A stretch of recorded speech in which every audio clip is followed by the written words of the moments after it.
Sniper and Chaos Knight. Now I know you and me are getting kind of old. Do you remember what these two heroes do? Yeah, of course. We are ready for them. Are you ready for them? Do you think you're prepared? Because were you surprised when you saw these coming out? I mean, obviously some pretty standard picks coming out from them, but they haven't picked it yet. A little bit. We had an understanding what type of last pick they wanted. I thought it could have been Alk, but they took CK instead. Okay, all right, all right. Well, we do have Sumail out here on Invoker again, yet to lose a game on the main stage. Lost one in the road, but who cares about that? It was a long time ago. Do you feel like this team is performing really good with the crowd's energy? Is that why you guys can't lose on some of these heroes? I mean, crowd is amazing. People are so good to us. Like, we love it. And it's really why we're doing this at the end of the day, especially the old-timers, Maroon, Sumail, myself. This is it, you know, we come to play TI, we enjoy it, and I think a little bit nerves are natural, but not necessarily a bad thing, and we're getting more used to it. But yeah, we're just enjoying it. All right, well, I am going to be sure to enjoy this game as well. My last question here for you. Now, do you think that there's anything you could have done better in this draft? Is this the exact kind of draft that you want? Do you think that there's any kind of improvements you could have made? Depends on the outcome of the game. That's a good-ass answer. All right, Mr. Curl, thank you so much. Ladies and gentlemen, can we give it up one more time for Kuroki and Nigma? As we head in to Game 1 of this elimination series. Thank you very much there, Slacks and Kuroki, as indeed we're ready to get into the action here of Game 1 between Extreme Gaming and Nigma Galaxy.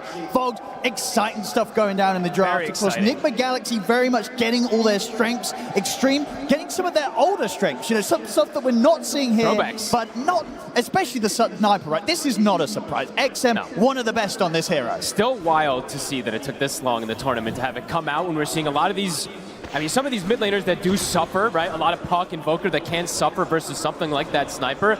But let's see, because I've talked to a lot of the pros here, and a lot of them have, I mean, mostly the same opinion on the Sniper. They are unsure how to really build the hero nowadays. The damage just feels a bit lackluster, but let's see what the Master is going to be able to do on it. XM, sure. But we have to look at everything else, of course, too. We have a lot of very flashy things coming into this game. We have ET, I have to mention him, one of my favorites. Love to see this hero. But ending up with the CK last pick into a lot of traditional counters. He's playing into Invoker, which literally was one of the best counters for so long versus that CK. And they get a last pick Underlord versus that CK too, which is pretty difficult, I'd say. Very excited to see what Arme is going to be able to pull off on this hero, as it's definitely not something that other teams would be going for. Yeah, and he went for the fundamental forging. So to point this one out, you know, since we never get to see this hero, the facet lets you get neutral items from the next tier, which could be pretty interesting if you can get like the serrated Shiv, right? I think the one that most of these cores like to have early on. We'll have to see what he does prioritize with that. So far, I mean, with this sort of lane setup, what do you sort of expect for him down there on the CK? Is it an easy lane, or could we see Nigma Galaxy pushing Arme out? They could definitely put some pressure onto him too, but he does have an ET, which can soak a lot of pressure at times. Does mean the ET can get caught and die down here, but perhaps it could secure the lane a little better for Arme. But double melee into this Underlord, absolutely. Noob can have a great time. Oh, they're going to get the cogs down here. Sunstrike coming in as well. XG, they're in trouble. Nigma Galaxy, they're going to be able to clean up the both of them. Oh dear, that's not the hot way to start things. At the same time up top, it's going to be another loss here for XG. They lose a third hero. Nigma Galaxy striking hot. Beautiful cogs coming in from Omar, catching the two of them. Noob is at plus 70 damage now. The dream to start your lane. Double melee into Underlord can definitely be problematic. Double strength melee as well, right? So that Firestorm, super effective if you can get in that type of connection. Yeah, not easy for these two to trade. No. When they try and step up. Once they hit 3 on the Elder Titan, that's when he's got his power peak. He can trade a lot easier, but versus Clockwork, Clock has traditionally and almost always been one of the better counters versus Elder Titan in the lane as well. These little battery assaults can be very disruptive, burning his mana with the cogs as well too. So let's see how XG can stabilize things after giving up a very early double kill. And just the fact that, as we saw, you know, there's always going to be that easy setup for Sumail to throw in a Sunstrike as well. So Extreme, they've got to be very cautious down here on this safe lane. Sumail will find himself a D-ward in that mid lane, since some of the hits from XM were on the high ground. Nice one from him. And looking up at the top lane. And, you know, once again, Troll coming through, still has a pretty incredible win rate so far here at the tournament. looks like a good troll game, or what is there to sort of counter him this time?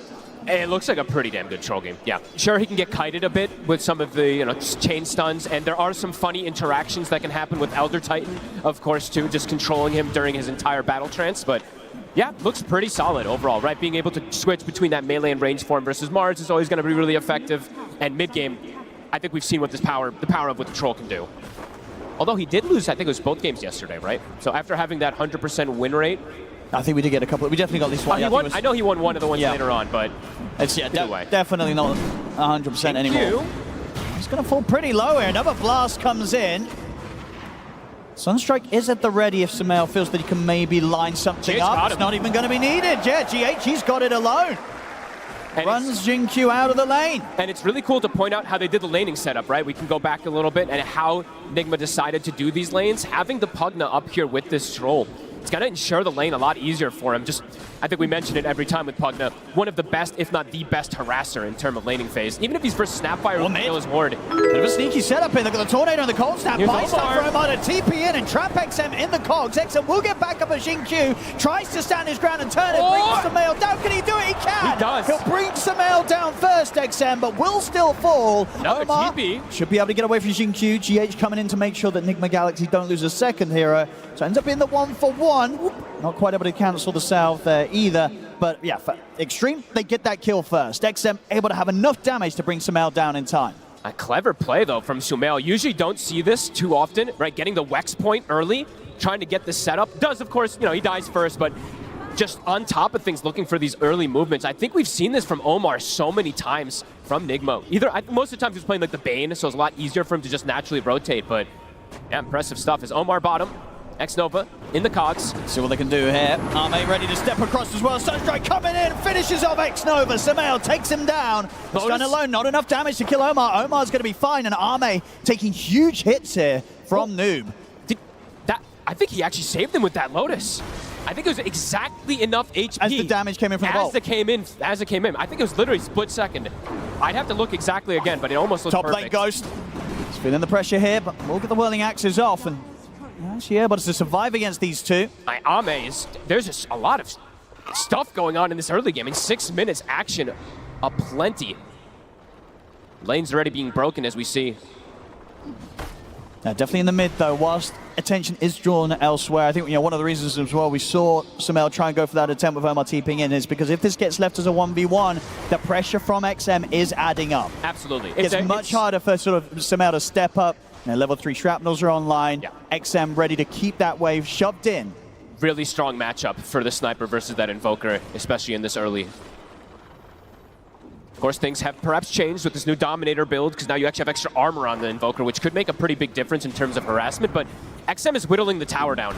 It's down to about half HP in the mid lane, just from him constantly poking, so could definitely see another, perhaps, Tornado move come in, where they want to try for a rotation on him. And talking about Dominator builds, what are we going to see from Arme on the CK? Is it going to be standard? You think you're still just picking up the armlet? Yeah, I mean, maybe not armlet versus all this percent damage, but something like Echo or armlet, one of these early items. Omar's in. Here's the setup. The Tornadoes. Easily now allowing Omar to close in onto XM. XM will be able to break his way out of the cogs, and he's going to be fine. Now he's actually able to maybe turn with the shrapnels down onto Omar. Here comes the assassinate. It's coming in. Bam! XM takes him down. It's at the point, right? Because XM has been able to play the lane as well as he has. It's not easy to gank him, even when you get such a clear-cut setup with this Tornado, Cold Snap, into the control and damage of the Clockwork. It's not quite enough. XM survives and proving to be a very difficult gank now at this point. If it's almost any other player on Sniper, likely to die, but XM, he is the master of this hero. He pushes it to the limits, immediately just starts poking the tower again. No hesitation, half HP, who cares? Trying to bring any attention onto that mid lane. He just keeps pinging it. Yeah, he's like, I'm hitting the mid tower, guys. Look he's at this. Getting a lot out of this. He's going to bring it down eventually, so let's see how they want to react. He's actually calling for his 2 supports to play around the power rune as well. This tower is going down. We see this early movement as well. They also have Ghost coming down to this bottom lane as he's come through the gates. GH and Omar starting to push Arme away. So at least with the presence of the 4 of them, they'll be able to push onto the tier 1 tab. But indeed, this tier 1 mid going down very early here to XM. It is absolutely dead. Sumail also, deep wards being placed.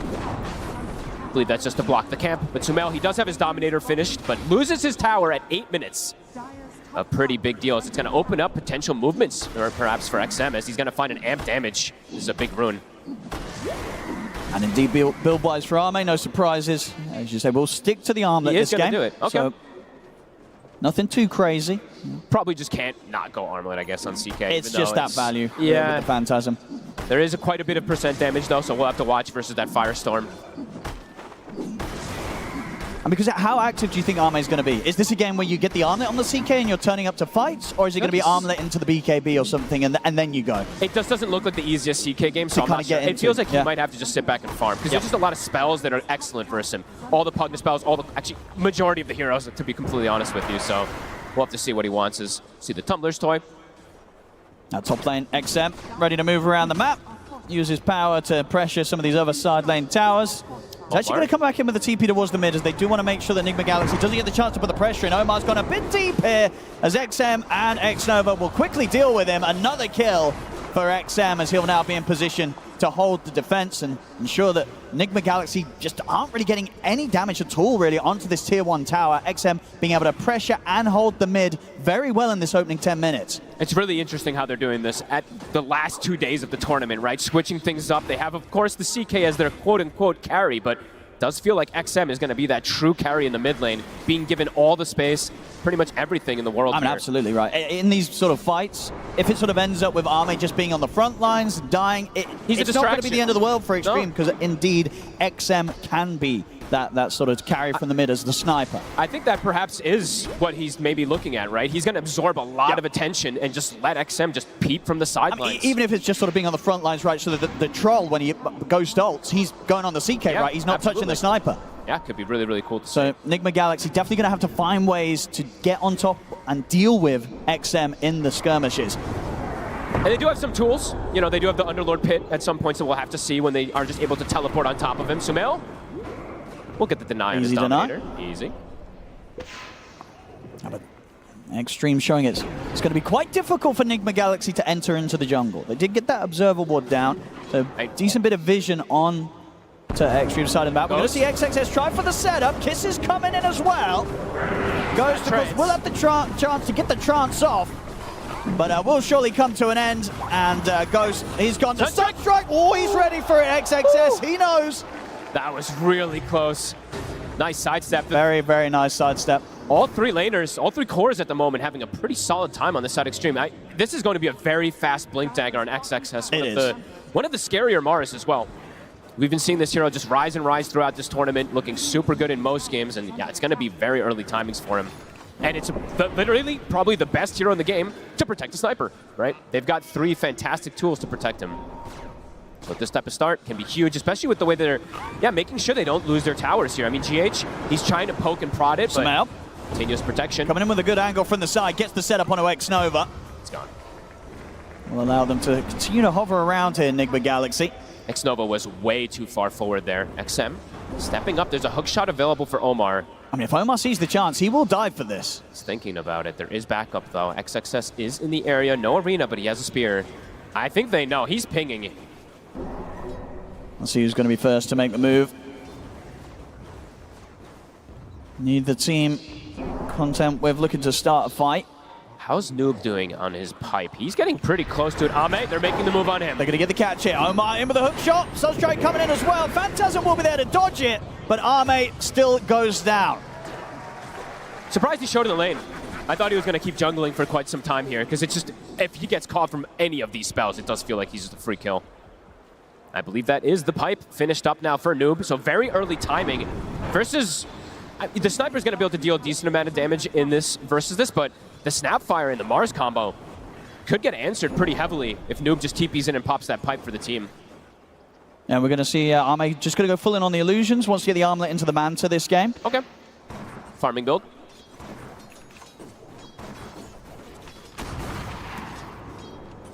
Good early pipe timing from Nigma Galaxy, which it's very early. Absolutely make the difference when they turn up to the fights. And they're going, the build that we've seen most of the time on the Invoker, he's going for the drums. Some people have been pivoting away from it a little bit here, but more early game fighting they're looking for. Extreme, ready with the smoke. Blink on XXS. They've got Kisses plus Arena. And Splitter available I too. mean, the combo is going to be good if they find any sort of these cores, but Omar already ready to sort of disrupt the push forward. He'll throw his body into the hook shot. Samael's still going to get caught here in the arena. Omar surviving for now. XM just dying here to the life drain. They kill off the sniper. Samael, can he escape this? He can't. XXS takes him out the final right click.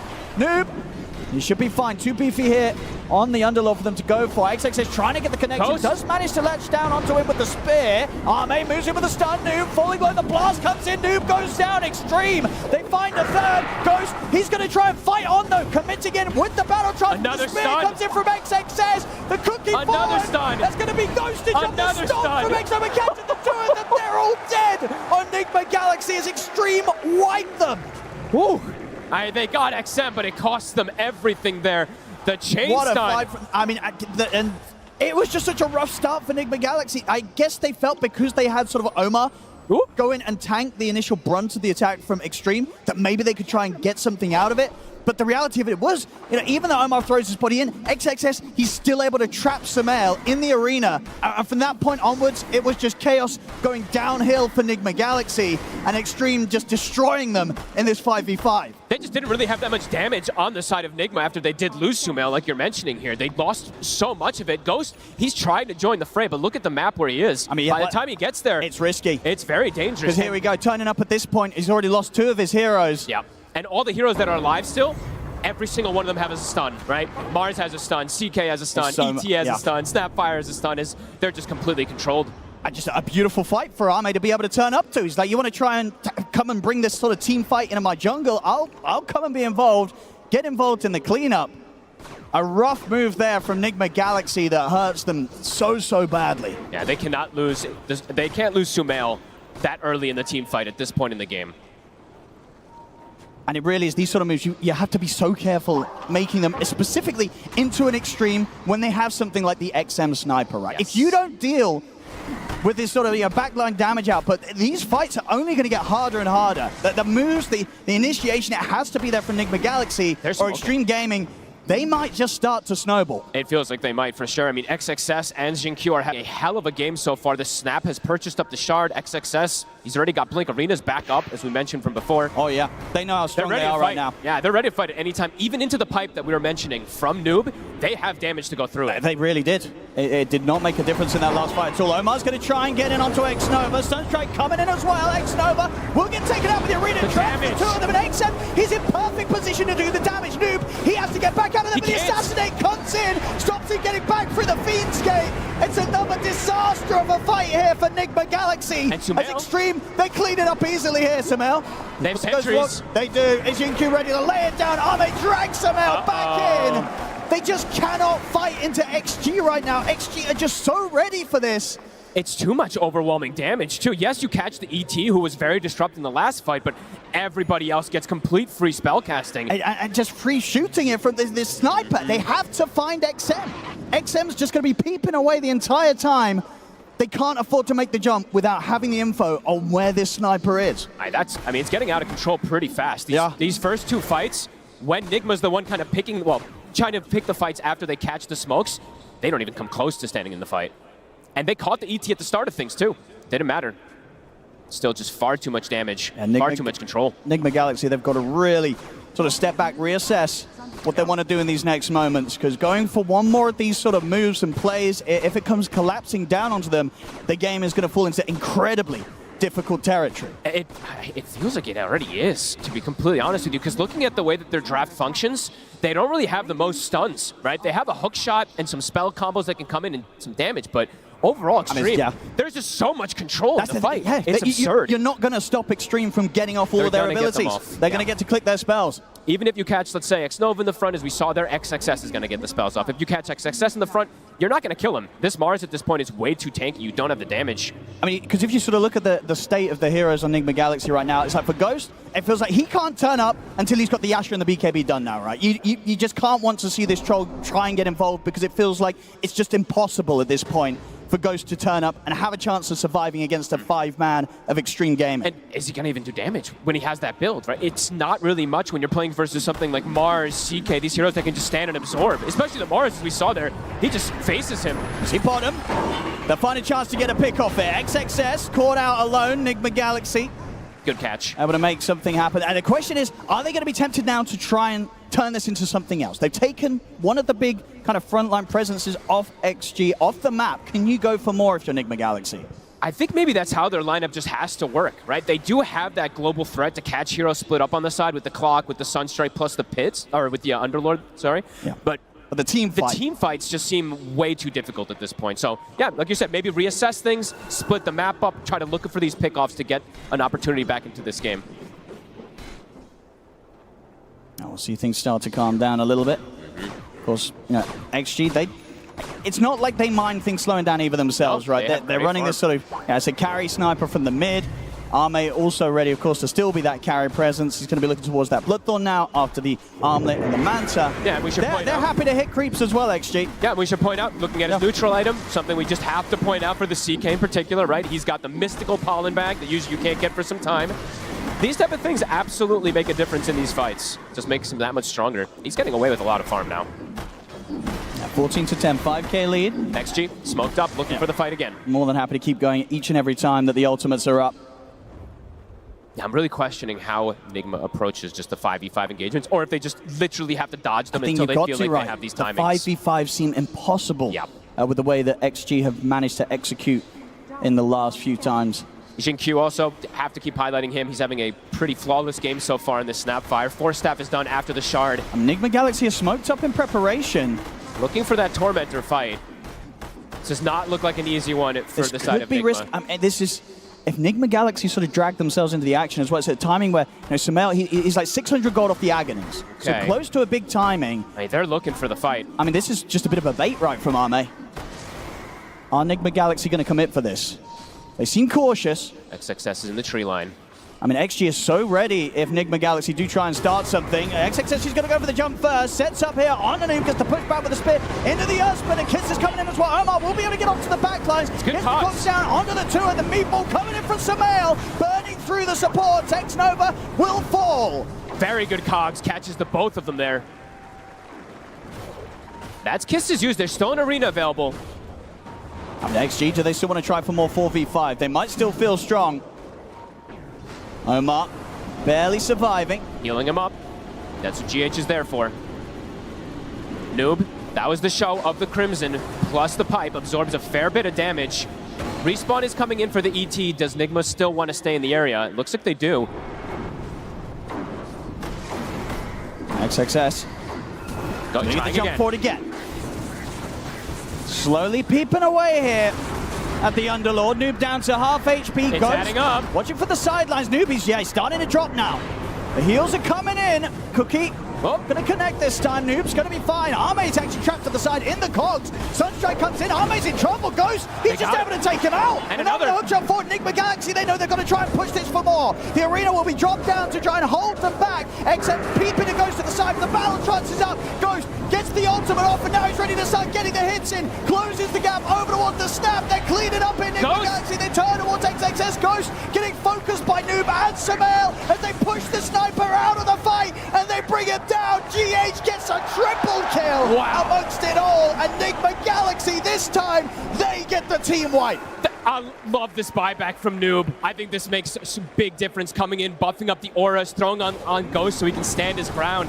What a beautiful fight. Wow. The angle they can find, right? Catch Ame on the south side before the fight kicks off. I mean, an incredibly rough way for sort of Ame to die very early on in that fight there. Getting caught, heading up the steps. Noob, they're whittling him down, but he actually did his job, right? Absorbing so much pressure, and then Ame getting caught on the south side makes the difference here. A great buyback. We'll see it here, right? Ame heads up, but it's straight into so Ghost. Dangerous. Ghost in position, and Omar right next to Ghost there. He could be there to trap whoever headed up to the high ground, and it being Ame meant that the carry from Extreme Gaming getting taken out so early in this team fight. And at this point onwards, XM, he is in position. He's starting to do the damage, but Ghost getting the ult off before that spear into the arena wall was there. And the buyback meant that they had the chance. And indeed, Noob coming in to make sure that XM did not get the chance to continue to peep away at the troll, push him out of the fight, and ensure that Nigma Galaxy take all 5 down. What a cool approach for that Tormentor fight. Love that they're able to still fight into this very strong team fight lineup they were mentioning. They broke the formation, and that's kind of the key. What allowed them to enter to that one there here too. As Ags is finished up from Sumail, as we said, The Crimson in the pipe was finished from Noob, and even after the buyback, he's actually still pretty good on that net worth chart. Top up there. That was beautiful. Yeah, not an easy fight to make happen, but they managed to do it, Nigma Galaxy, setting the game back to very even territory here, 16-16. And it probably makes Ghost feel a lot better in terms of his matchup, as we saw there. Even with just a Battle Fury and a Yasha, he can turn up with all those auras and all those buff ups. Oh, for sure. That was a risky call to make for him to get involved, but it absolutely pays off this time. The magic. Stars aligning. Let's see where they head to next. Starting to look towards the bottom side of the map. Arme, how's he doing on the progression? Very Still close to having at least the Orchid online. But completely stabilizing things on the side of Nigma Galaxy. Net worth completely back to 0. I believe they're actually in the experience lead after that fight as well, after being about 1,000 XP behind too. So XG slowing the pace down themselves, looking for those next few items. XM getting closer and closer to that Mjolnir. They do have to watch out in terms of these, at least in these fights, if they can get these, you know, GH in particular, we didn't get to highlight him, but ending up with a triple kill in that last fight, he got a lot of healing off as well, too. So this Pugna, this pesky Pugna does have to be addressed as well. I mean, the support duo of Nigma Galaxy, we've seen it from these two before, right? And on these heroes, GH on his Pugna, Omar on the clock. They get a lot of work done. Omar and his clock has been insane on this main stage, finding both supports even earlier before the fight started, too. These type of things are huge. 2K lead now for them. Yeah, as we see that as well, even though the Ghost had the tougher start out of the carries, already so far, he's managed to do twice the amount of damage that Arme on the CK has been able to do in these fights. Cool, very cool. So a lot coming out here from the Troll, and this is pre-BKB, as I said. That was not easy for Ghost to do. Next fight round, he will have that BKB complete. That probably was all that last fight. He literally was attacking for so long, right? So, yeah, he's going to have the BKB, so we'll be able to play a little bit easier versus that arena and versus those kisses, as we say. XM, of course, continues to scale very, very nicely. Full Mjolnir on top of the completed Hurricane Pipe. Next timings have been hit. They have BKB on the Mars, and as you said, the Mjolnir is done for that sniper. He has to be dealt with. Yeah, Omar's got to find him, or as we saw last time around, Noob's got to be able to try and set up with the Fiend's Gate to get in the face of the sniper. Yeah, they cannot let XG just set up for the team fight. They have to be ready to break that formation.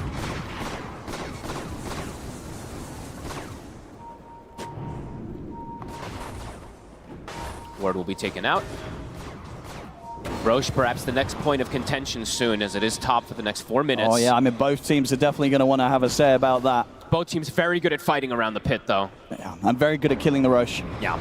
Nice success. Omar doesn't really want to go in on the clock. He'll just take the amp damage. Now, mate, it's getting the Phantasm out so he can push the waves out, set the map up a bit more, preferably here for Extreme. What's he going to take?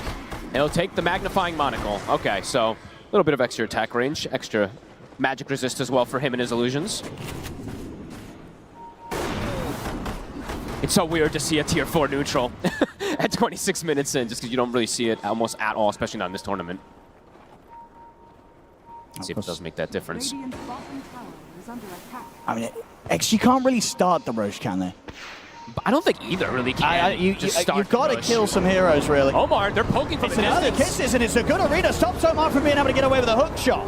Does take a couple of ultimates, but that is the clock gone. Nope. It's going to Fiend's Gate in. XX is able to back away. Ghost, he's moving on the backlines. He's just able to walk up over towards XM, but a cookie and a Hurricane Pipe pushback allows XM to get out of there. That's an early BKB. It is. He has to back off. Oh, Ghost has to be very careful here. I mean, he tried his chances there to attempt to walk up and get in on top of XM, but no. XM was more than ready to jump away over that Roche wall, get away, and now with the BKB on cooldown for the Troll, that might just be all that they need to have the time to go for this Roche and know that Nigma Galaxy aren't going to contest this. It looked nice for a second, right? Because Ghost had the angle, but there's a cookie, there's a force staff, there's a lot of different disengage. You have to be careful of this. And XM was so ready. He was so ready to step back and step away from that Troll, and there it is. Roshan taken down by Extreme, and Aegis picked up by Arme. They give it to Arme, cool. That's interesting. That second life could make a big difference, because if they use the majority of the spells on the first one, then Arme can absolutely do some cleanup.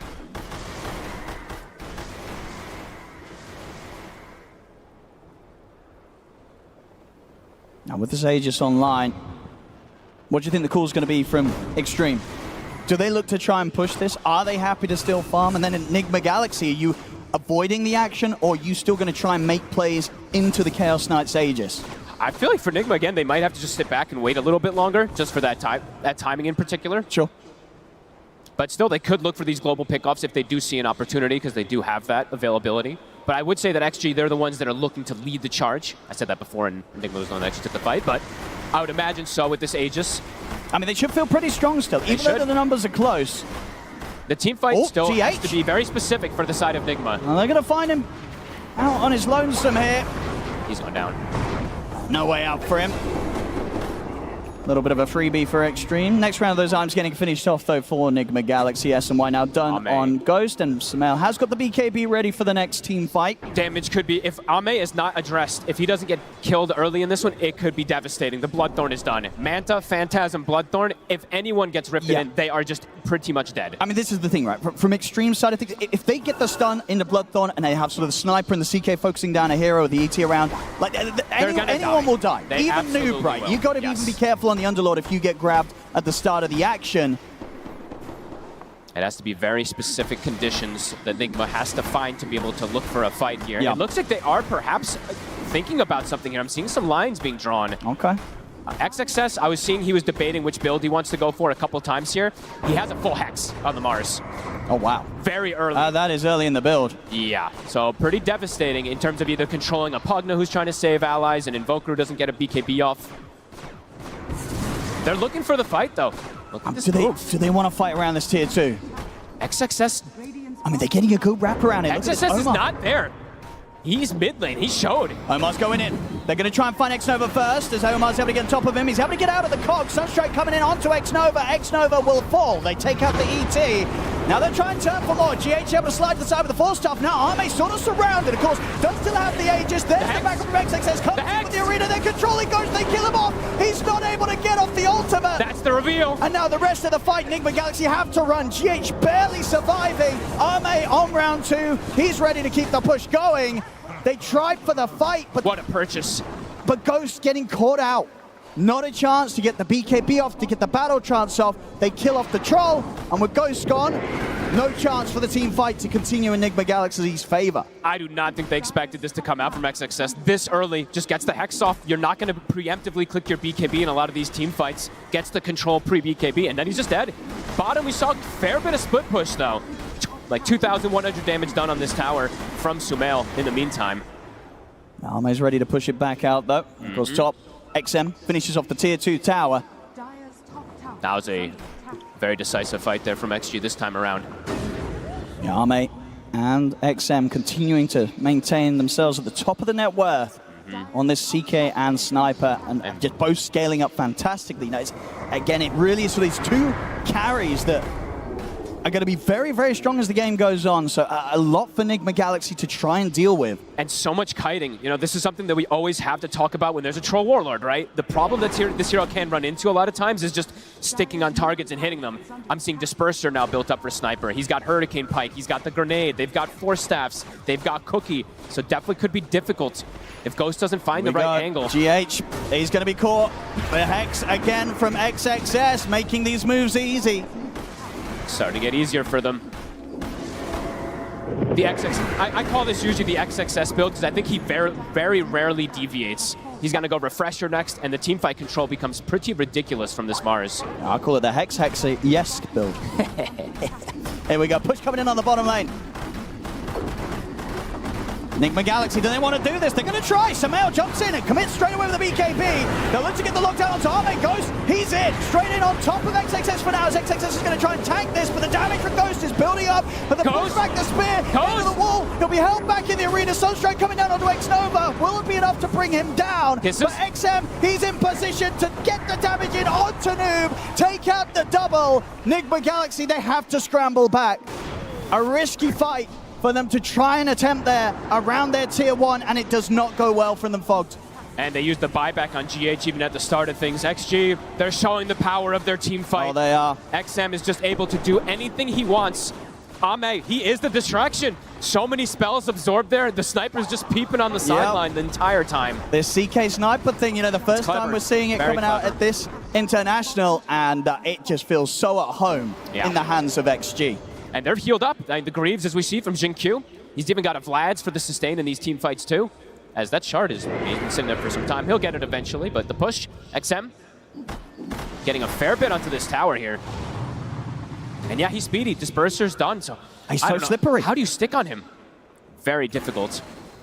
Even without that BKB purchase. Now Ame, he will buy his own BKBs. Yep, he's going to have the two of them coming out. You said the BKB and the shard now being delivered. And now how do you kill the CK, right? The idea of killing the CK is around that Underlord and the Invoker. They couldn't even do a pre-BKB there, as we saw.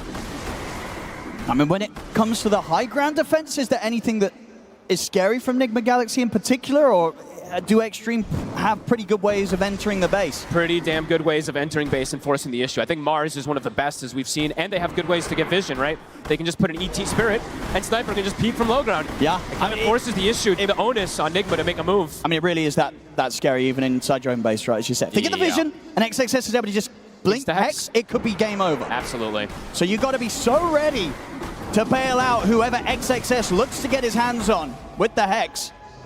And they do not have, I mean, they do have a defensive four-step, as we see from GH, but he can't do everything. He's been trying to save his allies as much as possible, but just could not on that last situation. Okay, Ame. What's he gonna get? It's the big timing for the CK. 30 seconds. And with the timing, he's going to get this upgraded tier of neutral. It's just sliding in so well with the progress that they've made so far this game. And this is really clever, the way that they've been able to play this one.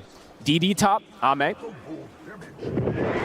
We'll see now, Nigma Galaxy, earlier on, they were able to sort of turn the tides a little bit.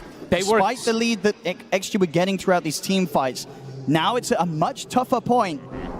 It feels like they worked magic in that fight top, to be honest with you, because it felt like they had almost no qualms of winning that one, but having that fight go decent for them has put them into at least a position where they could fight earlier, but now we're seeing the problems as Ame. One more token. I've got the Blink Dagger now on Ghost, so he'll have a little bit better of a chance of finding his targets. His damage still feels limited, I gotta be honest. There we go. What's oh my god, he got the Stygian. Yep. 35 minutes in, the power here of this facet. He's gonna kill anybody. And bottom XXS, he's caught the two of them. Noob. He's gone. GH is gonna try and run, but the Glimmer's gonna soon come to an end. As XXS ready to shut down the escape. Oof, the damage is just ridiculous at this point with this Stygian. 70 seconds, no Pugna. I mean, how do you deal with this? I don't know, Owen. This, I truly don't. Again, this Chaos Knight and Sniper are going to be doing so much damage in these team fights. How on earth do Nigma Galaxy deal with the both of them? And they're not squishy, right? The Mars is very tanky. His Refresher is about to be done, so you have to deal with 2 full combos. And yes, CK is going to be sitting at what? 4,500 HP pretty soon with that Octarine finished up.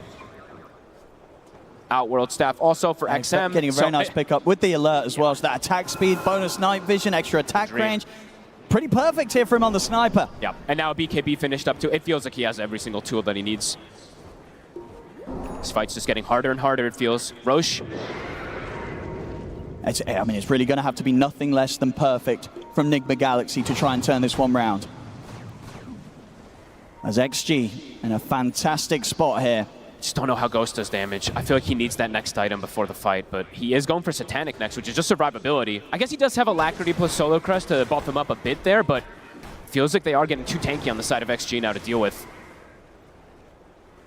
Waiting for that Rosh. Q. I mean, are you trying to take this fight if you're Nigma Galaxy, or you're waiting? I think you wait high ground. I think going out there is crazy, but they've done some crazy stuff this game already, so... Yeah, especially with this Refresher now on XXS. And all these brand new neutral items that they've been able to pick up, some really big ones. So many things flowing in for Extreme Gaming, whilst Nigma Galaxy just struggling to get that next set of items complete. They just haven't had that much growth in these last few moments, really. Sumail going for the Lincolns next. It looks like they are going to potentially try to smoke out and look for this. They are grouping up. It's a risky move, but maybe a risk that needs to be taken to get themselves back in this game. All right, Rosh, it is up. Scout out the situation here. They know what's going down. Ame can just sit there and solo it. Roar will come out. Nigma Galaxy, they're going to look for the long wraparound, try and get up on this high ground. Smoke out, XG. Jinq will break, they know. Arme's coming in. They know what's up now. They know whereabouts Nigma Galaxy is. There's the jump straight away. XXS in with immediate hex on towards Noob. Controlling the arena. That's the tankiest one killed off immediately. Backline. They'll get onto the backlines. Ghost trying to get in onto Jinq. He'll be pulled back for now by Arme, but still closing in on the Snapfire. Ghost trying to desperately kill Jinq, but Jinq surviving. Can he actually finish off the job? He can't. Jinq will live. Noob, he bought back for this. He's dead again. And now at this point, Nigma Galaxy, they've got to run. The second arena will be off the mark from XXS, but it won't matter. They still get the catch on to Omar. The fight is still theirs, Extreme. Ghost? I mean, Ghost, he has to run. I mean, doesn't have room for that one. So I won't be able to pick that up and get out. But again, it's just such an awkward situation there where you sort of have Ghost trying to get this kill on Jinq. It just took him so much time where he's chasing this Snapfire out of the fight. Sure, Jinq dies at the end of it all, but at that point, the rest of the fight for the rest of the team has crumbled. They also lost their aura carrier immediately at the start of the fight. Noob just dies to the first control. It's just so much damage from these two. I mean, XM and Ame doing the work with the supporting cast. The XM sniper, we said it's a thing to fear. 11, 3, and 14. Yeah, didn't need to bring it out in the tournament up until this point, but he's ready to bring it out now here, down in the lower bracket, and absolutely making a case for teams to consider it going forward in the drafts. Onto the high ground, 30 seconds, Noob. As we said, he used the buyback again in that last fight. I see the damage here, coming up to 45,000 nearly, coming out from this sniper. Insane. Actually doing almost more than his entire team, just on his own. XM has been able to just sit and stand his ground. Trying their best to hold back it. Nigma Galaxy nearly having the full lineup back up. Ame will cut the bottom wave as well. XM sticking around. Level 25 has been hit. More shrapnels. They can't push him off these barracks. It's gone. That's the mid-melee rack's gone. Everybody is back up, but again, trying to make a move and trying to make a move into the sniper still with so much time on the Aegis. Can they even stop their racks from going down in Nigma Galaxy? XG is just going to stay around here. They feel strong enough. They have double arena in 40 seconds. Eyes on XXS. Is the smoke. They're going to try something again here. That desperate smoke.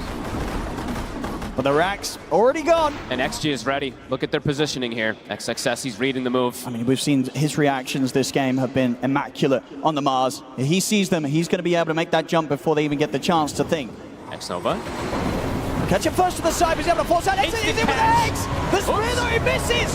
It's a whip, so Ghost is able to get off the BKB, take out X-Nova, and it's now in on top of Arme. Arme trying to bounce away. XM has the BKB, but Ghost is ready to turn back over towards him. Ghost BKB now coming to an end. XM Ghost trying to do the damage to bring down the troll, but the glimmer's there. Noob, though, he will not stand a chance of escaping the two of them, as that's Noob out for 80. No buyback left on him. GH caught by the Hex, Cookie in, dragged back by Arme. Another one for XG, as it's 3 dead on Nigma Galaxy and Extreme. They could continue the push. That might just be it. They've got to try to hold on for one more fight. Satanic and Battle Trance is back up, but no BKB. Again, no Noob still for a full minute.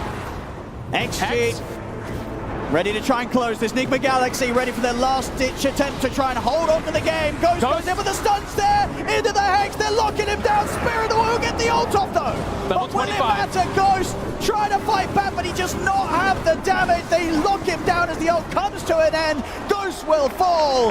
Extreme here, crushing these final moments against Nigma Galaxy. They'll try and hold on here with the last two. Noob's going to be back up in 25 seconds, but the Mega Creeps are up for Extreme. XM onto the tier 4s. Nigma Galaxy, if they got anything left here in this first game, they're going to give it a chance here by the looks of it when Noob's up in 10, but the tier 4s are falling. They might not even get that time. They've got no Ghost. They've got no carry. Ancient exposed. As there's Omar in with the hook shot. Noob back up in 2 seconds, but Omar gets destroyed. The Ancient exposed. Noob's back in, tries to get over the fight, but the Hex comes in. Samel will jump forward, but Arme turns towards Noob. XM destroys the boat for the double kill. Godlike for XM, as GG is called. Extreme will take game 1. in their own fashion with their own heroes. X-Nova sipping his drink at the end of it, saying that was easy. One fight that Nigma took that looked pretty cool in that top one, they had a good turnaround, but afterwards, XG put them back in their place.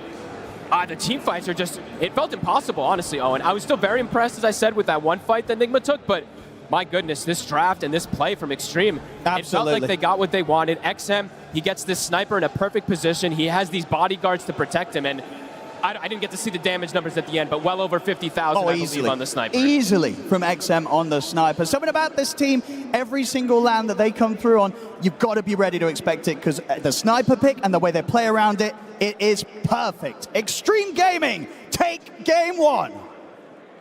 These guys who are coming into TI main stage undefeated for a reason. We didn't know exactly why the sniper was not getting picked up, though.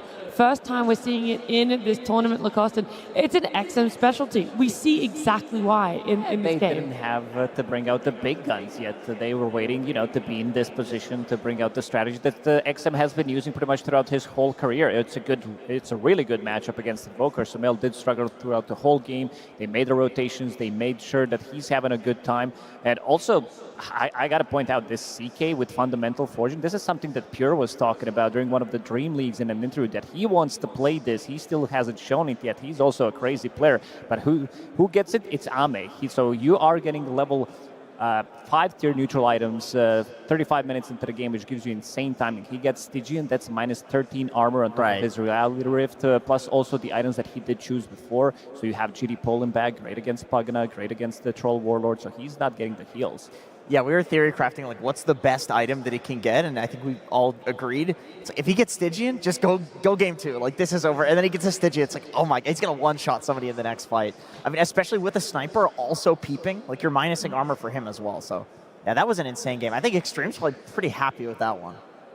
Yeah, I think so. The fact that you're able to get what you guys have said is the best neutral item for a CK there. There were still some good moments for the side of Nigma Galaxy. We just didn't see them coming out in full force. It felt like team fights. We've talked about it, how hard it really is to initiate for them, Winter. Yeah, I think some of the fights, they were kind of saved by Noob. He played really well, especially with that first buyback, like really early buyback, I think around 20 minutes. I think that was really, really crucial for them. But we see like a lot of attention here in the mid lane. I think Oma was like doing a really good job initially to pressure and try to slow the sniper down here. Professional sniper gameplay, though. This is one thing XM does so well, is he knows the worst thing you can do on sniper is run away, because you have nothing. You have no mobility. He's so slow, but you can turn and you can fight. Like, he always knows when his team can come in and save him, and he can run away, or he can turn and fight. Even in this second clip that we saw, getting a solo kill, 1v2. Yeah, I mean, this is like the sniper's playground, the first 10 minutes. He had a really good early game. His supports were playing around him. And then in return, he was taking towers. He went to the Mars lane. He killed the tower. And then he also TP'd back mid to save his support, repaying them for their early efforts to make his early game good. 15, 3, and 18. That is an insane scoreline. I really do feel like Extreme just hasn't had to pull out the Cardell up until this point. And people forgot about it. Like, you're playing against XM. You ban Sniper. You get this thing out of the pool. Teams have done this time and time again. Like, you don't make this mistake a second time. No, there's no way you're letting that happen at all. This sniper was amazing. Chaos Knight, obviously, it was fun to get to see him. But the biggest thing about the sniper here, Lacoste, is the way that he itemized. Oh yeah, this is pretty great, because he is getting Orb of Frost, which is going to be turning into Orb of Corrosion, so it slows you by 13%, which is going to be upgraded to 16% slow. On top of your Shrapnel, very bad for Invoker. It slows range heroes more, plus also the health against Troll, against Pagana as well. I did mention the GD Poland Bag, the combination between the two. You're not really getting the heals. The only heroes so far in the tournament that did buy Orb of Corrosions were Monkey King and Lone Druid, and they buy it pretty much at the same time, between 6 and 7 minutes. This is the early timing of the item, but usually we don't see it for a good reason. It's not a strong item, but in a situation like this, he recognizes what needs to be done. He gets it, and he dominates the game with it. Yeah, and these are melee heroes. Like Lone Druid, you bite on the bear, like you're essentially a melee hero. You're using it to like slow and kite. But I think the way that XM was using it in this game was very unique. It's just not how you see it used a lot. Yeah, let's shift the focus a little bit because a sniper, we wanted to talk about it a lot. However, he wouldn't have had such a good game if his team wasn't there to really save him. He still needed someone to initiate for him. The Mars being a big one here, they're key part of that initiation for team fights. Yeah, Yeah, pretty I mean, much. he had like 2 really big bodyguards in a team fight, right? Mars and the CK. I think that's what you want as sniper. And the build too, like rushing the Blink Dagger into Sheepstick, we saw that come into play. I think the way that XXS plays mechanically is very underrated. Yeah, like this is the fight where he actually gets a Blink Dagger, the 13 minutes in delivered. Omar had a pretty good understanding where he needs to stay, but the combination between him and Snapheart, like you're just dealing way too much damage in general. It's the 1-2 combo we're talking about. It creates so much chaos. It also allows XM to be able to peeping from the distance. Yeah. And this is the fight, have in mind, where Underlord is super farmed. He's on the top of the network, so he's ready to join. He does have that pipe available, but it's still not enough. They're kiting the fight real nicely. And XXS, look at his position. He's ready to land multiple spears, finds a really good angle. This is pretty much the max distance for the spear, and they're going to be able to clean up every single time, turns around. I think both him and Amar are the best Mars players in the world. Collapse, of course, is up there, but the way he turns every single time he needs to soak up the damage is just beautiful. Yeah, despite your sniper, being such a key part of your win condition, the fact that you trade him off for a team wipe, you're more than willing to do that there. I think the way that Extreme plays right now and the way that they've won games, which is basically staying as a unit in fights and having this like extremely good synergy, lends itself to Mars super well. Like, this is one of the best heroes for them because it does so much. You can bodyguard for heroes like Sniper. You can split multiple heroes like in and out of fights. You can use the spear to pull somebody back. It's like the potential on this hero is really, really high. It's like a super high skill hero. When it falls off, you can feel like just another support. But if you have somebody that knows how to play the fights and keep the ball rolling, it looks amazing. Yeah, something that I think really helped Extreme Gaming with that one. We talked about the kiting, right? But also just how long everyone was living in this. It felt like they were able to kind of just evaporate a Nigma Galaxy hero, and then it's like you have the numbers advantage. Everything goes in your favor. The tide kind of turned a little bit when we saw that Underlord finally get a couple more items for himself at about the 20-minute mark. There was one really good fight. It was a big fight because he was staying on top of the network pretty much throughout the whole game, having that Crimson, having that pipe, having his aura as well, reducing most of the damage that is going to be dealt. And I think Noob had a pretty good understanding what needs to be done in some of these fights in terms of he used 2 buybacks in this game. Yeah. At like 38 minutes, he used 2 buybacks. This has to be one of the fastest buybacks on a core. Use it pretty much 20 minutes in to make sure, and this is why they last picked it, because this hero is very annoying, super tanky. Sniper, unfortunately for him, outranges his aura in most of the situations. He's going to be dying here first, but he popped the Crimson already. Even Pagna is giving him a little bit of extra sustain. The problem in this fight for Extreme Gaming was that Ame got caught inside of the cogs, and they were ready to reset one more time. This is a bit of a longer fight where Ghost is going to go ham as well. Good arena, but this time around there isn't that follow-up that they've been using, this 1-2 combo. Snapfire didn't have ulti available, and this is the buyback from Noob. We talked about that this is going to be used in a similar fashion to Centaur ulti. Come in, find the sniper in the back lines, and in this one, he's just going to die. Yeah, you can see despite the deficit, the team play is still there from NGX. This is still a really high caliber team where they understand that they're behind. They have the Underlord Pipe Crimson timing. The way that they need to play the fight is have him go in first, and with that comes the risk that he dies. And so he not only has gold for these items, he has gold for buyback as well, and he's willing to use it. It didn't end up panning out for them, but this gave them a very big window into the game where it looked like Extreme was completely snowballing.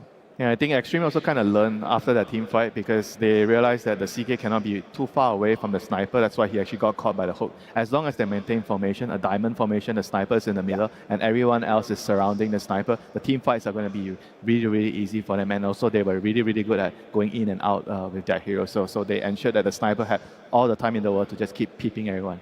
Yeah, a fun thing that we have as well available for us with the players on stage and everything is getting to listen in a little bit to their comms. CK. Watching CK. I have buyback if needed. I have buyback. No stun on me. Watching was buy. You need help? Full HP, full HP. They're killing me, they're killing me. Are you salty? I heal you a bit. We get sniper. We're fighting them. We're fighting.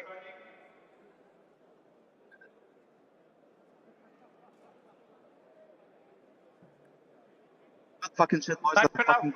I heal you. Get that. Nice.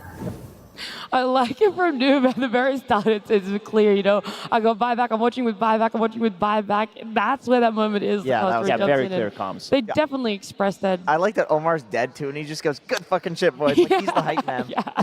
Hey, sometimes, you know, you do your job, you throw your buddy at it, you die, you're still going to be there for your team on the comms. Yep. Yeah, and also like GH with the call right at the end after the underlord buyback, he just said, "We are fighting, you know, don't move, you know." So that was also really cool. Yeah, that was one of the best fights for Nigma Galaxy. It meant that there was a lot more in the tank for them. It was unfortunate that it didn't continue along, but Purge for us is going to be breaking down some of the later game team fights and some of that information. That's right, Nat. Yeah, I wanted to look at the range advantage that Extreme Gaming used that game to great effect. And they tried to nullify this a little bit on the Nigma Galaxy side by killing the sniper a couple times. But the threat that he provides is just so high. Because if you don't manage to kill him, all of a sudden he can just kill you from 1,000 units away, which is a gigantic advantage, obviously. So very spooky things. This really mattered in two very crucial fights.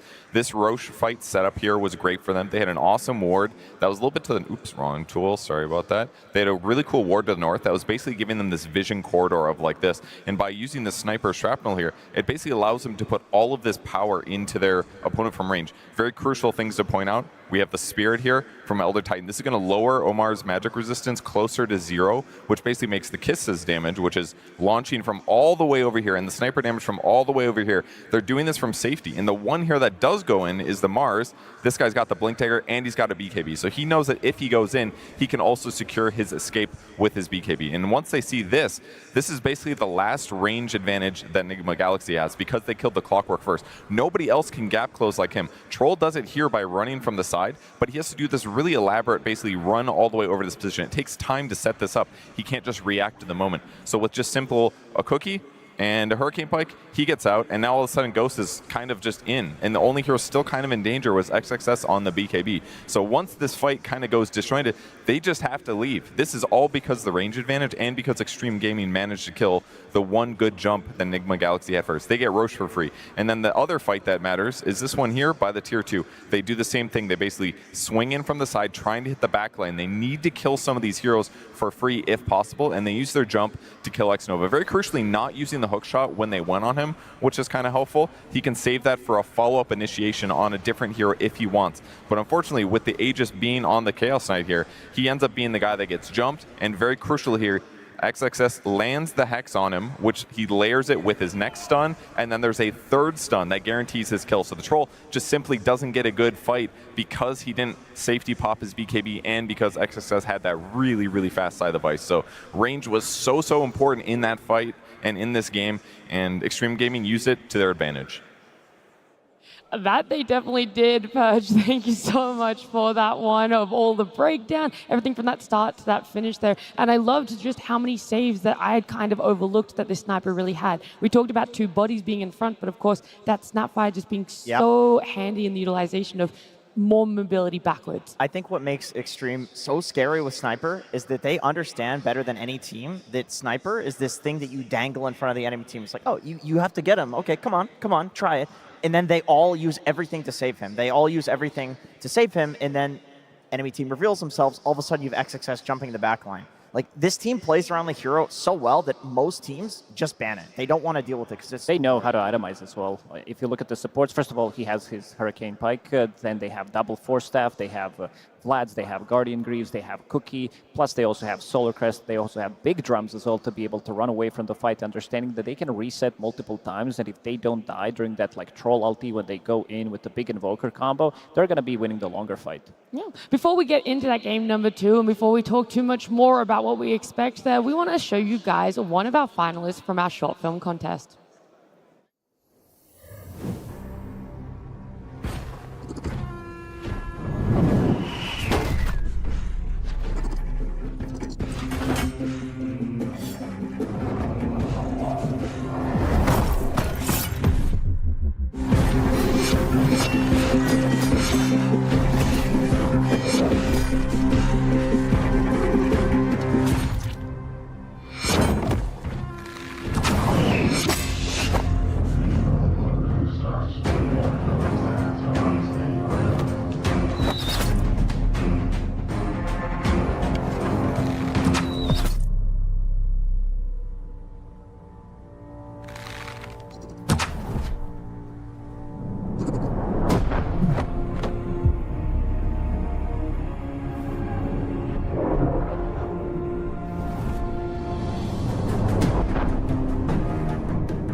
What a fantastic That was sad. I feel like I felt every emotion from like, hype about this battle to absolute sadness around this armadillo. That was a roller coaster of emotions.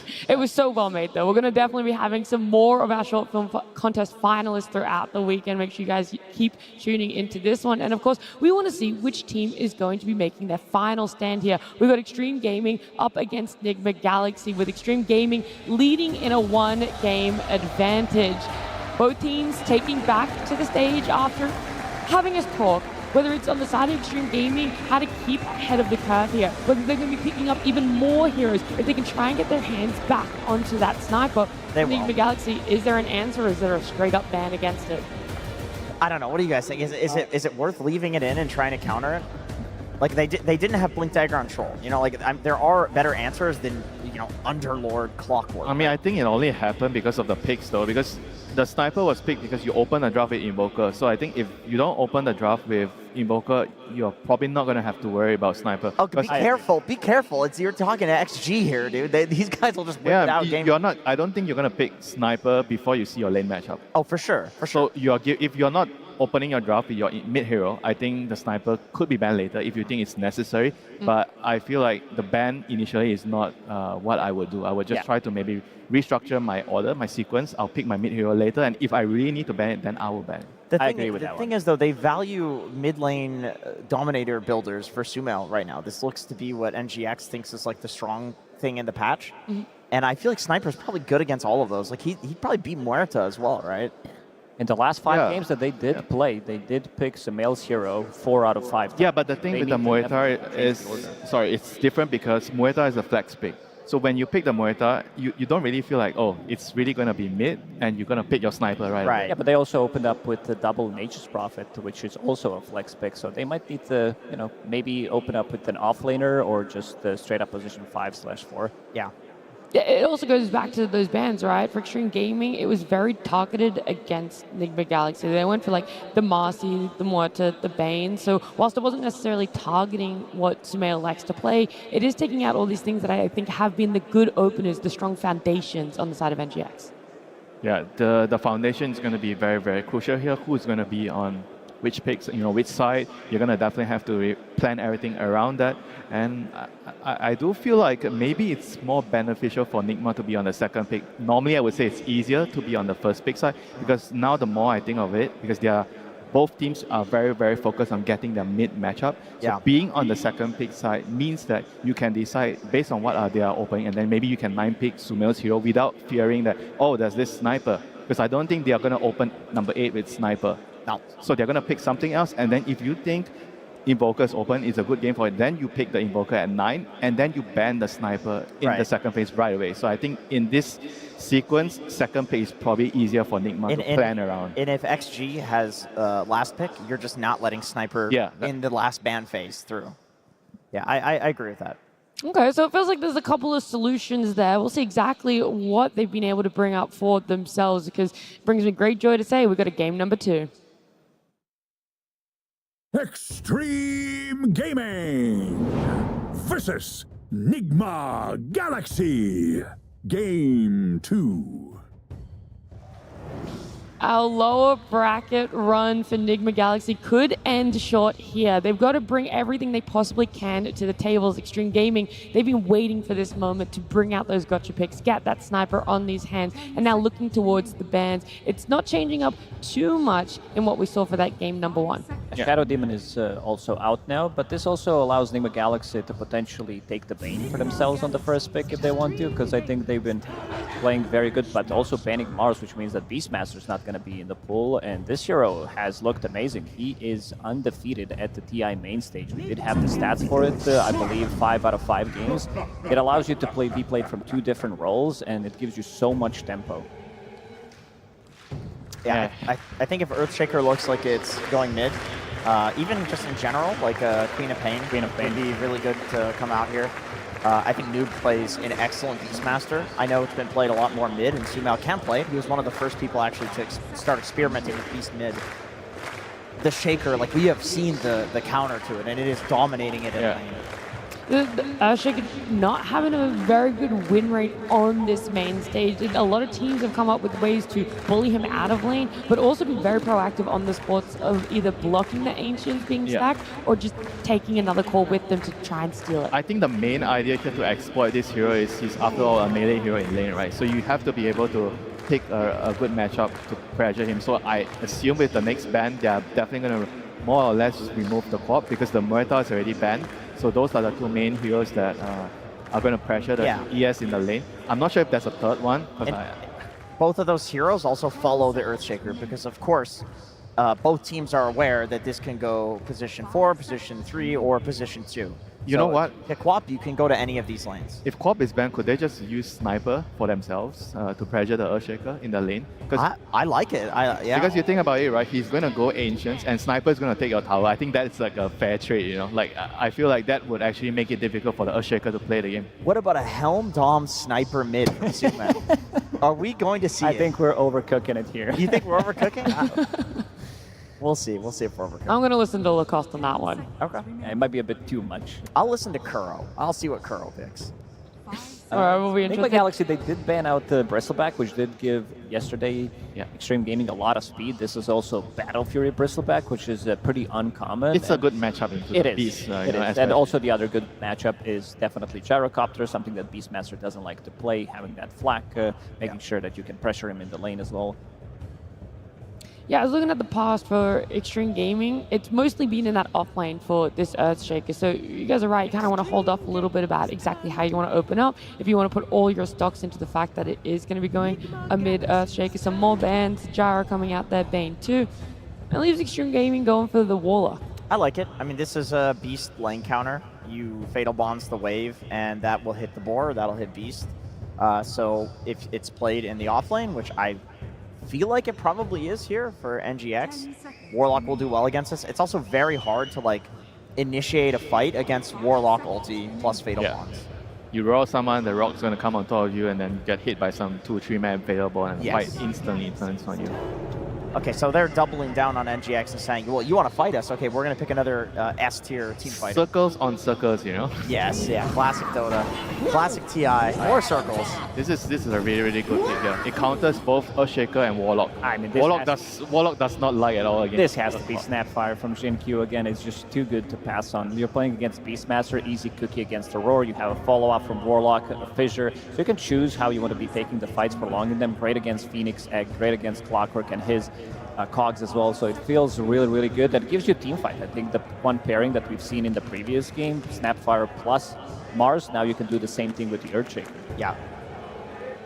The only issue with that is it does make the support duo a little bit weird between like Snapfire, Warlock, like who's actually running the lane with the off-lane Earthshaker also might not be so ideal, you know. So if they are going for a Snapfire, maybe I would lean more towards the Shaker being like a mid hero. I think they could, I mean, they could also go like Snap Puck, something that's like really, really active on the mid lane that solves the issue with the supports running around and doing stuff together. In your tongue. Yeah, and the Puck also definitely exploits, right, the fact that you have a Phoenix Clockwork support duo. They don't really have the best lockdown against the Puck here. So there you go, the Puck for Snapfire. And this is just going to mean that this game is going to be all about the team fight again. Punishable by the Sniper again. I mean, Sniper. I think they have a couple of good options. The Sniper definitely. Not sure if Sumail wants to bang it out. I think Void Spirit could be really good, very elusive. Yeah, but if you do, okay, actually maybe. Either that, if it was the different teams that did have these drafts, I would say that XXS would probably pick up Slardar against this matchup. It's very good. Like the two supports, you can easily 3-shot these two supports. They don't have much armor. Oh, Ghost Medusa. Right away. Yesterday they did pick it 2 times on 18. Okay. And it did work out really well for them. It's fair, yeah. I mean, they have this, you know, pick where they get the 2 bans, so they want to pick the higher priority thing. This means, I think they agree with us that there are like 3 or more options that are good for mid lane to pick against Puck. Yeah, so yesterday they banned Anti-Mage and Darkseer, right, when they picked the Medusa here. So that's going to leave what other carries against Medusa. Yeah, they also did Anti-Mage and Juggernaut in the second game when they picked up the Medusa. Oh, Almay Jug. I mean, if he can find any excuse to play it, he will. It kills the egg as well, and it's good against Beast and lane. We actually saw Warlock Jug lane as well. Okay, so you think it's not out of the realm of the question for us to get to see an Arme Jug on the main stage? I definitely think. I think Ursa could also be decent here, like Ursa with the lane with the Warlock against the Beast. You can also kill the egg. I think those are decent options here. They have a couple of very good heroes here to pick here for XG side. It's all about like thinking what are your priorities. Like, do you want more of a better lane or do you want more of a better late game against this Medusa? I have a wacky one to throw out there for Sumail. Ricky Maru counters the puck in lane. You can't cookie when Ricky gets the Aghanim Shard. Good at killing the supports. Gaming Gladiators did try that against Team Liquid, game number 1 in the Grand Finals last year, and it looked really good for the first 15 minutes, and then they just crumbled. It's good. A lot of these that we are mentioning can work out, but... Is it where the Ricky could potentially fall off, the Beast comes online, and then you're going to have your Medusa online? Is there enough power spikes throughout the thing is, the rest? the Ricky with the Beast and the Medusa doesn't feel like they have the best synergy. It's it's very good against their opponent's heroes, but it doesn't really work with their own lineup, which I feel like that's going to be my primary concern with the Ricky. Yeah, NGX definitely does need some sort of spirit type hero that's running around and doing things with the supports right now. Or they, once again, can all in and go for Sniper and just say, okay, we're going to dominate you in lanes, go late game, and then win the game that way. Which they have done. I mean, they did the Medusa Muerta duo. This is not a super common, scaling cores in your 2 and 1. But I just feel like more likely you're going to see like something like a Void Spirit. Void Spirit just with the Axe is going to counter basically the entire lineup. Yeah. The current 4 heroes. Yeah. That is definitely the best on Spirit. Nigma Galaxy.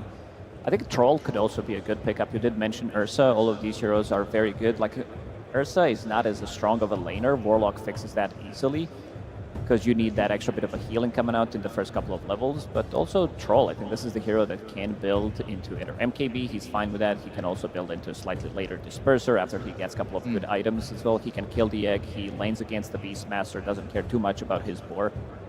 Another option, I know that Beast is traditionally considered quite good against it in lane, but Void has been getting, like Faceless Void has been getting banned a decent amount. And I wonder, like with the Helm Dog build... That is probably like the greediest option, right?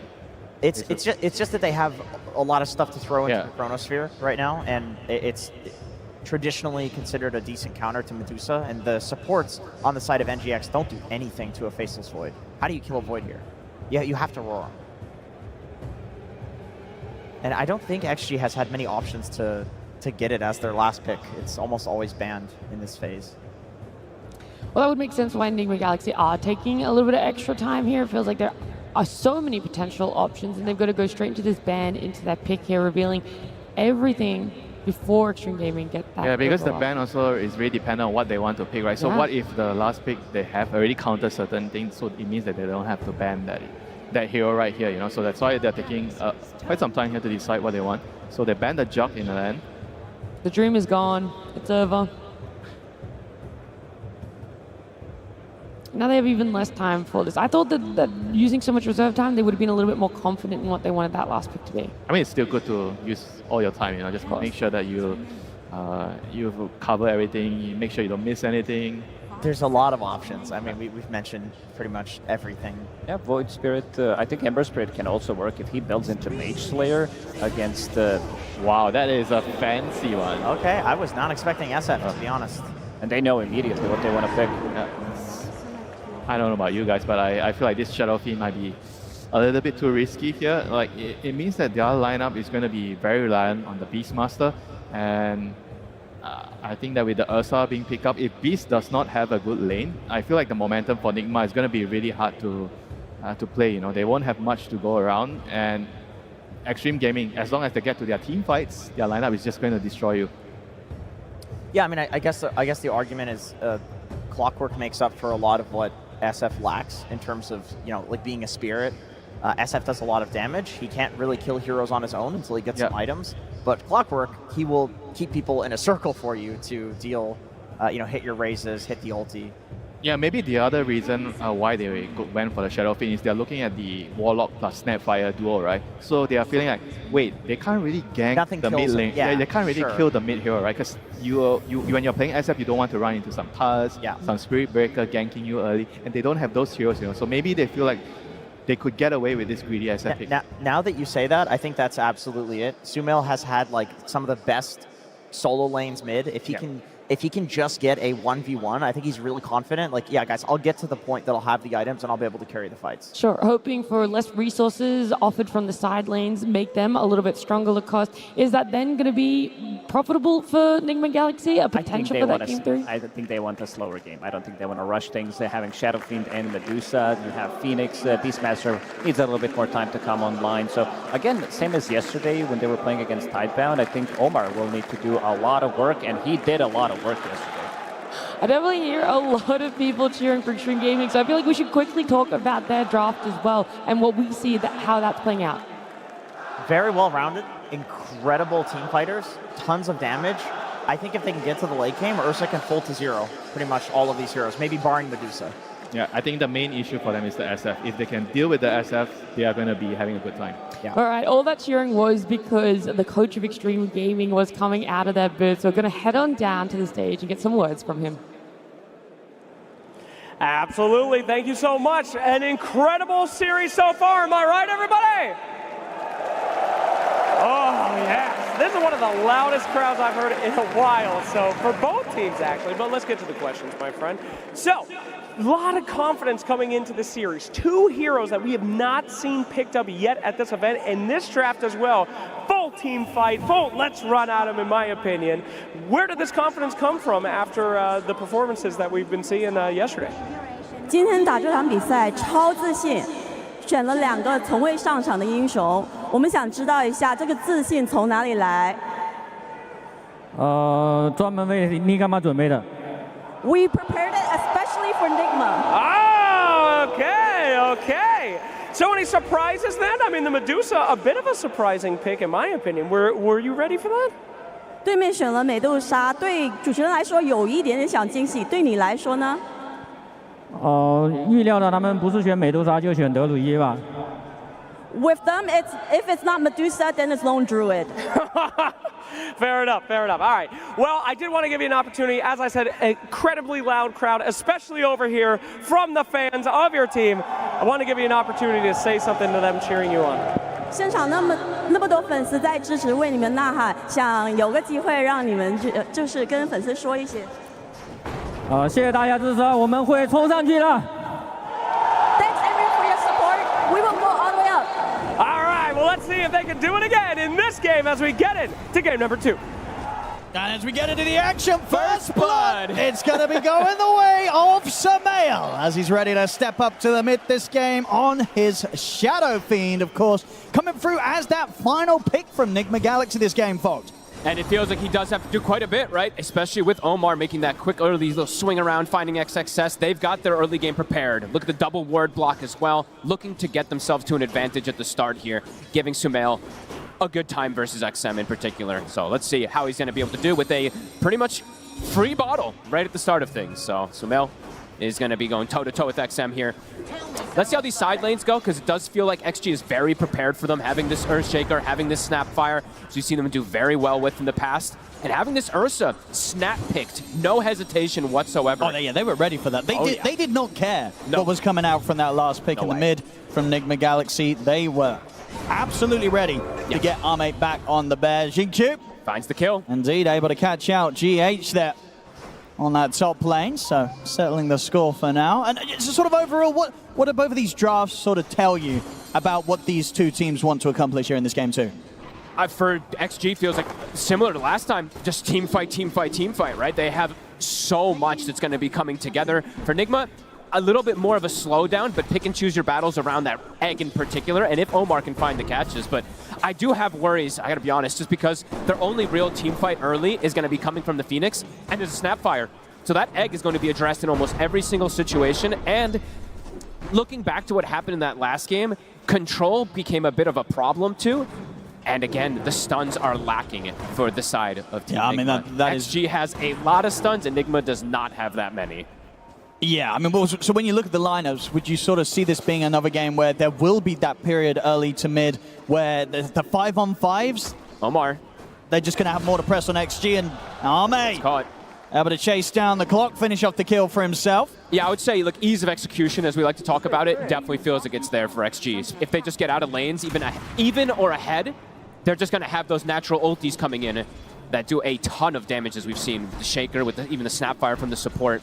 And yeah, we have to mention it too, right? XM, Sumail is looking to dominate the lane, because if you look at the game overall for the puck, as we said, there's like no stuns. It's clockwork, hook shot, and a roar in particular to try to lock down XM.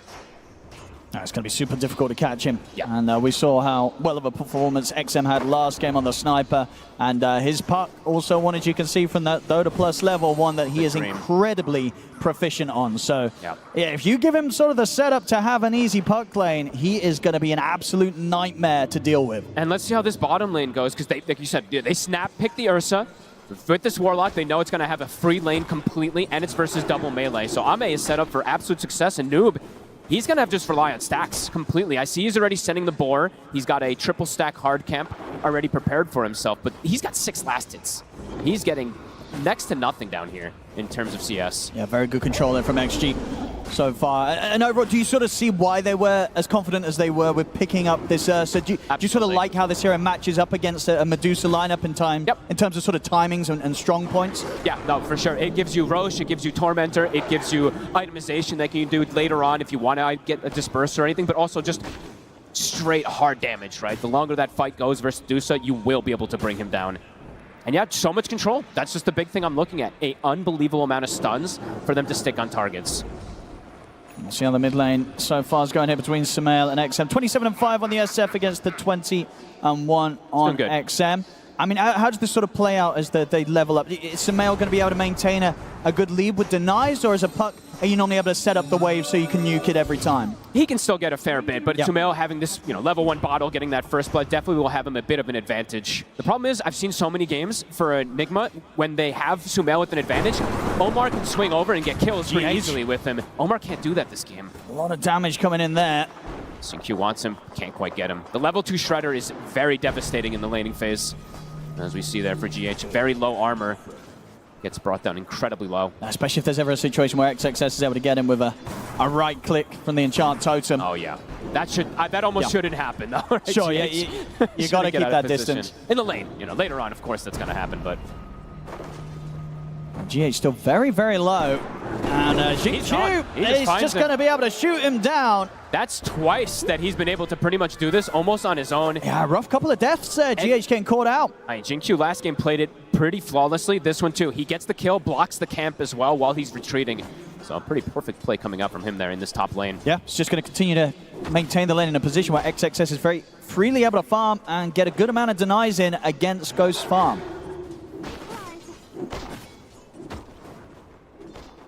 So far, slightly favorable early signs here from Extreme in the way that they're maintaining the lanes. It's going to be a lot of eyes on what Sumail can do from the mid on his SF. Sumail and Omar to set that tempo in particular, to have that game for Ghost so that he can sit back and farm. Constant fissures. Yeah, proving difficult now for really GH to have a sort of say in this top lane. Each time, Jinchu pushing him away. So I mentioned this last time, the way that they had their lane setups. This time of course, it's GH still playing that 5 position, but not having that matchup where they have like a ranged hero with the melee hero, the Clockwork with the Dusa, which is a pretty strong hero, versus Earthshaker too. So interesting that they decided to do this and just keep it very standard rather than adapting in any way. As we see XM has the haste rune. Can't look to toy with Sumail a bit here. Yeah, knows that he's at no threat at all. Yeah, Raindrop's going to be blocking a lot of that damage. Sumail down to his last Raindrop charge. XM still has the 3. Could see a rotation at some point. Jinchu will finally deward the sentries that were placed from the start that we mentioned from Omar, although they were about to expire. Not the same move happening from X-Nova. He is a Warlock versus a Clockwork, so it's very difficult for him to get over there and actually place this sentry to block the camp. So Noob, he will have those camps to go back and farm to, or maybe he gives them to Sumail. We'll see. Maybe they are all just about buffing up Sumail as much as possible in this early game. Yeah. Since he doesn't have axes on Noob, so he actually can't clear that neutral. And XM is... they cannot let this happen. This is a huge stack. They cannot let XM take this stack. I mean, I mean, if they allow this to happen, it's devastating. Sumail's got to get over it. He's got a haste rune, though, so XM can toy with them a bit here. He got a couple of the creeps, but Sumail should be able to maintain the rest of the stack, and indeed comes in just in time, because losing that would have been quite painful for Nigma Galaxy's early game. Yeah, that would have been devastating. Now we do see Sumail 1,200 gold advantage over that puck at the moment here. Now it's Sumail so far, getting the stack, getting the first blood, top lane, GH Again. dead again. He's just getting caught off guard with the damage. Just this little shredder plus a fissure, it's just too much for him to deal with so far here. This is going to set XXS up for a very quick link dagger timing. Even with the fact that they did block those camps, it kind of doesn't matter because of how much he's getting from the lane. Oh, and he's going to have, this is the off-lane shaker, and he might actually have a pre-10-minute blink dagger. That is devastating. See Ame this in the mid lane. Ame's ready to head over. They get the silence onto the two of them. Ame getting the swipe stacked up on a Sumail. Sumail's able to get the Requiem off. Phase shift there from XM. See if he can jump out in time with the orb. He can't. He can't escape them. They'll get bonded here, the three of them, and Ame's ready to step back in cookie forward. Sumail will get taken out. GQ shoots down Omar. As XG bringing in the numbers there to contest this rune. Short, they lose their puck, but it's Ame, the carry, turning up and getting involved positively. Very cool move. I feel like that reminds you of Spirit that used to do that one, right? The 8-minute, they bring the carry to the mid lane at times. Ame, knowing that he can get involved into the fray. They do lose the puck, but they shut down the SF here. One time down. A Noob in position to try and make the return to the bottom lane a bit more difficult for Ame, but he should still be able to safely make his way down here. Ghost is getting absolute free farm up here too. That is being said though, XXS is, as you said, gonna have that blink dagger at one of the earliest offlane timings. Omar maybe continuing to get in under the tower if Noob's able to get this creep wave pushed in. X-Nova has the book at the ready. He can pop 6. We're gonna try and set things up here. Ame turns towards Omar. We'll have to hold back in the cogs for now. Nigma Galaxy stepping up the pressure. So eyes on the Warlock. He's a little low on mana now, but he can consume the Grimoire to drop that Golem if there is an aggressive play. They won't push forward on the side of Nigma. They're still very difficult to push the Ursa out entirely. Smoke play now to be coming in, so they want to continue to just bring more numbers down to this bottom lane to try and take this tower off the map as early as possible and potentially find kills on top of it. But Extreme, he's consumed it. They're going to turn up for the defense. There's the setup. Straight away they go for Noob. They'll get the roar up, but the enrage is there. Noob continues to run, but the kisses are coming in. The final hit connects. Noob's gone. Xingqiu landing the shots perfectly to bring down the Beastmaster. I mean, Xingqiu also kills the Dominator. He also cookie saves X-Nova. What more can this man do? He's doing so much in this early game on the snap. 4-0-2 already. Insane. A flawless opening here from him on the snap fire. And I think perhaps Nigma was maybe saying, hey, Warlock's not quite 6 yet. Maybe we can make a little aggressive move. He eats that Grimoire, has the Golem, drops it, and as you said, the last kiss touches on top of the Beastmaster. It lands every single one of them there, Xingqiu. In the meanwhile, Echo was used on those neutrals. XXS, Blink is done. Also 900 gold up on him. Top of the net worth for this Shaker. Oh, nice touch there, GH. Easy 100 gold. Yep. Very nice. Has got the 6 now, so Supernova to rely on, but as you mentioned, it's not an easy game to get that egg off successfully. No, Xingqiu, especially with the start he's having, right? He's going to have good positioning in most of those fights to go for that egg. Mid tower, getting whittled down. I mean, they're trying to hold it, but it's a lot of damage already being done here by Extreme. Kisses in 40. XM, he knows he can push the limits because he's playing versus no stuns. And GQ will claim that tower last hit. This is a very rich Snapfire. At the same time, the pressure will continue from Nigma Galaxy on the bottom lane. They will take the tower there. Sumail has to make that trade. Since he did end up, he can't go back to that mid lane because very likely could get set up on. Does go bottom, gets the tower at the least here. We'll see where XM wants to go next. Starting to shift his attention up towards the top. Kisses in 20. Ghost does show himself. He has a big wand, so it does feel safe to show himself up there. Should be ready with numerous TPs though, Nigma Galaxy, if they do want to try and turn up and defend if the dive comes in. Omar needs that 6 very badly for the team. He needs that hook shot available for them to have an initiating force at the moment, because for them to actually walk into fights at the moment, very difficult. They literally would just have to walk into them, while XG, as we see now, have 3 different ways to start fights, especially with that Blink Dagger being done. Both carries, though, continue to be in pretty perfect form, right, for the opening of this game. Ghost and Ame getting the entrance into the action. Oh, nicely done there from Omar. As they would hope for in terms of the timings. We've got the Battle Fury pretty much done here on Ame. So 12-minute Battle Fury for the bear. And as you can see on Ghost Net Worth, he's in a perfectly fine position as well at the moment. A few hundred gold ahead of that of the bear. So both carries should be pretty happy. Both having the dream, essentially. Can they look for a setup? It looks like they're making a move bottom. It's right on Noob. They get the setup, and Xinkyu straight away ready to bring in the damage. They just drop the Echo as well. No hesitation. He wants that extra money. Xinkyu gets the last hit again. Mega kill for the Snapfire. I mean, the way this top lane's gone, you know, sure, we talk about the fact that Ghost has still managed to find the farm out of this lane, but the amount that the duo of Extreme got between the two of them is set up for XXS and Xinkyu to just really get the ball rolling between the two of them. The supports are very rich on the side of XG. And Xinkyu, we saw what he was able to do that last game with early timings, early shard plays. So far, having a very flawless performance. The support's definitely struggling on the side of Nigma. XM still falling behind a little bit from the mid lane. Absolutely. Despite also just, being able to take out that tower rather early on in the mid. Hasn't quite found as many opportunities as he would hope for himself to get involved with the Dream Coil.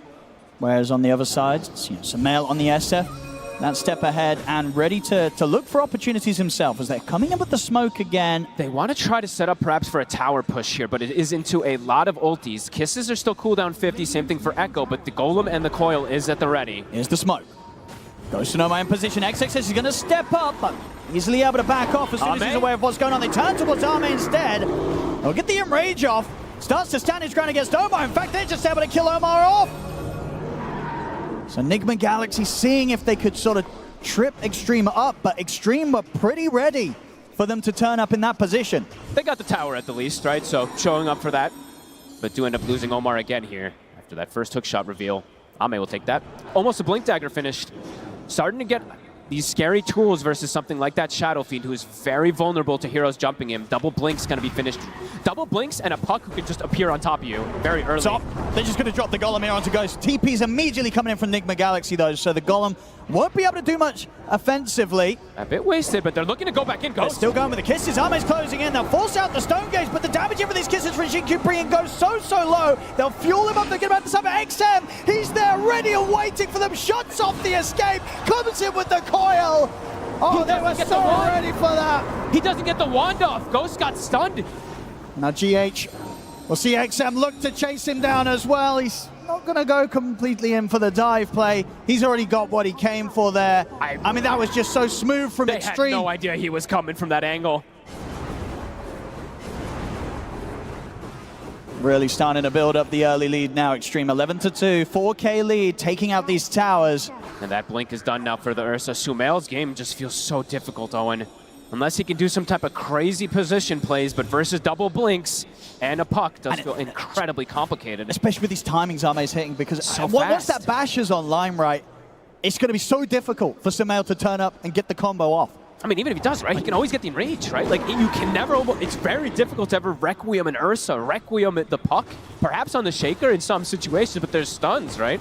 It does feel very hard in this early game for Nigma with the way that XG has prepared, with the way these lanes went down in particular, too. As we keep saying, the supports, almost level 10 on the two of them. A slow start for the side of Nigma. I'm ready to go again. Echo slams at the ready. Kisses still going to be off for 30 seconds, but with just sort of the jump burst alone between the two of them, most of the heroes on Nigma Galaxy will suffer. Omar, Ame does find him. And if they find Sumail, it's going to be quite a huge one. He's just a free kill. They're on top of him, it feels like. They've got enough control and burst. Here comes the silence from XM. Nothing to be done there by Sumail. Uh-oh. This is looking really tough for the Shadow Fiend. They wanted him to get a snowball going, but he's now bottom of the cores after that death. Noob. He's going to start running down in this direction. I feel he's got to be careful. XG's still got a lot around. He's going to open up with the roar onto XXS. See if he can make this play happen, but the kisses are up. XXS will die, but it's going to cost Noob his life. They get a trade. Xinkyu claims another. With these sort of kill involvements that he's going to have, he's level 11. He's very soon having this level 2 kisses. And he's doing already so much with level 1. He's got Pavis, I believe, finished up too to block out the damage from that Medusa, mostly from the Medusa. I think they're starting to just realize that it's going to be the Medusa versus the world very quickly in this game. Straight into the pit here. Addressing everything else. is there a chance they go for a steal? They do have kind of hook shot and stone gaze at the ready. They could try for a risky sort of move here. I mean, it is under vision though. Look at the ward they placed down. X-Nova, he sees them smoke. They've got Supernova ready at the waiting as well, so they have got the tools. Can Omar get the angle? They've got to try for this Nigma Galaxy, but are they going to be able to do it in time? It's the hook shot, they're in. Can they get the steal if they can't? Arme gets the kill, gets the Aegis. As Nigma Galaxy have to run, but a Fisher from XXS will stop Omar having any chances of retreat. They tried and they were so close to getting the timing, but Arme stands strong and claims the Aegis. It's one of the cleanest early games I've seen from XG. Just pretty much no mistakes coming out from any of them. Quick moves, super early Roshan, pre-Tormentor as well. And Ame, as you said, that Basher, it's pretty much so done. early. Dusa, SF, like these heroes, if you can get on top of them early, very difficult, but if you have Bash as well, they can't even turn and stand their ground. Ghost starting to also fall behind, a 2K difference almost between him and Ame now.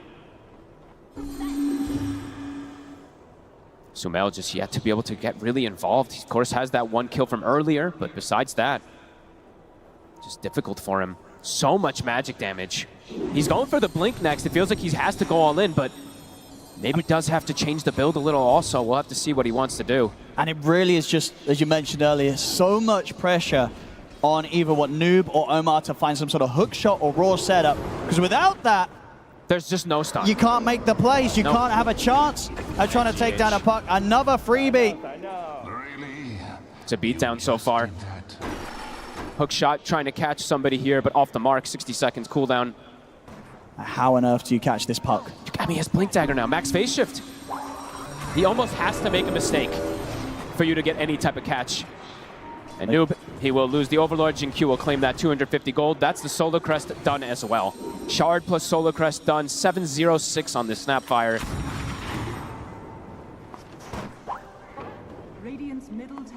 Trying to play around Noob with his Overlord timing, but they just, I mean, as soon as the creep showed, they killed it. So first one is gone.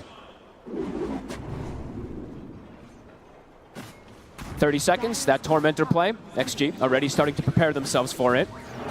And for Nigma, I mean, they cannot fight there. Right? The egg is going to get addressed. Sumail very likely to just get exploded from all the spell combos that they have, the crazy team fight. So might just have to give this one up and hope that Ghost can just farm as much as possible out of it. It's going to become one of those games, right, where it's just for Nigma Galaxy, indeed, just hope that the Dusa can carry them. And of course, it has been able to many times before. Hook They shot. get the hook shot. They get into the roar. That's the 2 bits of lockdown and the Centaur and the Cogs. They There we do go. it. It takes it all in terms of lockdown, but they get the job done. High execution kill. They find XM. XM will be rewarded with a shard for his death.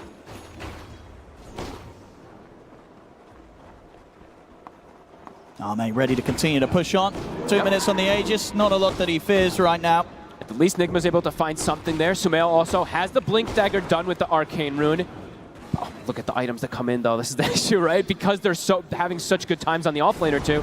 XXS now has a BKB. So if he does try to go for that setup with a Requiem, it might just get countered. Noob might be in trouble here. Oh, yeah. There we go, straight away. Very dead. As soon as they see him. Another one for Jinq. He even gets the Overlord creep. He's just getting so much money. Nah, he is having a ridiculously good timing on the Snapfire. This is crazy numbers already. I mean, best Snapfire first pre-20 wins ever, 8-0-6. I think ever that I've seen. And yeah, going for the blink. I mean, once that's there, it's pretty much going to be impossible that you ever get the egg off. Yeah. He's always going to be able to blink in, little shredder in from a safe spot. And potentially just the saves too, like Blink, Cookie, and Ally. But yeah, That's so absolutely, hard. just positioning being crucial there. Omar, Sumail, they're looking for the wraparound. Trying to See what catch they them can off get. guard here. They get the Omni to X over, but it's kind of awkward. And in fact, he's going to get the chance to live. He's away now. They get the jump in onto Sumail. The bash got through. They have the Invis to protect him for now, but the Dream Coil Snap holds him in position. Sumail will be able to get away, but GH is dead.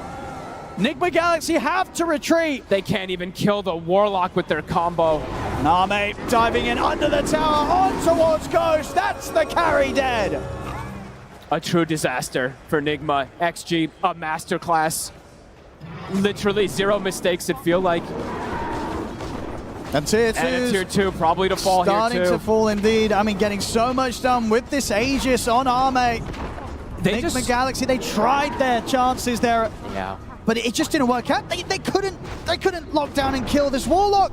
And even if they do, very likely they all just die immediately afterwards too. So an attempt there from Nigma, but quickly answered from XG. BKB is about to be done after all the rest of his pickups that he already has. He is massive on this Ursa. I mean, Sumail's game just feels actually impossible. Coming on towards the top lane, Sumail and Noob, they got to get out of here. Power Ranger TP is coming forward, immediately killing that Overlord. The kiss is to Scout. And they're going to be able to find him. The Fisher comes in. You can't escape Xinkyu. He's always ready to spot you out and just do the damage. It's like, what do you do against this Snapfire? Don't give him it. This is actually insane what he's able to do so far this game. Nigma can literally get nothing going their way, it feels like, right? Even when they got like one of the kills, it wasn't a free kill by any means. The trade ended up happening on bottom. I believe that was the last one that they were able to find. The moves from XG just too fast, and the BKB done for the Ursa. Sumail hasn't been able to find this Requiem combo, and he may not be able to at all in this game with the items that they've been able to pick up already. XG. They've got to be careful down in Nigma Galaxy. XG are coming in from multiple angles. XXS, he's got the BKB. They're going to try and burst him. They get him with a hook shot, but the BKB's there, straight into the Echo Fishers. He locks down the two of them. XM ready to come over as well as the Dream Coil's there, catching out Sumail on the retreat. As Sumail nowhere to run once again. XG take him down. Arme deals with GH off to the side. It's level 1 hook shot, super low duration, right? I mean, sure, it only goes up 0.2, but even 0.2 makes a difference in these type of situations. Doesn't get the Requiem before that BKB. And these items, they got them too fast, Owen. The fact that the Shaker was able to get it this early. I mean, just his item timings in general, right? Parasma online, 24 minutes in on XM. They're making it look pretty easy right now. 21-4. As we said, it's Ghost versus the world, but they have the answers for this Dusa. Even though he has Butterfly, the Parasma's done already. The Ursa can start to make the build toward that MKB if he feels like he wants to. Oh, he can, and he's going to be well on the way, Arme. 2,500 gold ready to start spending up into that MKB. I mean, almost 5,000 gold ahead of the Dusa. And space now starting to be pretty limited for Ghost, and he's actually under vision the whole time. They know exactly where he is. I know, just needs to get so many items online to be able to have a chance in this one. I don't know how many he's going to need. A much rougher game too, and game 1 was not a fun one either for Nigma Galaxy. And at the moment down 16k gold at 25 minutes in. I mean, all the timings that they wanted to go for, as we said, just aren't working. They aren't going to work because of the itemization that XG's gone for, but the timing that they got them to, as you said, Sumail, the Blink Yashikai is out when all the BKBs and shards and Rage is available for the Ursa. Setting up top. Guess they're scouting if there is going to be anybody in the area here. XXS is going luxury build. It's actually going to be going for the Octarine next. So more and more stuns going to be coming out from this Shaker. They find Ghost down here. Oh, they're going to find Omar, which is good news for Ghost, as that should give him the info to get ice. You say that, but Ame's on him. Indeed, Ame coming in for this angle. He gets the bash. Ghost. Oh, he's going to try for the TP, but the coil's there. The Fisher, the kisses, everything coming in on towards Ghost. He can't escape. They're just reading every single one of the moves. Even though Omar tries to catch the gank, Ame comes from a different angle and instantly through the portal again. No hesitation. It's an incredible play so far here from Extreme. And we hear the crowd already loving it from Ame. Ame. They can feel it. Noob being stalked again. Oh. No? That was the Golem. Okay, maybe they thought he was on the other side of that there. But really despise these Helm of the Dom creeps. Yep, whatever. I'll get rid of it. Yep, next up is like, don't need it anyway. GH.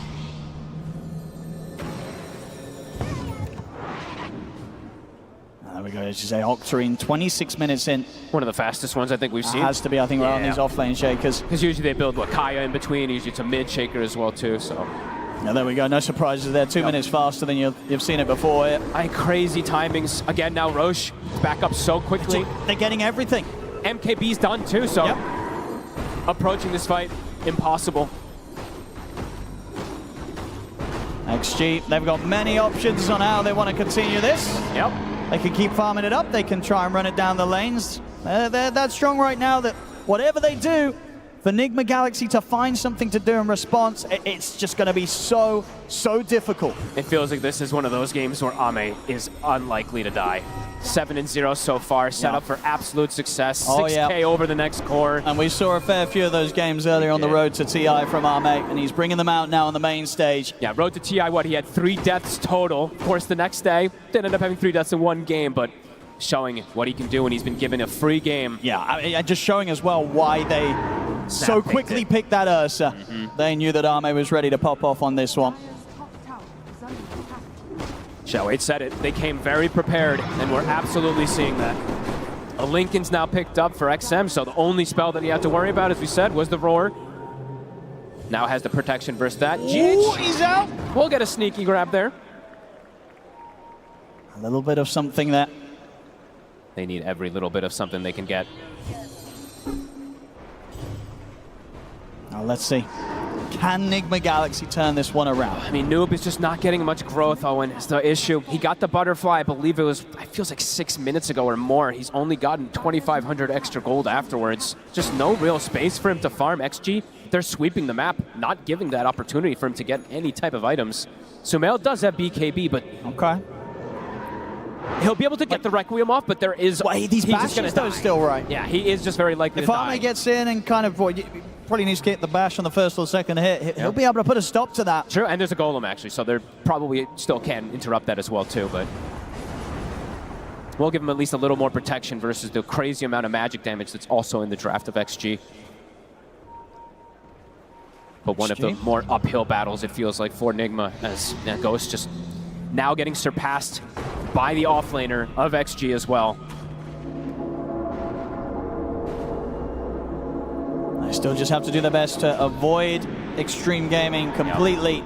Try and build things together so that they can scramble together some sort of semblance of a team fight and defense on the high ground, despite this huge lead that Extreme have against them. That feels like it has to be at the high ground. Anywhere else, I mean, even at the high ground, it feels almost impossible at this point, but that just has to be where they look to pick that fight. Ame, he's in, the banner's down. Ready to get damage done. Still 2.5 minutes on this Aegis, so a lot of time for Extreme to amp up the pressure. Stopping that Sunray. Nigma Galaxy, what have they got? It's 2 minutes still on this Aegis. The Ursa's fully buffed up. Trying to hold on here in the competition. And at the moment, just having to watch Ame tear apart their barracks.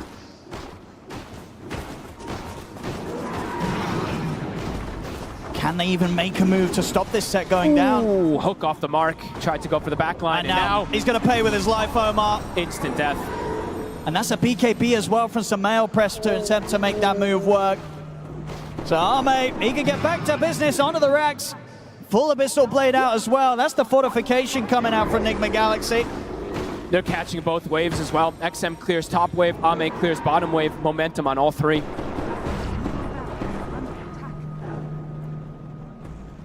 Backdoor will kick in, but the top wave coming in shortly. The jump. And he's ready to dive! Instant kill. They're truly making it look easy, Owen. They really are. They definitely seem set to make quite a run potentially in this lower bracket XG if they keep up this level of performance. And how do you stop? There's still a minute left on the Aegis. You have no BKB for Sumail for 40 seconds still. Ghost steps up. At any moment, it feels like XG is just ready to close this. Yeah, they know how to push their advantage very, very well here. XG not getting slipped up at all. Kisses. And they get the catch in on the tree line. They look towards Noob. The Ghost Scepter will buy him enough time to back off. So he'll survive the jump this time round. Ghost. Another tier 3 gone. Ame moving in onto the Medusa. Ghost has to be careful. Mana's falling low. Buildings are dropping. Ame, Aegis, 20 seconds. Trying to slow him down here with the Fire Spirits. The Rain Tracks is gone. He Got what they came for. Looks like they are going to respect the fact that Nigma Galaxy are all up and the Arme's Aegis shortly about to leave his hands. Just playing it as safe as possible. They just got a ton of money pretty much on everybody. Almost a full Aghanims on the puck. Ame, soon the Swift Blink.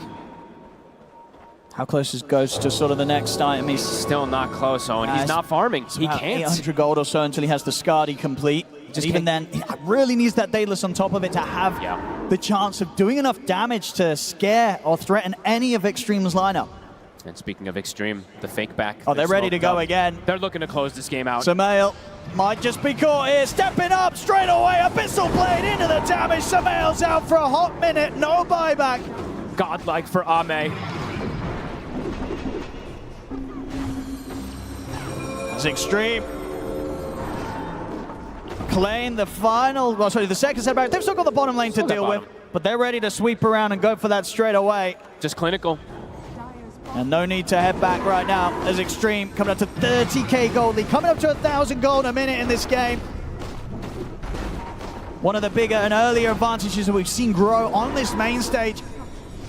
At 30 minutes in particular, right? Having that So almost early. 1k per lead is crazy. Ame. GH won't find him this time.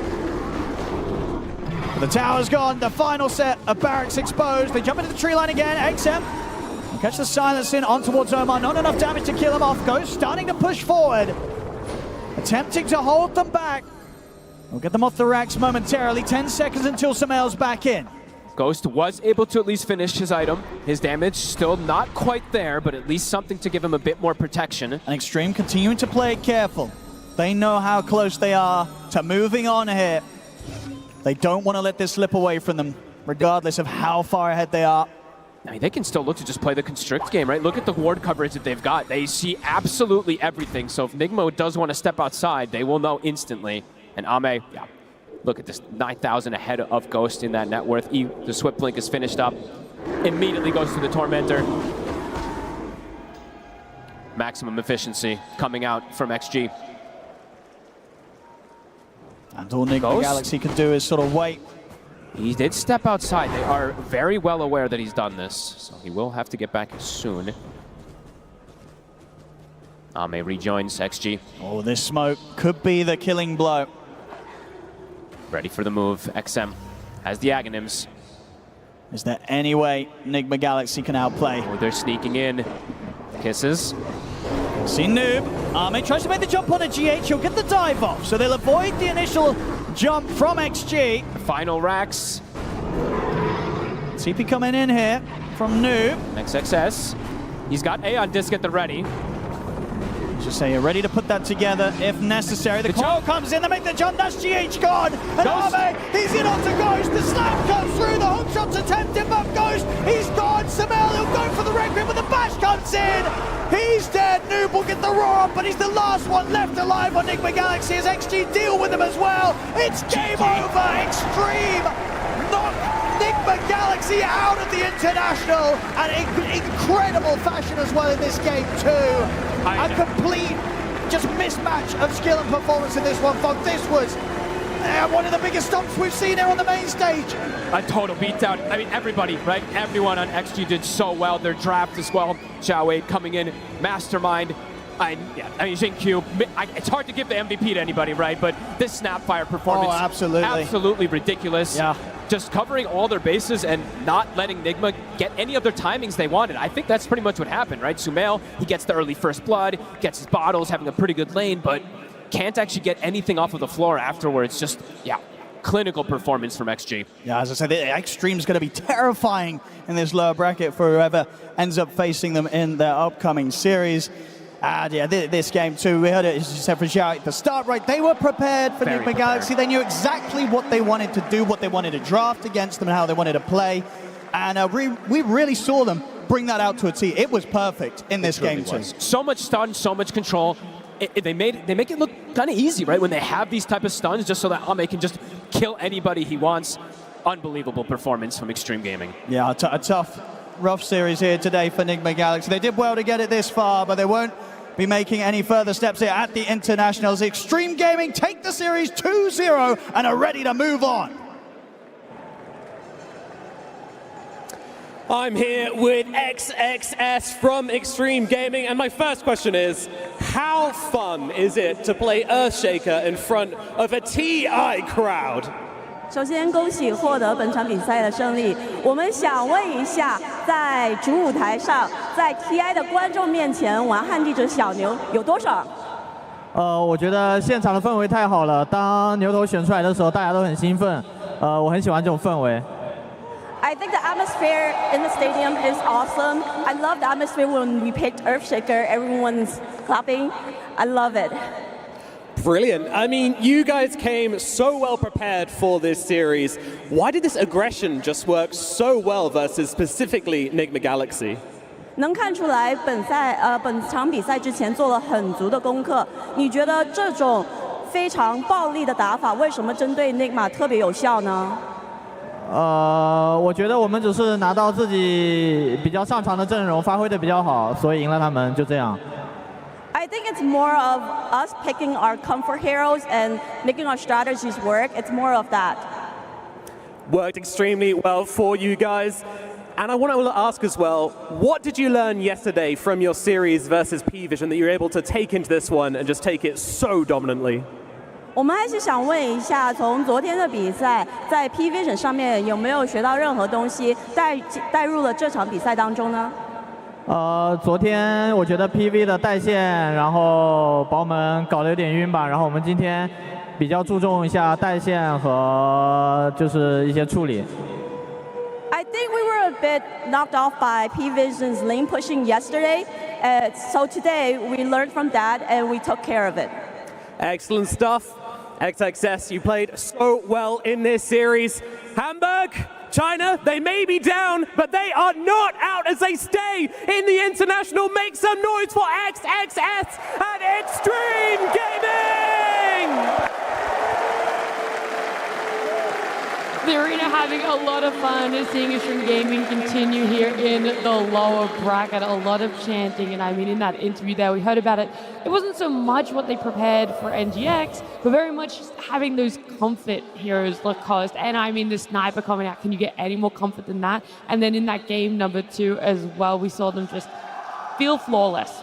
Yeah, Amazursa also another classic.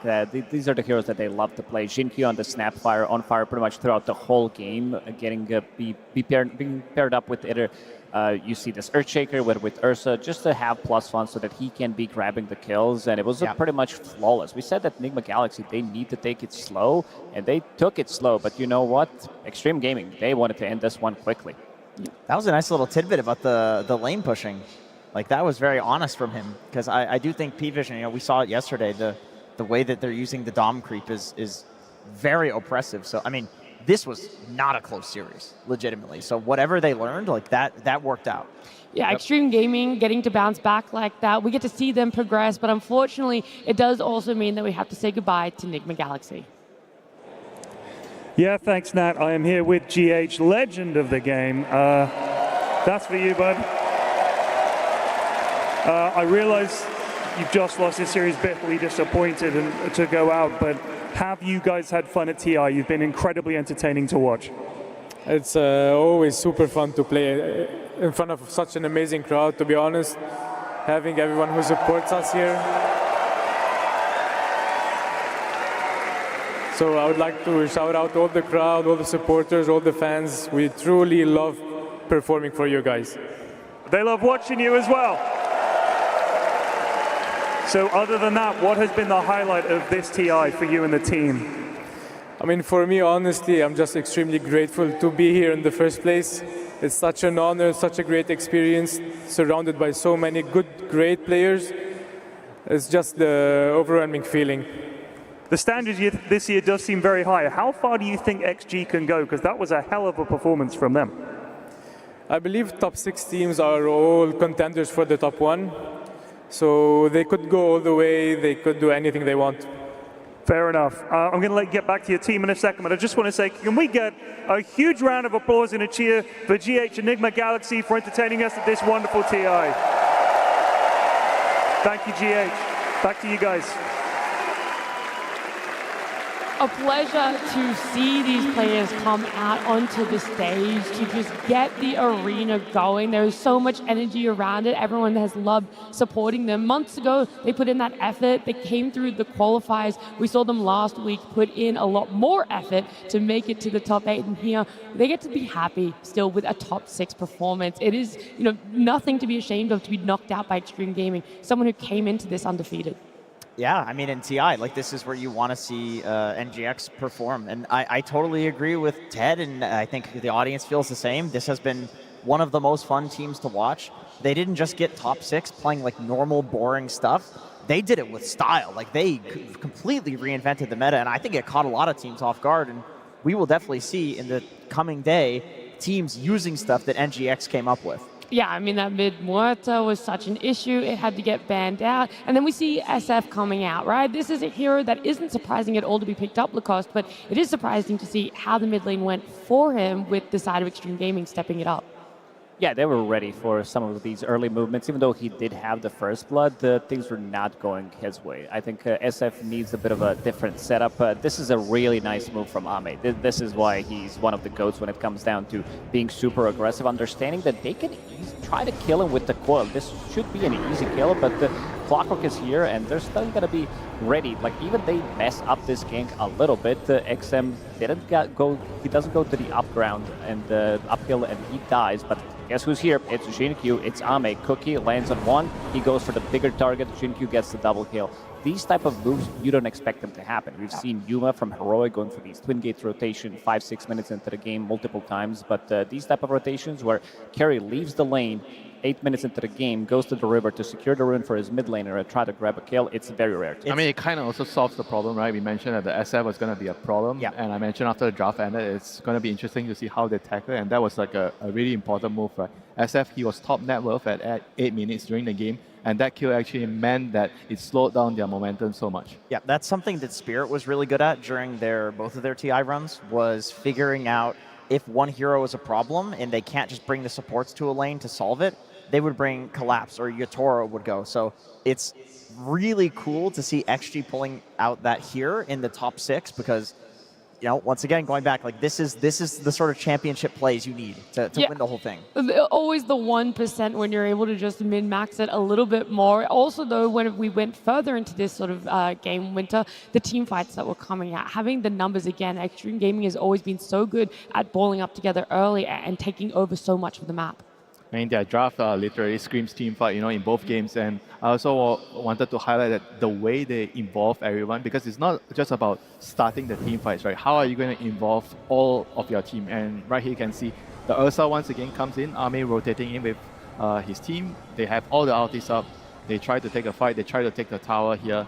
And Nigma, they just couldn't really respond with 5 heroes because the Beast didn't have a good start. And usually Beastmaster, you don't really want to TP into a fight. You want to be in a position when your team goes to you, right? So they took full advantage of that, and Nigma just couldn't bring 5 heroes, and they had to run, and they lost their carry.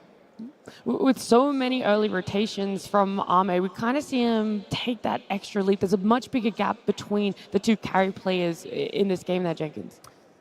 Yeah, I mean, this is a Ame classic, the Ursa, and I feel like this is what Extreme has been playing really well around since day 1 of this tournament, which is having some, like, really bursty carry, and then heroes that can like kite the fight, do things from far. They've Snapfire, they've Earthshaker, or Warlock. Like all of these heroes, just they poke. Like this basically lets XG play as a unit, and then Ame can like pick and choose his jumps and just not die. He went 9-0-4 this game, but honestly, this is how most of his Ursa games go because they pick around it. Yeah, a big difference between having an active early game carry compared to a late game scaling carry in the Medusa Lacoste.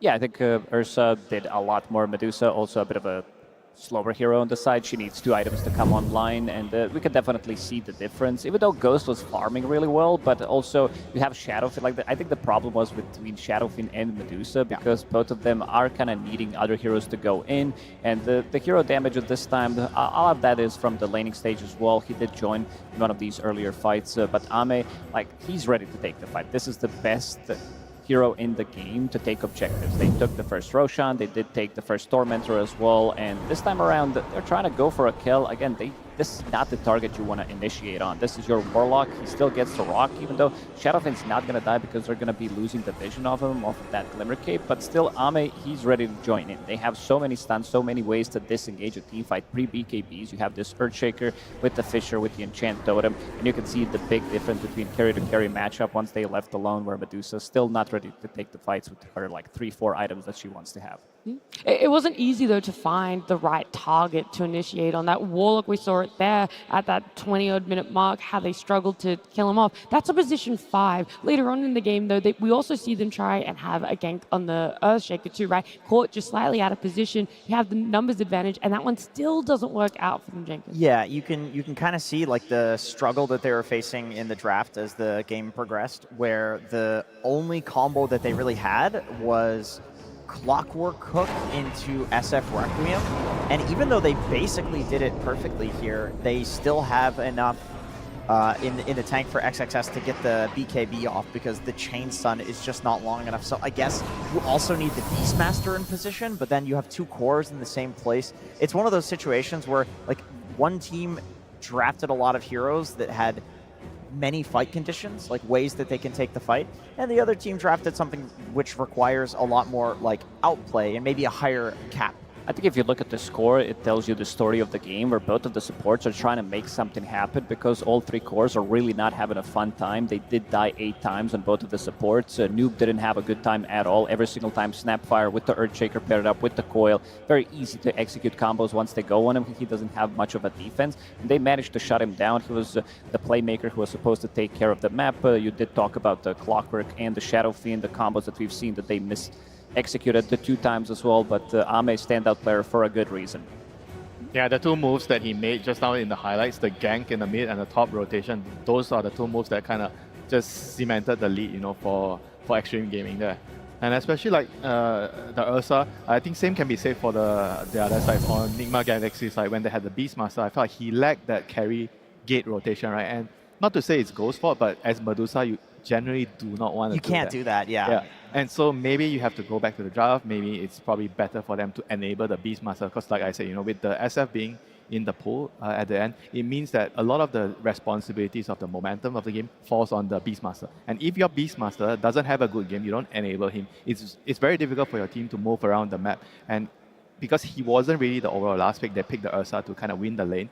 So and you don't help him, so how is he ever going to get into the game? Right, I mean, he's overall first pick, and they didn't flex him out of offlane. Like, it was very clear throughout the entire draft that Extreme expected the Beast to go offlane. They picked an entire lineup that countered Beast offlane, and then NGX felt like they still had to run it offlane, but then they have this whole game that they need to play through him, and it just results in this problem. It probably, I think, went differently because they saw the 2 supports, right? They were caught between 2 minds. So either we go with the original plan to enable the Beast, or right now we try to abuse the fact that they had these 2 supports, which doesn't really offer a lot in the early game, and we pick a greedier mid, right? So in the end, they went for that, and it clearly showed why it didn't really work out.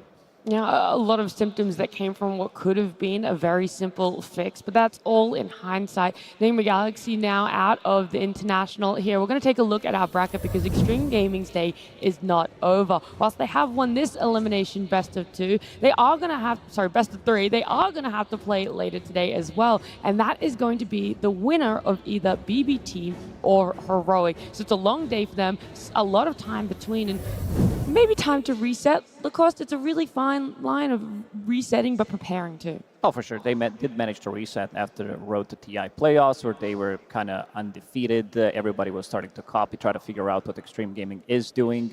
They did lose to P-Vision yesterday, which was one of the game was competitive. The second one, they couldn't figure out what P-Vision's doing on the map. Very annoying team to deal with. And now they have a couple of series left to figure out who they're going to be playing, either BB Team or Heroic. But Extreme Gaming, they're definitely resetting, and you can see them powering up. This is pretty much Extreme Gaming from Road to TI. All right, we would be talking about these teams, what's to come, what their time is going to be filled with, and we have a little bit of time to fill with you guys. And so over the last few days at this international, we got to catch up with everyone and ask them about who they think is the best mid laner. Hello and welcome to the International Hall of Fame.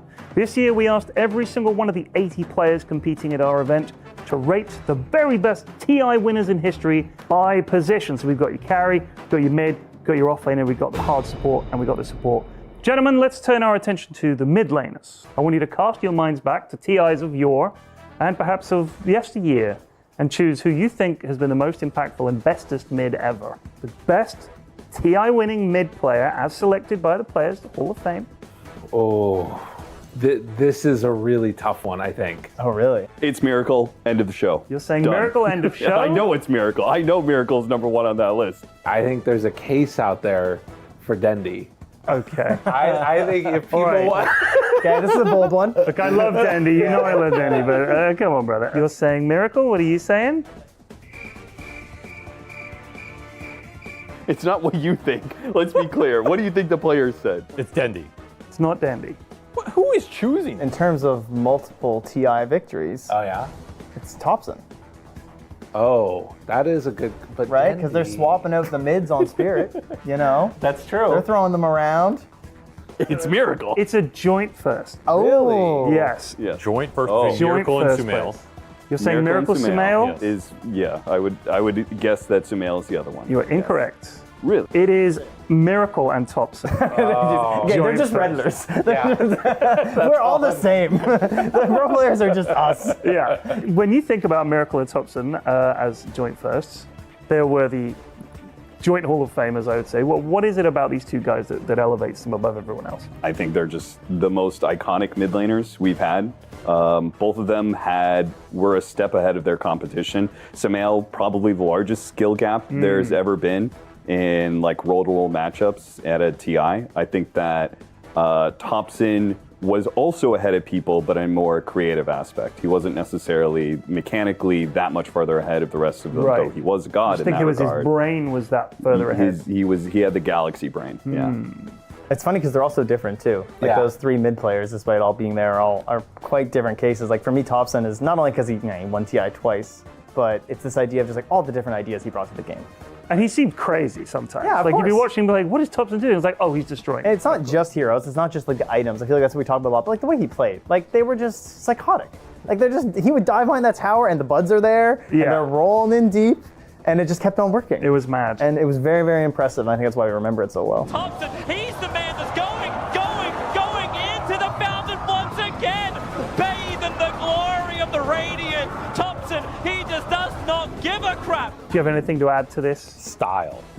Style. One word. Style. I think it That's all speaks it for takes, itself. baby. That's what mid lane's about. Mid lane's about style. That's why every mid laner who plays it, they play it because they want to style on some dude, and they got style. The one thing that's weird about it is that Miracle has a couple more of those like standout moments where he had the enemy team in the palm of his hand. Literally outplayed 5 guys. Yes. I think that's what it is, yeah. The reaction time was all about Miracle, the bar start from Kaka. It'll connect, follow up Fidget, but KP, he'll get the sun up the map side, most in the middle of the field, Darcy, coded off, Miracle, the anchor, slams there from GH on the only side, and damage outpost chirping with the side, SDC is gone for 2 minutes. That's what gives him the most credit. Yes. Is that he was like the individual. And the buds were there like helping him out. But Thompson was more of like a gelled into the team thing, I think. Like Yeah, I they played a think lot you're right. around him and you saw the success together as a unit. But when we think of Miracle, you think of just like some giant 25-0-7. Can you think of a play or a moment each for say either Miracle or Thompson where you would thought, holy crap, that's The Thompson Invoker, that iconic moment where he's casting a billion spells and outplaying everybody in that team fight. Yeah. Yeah, thank God that wasn't against me. Yeah. Seb, can he keep this man alive though? He doesn't have the Black Hole back up. You have an Anna with a big gust heading him back. Tornado, Thompson, he's in with the back of the mid. Tony Glass coming down. Thompson with the save, gets both of them. Thompson in both. As far as Miracle goes, there are too many highlights to think of just one. Okay. That's the entire half of YouTube's video list is just True. Miracle highlights. Even now, it's all just Miracle True. highlights. Yeah. That's well, what then, half the Dota audience is still watching. Miracle TI highlights. ended. They started loading up the Miracle 2016 highlight reel. Miracle highlights and Thompson builds. That's what people want. All right. Well, thank you, gentlemen. That was mid. Well, don't go uploading, and searching for those highlight reels just yet. TI is still going. There's still space for some new mid laners to carve their name in that Aegis, and of course some moments for themselves as well. But that was our casters talking about who the pro players had voted as the best or most memorable mid laners. Do we have any differing opinions on the panel about it? I mean, Miracle has been such an iconic mid player. It's kind of hard to go against him. Yeah, those are pretty good ones. Yeah, I mean, I have a Miracle top biased one. Okay. Of course, I want to say SEA mid. You can still do it, Winter. Nah, but they are totally spot on. You know, both of them, like Thompson and Miracle, they definitely change a lot of players' mindset in the mid lane. How you're supposed to play, how you're supposed to lane, what items are you going to go, you know, how are you rotating. They definitely started a totally different trend. Yeah, and now we see, mid lane, just exactly how it is played out, how much more support is given around it, what the teams like to do. It's very indicative of their playstyle as well, and two teams that have extremely unique playstyles or hero pools are the two that we're going to see next. We have BB Team up against Heroic, and I mean Heroic coming out with these Pudges. Obviously, they also love their clockwork. We've seen them with the off-lane Phoenix too. It just feels like you can never put this team in a box. They always go above and beyond expectations in any regard. Yeah, to me, this is the most fun team to watch of the tournament, and it's not just because they pick Pudge. It's because they create so much chaos in a game that they make their opponents, no matter how skilled, they will make their opponents make mistakes. And Dota, where there are no mistakes, is boring. You just see objective to objective, and the game ends. This is why TI is so great. You have the pressure, you have mistakes, you have a team that's willing to create these mistakes, and then you get these long games, opportunities for really cool plays to happen, and it just seems to happen every game with Heroic. Yeah, every single time. Game that they played yesterday against Tundra, if you gave their draft this Pudge, Shadow Demon, Broodmother, Tusk, and Phoenix to I think any other team, I don't think they would be able to win that game, because this is not like a super strong draft. It's just that it suits Heroic's playstyle. They know how to utilize these heroes. This is pretty much their classic heroes as well. We're talking about Tusk, we're talking about, Shadow Demon on KJ as well. Support duo has been really the shining stars of the team, but I also got to talk about Yuma. This guy has been amazing throughout the whole tournament. I don't think he had a single bad game. Yeah, I think that's very fair to say. We're seeing him step up in every regard when it comes to it. Is he going to be able to step up when it comes to the side of BB Team? They're drafting a lot more stable in what we see for their supports. I mean, that Hoodwink getting picked up 10 times. And it just feels like there is the big difference in what they want to do for stability in finding success. Yeah, the dynamic is definitely going to be interesting between the two teams, where one team is just trying to make everything chaotic, whereas BB Team, I think they have to try their best to ignore that the other side, what they're doing. They have to focus on what they are doing and just make sure that, oh no, we see a random Schofield walking around, should we kill him? Those thoughts should be blocked out and just focus on our objective. Are we getting the Tormentors? Are we going for Roshan? Are we getting a tower? Don't just go after Schofield every time you see him doing something silly in the game. I will say for BB Team though, the one word I would use to describe this team, even if they have just lost the series, is confident. Okay. And I think that is what could potentially break the chaos of Heroic. As much as I love the chaos, I think the BB Team could be so confident that they're just not swayed by the Schofields running around. They find the answer to the Broodmother coming out mid, or they just ignore it and let it exist. I didn't think I was going to say this ever, but you know who's the stabilizing factor in BB Team? Is it Pure? No, it is GPK. Like, this guy has had tremendous years. Like, maybe before a couple of years back, he would be on the flip coin side, but I don't remember last time this guy did something that was like game throwing or anything. Like, in most of their games that they played, he's the most stable. He's the one leading the charge in a game where they're losing 5,000-10,000 gold behind. He is ready to pull it back with his puck performances. This guy has a massive hero pool, plays those heroes to extreme, and always fun to see. Like, this guy has some really nice moves. One of the most talented mid laners we still have. I feel like he changed a lot after the break where they were trying out Kiyotaka. And then it was that swap. It was during that swap, and then when he came back, he got angry. He came back and he's like... A vengeance. Yeah. He had something to prove, and I know that they've still got a lot to prove when it comes to being on this TI stage. So let's bring him out. And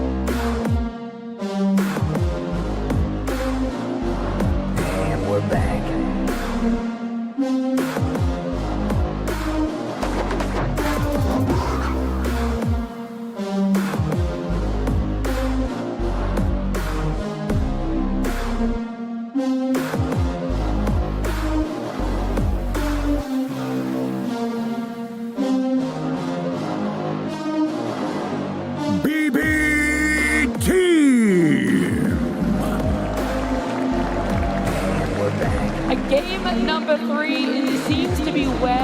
team loves to go, making their series so far on the TI main stage go the distance. They have been one of the most entertaining teams that we've gotten to see when it comes to gameplay and execution. But someone else that loves to bring some chaos and some energy is, of course, their opponents.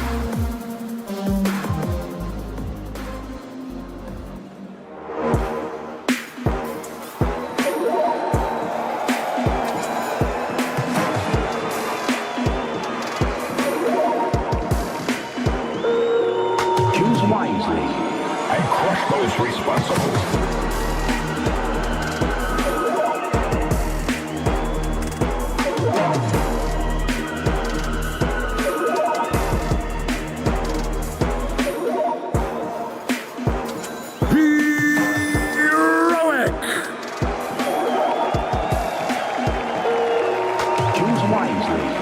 These 5 players are striving for their best result at an international, not just personally, but for the South American region as well. Top 6 is where they currently sit after this best of 3. If they can get a win, a top 4, that is the best we've ever seen from these players and from that region. A lot is on the line for them, a lower bracket run. It's definitely possible. They showed up yesterday. They can definitely show up again today, Lacoste.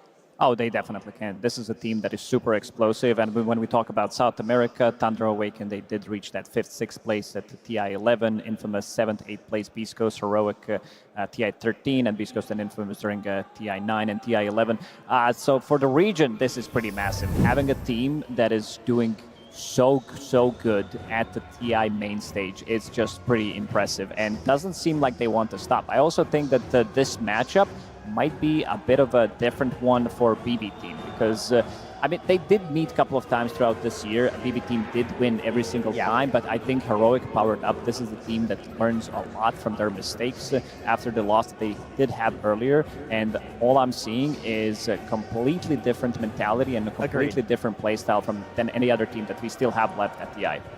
Yes, for these players, you know, their best results at previous TIs as well, but also how many they've been to. So quite a lot of them playing at 4 TIs, including this one. Miro, this is his 3rd one. So there has been so much growth already in previous placements for them.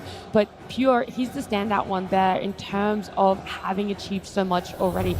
I feel like he's one of those players that just would not be happy going out here now. This elimination, I think, means more than anything to he wants to make it to that final day is essentially what I'm saying. Yeah, he did reach that with Tundra, but also I don't think Pure has reached his full potential yet at TI here, because in the previous performances, this guy is the dominating factor. He's the one controlling the tempo of the game with his Monkey Kings, with his CKs. He plays Lone Druid as well, but I don't think he's playing to 100% yet. It really feels like BB as a team, they live or die off of the back of Pure. This is what we saw in the series yesterday, where he was rotating on anti-mage, you know, level 2, level 3. Oh yeah, that mid rotation. It was really interesting. Like, he has very creative ideas when it comes to the game. He has a lot of confidence, but as a result of that, you can have these games where it's very volatile. Like, either he's 18-0 or he's 0-18, which makes for very interesting Dota.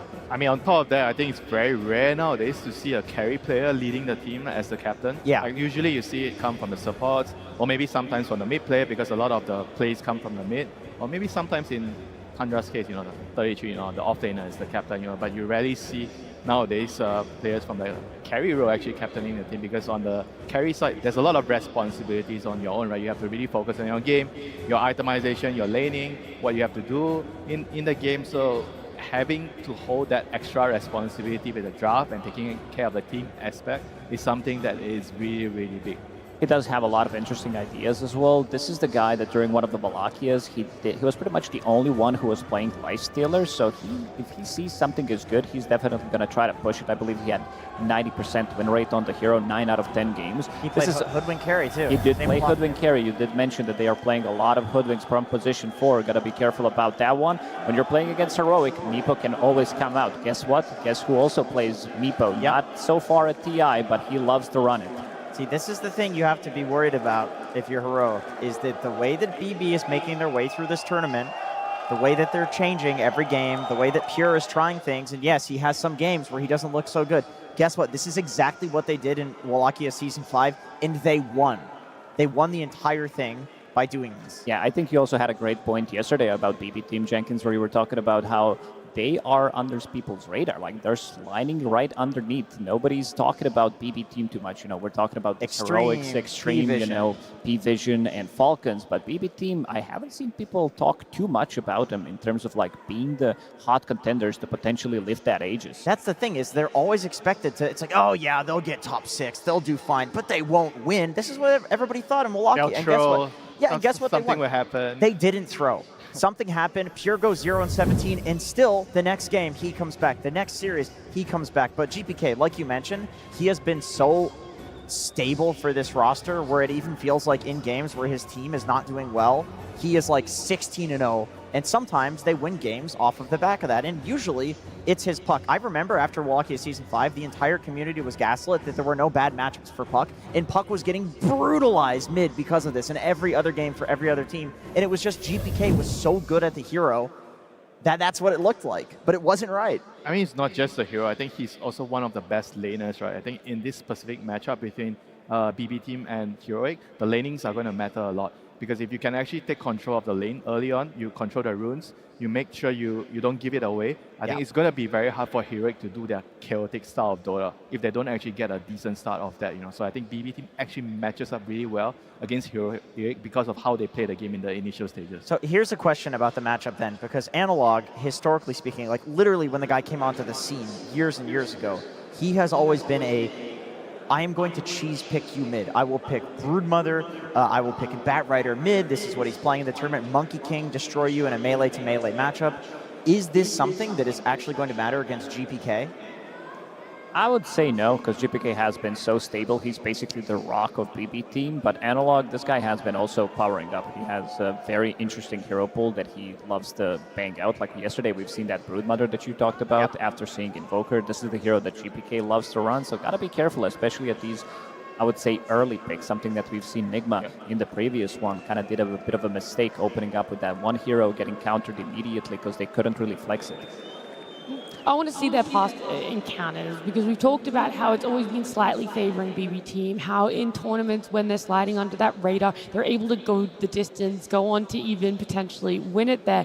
But for Heroic, this is just something that doesn't feel normal in terms of a tournament for them. There we have it. BB It's been Team. hugely favoring BB Team. Right. So yeah, it's not been looking good for Heroic. But this is months ago that you have to factor in. There has been a lot of significant growth for Heroic. It may be months ago, but it really comes from, I think, the root of how both teams actually play. Because when I was watching their games, right, I feel like Heroic likes to play on the side lanes more. They prioritize Whisper's game a lot. So they tend to give a lot of rotations towards the side lanes, whereas I think against BBT, if you don't control the runes and if you don't pressure GPK, he's going to try to snowball the game from there. Then after that, if Miro gets pressured, he doesn't mind coming to the mid lane, or even Pure, for example, he's rotating to mid lane to help the mid laners get runes and make plays, And that doesn't really happen the other way around when Heroic, they are going for the mid runes. I don't really see Whisper come down as much because he prioritizes his own game a lot more. So I think the dynamic is what makes the difference there. Yep, and in the draft he's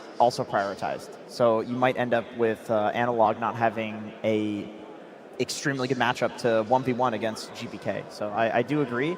However, this version of Heroic is not really the same, because I feel like for the oh, come on. Take that phone away. That's a good way to... The arena was definitely vocal about what Where's they the thought security? Escort him out of the arena. Do either of these teams pick Tinker? I don't think we have... No Tinker mids, okay, when at you least. say No that, Tinker mid. I was going to say, they're not necessarily like Tinker experts, but I do feel like there is one person on almost every team. They're not going to bang it out. Anyway, Heroic has powered up in this tournament, and I think every other tournament this year, barring the Parker PGL Wallachia, when they had him, they have pretty much played to their expectations. They don't beat the good teams, but they beat all the bottom tier teams, and then they just get knocked out by when they face their first good team.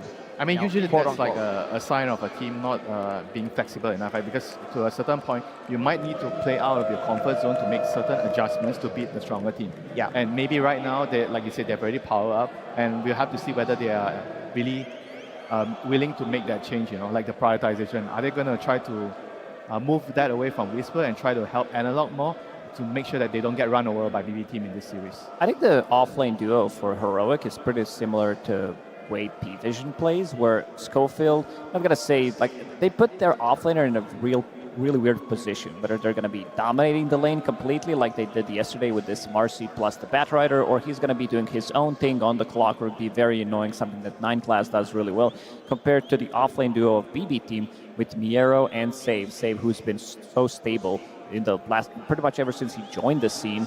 Miero, I also think that this meta does favor him, because we're talking about these Helm of the Dominators, the Zoo metas. These are all of his most successful and the best heroes. We're talking about, you know, the Lycans, Beastmasters, Visages as well. So he knows how to micro. Look, those fans are getting passionate out there. They're seeing Heroic on the stage and in their booth, and all they want to do is just get on into this series. BB Team versus Heroic, Game 1.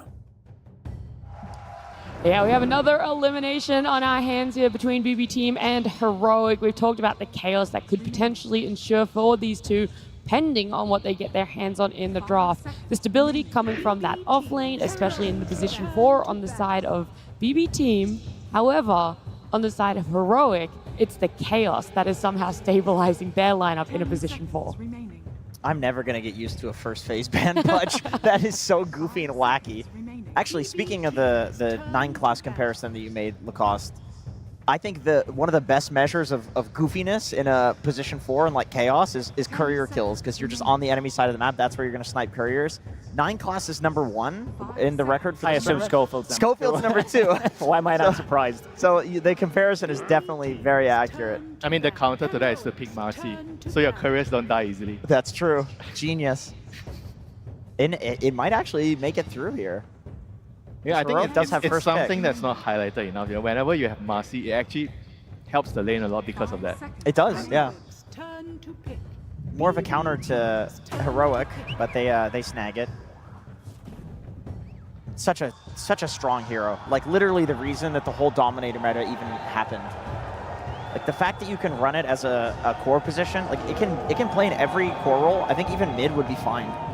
You can run in any core role with the Dominator, play for having a lot of damage. You can run it in either support position and use the double jump, jumping your ally in. And the facet is also really strong, right? It's not just the helm, like the Fleeting Fury facet. I think those are the 2 things combined together make the heroes so hard to deal with right now.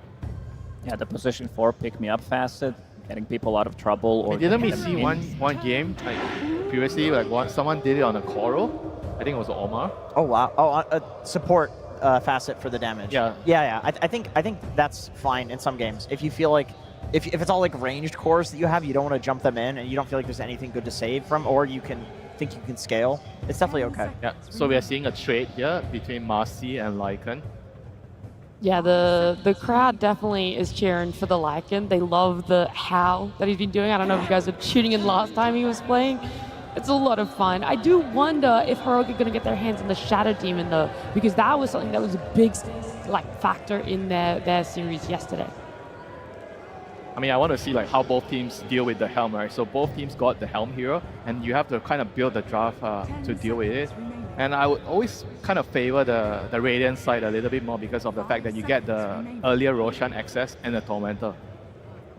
So I feel like you have to like really plan your draft around that, whether you can actually stop it if you're on the Dire side. Is there any way of having heroes that can actually stop it from happening early on? Like you want to have, I think, heroes that can sit in mid lane and defend a tower. Because the thing with the mid tower is, the Radiant side, once they kill your mid tower, it's very easy for them to kill the Roshan between 50 and 20. Yeah. So That's a good point. I would like to have heroes that can push the way out. Like we've seen Sniper, we've seen like Puck.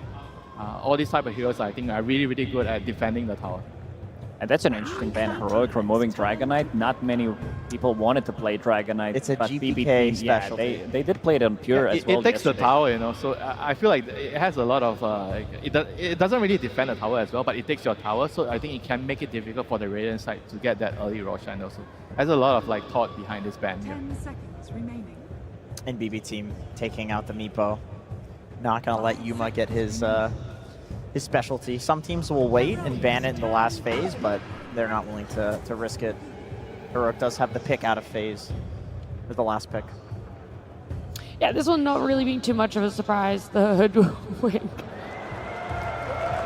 He should. Yeah, I was going to say the crowd. Yeah, we're going to put it up for Thompson, you know? Who knows? There might be a return. Hey, there's one day Divide for him. Llama in the back. I saw Divide Llama there. We're seeing everyone in the crowd. Shout-outs to Divide Llama. Yeah, awesome. We're going on to Heroic. And their pickup here with the Chen. So this is a different sort of take that KJ can go for. It's a very fast-paced lineup with Marcy and Chen. They're just playing to run them over from the early game. They're like, Falcons. You know what Falcons did yesterday? Yeah. They removed Dragonite. They did beat Dragonite as well in one of the games, but they also did play Chen, which gives them quite a lot of momentum. Like Chen brings all these auras, very annoying for the offlaner to be laning. Yeah, I think you might your mana burn. We might actually see a Wyvern actually popping out here for Katalmi. I think Wyvern is very good against these two heroes. He's very good against Chen. He kind of blocks the Marcy's damage. So it'll be interesting to see whether they actually go down their route after this. Whoop. Okay, Queen of Pain. I would say this is quite punishable from her. It's also really good with the Chen, right? Because Chen likes to go mid and pressure and take the tower. Co-op always keeps the enemy mid lane low on resources, so it gives you a lot of opportunities to kill the tower. That's a cool point. That's a cool point. I feel like there are heroes that can counter Queen of Pain, and I don't know. She doesn't really like playing into Lycan that much. This is a very interesting one. I mean, Hoodwink is a really low HP hero and very hard to catch. So I do feel like Queen of Pain loves playing against Hoodwink. And the thing with Heroic is Schofield does play Quap. This could be a Quap 4. Could be a Whisper Quap as well. So for now, they're just keeping the flex open to see the two heroes that BB team is going to pick. They need some kind of a control. I don't think having Hoodwink as your control is going to be enough, because this is not a reliable control. Maybe in Save's hands it is, but also Lycan doesn't provide you with much. But again, if we talk about the Lycan, this hero gives you very strong timing. It gives you like 12, 13 minutes Helm of the Overlord as well. Then you're going to be pushing with your Wolves, you're going to be pushing with your Shard. A lot of ghost pushing that's going to be happening on the map, which means that the lanes are going to be in a good position, which opens up potentially you going for Tormentor, collecting all that information. One of the reasons why this hero is first pick. Yeah, we love being able to open up the map for those objectives there. I just don't really know where they go for this. If there is this comfort that needs to be relied on, or if you're going to try and go for something that is going to be catching someone off guard. I think BB kind of have to just like pick their heroes. They don't really know the lanes, right? It's very hard to tell what's the lane. But they have to pick their position 5 and their carry, right? Because they're picking twice in a row. So I feel like they just pick a really strong lane. I'm trying to think, like, what can they pick that will hype. Casual Disruptor, I think, is fine. Good for catching the Queen of Pain, because you're going to be having vision. And this is going to be the hero for GPK. So they're deciding to pick the mid lane right away, which, I mean, we already discussed, maybe the co-op is not a mid laner, so it might not be the lane that the Void Spirit is expecting to go in here. So, but they're putting more stock on keeping the carry hero until last year, probably because he doesn't see the lane, so he doesn't know what he wants to play yet. Right, this is a decent catch against the co-op here, and Lycan gets people to run away from him, so guess what? Disruptor brings them back. Yeah, he loves an anchor, for sure. I mean, this is like one of the best duos, right? I think I remember seeing these two together. I think earlier today, in Nat, you mentioned the combinations, Disruptor and Lycan. It's a very strong trio, too, between the mid and the two supports. Like, they have a lot of kill threat, lots of magic bursts, lots of ways of locking people down, and even if the two supports go with Lycan, like, these are really good. This is what Lycan likes to have with himself, any kind of lockdown, any kind of a slow, something that can keep him in place just so that he can be the one dealing that damage. And I would say that this is relatively natural response to what they do have. Because so I guess Oshaker's going mid now? Yeah, I assume so. I think this Queen of Pain will be shifted to off lane. Off lane, I would say.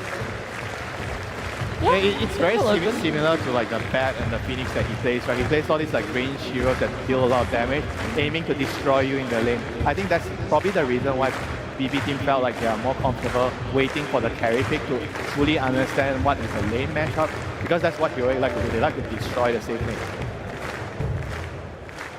They do. They're always having that strong offlane. That's what we guys talked about coming into this one. And so it does make sense that they're looking to try and hold off, give Pure the best game, because he hasn't really been having the greatest showing. He has a lot more potential than what he's been bringing to the main stage so far. So we'll see what exactly gets taken out from the side of Heroic. What are you worried about? What is a Pure hero that could do so much damage to their lineup? I feel like if you know you're playing into Queen of Pain in the off lane, Lifestealer, Abaddon?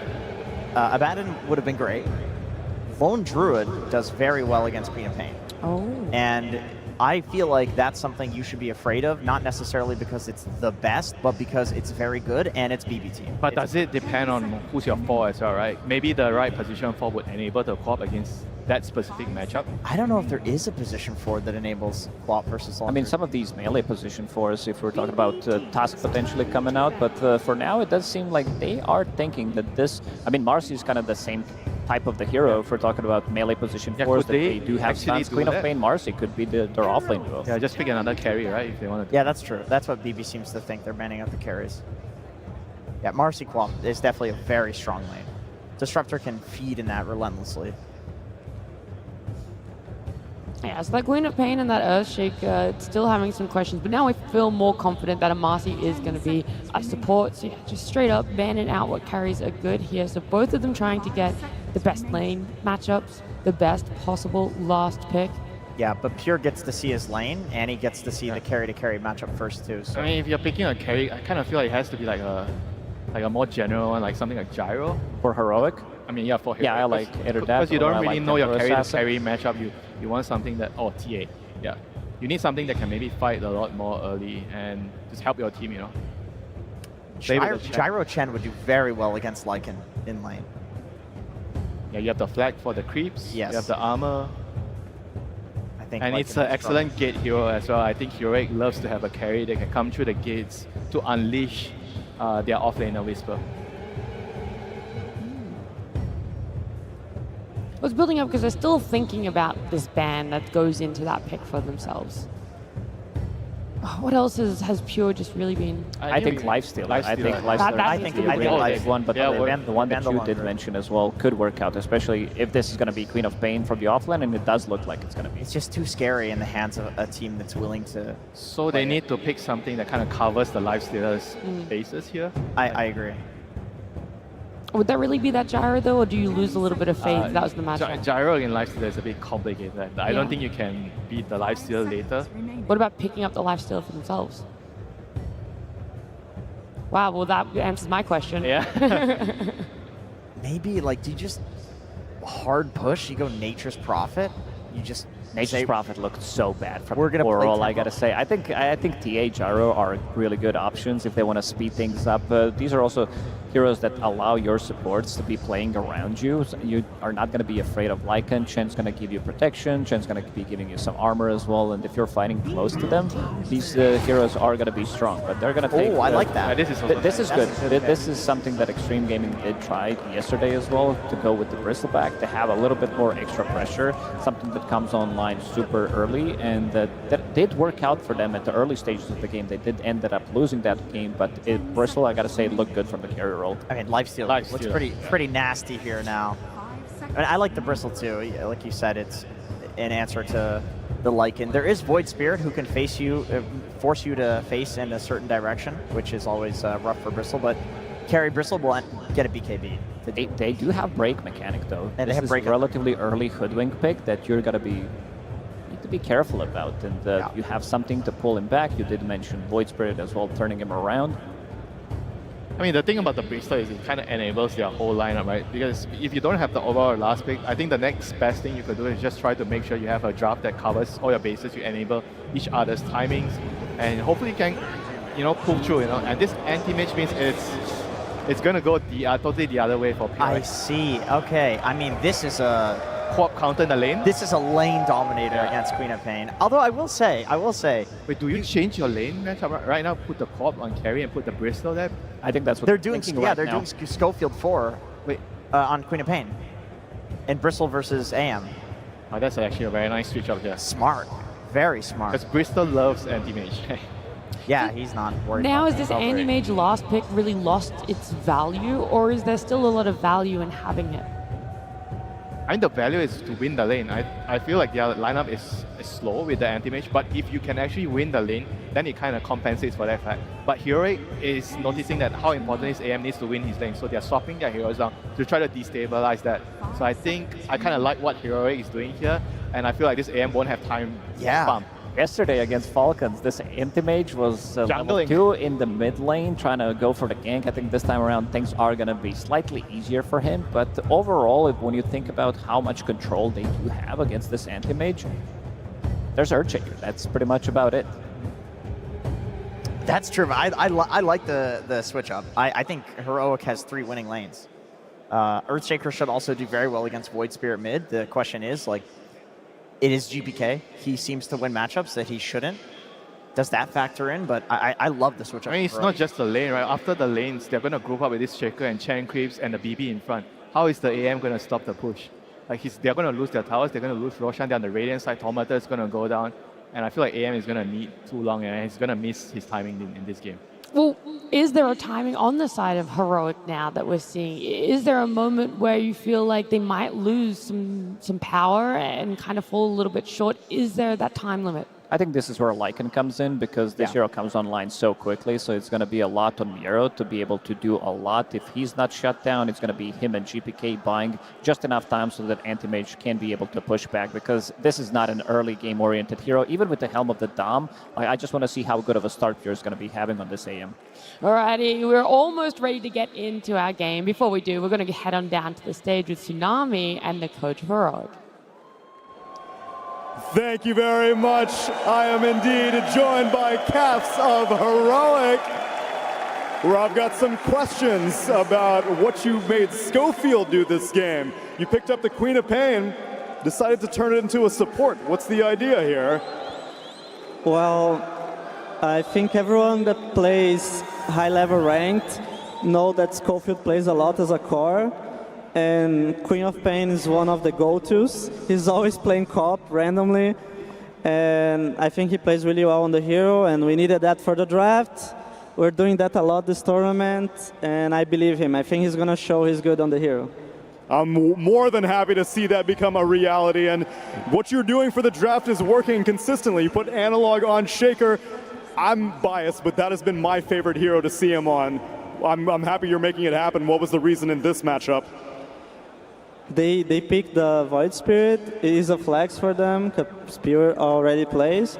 And we figured that if we pick Shaker and we have co-op, we can have 2 good lanes against Void Spirit on both mid and off lane. So we could double flex and just play for that. It kept him guessing. I need a one-word answer for this last one. Anti-Mage, 25th, 24th pick. Are you scared? Yes or no? Nah. He's not scared. Let's see if it happens as we get into game number 1. And you cannot afford to be scared going this deep into the international. Elimination on the line, but no matter which way this series goes, history is about to be set, Avery. We either have BB Team outdoing their previous performance in 5th, 6th in 2023, or a South American team top 4 for the first time in the history of the international. So many TIs have come and gone, and they have never gotten that far. It would be historic indeed. A lot on the line for these two teams, and one series to prove they are worthy to advance farther here. This is quite a Game 1 draft we have in terms of how much skirmishing, how much teamfight has been prioritized, and already the action commences. First blood to KJ on that bottom lane. Exactly what you want to see if you're a Heroic fan. This is a team that plays better when the action is fast, chaotic, in your face. You don't know what's going on. Classic South American style Dota. And Pure, he's going to fall as well. Heroic taking this laning phase by storm, just as they intended from their draft. This lane swap is really going to hurt the AM pick, and we saw how much damage this AM suffered yesterday on the hands of Pure. I mean, he had one of the worst lane stages I think he's ever had in his career on this hero in that last pick situation. He got lane swapped into another rough situation, again, already suffering. You do not want a repeat of that game if you are BB Team here. Yeah, the upside being that it really can't get much worse than the last Anti-Mage performance, but the downside is, this time around, elimination is on the line. You can't afford to drop the series. This is a very different team too. Heroic will play fast. They will push the pace. They will kill you around the map. They will hunt you. They are extremely good at it. And they have a Chen Bristle lineup where if you give them a lead, we could see something similar to what Falcons did yesterday. You just push 25, 35 minutes, first, second Roshan. If you can get it down quickly, high ground is absolutely on the menu for this lineup. You do not want to give them that 9, 10K gold lead. They will just end the game out of nowhere. This AM, he's on a clock. He needs to find his items fast enough to contribute in the team fights as Heroic try and push the pace, and the howls are already coming out. Collective 10 denies already from the Heroic side. You see not just the kills, but the denies that they're getting out of things, and it's only escalating from here. You're going to expect that, particularly with the Earthshaker matchup. But the fact that the Bristleback is able to get as many denies as he has as well. BB team are going to be walking into this early game behind in gold, but certainly behind in experience. Heroic got the lanes they wanted. They should be confident pulling ahead in this laning phase, particularly with that Shaker matchup mid. You have Shaker against a melee hero. You should absolutely free farm. You should get the denies. Fight for the Lotus will go BB team's way here. KJ, he's going to try and hold on. It seems like Pure, he'll take some damage, but in the end, gets that Lotus. And how did that fight with the Chen? I have to imagine KJ, actually, he was able to sit there. He was able to force BB team back, so he got the Lotus on the safe lane. Big win for them. Putting mana into these two side laners for Heroic, really important here between the Bristle especially and the with the jump. Yuma, he's going to make expert use of that mana. Pushes Miro out of position. A healthy amount of damage. The Bushwhack, the only thing that saves his life there. Putting the pressure on these Helm heroes always feels good. You just delay it a little bit, it counts for a lot down the stretch. If you can pick up a kill on this lane, it would be amazing for Heroic. Extra experience going into this Chen would go a huge way for KJ in this game. Get those auras up, your team fight's a lot stronger. Another jump, another rebound, another toss. Beautiful double hit, the Lotus. Bit a heal going the way of the Lycan. Will survive to the Helm though, flying out now. Feels like Miro got through at least the tough early portion of this lane. Analog feeling heat of his own. This glimpse is coming for you, just out of range. Almost got him. Has to hit him with the Remnant, does manage to do so. Now the glimpse is in range, but it's not even required to get the kill. Nice little rotation from Kataomi. I mean, that top lane not going well at all. Try and make something else happen on the map. And this will skew that mid matchup that was going Analog's way. Now it's going to swing back to GPK. We saw how much of a rock GPK has been for this team. If you're going to put resources into one lane in this game as BB team, it's got to go mid. Enable this man, let him carry you, let him carry those early mid-game fights. He's your one playmaker. He's got to create space for this Lycan and this AM. Look at this body blocking. KJ, true to his name, king of the jungle, but apparently not good enough as Kataomi continues his roaming experience. As a glimpse. The Disruptor with the glimpse ready to go. One kill, looks to turn to two. It's an immediate bushwhack after the glimpse, guarantees a double for Miro. This double Disruptor rotation completely broke that stranglehold Heroic had on the early laning phase. They're topping the CS chart, but the net worth is starting to swing. And more importantly, there's just not the equivalent pressure going into the AM. The Helm is flying out for him. He's getting some decent net worth on that top lane. Top CS. Way better start for Pure than we saw that other time around. Yeah, the fact that BB team is actually up in gold now, is that how concerning is that for Heroic, considering the fact they put in so much effort to win the laning phase, and it seems like the latter part of this has not worked out for them? Still fine. I mean, you can still snowball this game. You can still put pressure on the lanes with Chen rotations. You can look for the Shaker blink. You can look for the stacking on the triangle too, right? Schofield trying to just deward these sentries to free up the camps. It's been a nuisance for them. So no stacks created at the 6-minute mark. Could hamper Analog's momentum here. If you can't find kills, you got to go back to that jungle. And if there's nothing waiting for you in the jungle, then where are you going on the map? I was expecting to see teams put more resources into blocking out these camps, just because it has been one of the reasons that Earthshaker has been so highly valued, right? You just pick this hero up. Even if you lose the lane, you have this guaranteed fallback. And if you win the lane and you get it a bunch of ancient stacks, you're just so far ahead of anybody else, it's hard to fight. If I see Shaker or Saiyan King mid, I'm going in there and I'm blocking those camps as much as I can. That's your biggest accelerant going into that mid game.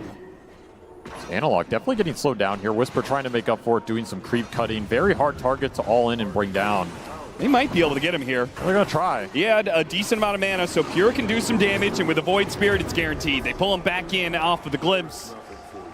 And GPK nets another one. Analog will cut what waves he can just to try and deny some golden experience away from BB Team. But the damage has been done. Pure, despite Kataomi's roaming around the map, is 33-7 in CS. This is, I mean, he had this similar CS score in like 15 minutes last time around.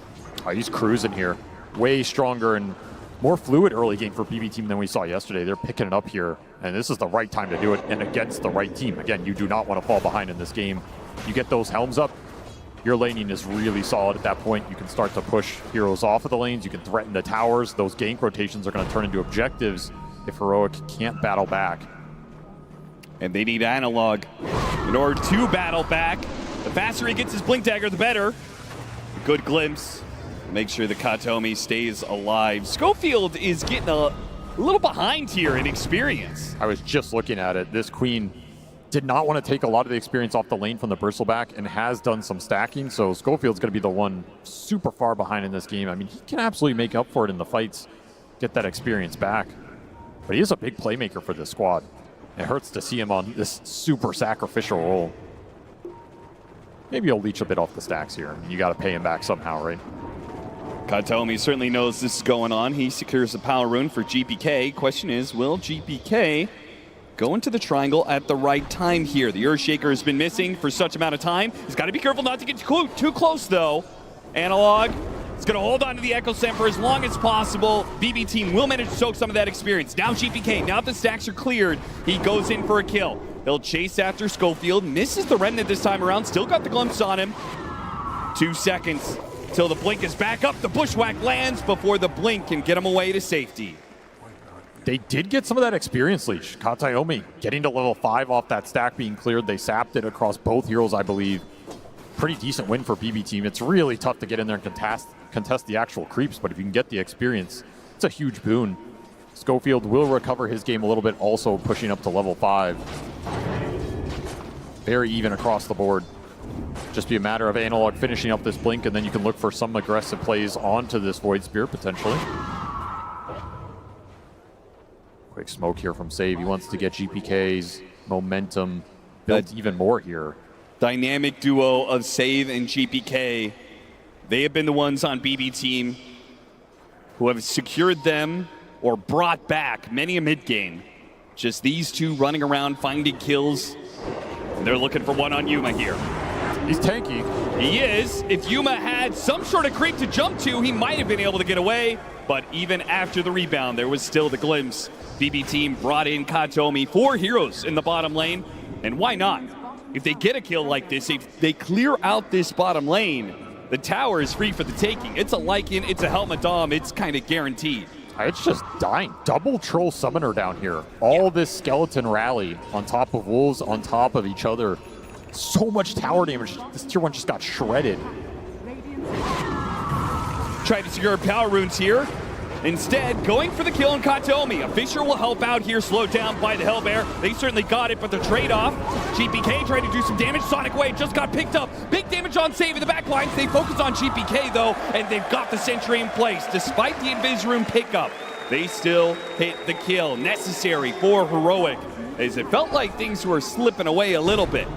Really nice connection from Schofield. He hits 3 Screams plus the Sonic Wave on 2. Max damage coming out from that fight. Your Queen of Pain right there. Hits his mark. That's exactly what you want from this support. It'll get him to an early fighting item here. And a really nice connection with the cores. I will say this combination of mids that are able to go hit jungle, the Earthshaker, Beastmaster, the 2 that come to mind, clear out stacks, giving an opportunity for supports that fall behind like Schofield did in this game, and just give them the mid lane for a while. Right? It has done wonders for a lot of these 4 positions that have found themselves a little bit starved in experience trying to give solo to their off lane. I agree. They did a nice job recovering Schofield here, prioritizing him. Do not want that Sonic Wave on off the bat for too long. Straight up Echo is the burst damage. There it is. They got him with the trio of Whisper, Analog, and Schofield. They pick up that kill, but the pressure from BB Team is still on. They may be finding kills around the map for Heroic, but BB Team are taking towers. The rally continues here. Glyph already popped. This tower It's going to fall really fast, and you use that echo top, so they're very confident to push. In fact, they want more. They want mid and a kill top, looking for the glimpse, plus the sharp shot. Managed to get the shot on him. He's going to be broken into the static storm for the guarantee. Not messing about whatsoever. As Heroic back away after taking the tower of their own, they lose a core.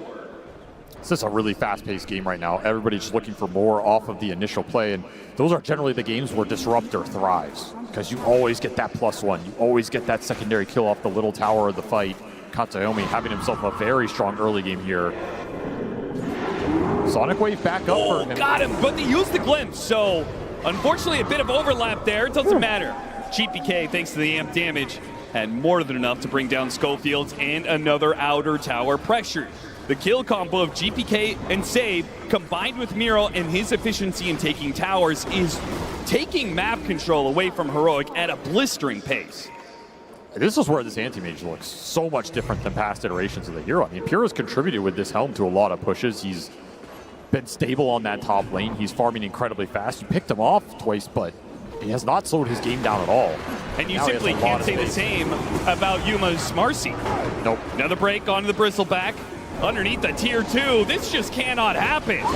Sonic Wave goes out, already got the assimilate. Nice hit from Yuma though, lands on top of the Void Spirit, toss him back into Kataomi. They'll finish off the support, but can they get the core? This is a crucial kill. GPK trying to hide away, goes to the desperate teleport out, but there's a Fissure.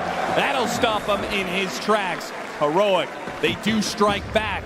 Just about to point out the fact that Yuma, despite having top net worth, has not really been an active force in this game, but he shows up at the perfect time. The points he has chosen, though, have been very good. That mid-fight where he helped them get extra kills, and now this top lane, you help pick up the Void Spirit again. He has shut down the Void Spirit's momentum off of the carry roll. Can't really ask for more. He's had himself probably his best tournament ever. I think that is easy to say. He's continuing to put the pressure on here. Quick smoke from Heroic. The pace just does not stop. They want to free up some space to finish the Marcy BKB. No Sonic Wave for this play, but you do have that Echo Slam Blink Dagger available for Analog. Looking to find his mark. Would love to find a big core target off this smoke, especially if you're bringing multiple cores. This could be Whisper just farming that Ags. Instead, he's looking for the aggressive potential. Scan hits. All right, as he's on top of the Ancients. Perfect opportunity for a big Echo Slam. A ton of damage. Miro, he's going to go for the shapeshift, and they don't have enough stuns. In fact, they're going to turn back around. The Earthshaker's in trouble. A static storm on 2. The Quap runs out of it, but the cores are stuck inside. Schofield makes his blink away. A glimpse to pull him back to his doom. They thought the opportunity. Miro was farming up Ancients, but the damage, they underestimated just how tanky this Lycan truly is. A total disaster of a play for Heroic. They just didn't have the Ags on the Bristle. You're missing a lot of damage. There's not that many creeps around for this Echo Slam, and that Wolf, he's got over 2,000 HP. That is not an easy target to go in, especially without that Sonic Wave. Again, you made that play without the Queen of Pain ulti. If you have it, it's a guaranteed kill.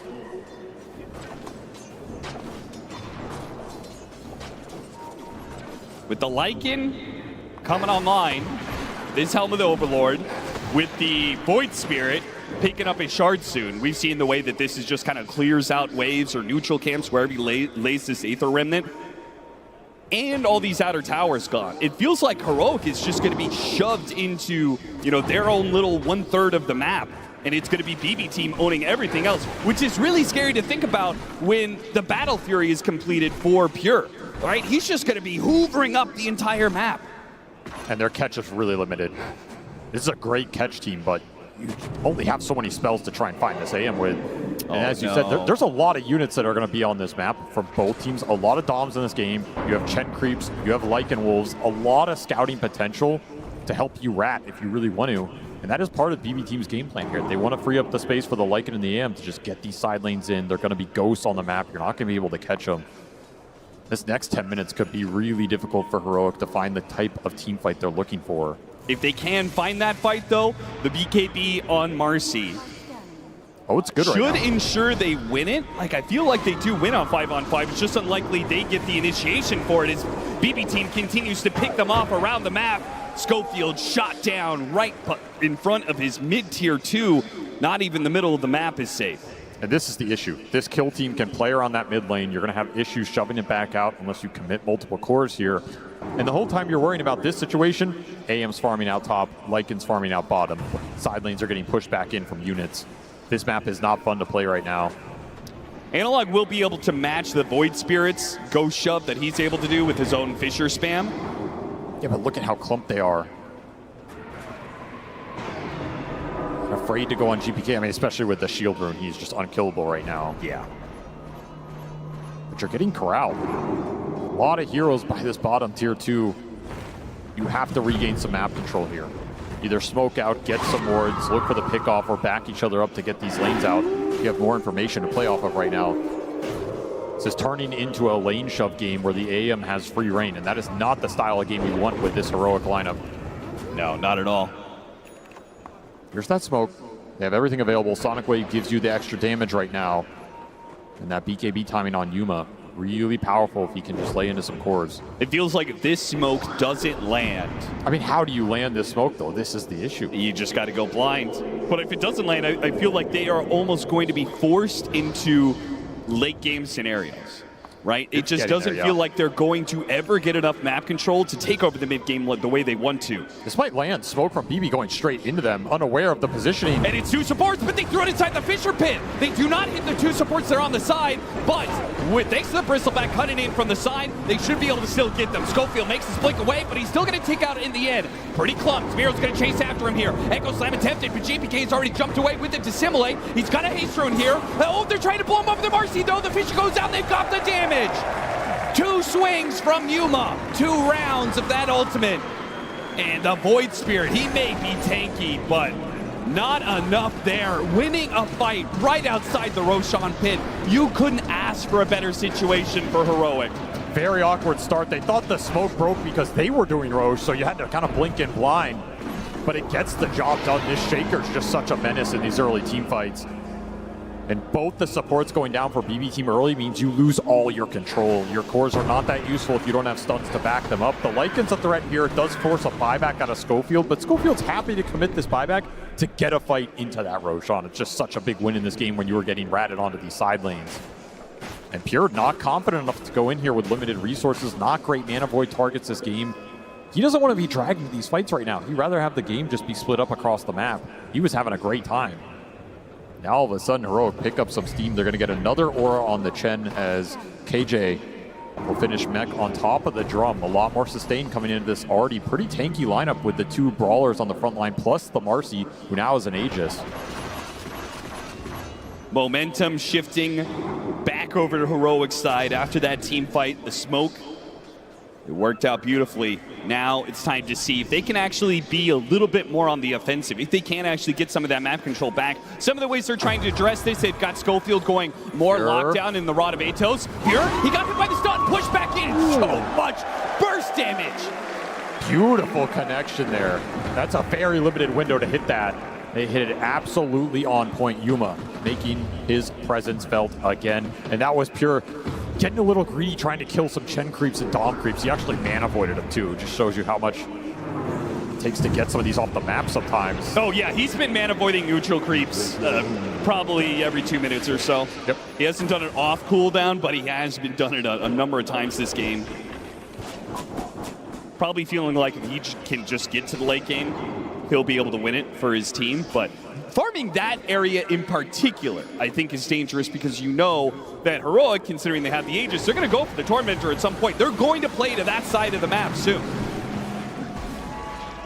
Straight into the Queen of Pain, rewarded for the buyback earlier, and a nice shard to pick up. Silence could be really influential in this game, especially against the AM, against the Void Spirit. This is a super nice game for the Queen of Pain shard, especially when you're on support. Like, you can just aggressively blink in, go for the silence. If you trade your life for a core, that's a win. You're not a core Queen of Pain, who cares? Found the Disruptor. BB team maybe trying too hard to get control of the map. The Disruptor very far forward there. Oh, their momentum has been killed in this game. Heroic starting to take a lot more control than I expected. Sage spots KJ, trying to take some Lotuses, and he's got no allies in the area. He's definitely going to die. And BB team know it too, thanks to this lane ward they have at bottom. Awkward area to end up as the Chen. Yeah. He's getting farmed though. You gotta remember this Chen lineup, that like 30, 35 minute mark, you get that third aura item on him, you have Hand to God to back it up. That's a lot of HP for this BB team to get through. They have pretty good single target focus, but their AoE team fight is really lackluster. So they have to pick their mark very well. They have to all in that first core that they see. Potentially even reset the fight after that. Getting one kill is not going to get them a team fight victory here. Save getting a bit of information. Spotting some heroes, maybe trying to block any potential smokes.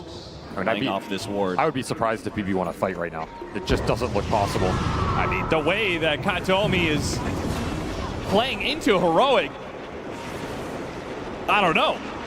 It's a little different. 5, 6, 7 minutes ago, yeah, BB team had full control of the game. They may be able to pick off Analog here. Yeah, he is shot down, just too much damage. Playing around that one ward they have down there, super nice find. Felt confident with the shield room plus Hand of God, but the Vessel off of GPK will negate a lot of that potential healing to come through. It gives you confidence to go for these pickoffs, and that's where this lineup will thrive. Just keep finding solo kill pickoffs. Don't let Heroic group up and take objectives or force the team fight. You're going to be a lot happier around the map. We see what the Anti-Mage is doing top. He'll instantly get pinged.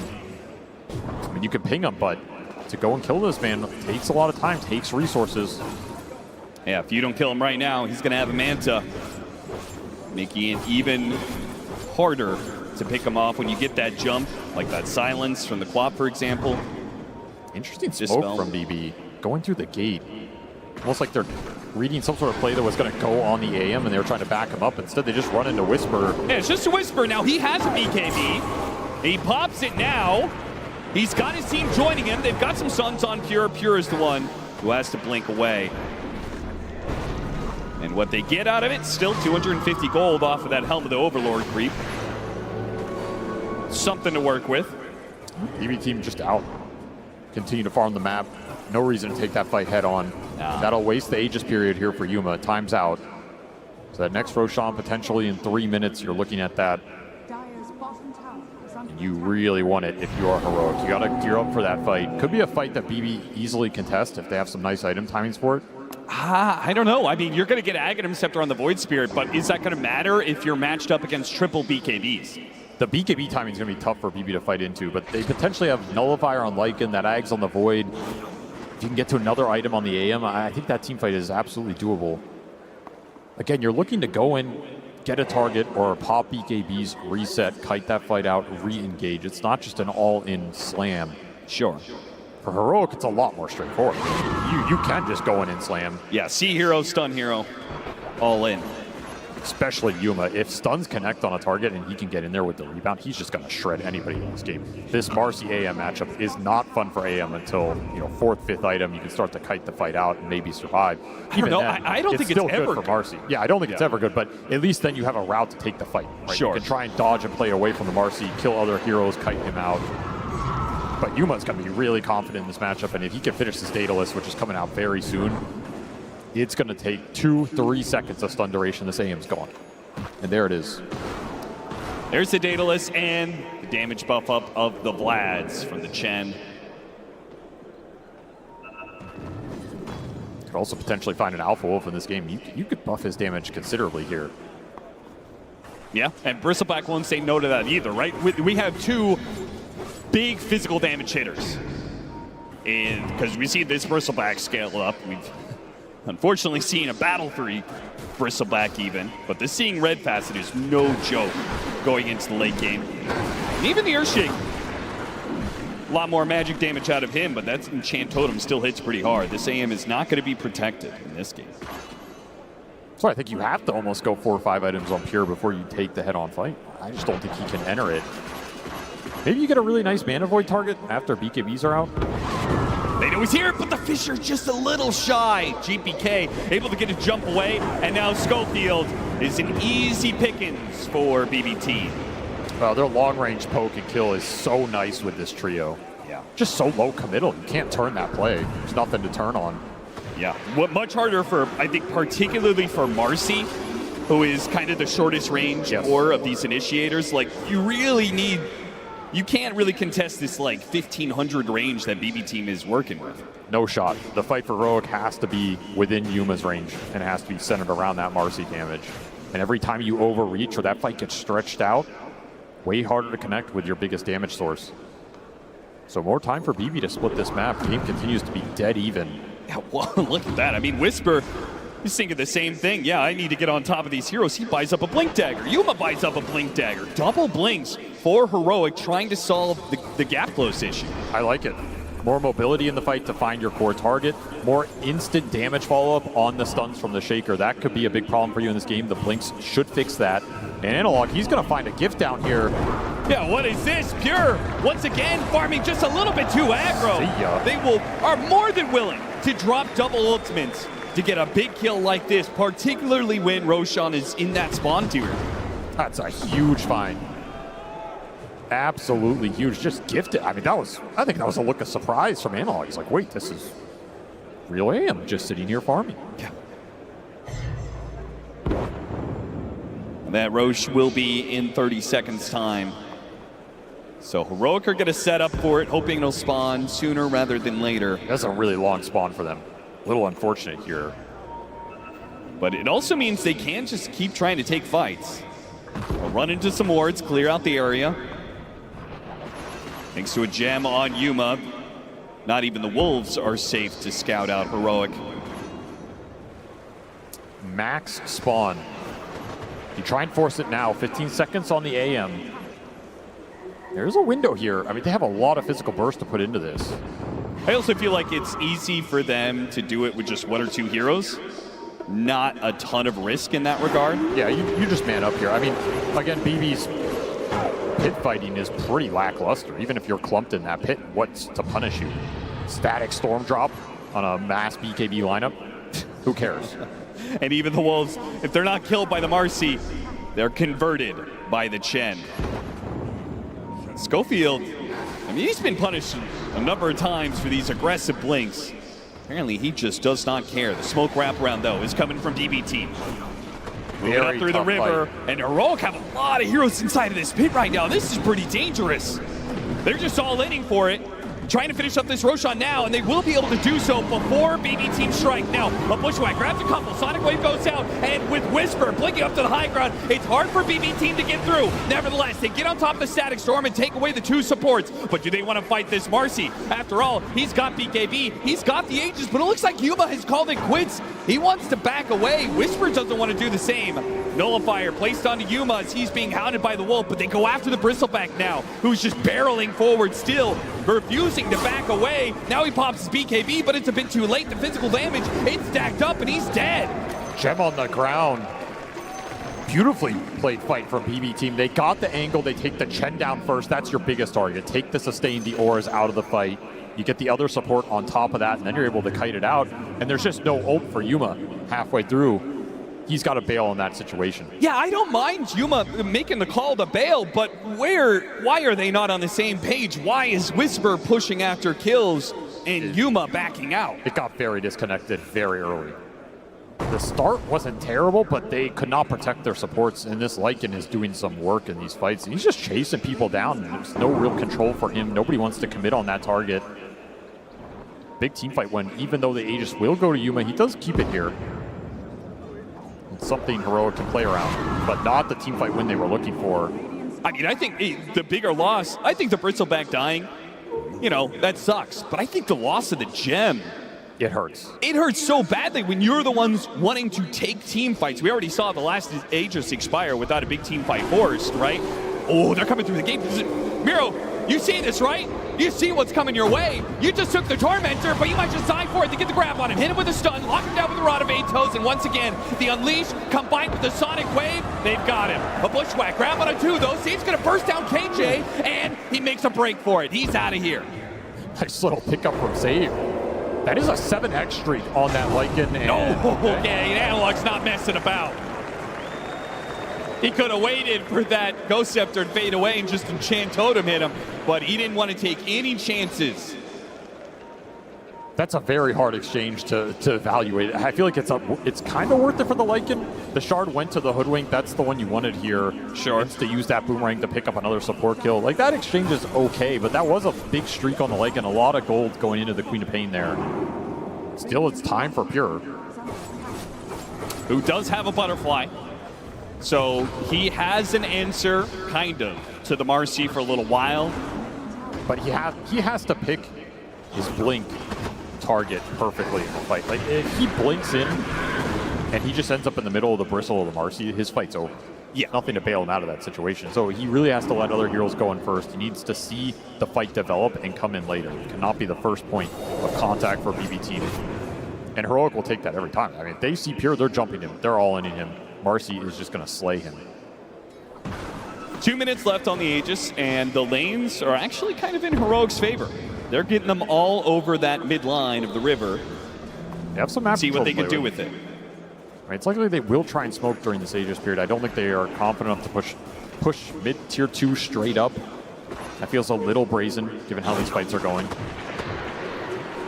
Whisper trying to catch Analog. He gets him with a blink forward, hits one stun. They need detection. They really want to get this gem back into their favor and should be able to do so. There's just no outrunning this situation. So the gem is back on Heroic's side. That means that they can make these movements without wards or wolves scouting them out as often. That was the easiest gem recovery of their life. Kind of was. Surprise save was out that far carrying it. Could have given it to GPK or something. I mean, this gem is just so valuable for the wolf scouting. Having confidence about the vision going into the team fight, and you give up pickoffs like this, it's going to lead to objectives for Heroic. They're going to feel a lot more comfortable grouping. This will be a free tier 2 top, as Pure gets a free tier 2 bottom. Santimage picking up the rat action. And I think he asked a rat because I still don't believe that BB team are going to be able to take the 5-on-5. You've got, even with the Aegis expiring, you've got this Shen who's going to pick up a shard, right? He gets one of those golems. That aura makes this squad, this triple strength core, so tanky. I just kind of don't believe that Pure has the damage to deal with that. He doesn't want to take the fight straight up, but if you can rat, you can put Heroic in an awkward position. Maybe you get a numbers advantage somewhere. Maybe the single core pickoff that we've seen BB do a bunch of times with the damage from this Hoodwink comes through and gets a hero really low, forces out early BKBs. This kind of chaotic situation can create openings for the anti-mage to come into that fight later. Again, you're not looking to go in here and man fight the Marcy, but he can do a lot of damage. He is incredibly farmed in this game. Helmet Dominator, Battle Fury Anti-Mage is doing what it does best, pushing towards that level 25, getting incredibly farmed. There's a full Abyssal Blade. That is something that lets you fight this Marcy. In fact, you probably have the advantage right now with full Abyssal plus Butterfly before the MKB comes out on Yuma. In fact, well, he just finished it, actually. He's also very farmed, so... Yeah, I didn't get a fight out at this exact timing. That's kind of what they're looking for, right? You get this Abyssal, you're okay, I can go in, I can Abyssal stun this Marcy, I can give us a little bit of a bigger window. Whisper, he's going to be one to break this smoke. They do not want to go after this Bristleback, but maybe they have to. Oh, go! They actually can go for it. Still, though, the Echo Save hits on Miro. He gets off his BKB, and Yuma does not get a bash. He couldn't get the lockdown. A glimpse back with the BKB lasts just long enough for Analog. A Fisher as they try and retreat backwards here. Yuma does not see the opportunity. They may have to leave behind KJ, whether it's the Void Spirit or a glimpse. Maybe they can protect him still with the Fisher as he gets up to the high ground. Pure with the Helmet Dom spots him, but Disruptor too far away for now. So in the end, it's Whisper to die. Not much else out of that fight. I guess Schofield did buy back once again. He is certainly not making a whole lot of progress in that network chart. Just huge burst damage coming out on that first target they run into. No Bristleback back interaction. They just go heads up, chain stun him off the Bushwhack Remnant Abyssal. Overwhelming damage. Trying to pick up Save again. Yeah, Save once again not expected. Ooh, at the Sonic Wave. He tried to push him back into his team. That's okay. All is forgiven as long as the outcome is still income for Heroic. The crazy thing is they took that Bristle down, they have Heroic on the run, and you're still hesitant to straight up chase with the AM. Because you don't want to blink into this Marcy just yet. Will be 25 for Pure. And that'll be Mana Void cooldown. Nice little talent for him. Thinking about BKB here, that would give him a lot more confidence to go in early in the fight. Not afraid of the Shaker chain stun potential. Now he can mana void even more neutral. It's efficient.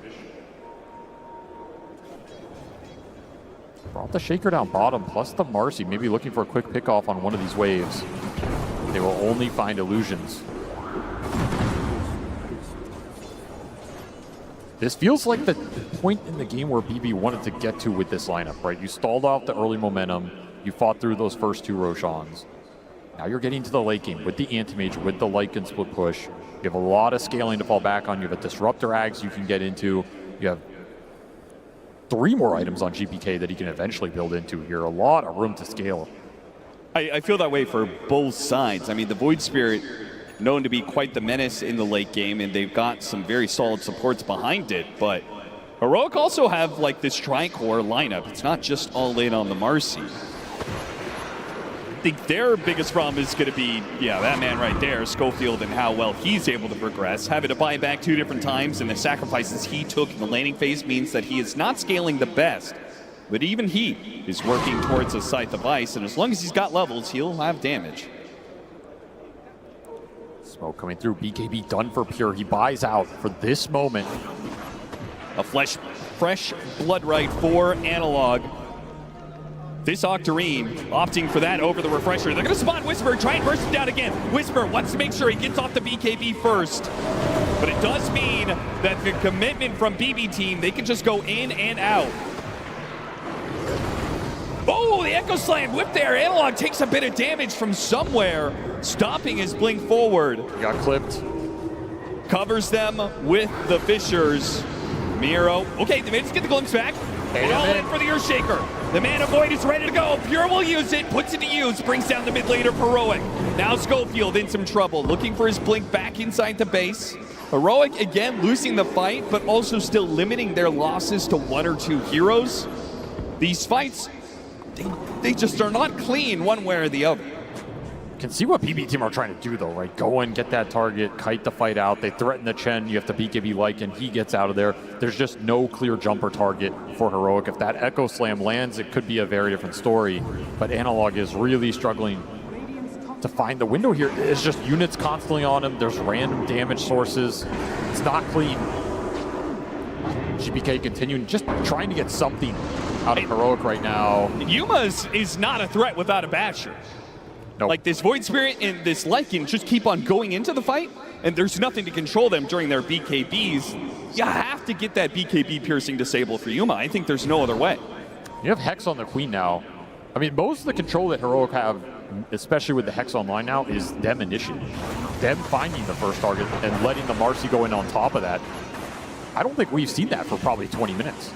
I think it's always difficult to do, right? That is one of the advantages that Lycan gives you. 100%. All these Helmet Dom creeps plus the Wolves, they just always seem to have vision over you. Combine that with the Disruptor. You have to just smoke and jump off the smoke. That's your best chance in this game.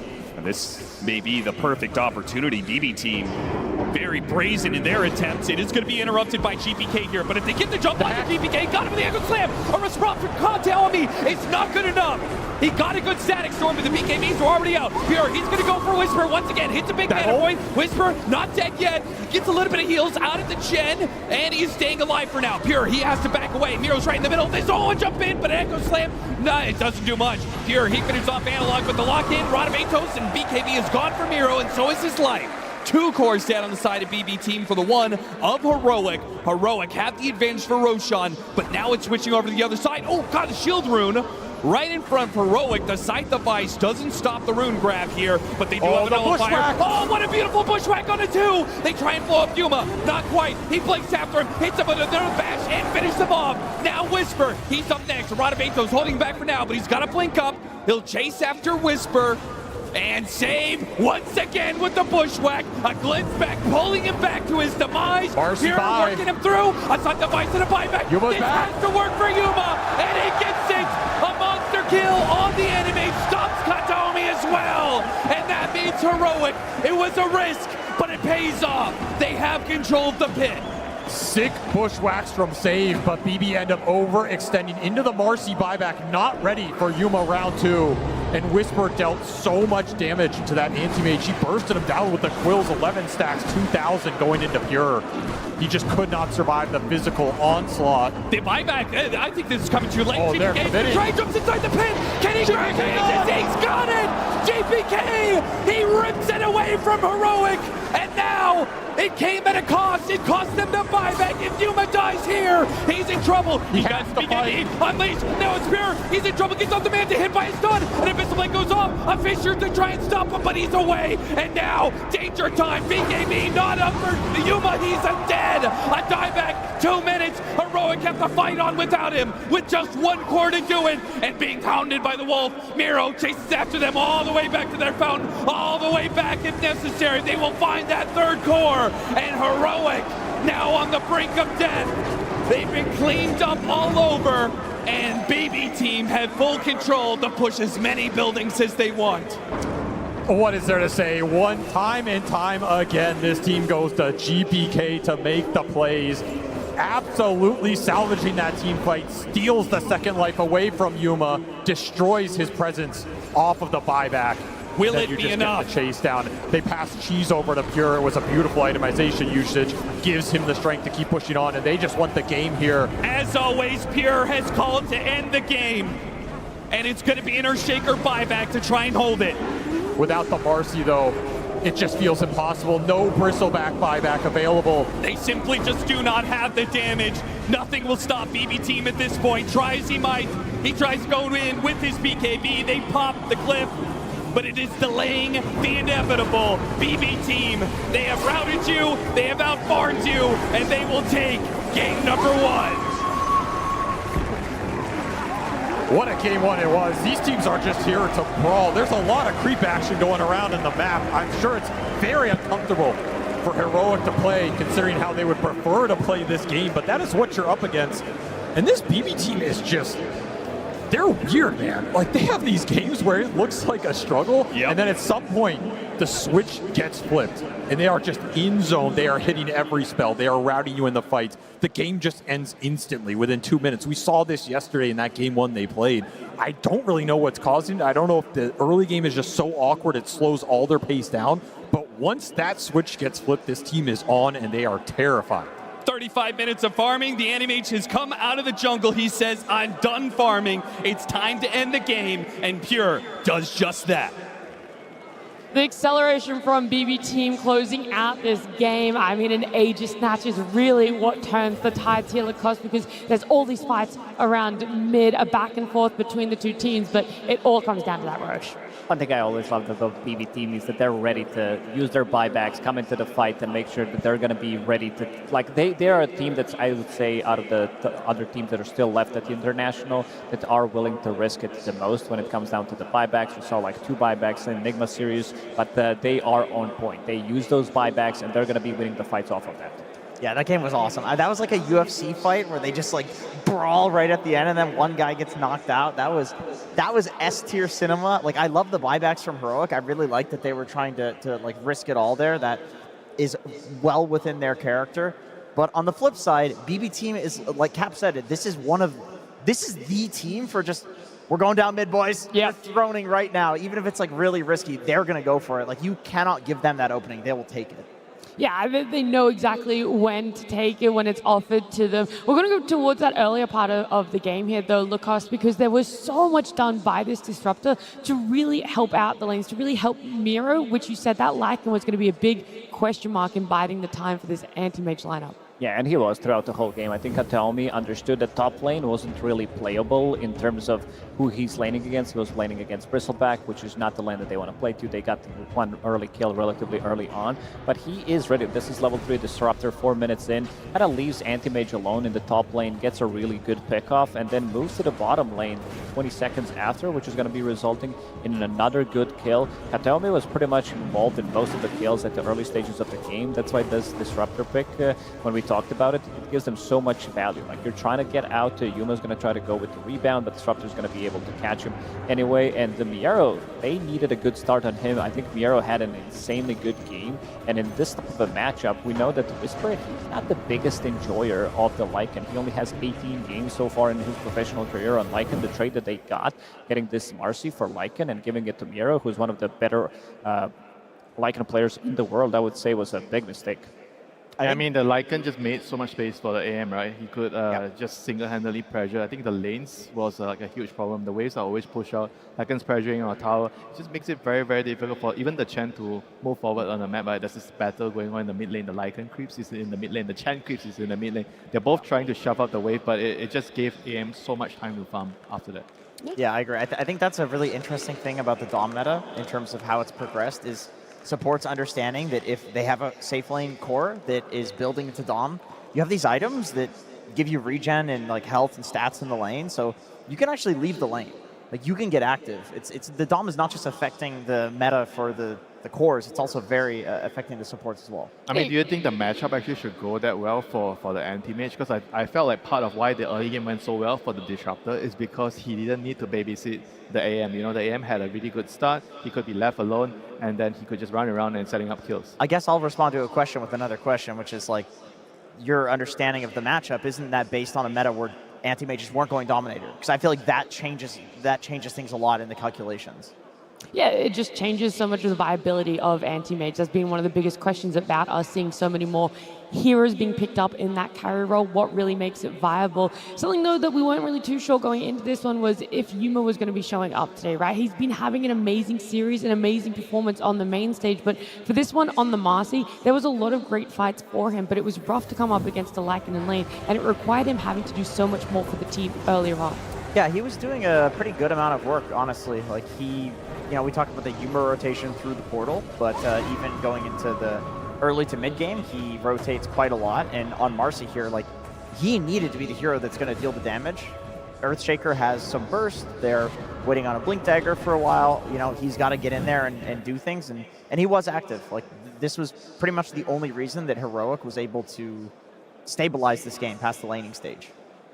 A big key factor for them. And then we go into more of team fights, something where people are bringing more of the numbers, because that's something around that Wisdom Rune, right? The 7 and 14 minute, it feels like not everyone's committing the numbers Lacoste, but when it comes for a big objective like a Roche, that is where you're going to see the first big clash of a 5v5. Yeah, the team fights in general, like Anti-Mage, he doesn't provide you with much. He's never going to be ready. Pretty much he first joined 35 minutes in and making sure that he has his 6 items. This hero pretty much is never ready. One more. Do you need more time? Yeah, just one more big item. And these are very expensive items that he's buying. You know, he's buying the Butterfly, he's buying Abyssal, BKB. He's never going to be ready. And this is the fight where they're going to pretty much get the perfect initiation. Look at what the GPK is doing. He goes in, gets out, and turns him around with the Remnant, and then they're ready to join. You can see that Pure, at this point of the game, he has enough of farming. He's going to be blinking in. And there's also a couple of later fights as well where they were unable to get the Echo Slam. I don't think Heroic, they were on the same page. And at this point, you see that Anti-Mage, he's ready to take the fights. He's ready to jump the target with the Abyssal Blade and blow him up instantly. I mean, the reason why he couldn't really find really good Echo Slams is you think about their heroes like Anti-Mage, Void, Spirit, Lycan. They're not going to be next to each other. They are always playing different sides of the map. They're trying to break your formation. So it makes it very, very hard for the Earthshaker to find a good Echo, in the team fights. Yeah. There was a moment that we saw how impactful the Echo was, right? When it didn't actually end up connecting. We have to look at this. I'm curious. I want to look at this very closely because I wasn't sure exactly what clipped Analog here, because he had a really great, big Echo opportunity. Look at BB all stacking together in the top right of the screen. What was it that clipped him? Oh, it was Disruptor. The Disruptor Q. Okay, extremely heads-up play from Katomi then. I mean, we talked about how he performed in the early game, making the rotations for his team. But we can see from this clip that his impact in the fights was more significant than we were even noticing on camera. Yeah, this Disruptor from the early and now what feels like into that later part of the fights is massive for Disruptor. But that Earthshaker not connecting with his Echo was so impactful. They were actually kind of lucky that BB Team didn't take more off of that they had a second chance where we saw a significantly better Echo Slam take place. And that's what led into that next Roche fight and ultimately the Aegis Snatch and then into the BB Team victory. Yeah, we have to take a look at the Aegis Snatch. I mean, that's a given. Like, it's so funny. We talked about GBK as being the stable one on the team. Like, he always seems to do something clutch to keep his team in the game, even when things are not going so well. This was such an important moment because Heroic was committing all of these buybacks for the fight. Like, this was their Hail Mary. Yeah. And BB is like, well, okay, we also need to take a Hail Mary. And GPK in these moments, I don't know what it is, but it seems like he always seems to be able to pull it off. I mean, this was like the game ender right here. Once they killed the Marcy again, I think the game was like practically over already for Heroic. There's nothing much left they could do in the game. The anti-mage is unkillable. You don't have the Aegis, and yeah, I mean, this is just, you're just thinking about the next game at this point. I do wonder, as amazing as seeing an Aegis Snatch is, and we obviously see the outcome of that, how much would this have differed if we had have seen the Aegis go to the side of Heroic and have all of those buybacks come out from BB? I still feel like the BB side are going to be happy with the situation, even though if they don't get the Aegis, but they felt like they could have just ended the game there. That's why they are a very special team to watch, right? I think most teams would maybe just prefer to, okay, we have AM, we have the better late game, let's just not use the buyback and slow risk it down. Right? Play slowly. We're still going to be able to win it, but Pure says, no, I want to end the game now, GPK, please go and get the Aegis. That's because he finally had his items. He's like, guys, I can finally fight. Let's just do it. And of course, GPK going to be our standout player for this game one. You just can't look past it. Oh, absolutely. I mean, that Aegis steal and also the itemization that he did go for. He understood that they need to be able to punch back at the early stages of the game, so didn't go for Aghanim Scepter. Instead, opted to go for Spirit Vessel. That gives him a little bit more tankability.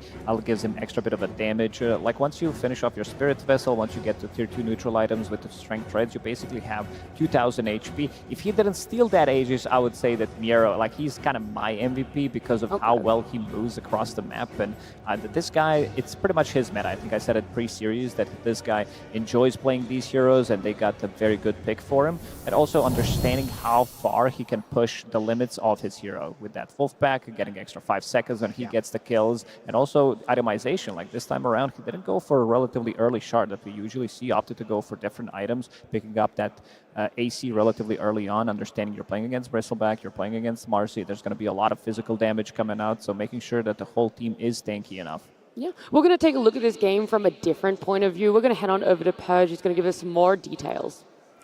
Hi, everybody. I know what you're here for. It's about Chen, right? That's why you're here? Yeah, he's one of my favorite heroes sometimes, but something that was really interesting about what King Jungles did this game, he got a completely different facet. Every single Chen player that I've seen grabs the Sagers because it helps them control the early game. But there's little things that are interesting about this early Hellbear. It gives an aura for everybody's attack speed in the early game, and if it dies, it gives your team 120 attack speed. So this means you can actually fight your opponents in the laning stage. And Heroic drafted this knowing that draining the Lycan's mana is not that big of a deal, and instead they can use this Hellbear to fight. If you kill the Hellbear, your heroes attack fast, and so you have to go for hero kills instead, and this allowed them to get a really early first blood here. That big chunk of damage, by the way, was the bodyguard linking these two guys together and save attacking him once. So he got attacked a couple extra times. So early first blood gave them a really nice advantage. Look how strong this facet can be when he fights. He contests the Lotus by himself with his summon, and he uses his third skill on him, which is going to give him and his creep 5 bonus armor. So 2 different heroes actually get zoned by him by himself with that facet, and he offsets the minus armor from Lycan just by casting that third skill. So look at the pressure that they're able to put on Miero in the laning stage. It's actually kind of a miracle that he was able to recover and have such a good game, because this lane pressure that came from this different facet on Chen was huge. And when the wolves come in, you steal one of them, the one you have has 300 more HP, so they basically just took away his first skill and all of his skill points. Great lane pressure there by Heroic. And then how this transition was really interesting here. They use this Ogre to stack Basically, King Jungle's focused a lot on farming because he wanted to buy aura items, like plus armor items that made them more resistant against the physical damage that was being done. And something really cool about this, about the Chen that got buffed recently, look at this damage for Clap here. He's level 5 and this thing's doing 250 damage. This is his special one that he summons here. So he's basically using this facet to not only win the lane, but also increase his farm speed and counteract his opponent's minus armor. And then he's using his creeps basically just to push out the lane while they go get ready to do stuff, because now he can do this much faster than Helm of the Dominator can.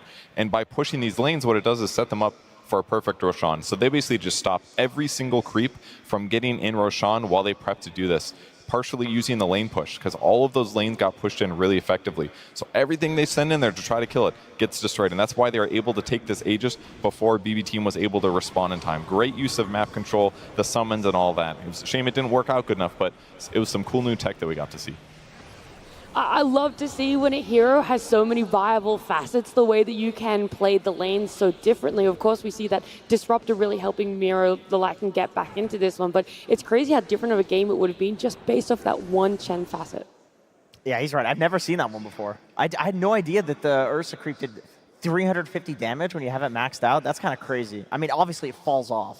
But for the early game, if you want to farm, you are going to get your auras faster. Yeah, maybe something that people who like to spam Chen might be starting to pick up for themselves. This arena, by the way, is very full. There's a lot of cheers for both the side of BB Team and Heroic. And someone who's down there right now with our fans is, of course, Tsunami. Thank you very much. Yes, indeed. The house is packed here tonight.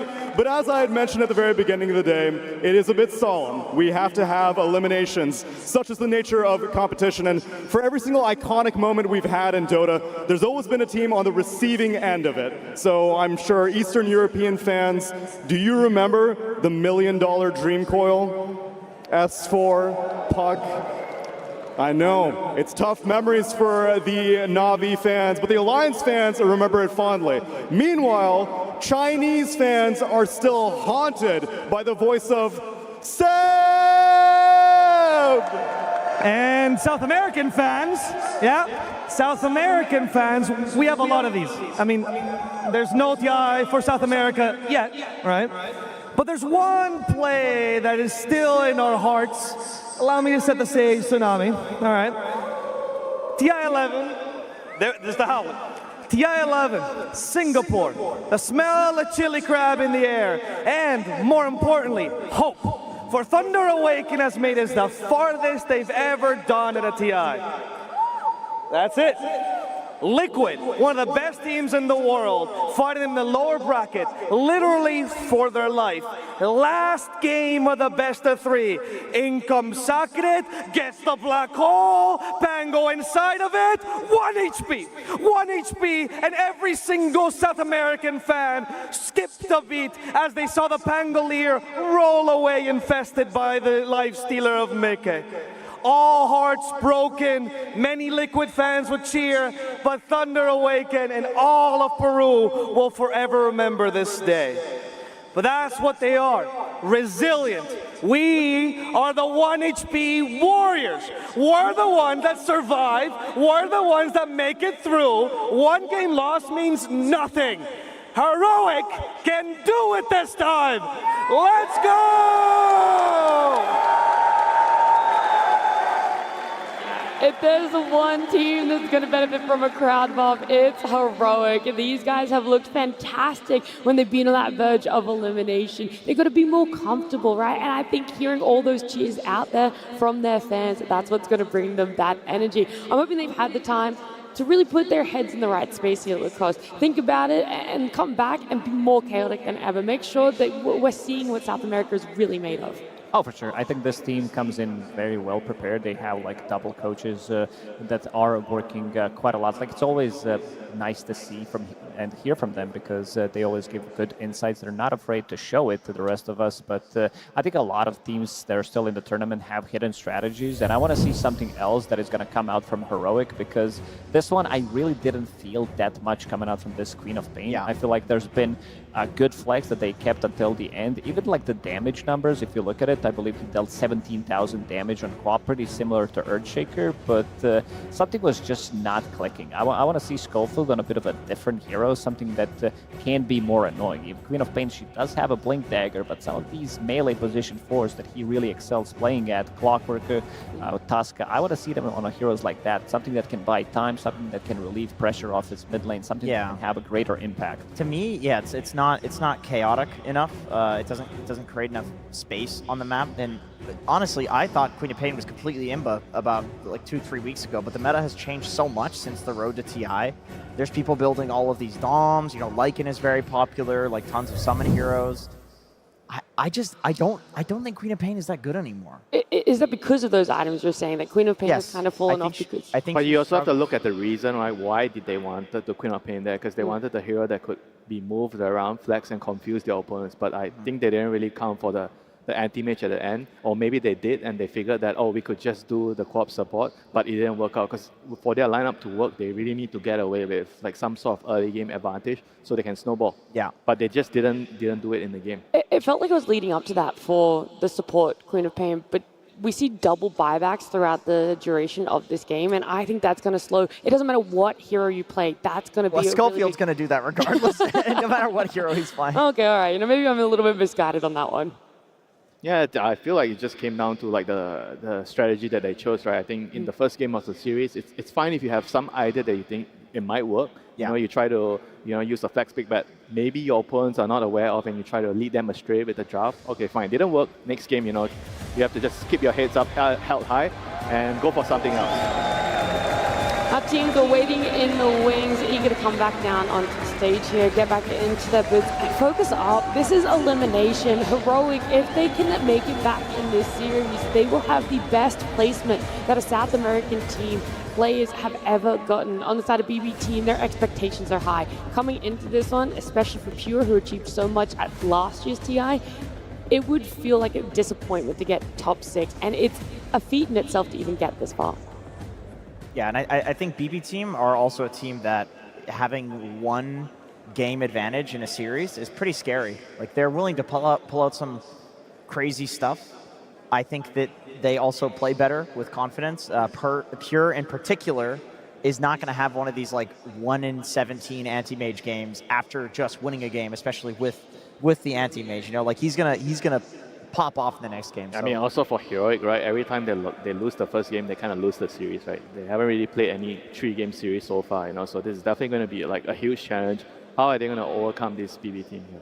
Yeah, well, that's funny because BB team right now on the main stage, all they've had is 3-game series. So it feels like what exactly is going to win out here in these two teams? Because BB team, there is the confidence that carries over. 100% agree with you there, Jenkins. But sometimes it's a little bit of overconfidence. Maybe they try and think a little too far ahead. Yeah, it's possible it's a blunder against Heroic because Heroic does like to play chaotic. If you play overconfident into that and you give them some openings, they will definitely take it.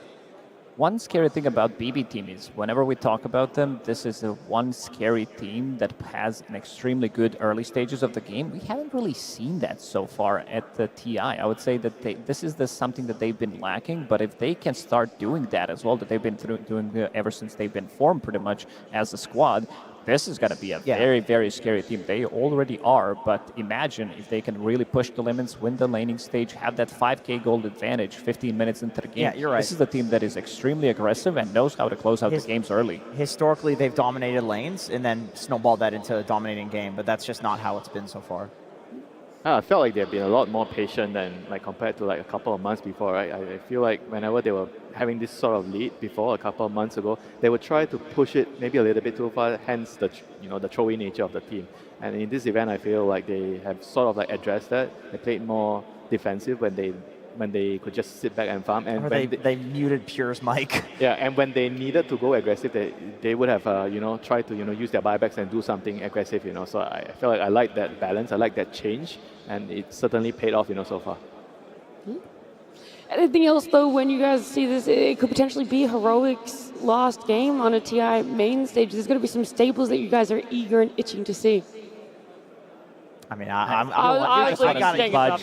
you're dangling it in front of me. I want to see the Pudge if that can come out. Like, I would love to see an early phase Meepo. It wouldn't even surprise me if BB is expecting this and that they first phase ban like these cheesy specialty heroes. I feel like Heroic backs against the wall.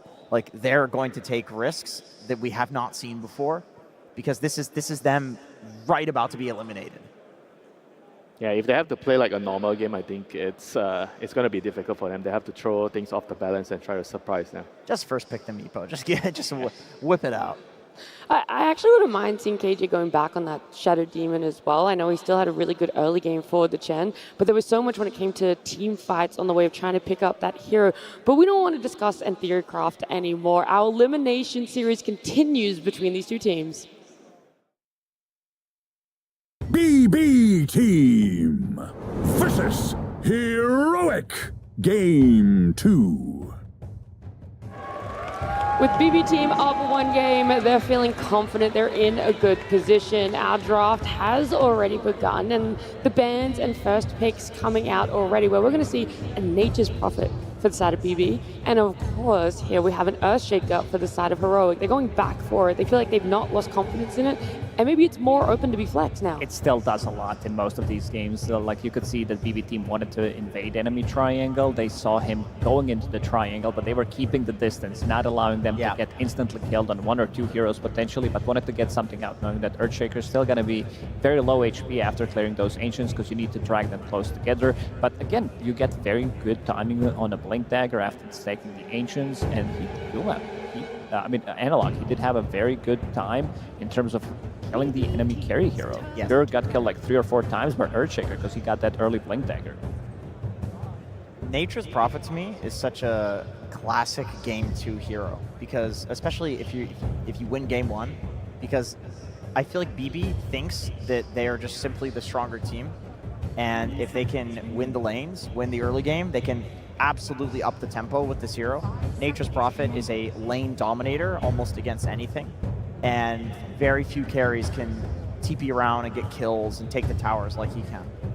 I mean, you sort of see like a heavy emphasis on carries that can be around the map to push out waves, right? I think that's why we see it in a resurgence in anti-mage, because he's probably one of the best, right, outside Nature's Prophet to push out those lanes, and we saw it how much he could influence the state of the game by just chopping out lanes and making it difficult for your opponents, and you give your team time to get objectives.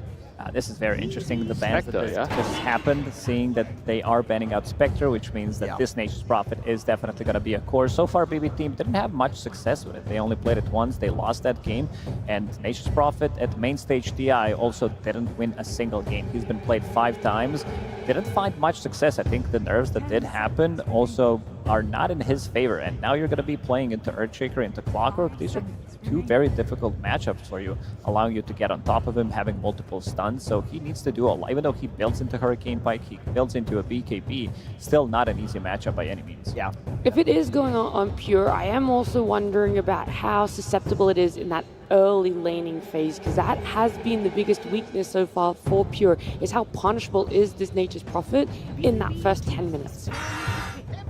It will depend on the core that he's playing against, because Clockwork needs a core that will like actually jump on top with him and kill the Nature's Prophet. Although, great Timber pick, excellent against Clockwork, high strength hero, excellent against Earthshaker, high strength hero. 0% win rate though in the main stage. Yeah, but why are they showing here right now? That's like the question, right? Like, if they wanted a hero like Timber, wouldn't he be better at 18? Unless there's something that's going on here, you know, like maybe one of the heroes. I think this is a statement from BB Team. They are picking a hero that has 0% win rate on main stage and 0% win rate, 0 out of 8 games, road to TI playoffs and main why, stage. the reason I'm confused is because they chose to ban the puck, right? So they seem to think that the Earthshaker is not going to be mid. And now they're picking Timber, I presume, against the Earthshaker, which he wants to go mid against the Shaker. That's what I find a little bit confusing here. I mean, one argument is Nero is level 30 Timber. It's easy to talk about, you know, the Amars of the world and forget that Nero is, like, he came onto the scene playing Timbersaw every single game. So maybe it's just a confidence thing. I also think it blocks Meepo a little bit. You don't feel as good playing Meepo into this, and I think Heroic could maybe bang it out here. We'll see. I mean, they have last pick, so they could look to get it there, but it's not going to make it through the second phase ban, or the third phase bans. No, I don't think so at all. That's something that everyone's very cautious of, about letting them get their hands on. A Bane here as well for BB Team. Kataomi's done wonders when it's been picked up. That's something that gave them success so far on this main stage as well, is when he's on that hero. Yeah, Bane plus MP is absolute pleasure to have. You know, as a teammate, you're playing Bane. You want someone that can just come to you instantly when you catch a hero with your sleep or your Fiend's Grip. Even though it might seem like counterintuitive to pick Bane into Clockwork, because Clock is one of the worst matchups in the game for Bane.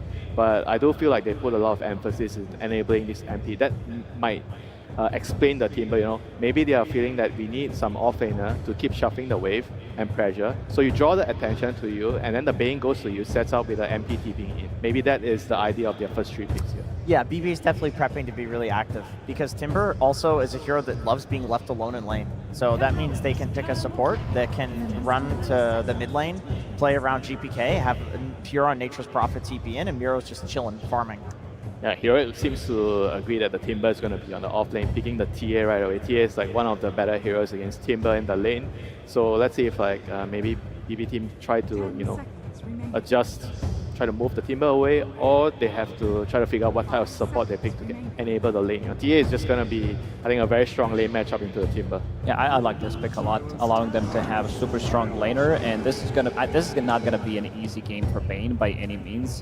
He might need to shift priority. He might need to play as a position 5 in this one because you're playing against Earthshaker, Clockwork, One Fisher, Clockwork with the hook shot, the trap silence from Templar Assassin, just the global silence in general is gonna make things a lot more difficult for Bane than maybe he expected. Yeah, that's a nasty silencer pick. Like even Timber, Arcane Curse, he hates playing against this. The lane too, like just the silencer versus the Timber in lane, I think is a winning lane almost no matter what carry you have. If you're forcing Timber to deviate from his build, okay, that's why I felt like the Timber is there's gonna be something interesting with the Timber. So that moving the Timber mid, they are picking a Darkseer, changing the lane matchup. So they are trying to outfox Heroic in the lane. So Darkseer against TA, that's a pretty good matchup here in the lane.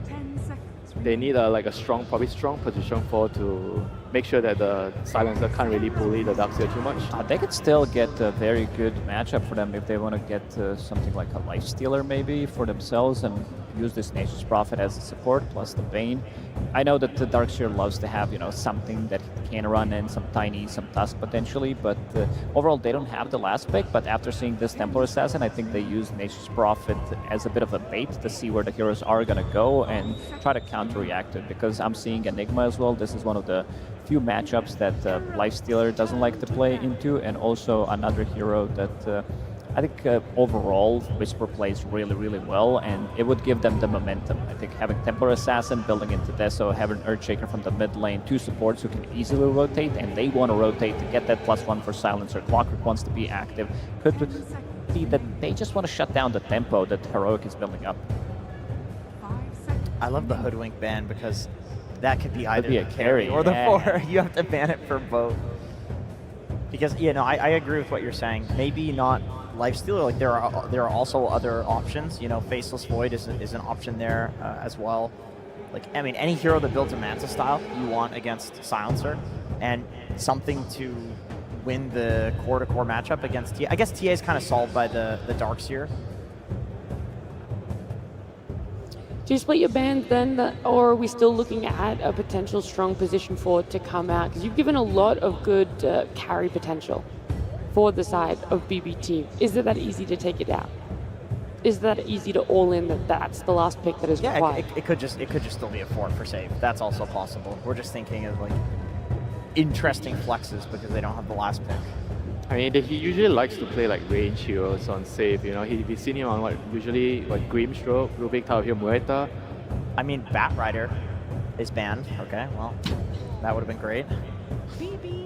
I'm just trying to think, what are the ranged heroes that play well with Darkseer? Willow? Yeah, Willow is okay.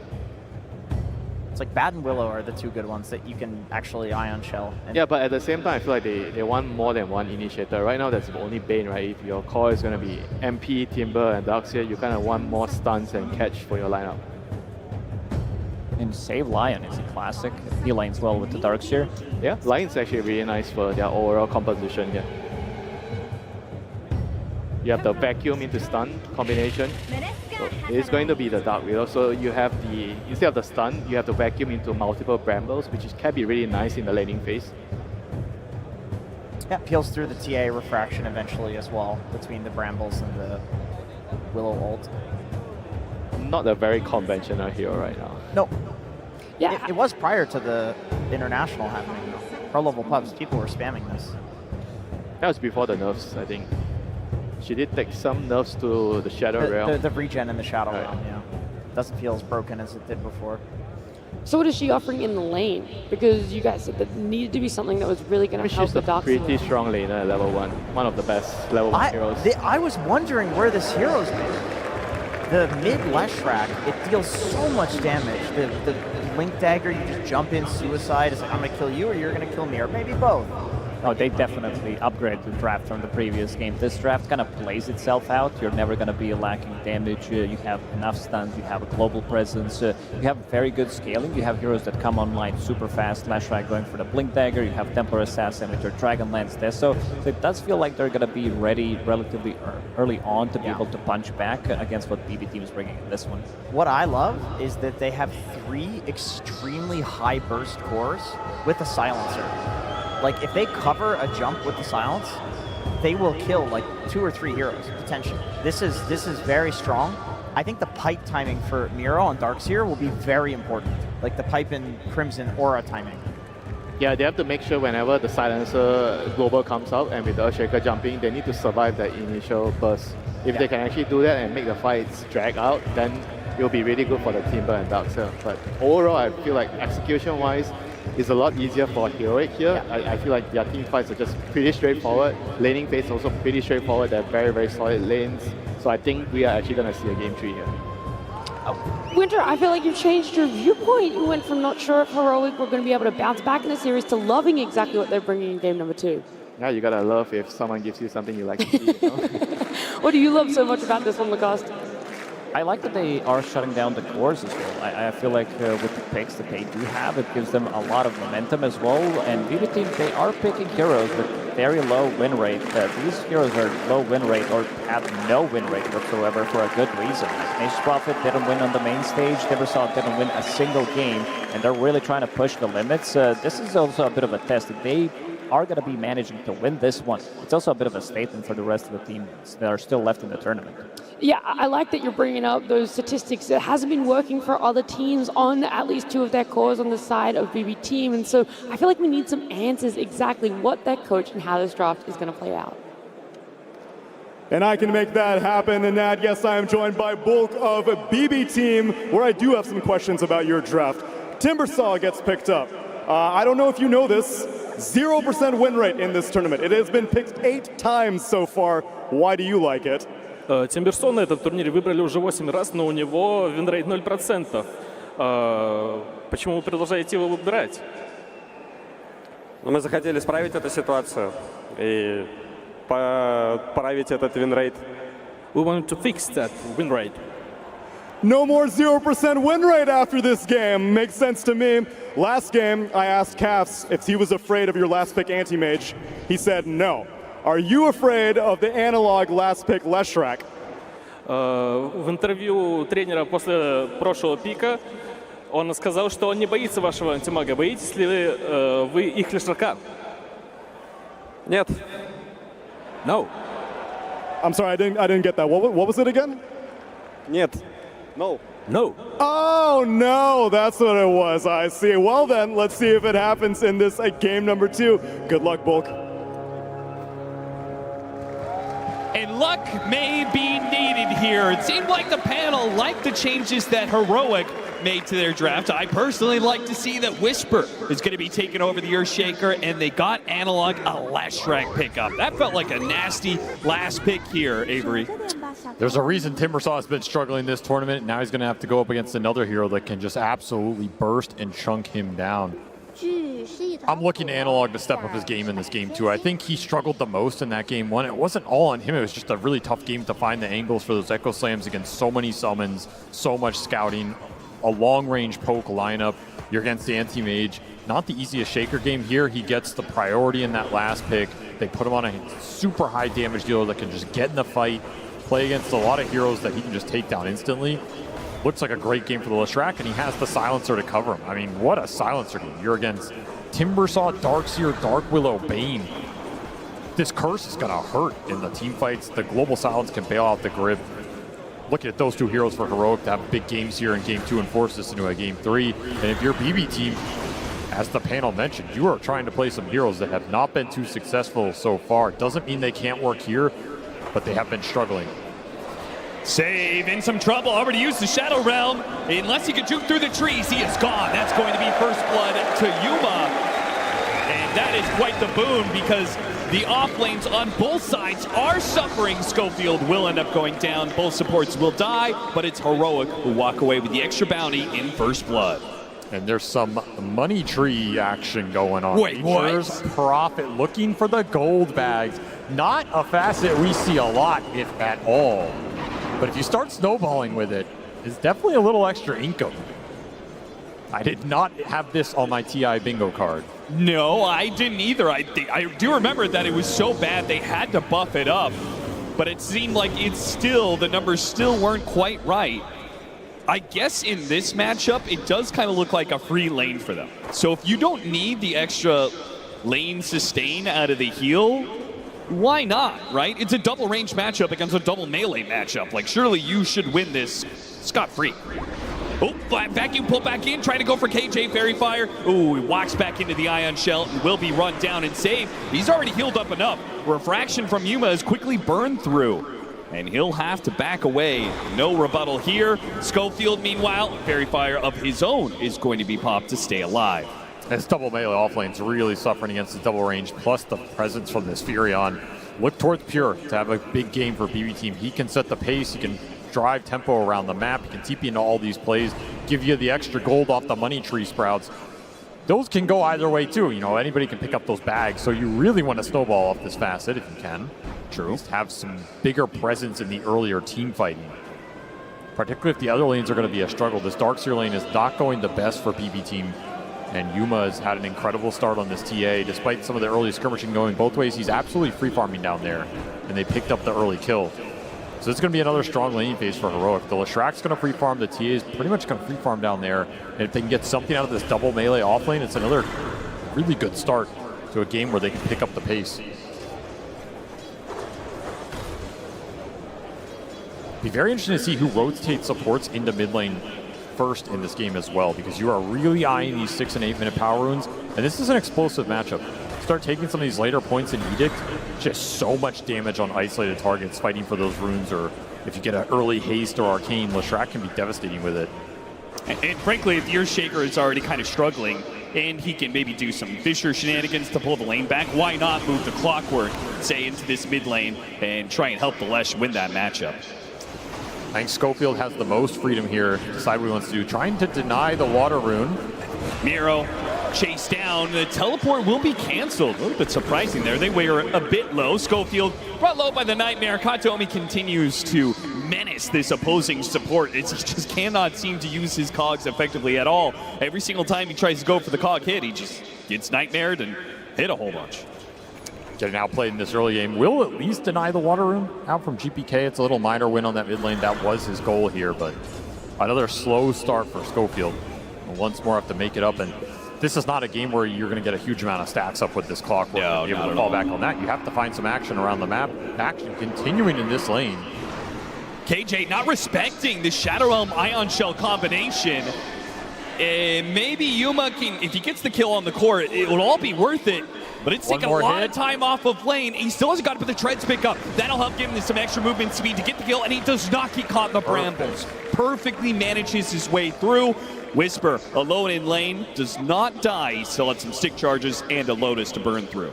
Third kill on this lane for Heroic, and a lot of solo experience going into the TA. Honestly, I think KJ, he's more than happy with that exchange. His TA is going to be ginormous. Already almost level 5. Level 6 on the Leshrack mid as well. I mean, it's Whisper being sacrificed up here a little bit, but this lane was going to be the toughest lane no matter what. You pick these heroes for the mid game, not their laning prowess. You just have to survive through it here.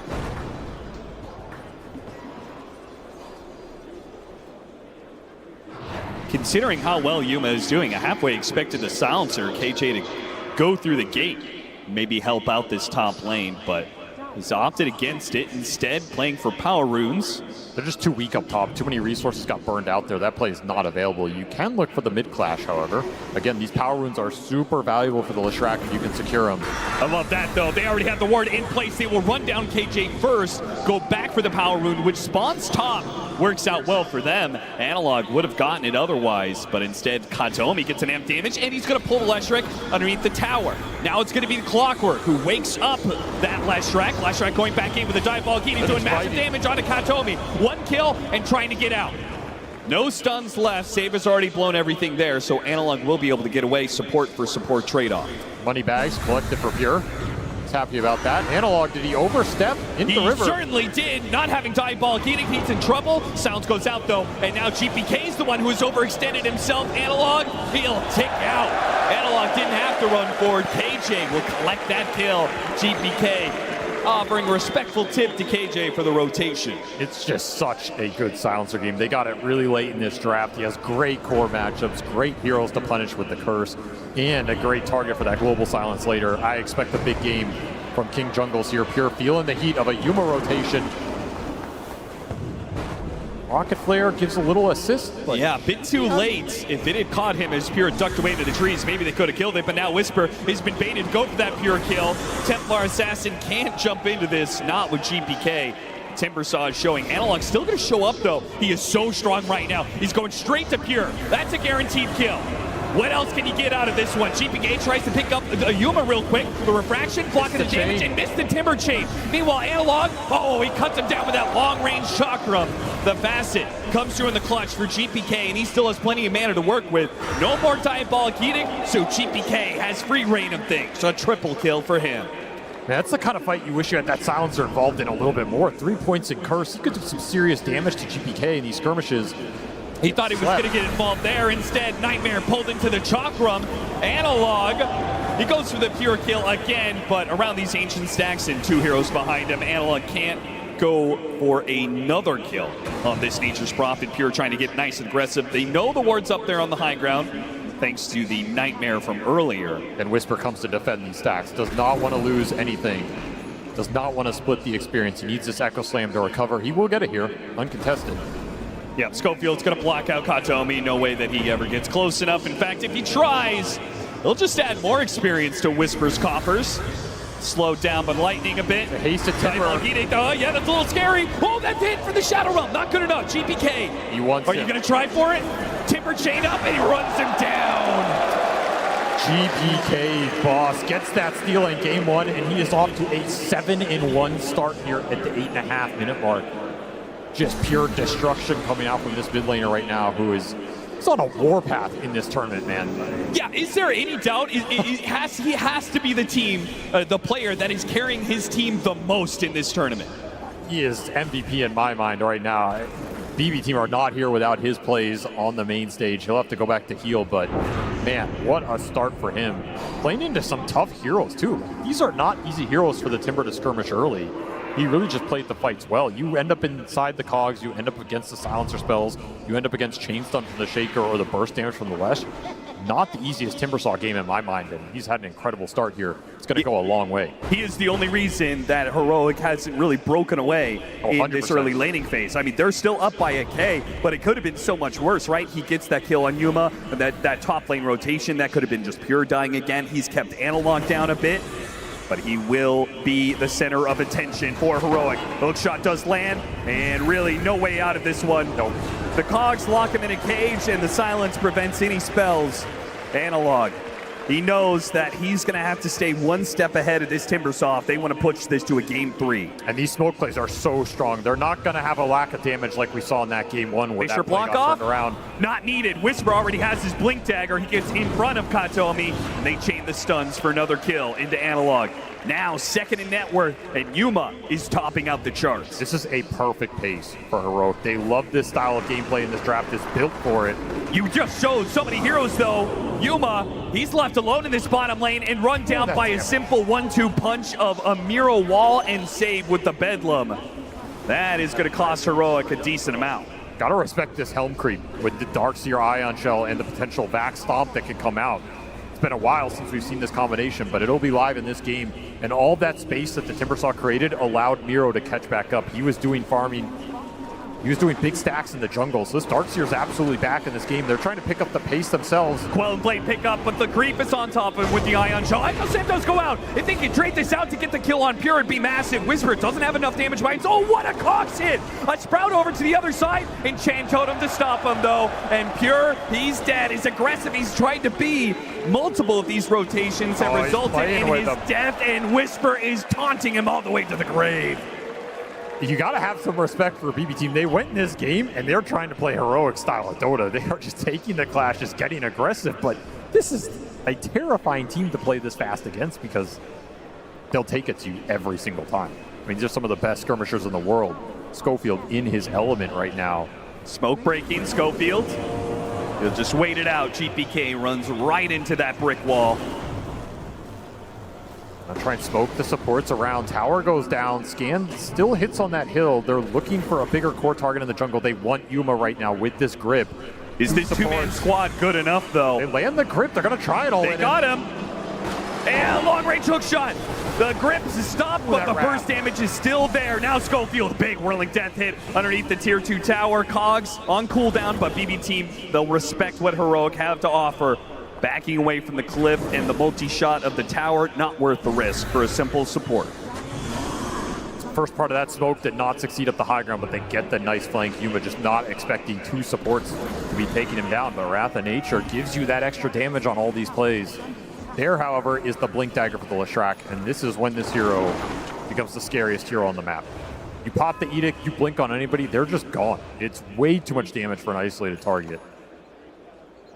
Expect a quick smoke out from Heroic. Still have that global silence to back him up too, so if you go in super aggressive as Analog, you can take that kind of fight. You can rely on KJ to bail you out of a really tough situation or some grip deep in the formation. Did he have that global for the Fiend's grip on Yuma earlier? I have to imagine if you did have it, right? You would have popped it, right? It's true. We have not seen it used. Maybe Yuma expected he was going to get some sort of bailout here, but let's hope that global silence is put to better use here. This is the same smoke path. They scanned it, and they have this ward still on the high ground. Their sentry in range never killed it. Yeah, this is insane that this is still up. BB Team unaware and caught out by it once again. Global silence just in case. I think that was a little wasted global there, but... Yeah, that did not feel necessary at all. They had that kill guaranteed. One courier. And a second couriers. Pure trying to juke it through the trees. Analog and Schofield, they tried their best, but distracted by the courier, they still got it. But it is Whisper dying on the other side of the map. As the aggression from BB Team, they see all these heroes on the other side of the map. They're going to go for the Wisdom Shrine, expecting that Schofield will do the same on the Clockwork. But they're going to fight. Analog, he's going to jump right into the bait. Opts not to go for the Wisdom Shrine, gets the quick kill on the support. Can he get to the Wisdom Shrine in time? He opts for the stun. He does not want to go into melee range of this GPK Timbersaw that has been menacing the map the entire time. He takes the experience and makes a run for it. Hook shot in 7 seconds here. Save, he knows I think he's given up his life to block the pass. Miro, he's run down by the dog ball. He thinks that TP is not going to work for him. And it's GPK, the only man perhaps who can make it out. Schofield spots him. Oh, that hook shot just barely off the mark. That is still a fight Heroic will gladly take in exchange for that shrine. They got so much of that. Some extra in for the silencer. It's up to 7 brain drain. And that Darkseer, he was the most farmed hero going into that fight. Miro quietly just having himself a game here, farming up at a very fast pace. Big kill to give away. It's your best team fighter on the side of BB. He just got locked in the cogs from Schofield, who chose to go to that fight over stealing the shrine. Absolutely the correct call. Arcane Rune in the river. Huge rune for both mids. Analog snags it. GPK not getting all the power runes he's used to. This is almost the downside for him having the best start out of everybody. Is this Timbersaw went 7-1, but you can't push your advantage into this lineup. There's too many spells that counteract you. You need defensive items. You need either super fast Lotus or super fast BKB, and I think it has to be the BKB he's eyeing up because there's just way too many disables for you to play into. He also couldn't really use that momentum, not just because of the counters, but because his own supports don't start the fights. They can't really guarantee that heroes will stay inside the Timbersaw AoE, whether it's because of the global silence. Frankly, Heroic's heroes are just better for that, right? The Clockwork and the Earthshaker, they're going to be much more active at starting fights for their mid than BB Team could be. Control is just more reliable here. It's also longer range. Fissure plus hookshot, you can start the fight from anywhere. This Dark Willow Bane has to get in pretty close, and that's super risky against this lineup. There's a lot of interrupt. That grip is 0% guaranteed against the global especially, but even if the global gets thrown out, there's still a lot that can stop you. Adesso online for Yuma, puts it to use, does not get the last hit on the mid tower. So missing a bit of bounty there. Analog, meanwhile, working his way through the jungle with this Invis rune, spotted out by a sentry. Did BB Team with the night vision of Katomi. They certainly know this is coming, and he's going to be so far forward. He's going to be caught out the global silence. It hit, but the hook shot did not. Baited in by BB Team. Analog will overstep himself, and his team might be punished for it. Schofield, the Force Staff, gets him away from Pure. They will not lose anybody else for that blunder. All 5 heroes were there to punish him. Even the Furion coming in, landing a little helping hand, and the damage is just overwhelming. Even though you get global to bail you out, you're stuck in the brambles. You're stuck in the chalk room. Just can't get out of there. If you have BKB, I mean, that looks way different, right? But that is a ways away right now. Slowing this down is crucial. Any pickoff because of the Deso could lead to Roshan, right? But the faster you get this early Roshan and Templar Assassin, the happier you'll be, especially if you could do it during this night cycle where it is on the Radiant side. You can continue that cycle throughout the rest of the game. You'll always have that outpost advantage. You just want to find any sort of pickoff right now. Keep hunting, keep abusing the fact that Lesh is super strong around the map and you have good initiation. Any sort of big skirmisher fight will lead you into that objective. They'll find a little Katayomi. Nice little pickoff there. I don't think this is enough to instantly force the Roshan, especially where you are on the map, but you can chain this into something else as well. And you look at the vision right now, you would love to get some deep vision on Dire side of the map if you are Heroic. The more information you can get of where BB Team are sending their heroes, the faster you can set these plays up. Pipe complete for the Darkseer. BB Team's... Yeah. Pure almost just TP'd into Analog up top, but they actually had a Dire ward on that camp, so they saw him. Oh, so he was teleporting to the Ancient camp? And he was then about to go in there and farm. It would have been instant death. Nice defensive ops, saves Pure's life. It does.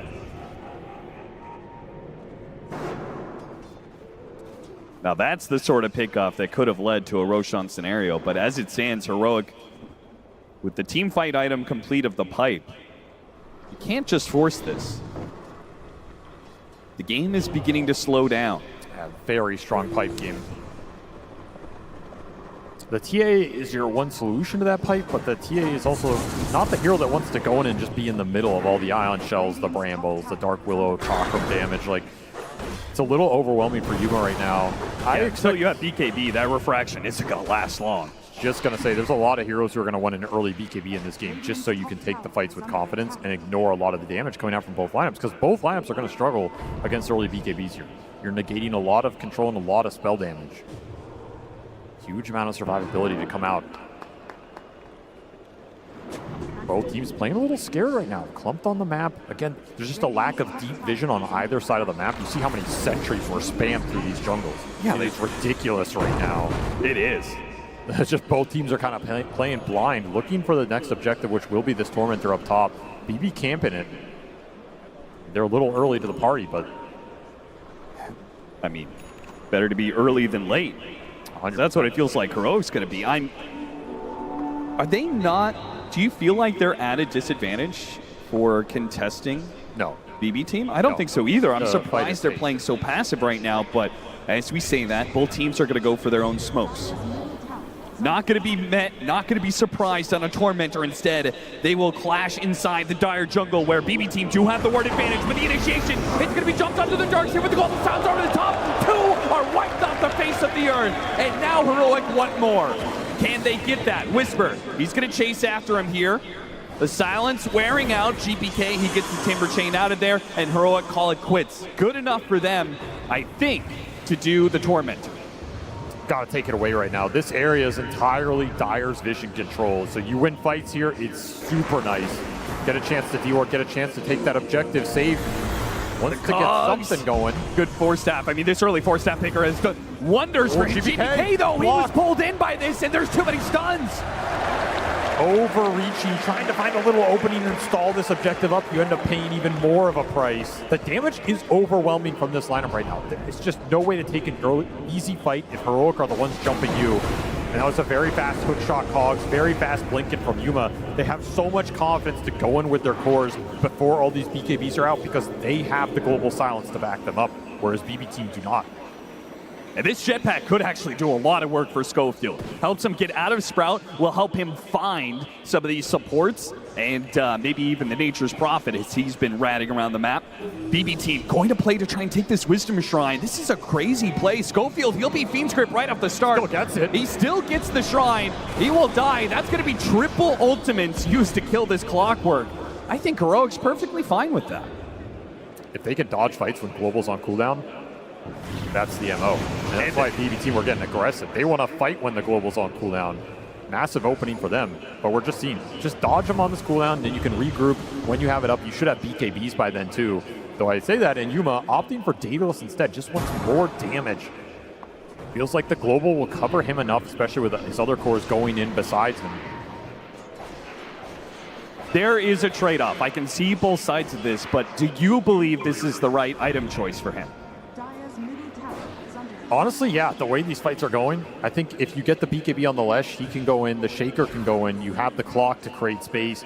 The grip should automatically be canceled every fight. You're not too worried about that. I think just ramping the damage faster here is going to be amazing, especially if you get an Aegis on this TA. That's when it will pay off, right? If you get 2 lives on Yuma and he went this Daedalus over the BKB, he is going to be an absolute beast in the fight. It's a very scary item for BU to play against because they just don't have the physical mitigation right now. You don't have like a Shiva's on Timber. You don't have an AC on this Furion. You can dice these heroes up. GBK backs out right as Heroic. No, the Echo Slam starts things off and he's gone. Too easy. If they have your Shaker and the Leshrac on one target, it doesn't matter who it is. Schofield finds the extra. He's going to jetpack, keep the vision on save, and eventually these Blink Dagger should catch up to him. There's the Fisher. And a Shadow Realm trying to dodge. They're actually maybe thinking about fighting this one. Miro's going to try and TP in. This is a little crazy, though. They still have the global silence. Yeah, what is he doing? And now Miro's in the middle of no man's land with nobody to help him. He tries to go for his own wall. Dead again. BB team. What is going on? They're bleeding out hero after hero in fights that should just be simple pickoffs. That is a massive blunder. You're going to feed some heroes away while Roche is on this side of the map. That is an instant draw for Heroic. They will claim this objective, and that is why this Daedalus build is going to pay off. Yuma, he knows they're stronger right now. He knows they can win the fights into the Roshan, pick the Aegis up, scale the damage. Way too fast for BB Team's lineup right now. They are now in a position where they have to find a way to stabilize this map, slow this game down, get the split push going, get some pickoffs going. That's 8 Deso charges on a minted Daedalus Templar Assassin at the 24-minute mark. That is not a hero you want to run into right now. It's just baiting the rune. This Lesh pick has been nasty this game. 9-2 for Analog. He's absolutely struck back, and there's just no clear answers to it in the short term. Now, you could maybe outscale it with Furion in the ultra late, but with Global to protect him against the limited control you have, I don't see anybody taking down Analog early in these fights now that he has BKB. And if he gets more items here, he just becomes an absolute god. I mean, you're looking at that Sanjin Yasha, you're looking at Shiva's guard, you're going to prevent a lot of the physical coming out from Pure. This Disco Pony dancing it up here. He's getting strong, and BB Team are forced to concede parts of the map. Something you never want to hear if you've got a Nature's Prophet carry on your team. You have your aura timing right now. That was Greaves done on Miro. He has Greaves plus the pipe. I just don't think Pure, he's willing to fight against an Aegis, especially without his BKB. Oh, no way He without needs another 750 for that. But even then, you're still not winning this man fight. Yeah. So you still have to find a solution to Heroic's team fight. Or just continue to rat the game out. And if you're Heroic, you would now have options because of that team fight dominance. You can leave Yuma alone with this Aegis. He's not going to be a target they go for. You can let him push. You can look for the smoke gank across the map. You can try and hunt the Furion. You can also just force the high ground and make BB come back. Doesn't mean you have to commit to that high ground, but you can get a lot of information off this and then go for that same smoke play. You have so much catch between the clock and the shaker. These kind of moves are easy. Yeah, you still have this tier 1 mid.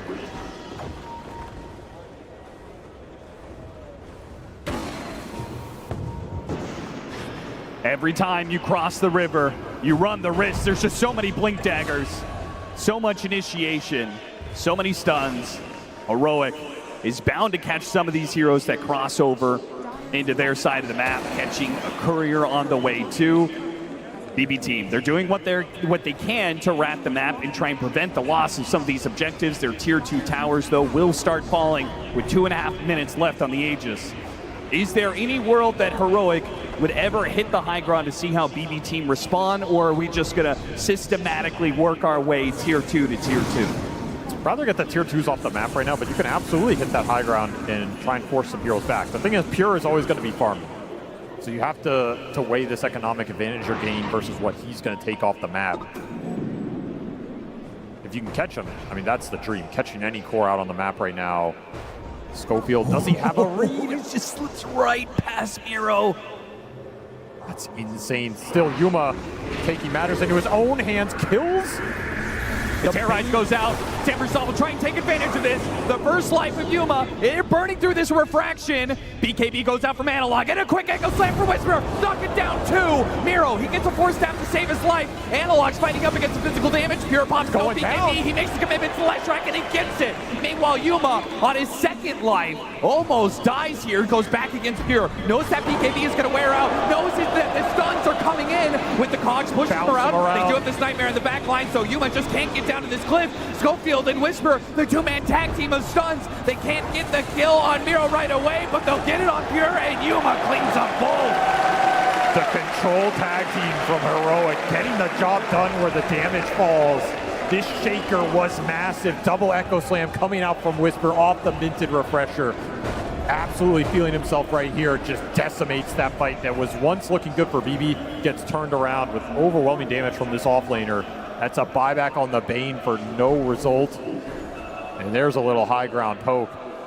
That was a scary fight for Heroic, though. They got caught on that ramp choke point into some wall illusions off the TA. The Darkseer Ion Shell was doing a lot of work there. Pure had a pretty good early start to that fight, bringing the Leshrac down with some decent damage out of this Furion. That got a little dicey. They were able to kite around this Templar Assassin a lot, but this was your one shot. This was where Yuma was maybe a bit out of position and doesn't have that BKB. You won't have another opportunity like this. The BKB is going to be done by the next time you go for a team fight like this. And a lot of that echo damage did go into the Darkseer who had that pipe, so Miro was able to tank it. At this point, kind of, if you can get out, it's an okay-ish outcome, but man, the control from Heroic is just overwhelming, and they will always catch you. Power of the clockwork here. Schofield's just in the middle of you, causing chaos. Not a target you want to focus. Sets up the return from Yuma. Collects some more Deso charges here, up to 16 off that fight. Oh yeah, he's huge. Analog. Ooh, he runs into him and Yules. Save. He's faster than Analog. The BKB will be forced. You got to get out of here. Save. He does manage to get a helpful force staff to get away here. GPK is going to go for it. Now that Analog's BKB is on cooldown, but the global sounds over the top of that BKB. GPK, he is left with no offense, no bite. Whisper has an echo slam here. I can't believe it. They're right next to each other. Jesus, what is happening? A Fisher goes out, and Whisper is getting some stuns and echo slam on the two of them. GPK is in trouble. He got baited into a fight he was not prepared for. Not with Yuma. 1,000 damage crits raining in on BB team. Another stun. That'll stop the Bane. There goes the Dark Willow.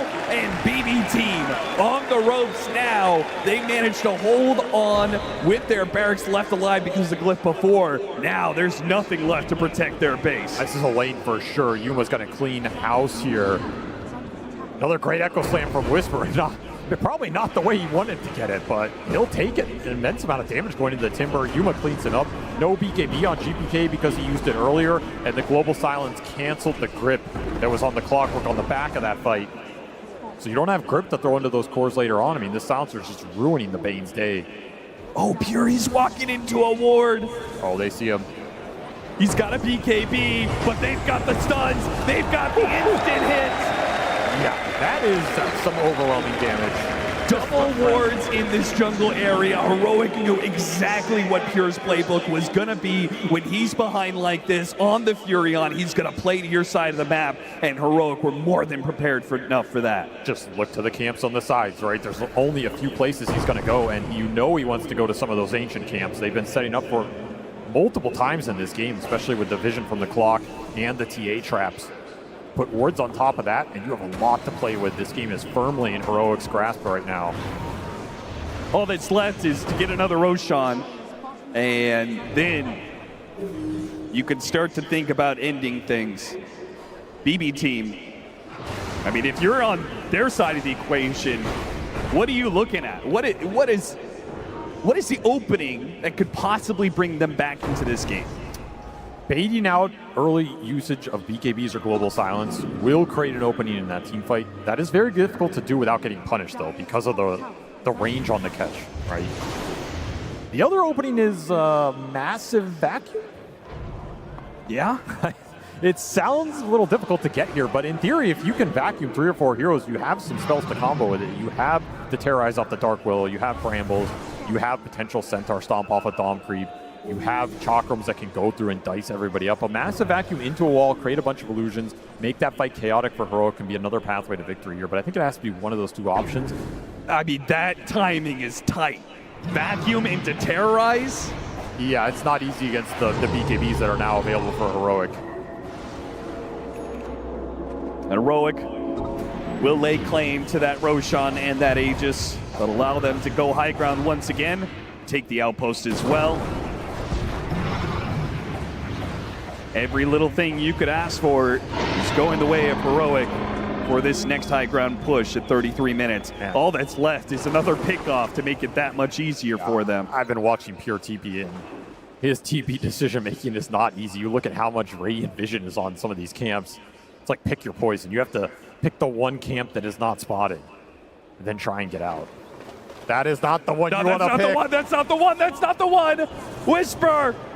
Oh, this could be the death blow. Back to back, side of the map pickoffs on Pure. Read him like a book. It's just nowhere to go. He's just playing Minesweeper out here. Too much vision control on Radiant's side of the map, and you don't want to keep farming your own because your team also has to get something right now. Nowhere safe to go for this Furion. Nowhere safe for GPK either. He's going to have to be forced to pop BKB. No teleport available. Is already canceled. GPK knows his life is forfeit. Does a little dance. Whisper, he's going to be chased. You do manage to catch him before the Blink Dagger comes back up. He turns around the Echo Slam, does what damage he can. His team is making their way here. KJ's now here. He slows him down. Thanks to the 4-step, Whisper can turn back around. The BKB will last long enough, but save. Big hit there, and a Fissure to finish him off. They couldn't get the Earthshaker. They'll catch both Save and Katomi. Worse comes to worse. They're losing their tier 3. They're losing their second lane of barracks, while Pure is still dead for another 30 seconds. And there's a refresher on the silencer. Why not? If one global silence caused you problems, how about two? This game has completely spiraled out of control for BB team. They had some brief windows in that early game, but since Analog has been playing decisive, it has all been Heroic. No hope in these team fights. No chance in the skirmishes. No ability to contest Roshan. And this game is just going to end before the 35-minute mark. You went into the Coliseum with Heroic. Next time, you better come prepared, because this is not the team you want to come with less team fight against. Heroic say you want to play that early game brawl. We'll match you every step of the way and beat you with experience. They have pummeled BB Team to a pulp on this one. And BB Team are not equipped to be able to stop this one. A Fiend's Grip on 3-man Quags. Why not? Schofield, Glenn thinks in style. We are going to game 3. This has been a really fun series to watch, and game 3 is going to have it all on the line. When the pressure is at its greatest, who will step up to lead their team to a historic finish between these two squads. You have to remember how much is at stake here. None of these players have made it to a top 4, and you are one game away from making history, potentially for your entire region. It all comes down to this.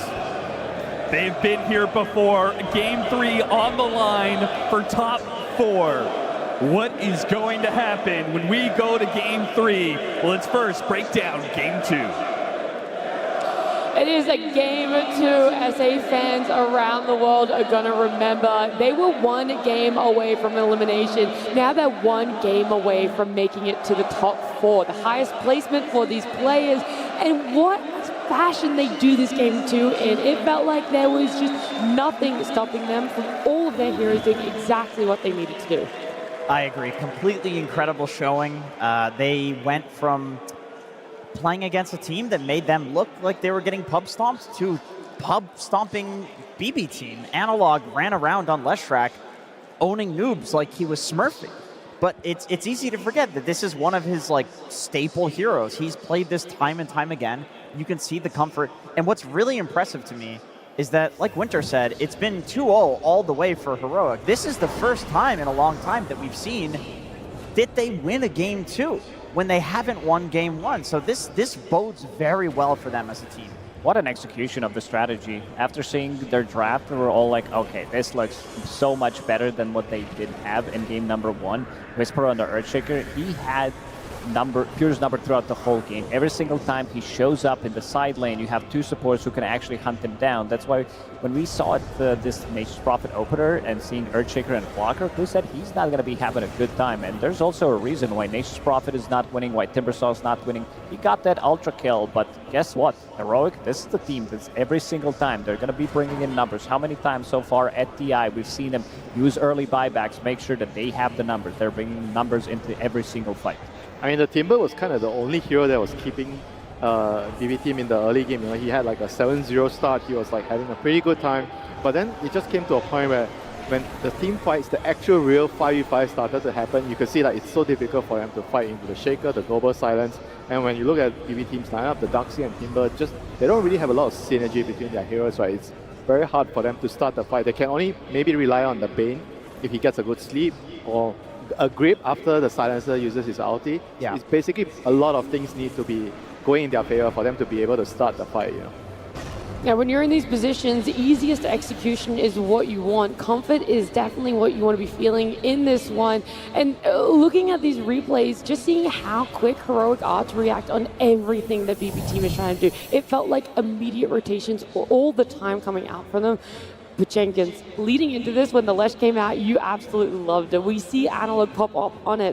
Where did this hero go? Why is it finally now making its face at the stage? I think it was a perfect draft for it. The pure damage that he does, not speaking of pure, speaking of Analog, goes through all of the barriers that would come out from the Darkseer. It bursts through the Timbersaw's reactive armor. It's very good at jumping and killing Nature's Prophet. There's not much he can really do when you get on top of him. And the Global Silence coming out, it is risky. I think that's why Leshrac has fallen off. It's that, like, if you don't get a good early game, he jumps in and he tries to kill you and he feeds, right? You just have less HP, you have less stats to work with than they do, and they just kill you before you kill them. So you need to snowball, and he did. It requires a lot of comfort, especially in this situation where you're lower bracket. You're about to get kicked out of International right now, and you're potentially breaking a record for South American Dota. Like, there's a lot of pressure there. So the fact that he's able to do this under that pressure is very impressive. Yeah, especially when they have never, came back from losing the first game, This is like Not do or die for them. And so being able to actually turn this around takes a lot of mental strength. Yeah, Jenkins, you mentioned how good of an early game Leshrac needed to have to make impact. Let's go have a look at that, right? Because the lane went so well for him. He actually ended up helping out everyone else on his team, or at least shutting down what BB team were trying to do. Yeah, this early game was kind of like the battle of the mids. I think GPK's rotation here was very good because Analog was also making the rotation. Of course, Timber versus Lesh is not so easy, so Timber was level 6, Lesh level 7. That's max Edict with the pure damage. It is quite significant. So this was a very chaotic fight. Going back and forth, I think GPK ends up with a triple kill here. Analog gets some kills as well. But I totally agree with Avery when he said that you are playing Heroic's game. To run around in the early game and engage in this chaos, like you are entering into a chaos pit with a team that they were born there. Yeah, probably that's why we saw in the first game how slow they were taking it. They did not want to risk it too much. They were trying to mimic some of the rotations as well. Again, GPK on the Void Spirit in that game number 1. And coming into the third game, I think they're going to need to address this issue, not fall into a trap to try to play the game that Heroic has been playing. And also for this second game, they really didn't have a way to initiate a fight, especially if you're playing it from behind. Who's going to start a fight? Timbersaw jumping in and be like, yo guys, I'm here, try to, maybe use some spells on it, but they do have the overwhelming damage that we talked about, having this Slash Rack with the pure damage, having Temporal Assassin. Yuma had an insanely good amount of farm, and we talk about the team fights, but you now have Global Silence to counter any kind of team fight, even if it happens, but there is none on the side of BB team, so they will definitely need to fix the draft coming into the third game. Agreed. Yeah, struggling to initiate, but it also felt like they were struggling to disengage. Heroic thriving in that chaos, and they kind of just got to chase whenever there was an attempt from BBT. They get to keep getting more out of a team fight, out of a pickoff. Yeah, there were a lot of Benny Hill type situations in this game, which I think favors Heroic a lot, and you could tell that when they smell blood in the water, they continued to strike and strike and strike. They did not only take this kill on GPK in the mid lane, they figured that the rest of BB, well, they had to be positioned in somewhere here on the map. And also, they know that if GPK is going down as the most important hero, that the rest of BB is probably going to retreat. So they get kill after kill after kill. BB might stand for bleed bleed because they're bleeding out in this situation. That was kind of the entire game. Like, it was just BB team bleeding kills. It looked like a pub. I think the elephant in the room is that their draft was almost disrespectful with the picks. You heard Bulk at the start. He's like, nah, we're going to up the win rate. Yeah, I think the data leans very heavily one way for a reason. We also look towards people who are specialists in certain heroes. Are they picking it up? Are they also just as confident? It doesn't matter where in the draft you pick it up. It's still going to have that question mark. Is it good? And for both the Nature's Prophet and the Timbersaw that has bad win rates on main stage here, you open your draft with both of them, and there's no actual real flex potential despite seeing everything else that comes out from Heroic. Yeah, and also the bans, right? Because they banned the puck, which is really confusing, right? So they thought that the Shaker was definitely not going to go mid or some reason. But then why would they actually show the Timber? Because I would only show the Timber if I'm absolutely certain I'm getting that specific matchup. So everything itself needs to be looked at, and maybe a little bit of overconfidence after winning the first game, so they felt like they could, do whatever they want in the second game, and they got humbled. Yeah, they really did. Nature's Prophet on stage doesn't have a good win rate. I know a lot of other people, though, putting high priority on it because it's a hero that once you shut it down, it's still able to find farm anywhere in the map. And I think something Heroic did so fantastic was having defensive wards, being aware that the Nature's Prophet will want to still be looking for that farm somewhere that he possibly can. Yeah, they knew exactly where he's going to be farming. Like, these are, I would say, anti-Nature's Prophet wards. Yeah. There were a couple of them in the bottom part of the map as well, as you can see on the minimap, that they are ready. Because this is where Nature's Prophet, he wants to farm. Like, he knows that he can just show up in the lane playing against Clockwork, playing against Earthshaker. They can easily initiate it on him, so he needs to find the farm somewhere, and they caught him every single time. My thought process with this, and maybe this is a reach, was that like Heroic is so dominant in their region that they play a lot of these qualifiers where they have a huge lead. But there's a lot of these pub players, right? Like, people are really high skill from pubs that they're still playing against, and they know where to farm. So Heroic is very good at stopping a team from farming when they're behind, because from their qualifiers, they're always ahead to this degree. Because this was not just like a win by Heroic. This was a stomp. And Heroic, because of their regional dominance, is actually very good at stomping teams if they're ahead. Like, BB's not going to come back. There's a lot of competition going on here at TI. It's not just our players vying for the Aegis. It's also, of course, all the creative people at home that are doing some submissions for our short film contest. So we're going to take a look at one of our finalists.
I love the creativity that comes out there. I mean, I heard the arena when it showed up that there could have been Pudge being removed from the game. It's never going to happen. Audible this gasp. is the most iconic Dota 2 hero. Yeah, I loved it. The dual use of the Lincolns and the Lotus Orb there as well. He was making sure there was no way he's getting removed from that game. But in our series, he's not showing face at all. The only time we're seeing him is in that band. Yeah, he's kind of removed from the game. True, in a different way. Yeah, I mean, hopefully we get to see him. Hopefully. Yeah, I know Jenkins would love to. I'm sure Heroic, if it got let through, they would love to play it. We've seen it on 2 different positions for them as well, whether it's in that carry, if it's in that offlane as well. But we talked about the overconfidence of BB Team. That's something they haven't gotten overconfident in. They're still very strong and standing by, taking out these niche and unique heroes from Heroic. Yeah, I don't think you let it through. I mean, especially game 3. I think BB is gonna straighten up. You know, this is what they tend to do. We've seen this time and time again in their tournaments. They're still an incredibly strong team, and I also don't think that Heroic. They're of course going to play with confidence. They're a momentum-based, emotional team, so the win is very good for them. But you gotta still keep respecting BB because they have.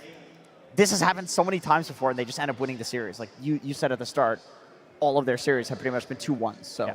I think there's going to be a switch in the draft when it comes down, because they gave him Earthshaker twice, and I don't think they're going to want to give them Earthshaker one more time. If they have first pick on BB team, they're definitely going to take it, because they do play it from 2 different roles as well. This is the team that really excels at playing that hero, even though the last 3 games that they did play with the Earthshaker, they did lose them, 2 against B-Vision, 1 against Nigma Galaxy as well, but this is the hero that allows you to have such a good game. In previous game, Whisper, he didn't have BKB. He went for Refresher. Yasha Kaya into Refresher, making sure that he has just unlimited amount of stuns, making sure that those stuns are coming in instantly so that they cannot react to it. I mean, also their own drafts, right? I feel like that's on the enemy's draft, right? But for BB's draft, I think they need to maybe prioritize pure more, give him the later picks. Don't show his hero out, because I think in most of the games that went long, he has a really good carry-to-carry matchup. He has the strongest hero in the game. That's why they tend to play a little bit more slower, They're like, okay, we don't have to rush.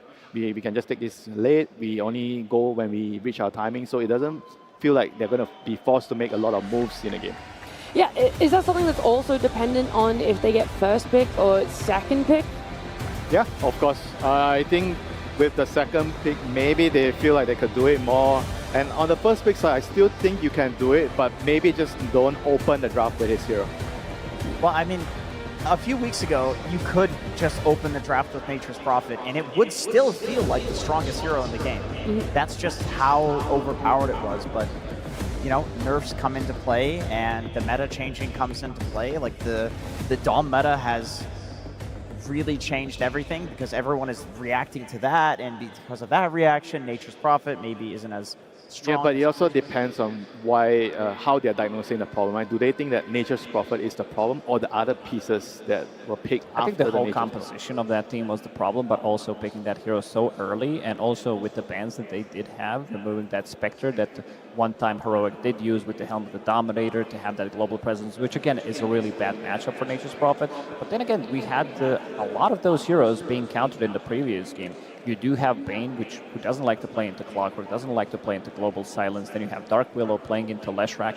I feel like every single hero on side of BB team got countered by what Heroic did have. Yeah, I mean, if you have to first pick a hero and then you have to use some of your bans later for that hero, then it probably means that hero is not suitable for first picking. Because ideally, you first pick a hero and then you don't really care what the enemies are going to pick. Yeah, that's definitely where the flex could come in too. You just run it as a support, like 4 or 5 position. And maybe that's part of why Nature's Prophet has not looked so great as a first pick in this week compared to like the couple weeks before it, because people were flexing to 4 and 5 position if it was a bad game for it, but the core Nature's Prophet is what is better at killing the Dom creep, so people started playing it more as a carry. I can say as a support, yes, you can sprout the Dom, but it's a lot harder to kill it. So maybe that's the thought process, that like in this meta, it's just not as good as a support as it was previously. And I also think that there are supports that are way more impactful. We're seeing them do so much more if it's team fight securing lanes than what the Nature's Prophet could potentially add. You're relying a lot more on your second support to offer more in the way of team fight or setup. Yeah, and also to go back to your point about Held at the Dom and Nature's Prophet, you're playing against Heroic. This team is an honest team. They will only fly Dominator on What? maybe Heroic is Master. an honest team? They are. What do you mean? When it comes to Helm of the Dominator, They want to win it by picking the heroes, team fighting. They want the constant brawl. They want the chaos. This is what people want to see as well. I can't believe you're calling a Meepo team honest. They did not get a single Helm Dom that game though. That is quite impressive. It's nice to see teams doing well, though, not picking it up, because one of the narratives coming here was how broken is it going to be? How many people are going to be picking it up? Will we see every role be able to play with it? And while some teams are still favoring it and having impact with them, it's great to see that this lineup is going to run over it, right? Heroic still know a way to play around it and without it, too. Yeah, they have their own style. And, it's exciting to see that their style matches up so well against a team like BB, who has, for this whole year, been incredibly dominant. And as we saw, they've been incredibly dominant against Heroic this whole year. So it's like Heroic kind of stuck to their guns, and they improved it, they refined it to the point where now we have a very interesting and fun team to watch. We do this series as well, going to a Game 3. This is actually the first time in TI and Road to TI that we're seeing Heroic go to a Game 3. Every other series they've played has been either that 2-0 or that 0-2 to a win or 2-0 loss for them. So it's like, now how are they going to be managing the energies, the expectations, the pressure of an elimination Game 3? Do they have the stamina for it? I mean, they've only played for a couple hours here or there. Now we're getting to that 3-hour limit, especially if this game goes long. Who knows? I mean, it's Dota players, they can play 10 games a day. I'm sure they'll be fine in this series, And on the other hand, BB team, they are quite used to playing 3-game series so far. They've been playing a couple of those. They've come out on top of those. I'm sure they know what they need to do to just calm down, make sure that they can play a clean game in the last game of the series. And for Heroic, they are going to be in totally new territory. So how are they going to play? This has also been their arch nemesis, I would say, when they start to feel that they need to fix things and they're unable to fix them, when they start losing on the brink of elimination, one game away from it, it could definitely affect a team like BB team, even though they definitely got better over the last half a year or a year because they started to win the tournaments as well. They kind of got into that territory of being able to breach the barrier and win, but still on a big stage of TI, you could definitely feel that they are also feeling the pressure. Yeah, the main stage series, when it has gone this way, if they won Game 1, they ended up losing the series. If they lost Game 1, they ended up winning it. And I wonder if that trend continues or if there is going to be that reverse. How are they going to be able to bring it back from here? Is it as easy as being like, way too open? Sometimes it's not just like about fixing, right? Sometimes you just have to remember in the games that you win, what did you actually do correctly in those times, right? And you just go back to those games and just do it again. There's nothing to fix sometimes.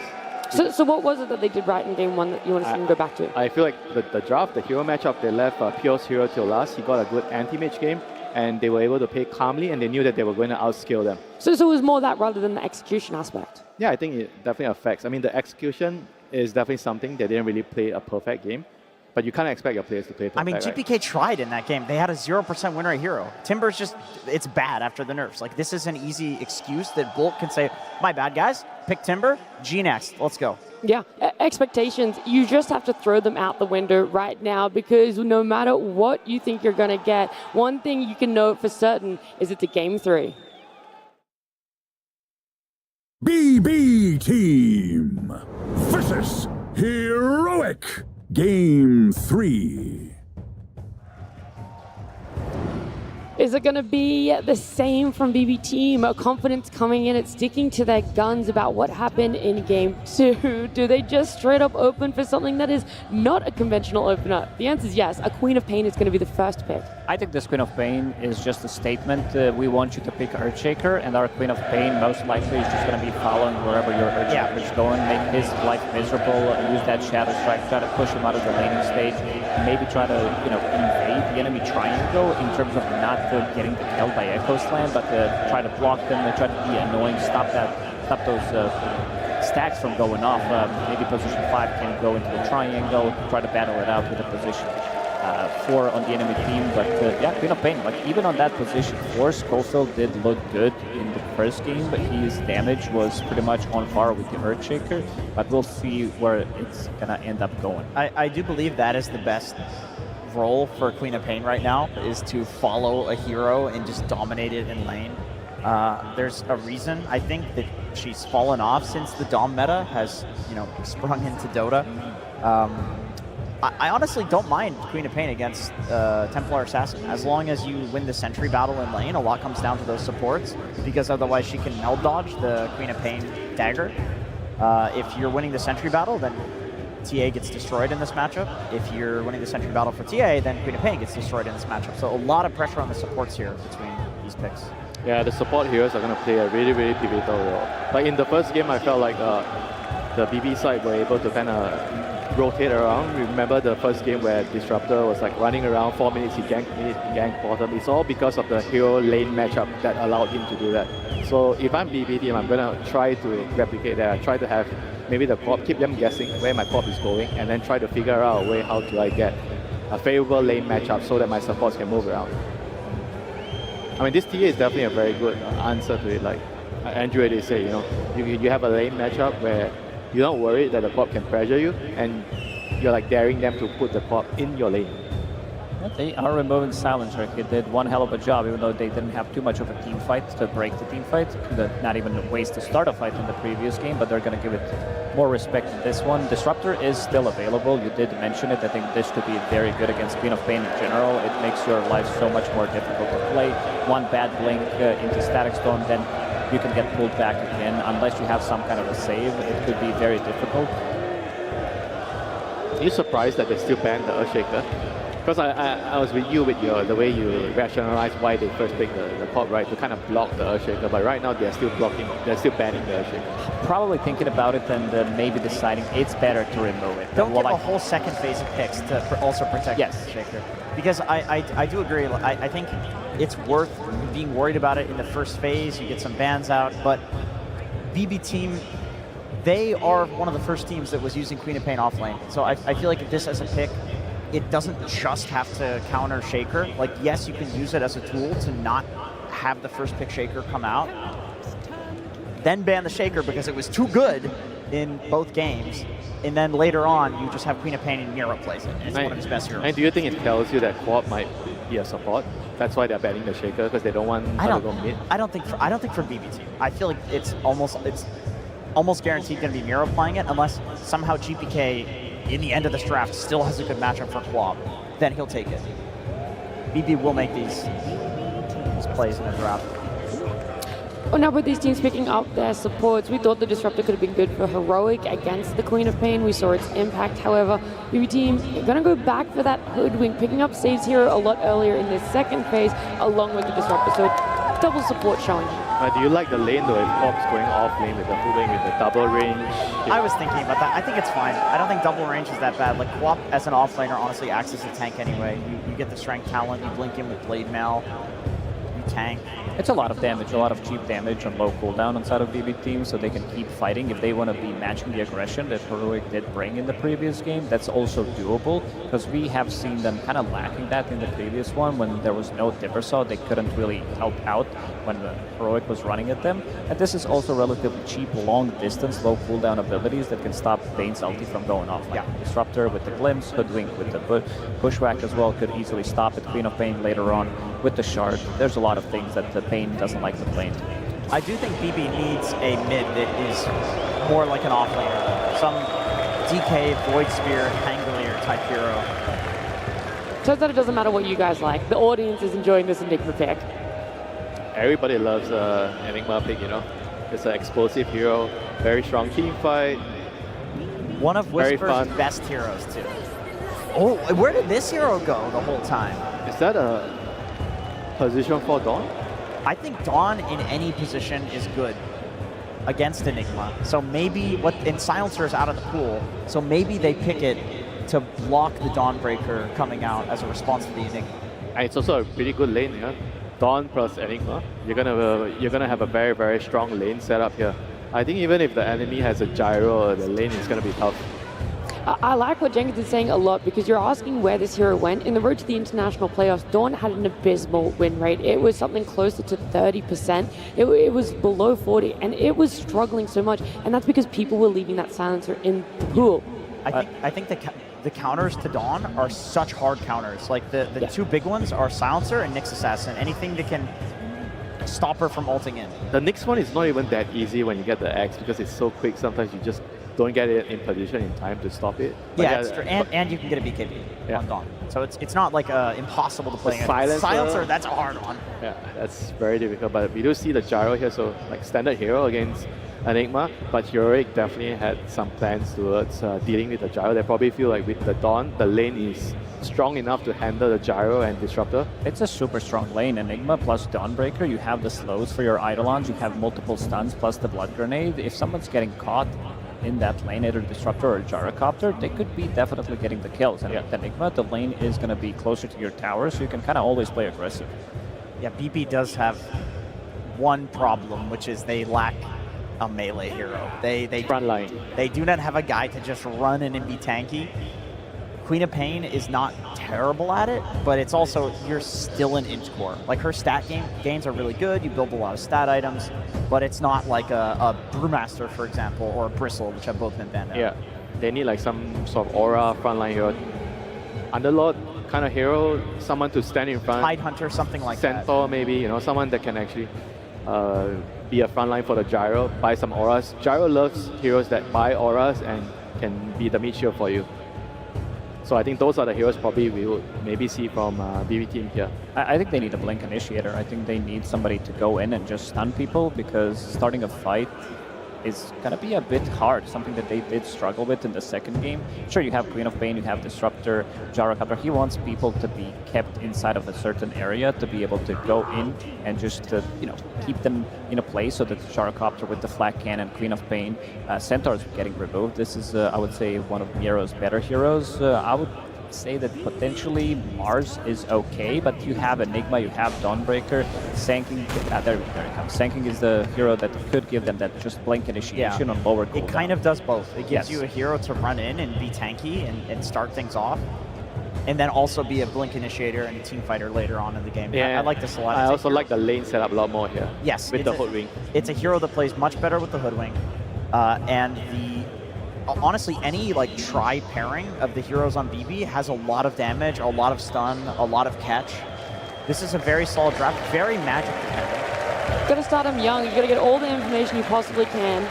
Give them all the lore, know that they've been to all the TIs. Have you heard this one before? I didn't know Arteezy was in the audience. That's going to enjoy that one. That's a classic. That's a classic right there. I mean, do you guys like a Dragon Knight here? Dragon Knight against Quark, and then you have Dawn with Dragon Knight. Good call. An amazing prediction from Winter. What are some of the key reasons that you wanted to see it being picked up? Lane matchup against the Queen of Pain, and it's also really good with the Dawnbreaker ulti. It's a good setup. I think it allows them to play together as a unit. I also think if he's going to be going for a Blink Dagger, potentially Mage Slayer, you have Mage Slayer plus Pipe coming out from the off lane, and so good. You might be having a lot of issues in terms of dealing with damage. This is something that Sanking really hates to play against. There's also going to be Queen of Pain. Sure, she does have some pure damage, but most of the damage that they do have is going to be magical early on. Yeah, I mean, it's pretty much all magic damage. Even Gyro doesn't like playing into a Mage Slayer plus Pipe combo. I'm looking at where these heroes are going for Heroic.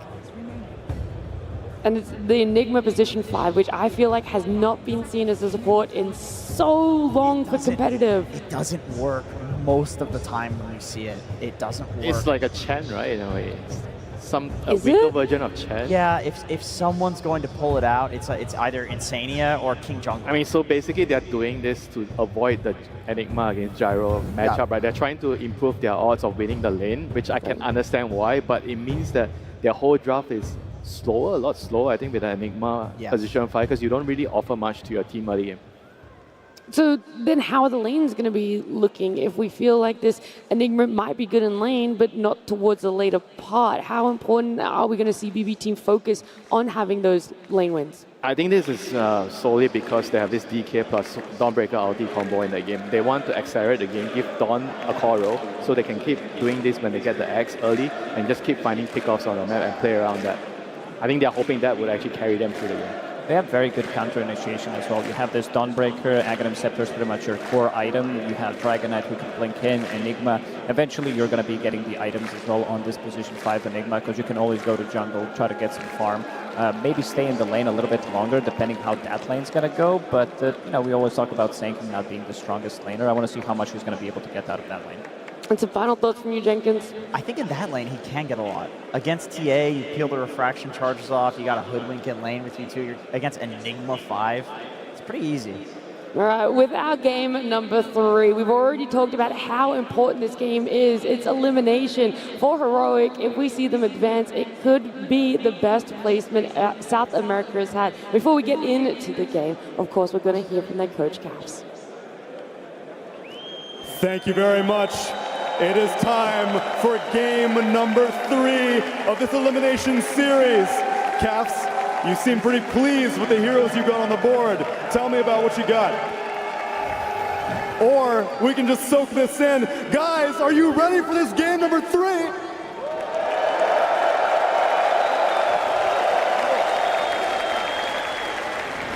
All right, let's get to the Dota. 5 heroes on the board. Tell me what you got.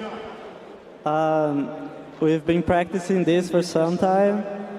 I love the draft setup. KJ is a fucking beast on Enigma. I hope he can deliver. I think he just might. And since it is indeed elimination, and we heard it from Nat, if you win this game, this will be the best a South American team has ever done in South American and TI history. And you are no stranger to being a champion. I know in October of last year, you brought South America to their first ever LAN victory in Wallachia. Are you ready to get these guys hyped up? Tell me what you're going to say to this Brazilian crowd, to all the South American Dota fans out there. Can I get a mic? It would be my honor. I want to try something. Who is cheering for Heroic? Stand up. Who is cheering for Heroic? Stand up.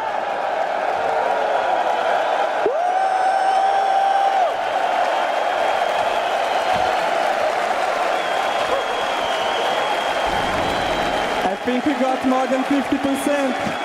I think you did, Cass. Now let's get into game number 3. A top 4 on the line for a South American team. A game 3 that is sure to be a banger, because the last time we were in this position, Avery, we got the 1 HP Miracle or Curse, depending on how you look at it. That is a fabled game to bring up right now. A game of dreams, a game of nightmares. That is what TI always seems to deliver. And these guys have delivered some insane games so far on their run in this international. It all comes down to this, a final game to try and set history. And it's going to be an absolute barn burner, because this is just skirmish city, man. Team fight on skirmish on more team fight. Oh, already snacks the first blood. BB team, I had a fear for Heroic going into this, that they might just be overwhelmed by the pace that BB team have picked up. It is a lot of run at you Dota they're going to be bringing to the table, but if they can secure a laning phase win, that would do a lot to bolster their mid game. You got the first blood on this gyro pick. This pick to me says, I want to be able to fight, I want to be able to have a strong lane, I'm going to skirmish. Everything about this game points to fast-paced fighting Dota. That is Heroic's wheelhouse. Once more, BB have decided to meet them on their ground, on their turf. Schofield does everything he can to teleport away. They got the damage. Very BB close. team will return the favor. Kill for a kill in the top lane. I don't think Pure wants to... Ooh, almost falls as well. Turns Malphite back around on the Sand King. Does end up going down to save in the end. There's going to be a lot of kills this game. It's already pretty fast. These teams are just going to go at it. And I love it. I mean, we might not even see some Helmet Dominators here. Dare I say it? Everybody just wants to fight. They want to take the team fights. Very low cooldowns in this game. I would love to see some of the early magic resist items for Heroic. The panel talked about the pipe, the potential Mage Slayer on the Dragon Knight. Could be super influential against BB. And if you're BB, you want to get this gyro online so you can contribute to the team fighting, and you want to make sure that GPK has a big game, because man, this guy has delivered and time again. Last game, I think he was way too stifled from the draft. This time around, he has a very strong hero in that Queen of Pain that can always scale, can always find teamfight impact. Can he deliver one more time? He does feel like, though, he is still a bit addressed, right? We've got some single target stuns that are rough for the Quap to be blinking in aggressively into. We've got the backline Fiend's Grip, we've got the Dragon Tail, and he also is going to be walking into some serious team fight between the Dawnbreaker and potentially the Enigma. Now, this Gyrocopter is pulled out of position a bit. Whisper conserving his mana for now. I mean, this is a offlaner that wants to get kills, but you've got to be very careful in how you use your mana. Still has that Lotus victory, though. That'll go a long way for this Dawnbreaker in the offlane. A lot of resources at Whisper's disposal. Schofield tanking a lot. If they don't go soon, Schofield's just going to die without anything in return for Heroic. The momentum now beginning to shift into Pure's favor in this safe lane. And I love seeing BB get aggressive on their safe lane for once. It's felt like they've just been trying to survive in this lane for almost 2 series now. Yeah, pick a hero like Gyro that has Barrage. Run at your opponents, deal the DPS. You're going to take some back. I mean, that's a guarantee, but at least you're getting something out of this lane. Pure having a much better time in this game 3, at least at the start. Whisper trying to get some wants one more hammer on him. Out of range. Katomi doesn't have the mana for the glimpse back. They were going to try and sandwich him here in the trees. Oh, he got the hammer on him and he got him! A teleport away denied! Pure, the walk of shame for him. He almost should have just taken the death and been able to TP back with full resources, right? It's not as if this lane was going terribly for you. Now it is going terribly. That is going to be a lot of time off the lane for the Gyro. Big moves from Whisper. Getting a lot of experience off these kills as well. There is that walk of shame. Oh God, with it's no a slow one. So slow. No boots, no smoke. It's just playing Dota the hard way right now for Pure. I felt like this game was going to be a little better, but it seems this man is destined to struggle this event. It really is. Mid lane matchup, let's talk about that. 18-11 compared to the 22-3. So the Quap walking away with a lot more denies, so should have the experience advantage, but Dragonite still getting some good gold out of the lane. I don't think it's just lane for the Queen. GPK just winning that CS battle early, putting him in a really good position. You will have to get value out of these Sonic Waves, though. That's the biggest thing. If you're BB team, you want to be playing a fast-paced game with the glimpses and the bushwhacks, but Queen of Pain's your biggest early game damage dealer, particularly when that ult is up.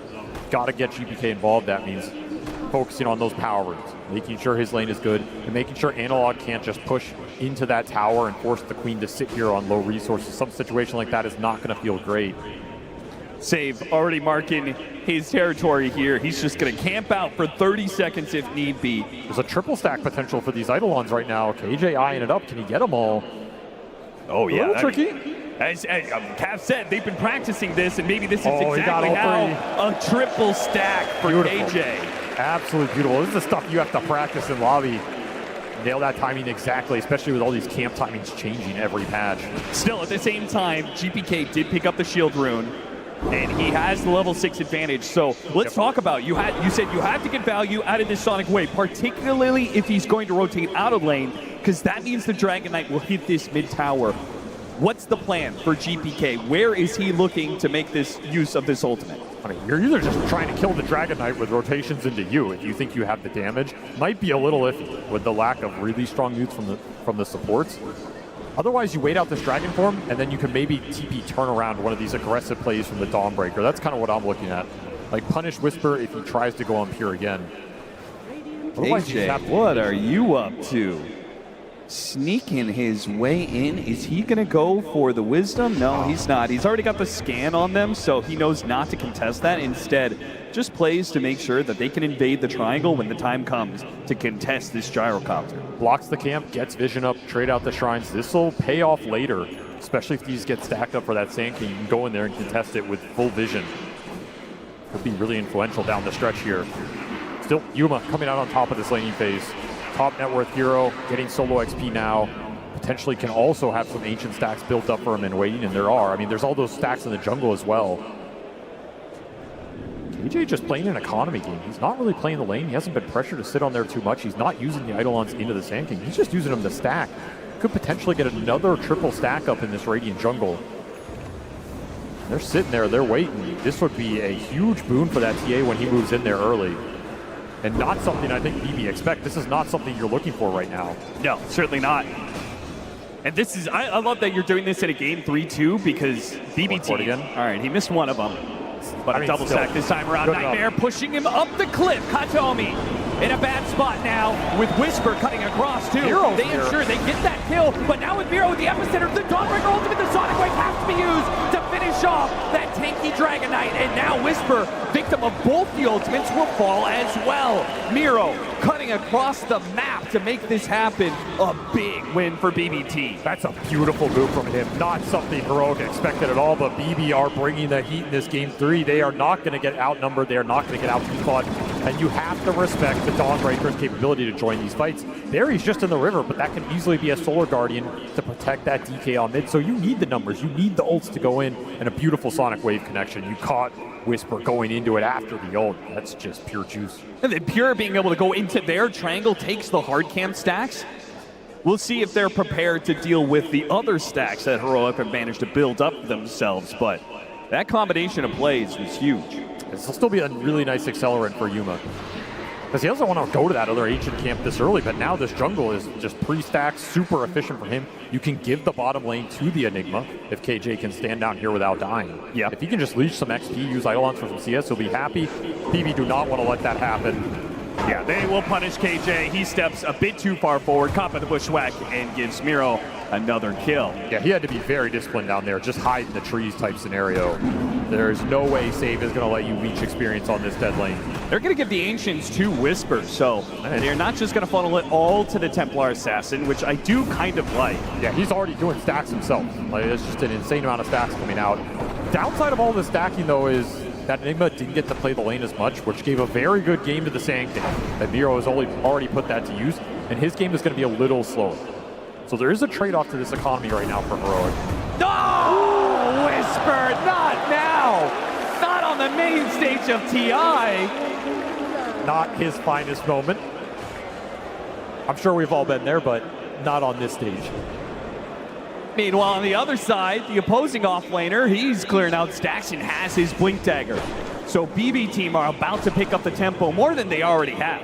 So farmed, man. This TA has 112 CS, and this Sand King is above him in net worth right now.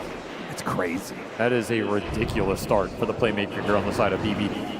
Maybe they insta-smoke with this and try and look for the play, because he has Epicenter available as well. Max Sandstorm, and he is strong. You would love to fight around one of these tier 1s to transition into an objective. If you combine the Queen of Pain plus the Sand King right now, you can win any fight. It's an overwhelming amount of damage. What a move from BB team, abandoning the off lane here. They baited out KJ. King Jungle sat in that safe lane, expecting BB team to go on him again, but so two-man smoke is going to be spoiled, and instead they'll try and take the off lane tower. There's that smoke. Here comes that Blink Dagger. KJ going to try and stop it as best he can, using the Eidolons to tank the tower. The Siege Wagon chips away at it, and BB team will reveal some of their heroes. But the full extent not known by King Jungle's, not hit by the Burrow Strike, but the Bushwhack will certainly land, and they'll still have a glimpse back when necessary. Pull them back in a little bit. BB team are very scared to go in on this. They just don't know what's behind King Jungle's. They had the right idea. The Heroic was behind him. They finally commit. A bit of an overcommitment with GPK dropping the Sonic Wave. I mean, maybe he just wanted to kill, but he didn't even get it. That was a lot overcommittal. I mean, this is a super important spell in this early game. If you don't even get the tower out of it, you're going to feel a little bad with that usage. Nonetheless, you did save the Epicenter, so you can continue to move Miro around this map. Turn him into a massive threat, and another double stack on this triangle. Just gotten out of control. There was the early ward placed there. Still up, by the way. He's never got dewarded on the cliff. Is Heroic capable of contesting, though? It's tough. I mean, you have Bane and Nigma. How do you get your supports in here and let them do anything, right? And your cores are not really contested. They're going to smoke for it. They're late to the party. Schofield, he shows himself first, trying to get Katomi. Instead, the Static Storm for him. But the smoke wrapping up the side, that's going to be the bigger move. Miro committed his Epicenter to kill this Bane. Dawnbreaker ultimate still coming in. Schofield somehow is still not dead, while the Heroic backstab does not land yet. They're still searching for these heroes. Okay, they managed to find Save up here in the jungle, but at the same time, oh, the Black Hole is going to whip on GPK, and here comes Pure. A host of magic damage that should bring the Dragon Knight to his knees, and KJ soon to fall. Such strong cores for BB to skirmish around a defensive choke point like that with their tower support coming in. Pure can easily clean these fights up with the overwhelming spell damage. and you just glimpse the Dawnbreaker out. It's such a big factor. Whisper, he joins that fight. Looks like maybe you can turn off of his strength. Glimpse straight back to top lane. You're just missing numbers. Yuma's not in the middle of that, giving you overwhelming physical damage. The Deso's not done yet. Felt like that was just a bit of a forced engagement. Yeah, you see them taking the stacks. Yeah, you want to contest this, but your heroes are just not built for it at this point in the game. And you got to respect the damage this Gyrocopter can output. This is a fighting carry. Particularly since you had another option that was very clear, right? You've got a Dragonite. If they're going to back off and take off, their jungle, their stacks, then you've got a Dragonite to pressure these towers. But instead, the tier 1 mid and the tier 1 safe lane are still up for BBT. You're also just close to big items. Like that Blink just arrived for the DK. That's a clean initiation when he runs up the hill in the Queen of Pain. You can maybe make a play off that. Instead, it arrives now after that play. You were closing on the Deso. It just felt like the wrong time to try and strike BB.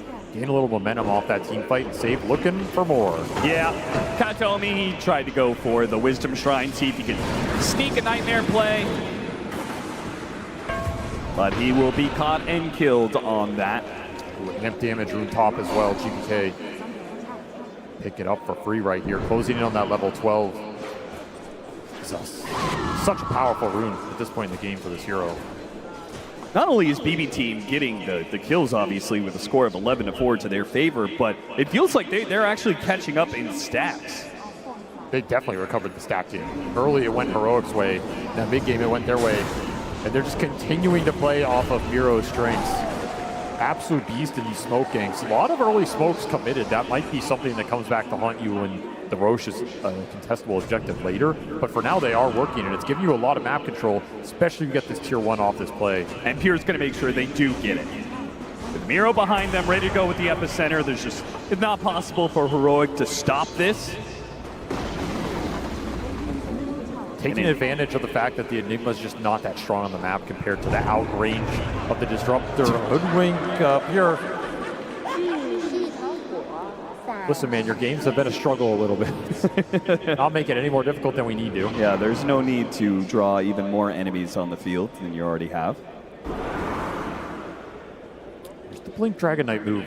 With the form already committed, they need to get something out of this. Just using the Blink, they know they can catch him. Dragon Tail, Bean's Grip if necessary, and they feel like it is. Big kill. That's a 4x streak, almost 1,000 gold to the team after that kill. And some early Deso charges for Yuma, almost level 13. Really nice clean pick off there, abusing the fact that tier 1 went down early in this game.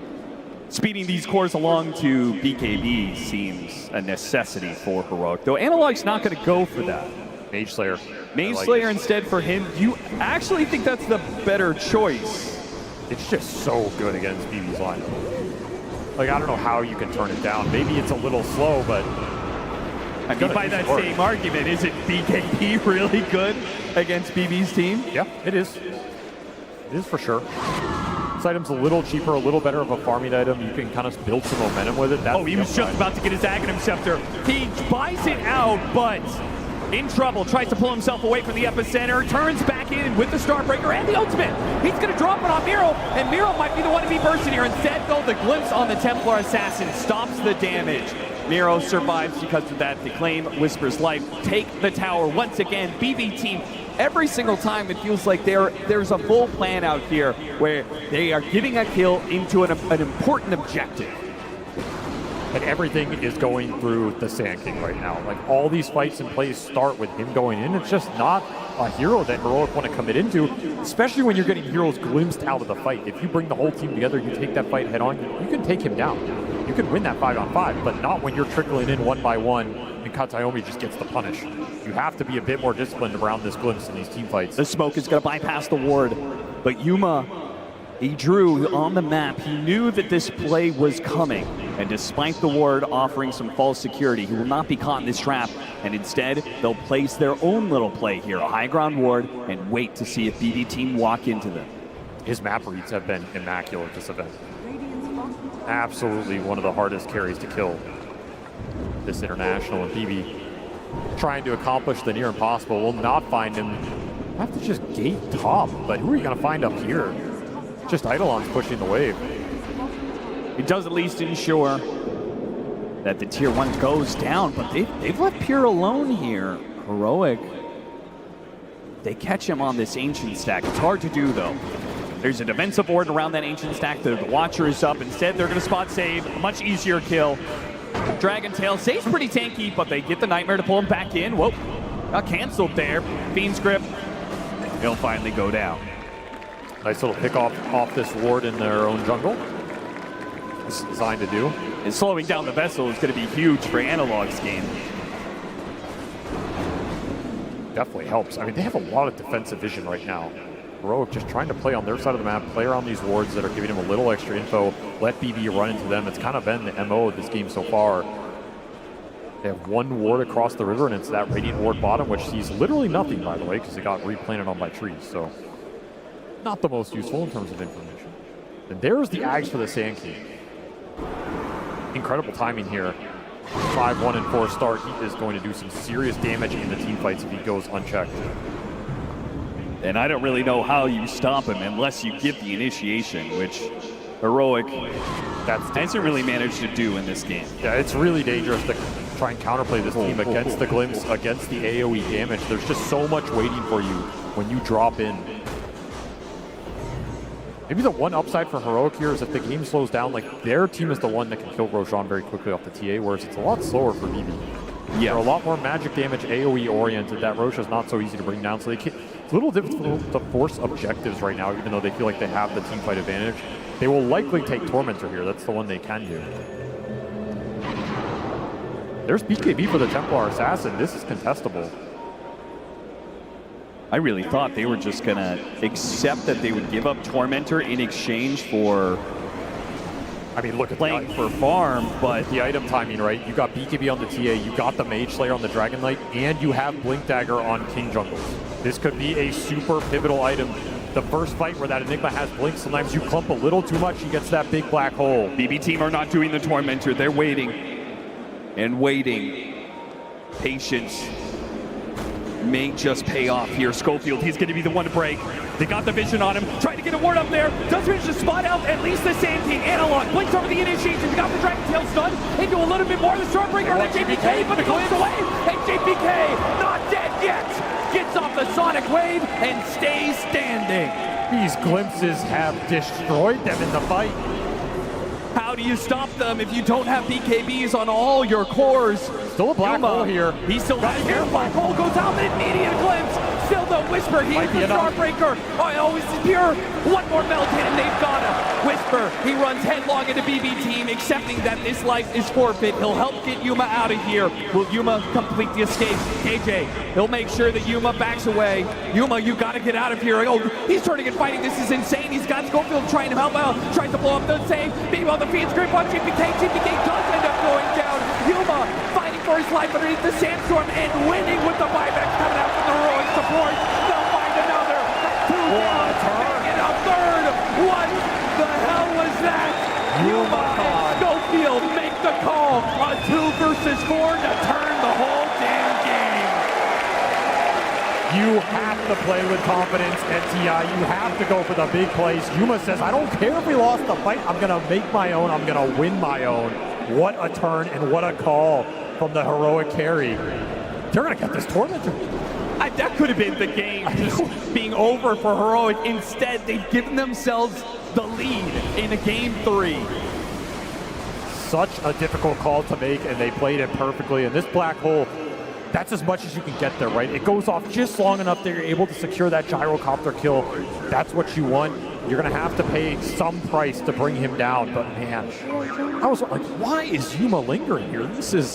There is nothing left to be done, but the Bane coming in with grip is just enough to give you confidence to go for this play, and nobody could cancel it. Yeah, what happens if Miro was able to, if he had Burrow strike up to stop that Fiend's grip in the first place? It could have been such a different fight, but instead, Heroic, now they've got quite the lead. 2,000 net worth up.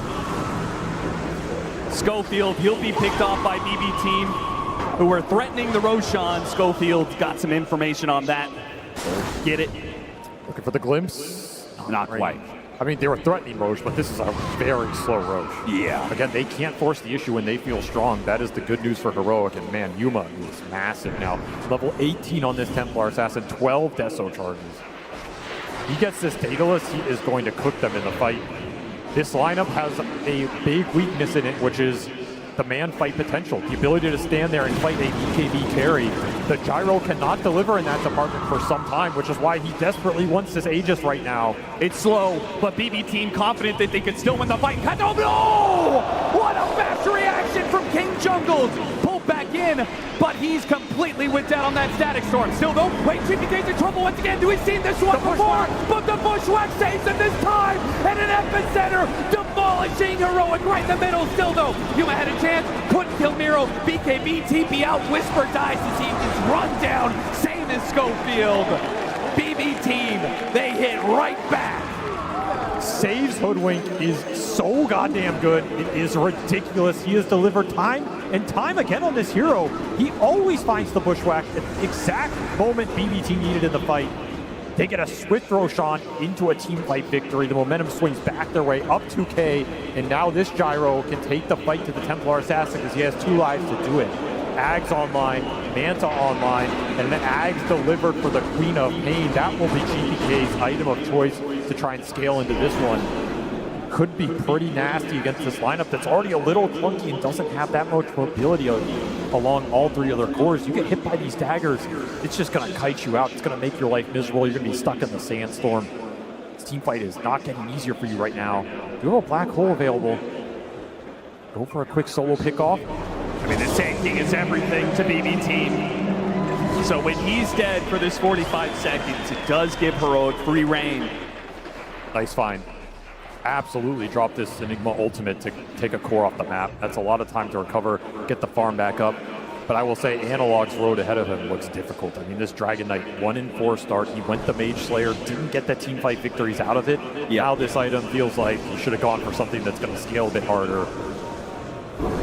Very tough position for him to be in. He's just going to have to play on the front line, use his strength and tankiness to deliver a team fight victory for Heroic while Yuma cleans him up with the damage. Do you think that that the Dragon Knight's lack of scale right now is why the game favors BB team so much? I mean, they've given it a 70-30 matchup. Well, why do you think that is? Their cores are out ahead, and they're going to be able to kite the Dragon Knight out. The Dragon Knight's not delivering enough damage. This Dawnbreaker's not delivering enough damage. They have some decent sustain, but BB can push through that, as we've seen, especially Queen of Pain with an Ags build. She delivers a lot of sustained damage over the course of a long fight. That's why Heroic can put so much effort into killing this Quav at the start of every fight. But that last Bushwhack that was saved so nasty. GPK's game, though caught out by the Fiend's Grip here. Beautiful catch. Heroic finding some openings on this map right now. This Aegis period has not been clean for BB. In fact, I think they're losing net worth lead. The solo ultimate pickoff game between these two supports is amazing if you can just continue to do it. There's nothing global to bail you out. There is no Dawnbreaker ult. There is no global silence. Found some big ones here. And Yuma's been involved every time, which is the one here that's continuing to scale and power up for Heroic. Level 20 now in this Templar Assassin. It's about to finish Daedalus. Continuing to find the Deso charges. It'll be a fast butterfly for Pure. Try and bring some evasion to the field against this TA, who's not going to have MKB for a while. Would be a really nice timing to get it online. You combine that with a Satanic later, you're going to be very tanky. But Heroic definitely recovered this period. I thought this was going to be a lot worse for them. Instead, they just took the lead. They found 2 big pickoffs.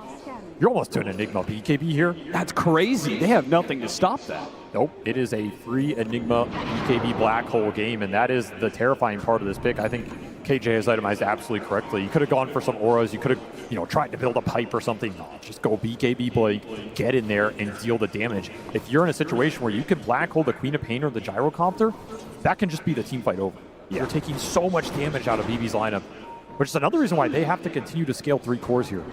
You are up against some very strong debuff piercing ultimates between the Bane and the Enigma. You cannot rely on one hero to be the say-all, be-it-all. You need to get in there with everybody and deal damage across the board. BB team, with less than a minute left on this Aegis, want to take the tier 2 top, completed a butterfly. A lot of timings coming together here.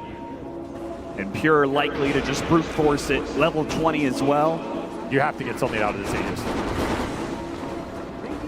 You have lost around 4 or 5K net worth lead. It will also be the Wisdom Shrine.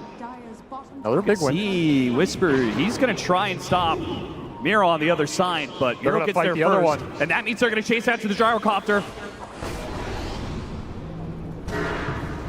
Unable to find the stun. Could have Solar Guardianed into that. That was a dangerous play for Pure. That was. KJ playing with fire on the back line here, just taking camps away, getting wards out. Yeah, look at all the vision he's gotten down and placed that lane ward up top. Like, they know what the game plan is. KJ, he wants to just rat the map as much as possible. And he's doing a good job of it with his Eidolons. Yeah, the wards enable that. I mean, this is an impactful 0-8 Enigma. It does not feel like he's 0-8. No, it doesn't. You can also just potentially find a solo hero with Black Hole into Solar Guardian. Like, that is enough damage to bring some of the heroes down in this game. He commits for the courier. That's the gyro courier. Got off the shield. That means Pure will still have a TP scroll if that courier can get to him. Who are currently smoke wrapping through triangle, getting deep into heroic side of the map and wrapping into Yuma. Yuma see him right past him. He blinks away. Instead, they get the Bane. Even getting the BKB out of the Templar Assassin would have been a small win, but smaller still is the life of Schofield. Maybe they try and kick Analog out up here, but there's Radiant Vision up here. He can play it to the limit. And that was an amp damage Queen of Pain for GPK. That was something they wanted to turn into a team fight. Won't get it. We'll have to probably wait for this next Roshan if Heroic continue to dodge. Though there's the BKB for KJ. Their team fight's online. It looks scary, man. This black hole is going to be a big problem if you clump. I think it's always scary when you have the rat combined with the clump punish, because you're so busy running around the map that sometimes, you know, maybe discipline, it wavers a little bit and you don't maintain that positional, you know, distance between each other to make sure you don't get black hole. You're so busy chasing after the Enigma or the Dragonite who are ratting you out that you may find yourself in a turnaround situation. Or you Heroic may not expect the move to come into you because you've been on the chase for so long. Now you are the chase. And it's Katomi. Two-shot casually by Yuma. The rest of the smoke not revealed yet. Now it shows on a save. Save shoots himself down to the low ground, but revealed. The trees are taken away from him. All cover gone, and Yuma, a godlike spree for him and his Templar Assassin as they regain control. Just feels like Heroic have a better read on this map right now. Yuma just playing out of his mind. A perfect game from him so far, 9-0. TA has an insane amount of Deso charges, an insane amount of damage, and if you give him an Aegis in this game, that was an important reason why BB took it away. You do not want to put Aegises on this Templar Assassin. That fight becomes impossible. Heroic just outmaneuvering him right now. They have found more pickoffs. They've gotten the lanes in better. They've got deeper vision, more information to play off of. And it kind of feels like they're outscaling him. Like, they have this Enigma backup. They have this Bane grip that can come out. I don't know what this Gyro is supposed to do in these late game fights against all these debuff Pure Scene ultimates. You can recover this Dragon Knight's game. It's not impossible. He already has that BKB done. He can build into some damage. You can get a Bloodthorn here. You can eventually get to Black Dragon if you want it. You can get a Mjolnir. Whatever your choice is, this DK is going to do some serious damage. There's a lot of pressure on BB to try and find something here in the next 5 or so minutes leading into this next Roshan. You have to execute, have to find a jump, have to make Heroic clump so your AoE can go to work. That's the best thing about your lineup. Are they ever going to have anything that stops BKB TP out? At this rate, it feels like Heroic could do this indefinitely as long as they have the right vision to see the initiation coming. It feels like they could just keep splitting the map until they're finally ready to fight again. Austin, this is Heroic. Heroic doesn't dodge you. Heroic fights you. Okay, if they're stronger, they're going to force the issue. I guess the question remains, do they think they're stronger? Oh, they're trying to play for Roche right now. They know the exact timing of it thanks to the Templar Assassin innate. Or max respawn. A double meld hit. It's fast. It's going to be so fast that BB team, even if they were to move right now, they wouldn't get there in time. Such a big win. I mean, it's not just a win because you get an Aegis on a TA. It's a win because there was never a team fight around this point for BB. That is one of the places they could have gotten a clump out of Heroic. just naturally doing the Roshan. Their lineup could have punished that. That fight never happens. You missed that opportunity. Now that team fight's going to happen in terrain that is far better for Heroic to fight around. I will say this, without a doubt, BB team just looked more scared. Right? They've clumped you could feel all it. the way. They're just 5-manning across the map non-stop. Heroic, they're playing with some risk, right? Their heroes are split up around the map, and as a result, the net worth that they pulled back into their favor has swung this win probability to almost an even game. I will say Pure is hitting his power point, right? That Satanic's done. He has the butterfly. There is no evasion Pierce on this TA yet. You get some good evasion procs in that fight. You get a good Satanic off. You can live for a very long time here. You can maybe even survive some of those big ults coming out from the supports. But you're right, they're playing a little scared. I mean, there's a Tormentor sitting there right behind him. They're expecting the fight, but how long can you wait for this?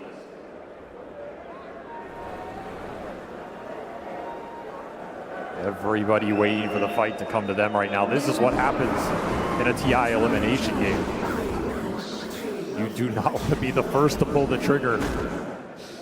BB team, how long are you willing to sit here? You got to just do this Tormentor, right? They're trying to bait it a little bit. But what if Heroic never want to contest? What if they just want to farm? This is where patience can be rewarded. They just walked over that Observer Ward, BB. They got information. That's what they wanted. They saw 2 cores up here. Can you get the jump? A little bit out of sight. They spot Yuma. Yuma's right underneath the ward. Can Miro get this initiation? They've got to chain the stuns. Yuma's walking into them. Oh, wait! They make a little bit of a jump there, but this gives Yuma. They don't want to go after this Aegis hero. But they want Analog. What's your option? They go for Analog. Miss Burrow! And the BKB goes off from Analog. BB team, can they recover this? Instead, they find Schofield. But Dragonite, he jumps into the back line, and that gives the opening Whisper. Hit 3. A massive ultimate. And now a black hole! Sonic Web over the top of Solar Guardian. That will be the nail in the coffin for BB team. You clump against a lineup that punishes you so damn hard every time. The confident jump from Analog, knowing his team will back him up even with the BKB expiring. You have Aegis to play with. It let Yuma frontline. BB saw no good targets. They got pushed into a corner, and they had no answer for the team fight supremacy that was double Solar Guardian Black Hole. That ult from Whisper stunned everybody just on the edge. Heroic break this game open. They are going high ground. 11K gold lead, 2 minutes on the Aegis. No buyback available for this gyro for 40. This should be 1 lane, maybe 2, guaranteed. And a potential top 4 for the first time in Dota history for a South American squad. The spirit of an entire region behind Heroic, and they're playing like it. They're playing with that aggression, with that fearlessness. And now they've got full, firm control over this game. 13,000 net worth lead, and an Aegis still for a minute and a half. A banner still for another push if they want to try for it. BB team, they push outside of the base. They find Schofield, something small to work with. Heroic, say you can have him. Let's die back on the Bane. At least you get some time to regroup here. But how is the team fight getting better for you? That's the big question BB have yet to address. You can put your gyro on the front line. You can maybe just say, okay, we messed up that Burrow Strike. We lost a lot of the Sand King's damage, but there are BKBs on the side of Heroic. There's double Solar Guardian to help you sustain through it. And the Black Hole threat is just immense right now. You don't have a clear answer to it. You can sense the frustration. You can sense the dire situation BB are in right now. This is just a nasty fight. If the TA isn't there with Aegis, that's a very different story, right? That ward was extremely good. You had the angle, but you didn't want to jump him, and you can't blame him. And then Analog gives the opening for Whisper, and both Pure and Katomi. Pure stuck in the Lotus pool. I didn't have a way out. Just land a Black Hole on 3. Throw the other Guardian on top. That Lotus pool did him no favors. They just got stuck in it. Whisper, over 5,000 damage being done. And he knows he might have just won the series for them. So clutch. Level 25 for Templar Assassin. Level 25 for the Dawnbreaker right around the corner. Big talents. Absolutely massive talents. You're even going to have the level 18 on KJ for the level 3 black hole. That's a significant damage upgrade.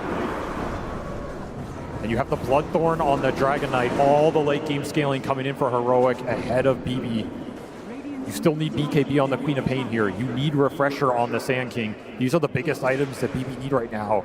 Just getting to him a little slower. If that fight breaks out before you have double Epicenter, it looks near impossible. I mean, this could be a game where you might just have to go Divine Rapier on the Gyro. Like, it doesn't feel great, but you are going to need some overwhelming punch in the fight. There's nowhere else it can come from.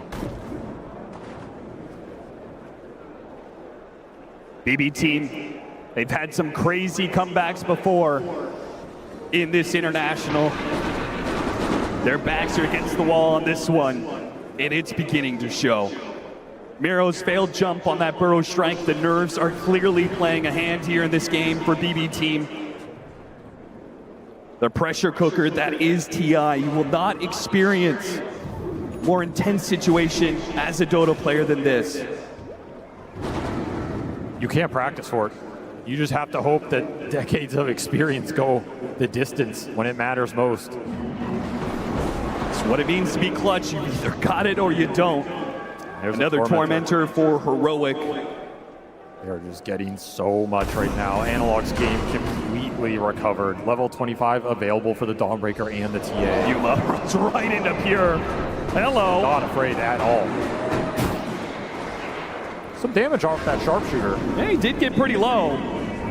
And they will Solar Guardian just to make sure he does not get jumped in this instant. Miro trying to go for it, but a double BKBs, and he's met with a Dragon Tail, a Fade's Grip over the top, and once again, the initiation is denied. That was bizarre. They just let him sleep there forever. I don't know if that was a bait or just, it was so janky, but BB fell for it. They ended up losing their Sand King, who was on his way to that Refresher. They might have to take this fight without him. Need to find something here. He has no buyback. A quick pick up on Schofield would do one for them. They do have a Static Storm. There's no BKB, so Solar Guardian goes out. They've got a black hole. It's catching the Gyrocopter. Sonic Wave trying to push it away. Here with the Satanic. It's keeping himself up.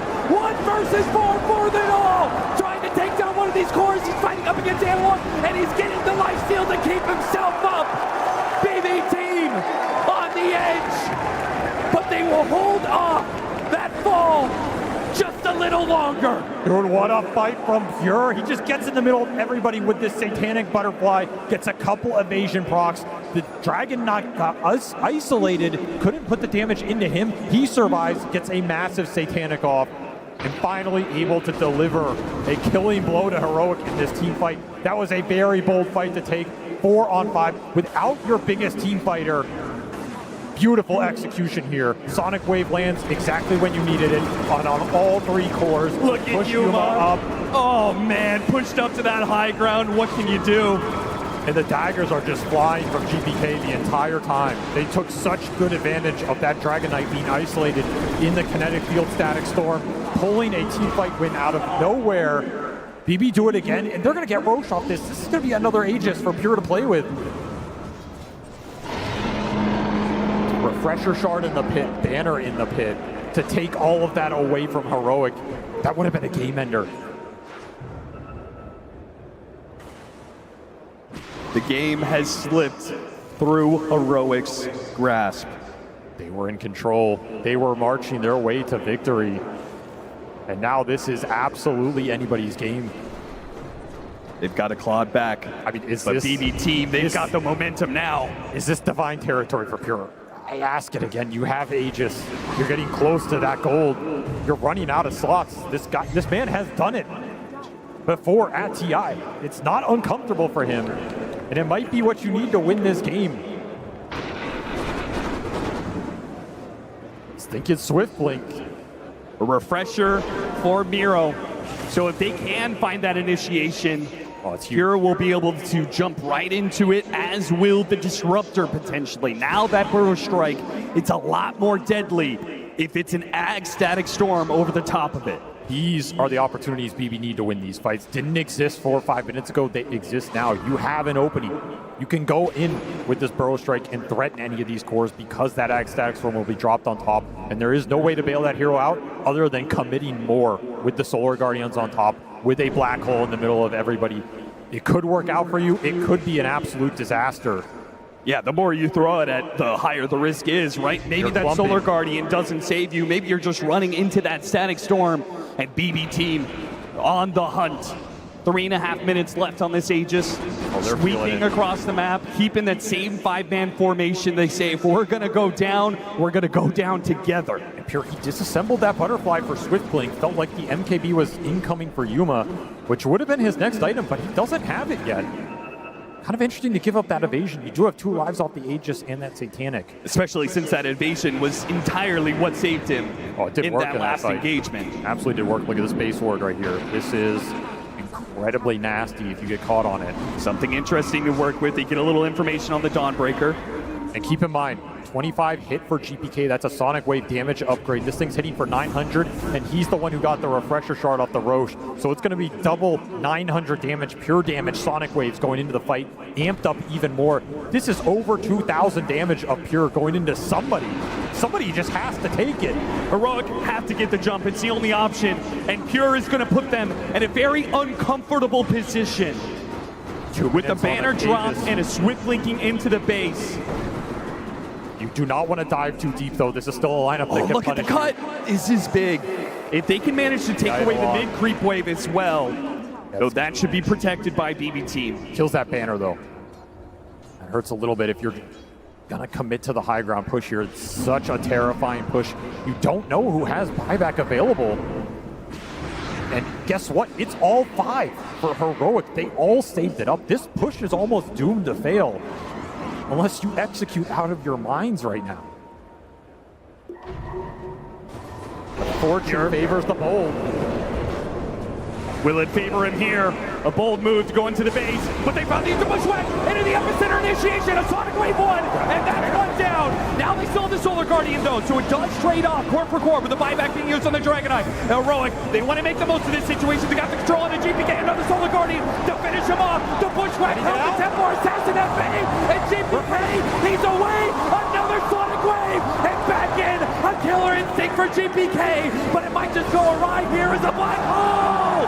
It catches Pure. Safe whisper. Pure. Wait a minute. A Satanic. He stays alive. Doesn't lose the Aegis just yet, but Analog. That's going to be a dieback for him. A Nightmare on the high ground. No, he's not going to make it. Stuck on the low ground and nothing on a bushwhack. Save. Give him an opportunity. BB team still working with this Aegis. Do they go in? Do they go for the throat? 2 heroes dead, one of them with no buyback. You use GPKs though, you all in here and you die. It's game. It's up to Pure. It's his call. It's his shot to take right now. 30 seconds on the Aegis. Another buyback from Heroic. They're down to 2. Whisper on that Dawnbreaker. Yuma on that TA. They somehow got Whisper out of that Another fight. refresher. They may not see this coming. There's another black hole available. As he said, they all in. They got the Static Storm on a Pure. But you can't go. They Have can't. 5. No. GPK. They do go. He does go. He does get that kill. He does force that buyback. Where is it? Yuma, you have to pull the trigger. There it is. KJ, this is an opportunity. A moment for greatness. Can he hit the black hole? That's up everything for Heroic. God damn, it's not enough. Pure hits the Satanic, and everything is wasted for Heroic. How is he alive? He's just taking Sideblade after sideblade, not enough to kill Miro and Pure. He can play it slow. He's got another Satanic coming up. There's no way you back here, right?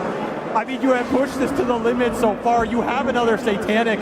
You've gotten everything out of Heroic from 5 buybacks to none available. Black hole dropped. Refresher black hole dropped. There's nothing left in the tank. Pure makes the call. Divine Rapier, Swift Blink in. He's going for the throat. Going for the throne. He wants to deny a South American top 4. And claim his own top 4. He made it to the final day of TI before. He's led a team to this victory before. He apologized to his team. He said, I'm sorry, but next time, I will carry you. And he does it. He takes his team all the way to top 4 at a TI. What a redemption game for that man right there. That thing looked completely out of reach, and somehow that one team fight bottom tier 2 belief in the squad, belief in your carry. Go in, let him do the work. The satanic timing was beautiful, and Pure just turns this game on its head. Crazy bushwhacks from Save, crazy survivability from GPK. This team was pushed to the brink, but they just did not give up, and they will find themselves victorious in a Game 3 that seemed out of reach, denying South America that top 4 that has always eluded them. It was so close. If you execute one more team fight in that game, it is yours. It was all it took, just one more fight. And South America, hearts bleeding right now. They've been here before. They've watched a team come so close to setting history. And Heroic regrets and redemption. The two sides of the coin in these matches. Overwhelming happiness for the win and unforgettable grief in the loss.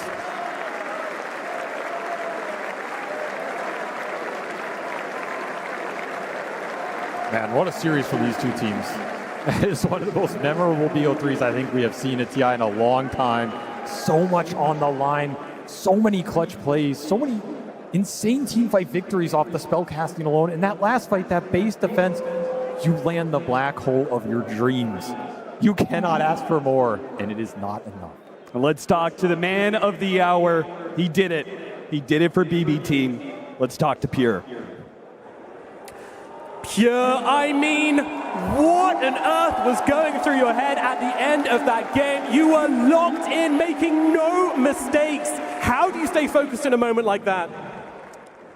I mean, I think I made quite a lot of mistakes, but we won in the end, guys. So happy about that.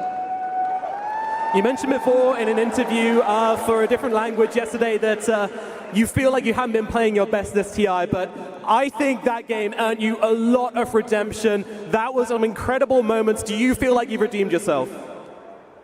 Of course, guys, I think we disappoint you a lot, guys, with games against Falcons in the upper bracket, guys, but we gonna came back stronger, and we already show you, we have already shown you that we can win, and we're gonna try our best, and we're gonna be even stronger in the finals days and in the finals, guys.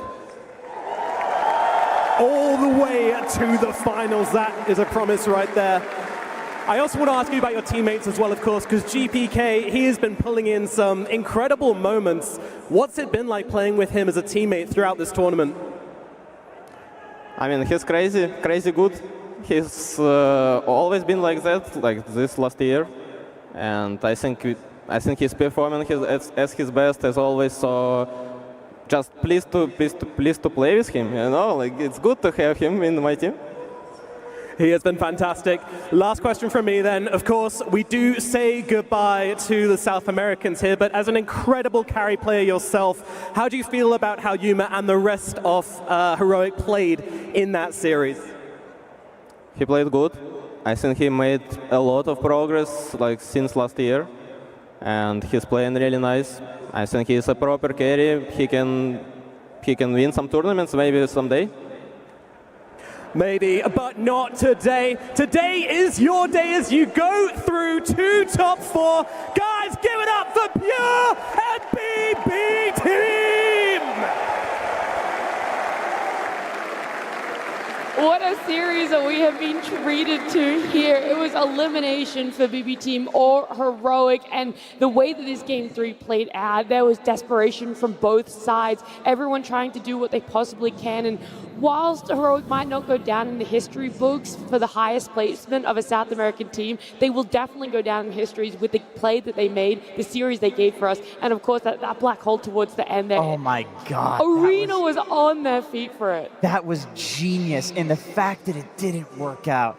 I just want to thank both of these teams for giving us the best series of the tournament so far in a tournament that has already been one of the hypest TIs ever. This was an incredible game of Dota and an incredible series. Just thank you. I feel like you can feel the energy in the arena right now. Yeah, the person who delivered for that was, of course, KJ, and unfortunately with that loss, we do have to say goodbye to him and the team of Heroic. Yeah, thanks. I am here with KJ. KJ, you can hear the crowd's reaction. You guys played, in my opinion, and the crowd's opinion, and the panel's, the best Dota that we've seen in this tournament, the most exciting games. Did you guys have fun while you were here? It looked like you were having the time of your lives. Yeah, it was pretty damn fun. Didn't explode the throne, but I was happy to play here and to show you guys that we are a world-class team. We are Brazilians, Peruvians, Nicaragua, but we are a world-class team. So if there was any doubt of that, we showed it, and we put up a fight. You put up a hell of a fight, and I know you can hear the fans here, but there's a section of South American fans who've been going absolutely mad for you guys the whole time. Do you have anything you'd like to say to them specifically? Thanks for cheering, everyone. Valeu pela torcida. Galera da Heroic aí muito animada, dá pra ouvir todo mundo lá de dentro. Muito feliz. It's you that's watching that makes this special. If it weren't for you, this would be very boring. It's just a game. But with you, it's a dream. It's everything. I love this shit. Let's go. Next year, you're gonna see me here. And I'm gonna win. You're gonna see me here. I'm coming back. Holy shit! Thank you, KJ. That was perfect. Back to you guys. Oh my goodness, I'm telling you, no one does it like Heroic, no one does it like KJ. While this man has been eliminated from TI, his dreams, they're still there. He's saying next year, it's his year. I mean, this has to be the most positive exit interview that I've seen. You know, him being hyped up, like being excited to be in the crowd, and also a big promise that he needs to fulfill. And I believe that they can do it because this team showed some extremely good performances. The crowd is definitely cheering for them, but also the way that they've been playing, it's just a chef's kiss every single time. Unfortunately, we have to say goodbye, but I think they won a lot of hearts in the arena and whoever is watching on the broadcast. 100%. Yeah, I was going to say maybe they didn't win this championship, but in every future tournament, I can guarantee you this is going to be a fan favorite team now. Like these guys, they clearly love the game so much. They're so fun to watch and they're so likable. Yeah. All of them. Yeah, you can't help but feel yourself cheering for that team. Unfortunately, no longer here, but we are going to be looking at this game number 3 a little bit more, trying to break down what happened in that earlier part and why we had such a close fight, why we had such an amazing comeback from BB team. And it all started with that first blood winter. I mean, the first blood was kind of like a really, really good outplay, a little bit of outplay here by Whisper. You can see he's almost going to hit level 2 soon, and he's going to use his slow to get to level 2 here, and Pure totally caught unexpected here, and he just dies, you know, because Dawn level 2 is like one of the biggest spike here. And once again, because of that earlier kill, this happens, right? They get the dive, Pure doesn't have any more resources, and it was a really, really good read here by Whisper catching him, knowing that the only way he escapes here is TPing in the corner. It was such a high skill game of Dota. Like, there's no world where you have to be playing against a very skilled opponent that is paying close attention to your levels that you can make that play and find that opening. Like a single creep and then using the resources to get that. Like this was world-class Dota. Yeah, I mean, this is why like you always hear like take the range creep, take the range creep. You're listening to the comms like in the lanes, the range creep matters a lot just because of situations like this. And that one kill actually snowballed the lane so much. Yeah, it really did. Something, though, that we weren't really sure about is how Position 5 Enigma is going to fit into this meta. It's been out of the limelight for so long when it comes to competitive, but KJ put on an absolute beautiful shot. Oh, yeah, he has a couple of tricks up his sleeve. Look at this, Position 5 Enigma, 5 minutes in, 6 about to spawn, so he's stacking 3 camps at the same time. That is so hard to do, by the way. It really is, and they're also trying to win this economy more, and look at what Save is doing a couple of minutes later, because couple of minutes earlier, there was Nigma in the enemy triangle, putting down Center Ward, putting down Observer Ward on the hill, making sure that they are winning that economy war, making sure that there's going to be a lot of... And also another one, I just have to stop talking, because what he does here is he uses Midnight Pulse immediately, predicting that their save is going to be using Bushwhack, making sure that Yuma is not going to get stunned there and killed, and lands another good black hole. We saw multiple man black holes coming out from KJ, and I just became even a bigger fan after this one, and this guy is just amazing. I think after watching this, I don't have any plans of going and playing Enigma in my pubs. Position 5, like the amount of stuff that you have to do to make it work, you have to be such a savant at the hero. I mean, this is why the coach was so confident. He said King Jungle's Enigma is really, really good. Like, he knows every little bit of the hero, every inch, like in the early game, what he can do. Because this hero is so greedy, right? If you don't do enough in the early game, it's very difficult to have space for your hero to farm in the mid-late game. Yeah, and then you start to wonder, when is he going to be able to have an impact in the team fights? When is he going to be able to start joining? But these teams started fighting early on, significantly earlier than what we've seen other teams start to do. It was around this 12-odd minute mark where it's like, yeah, everyone's coming together, and let's try and make some initiations. It still stacks. Yeah, I mean, this is like, I think, the second Dawnbreaker ulti, which I feel like BB team, they were able to force the Dawnbreaker ulti on a very defensive way where they are trying to use it to save a teammate. I think in most cases, you want to use it offensively with the DK stun to kill someone. But here they were using it to save Schofield, but he died, and the fight didn't really turn out so well for them. So props to BB team for able to force the Dawnbreaker ulti to be used in a very defensive way.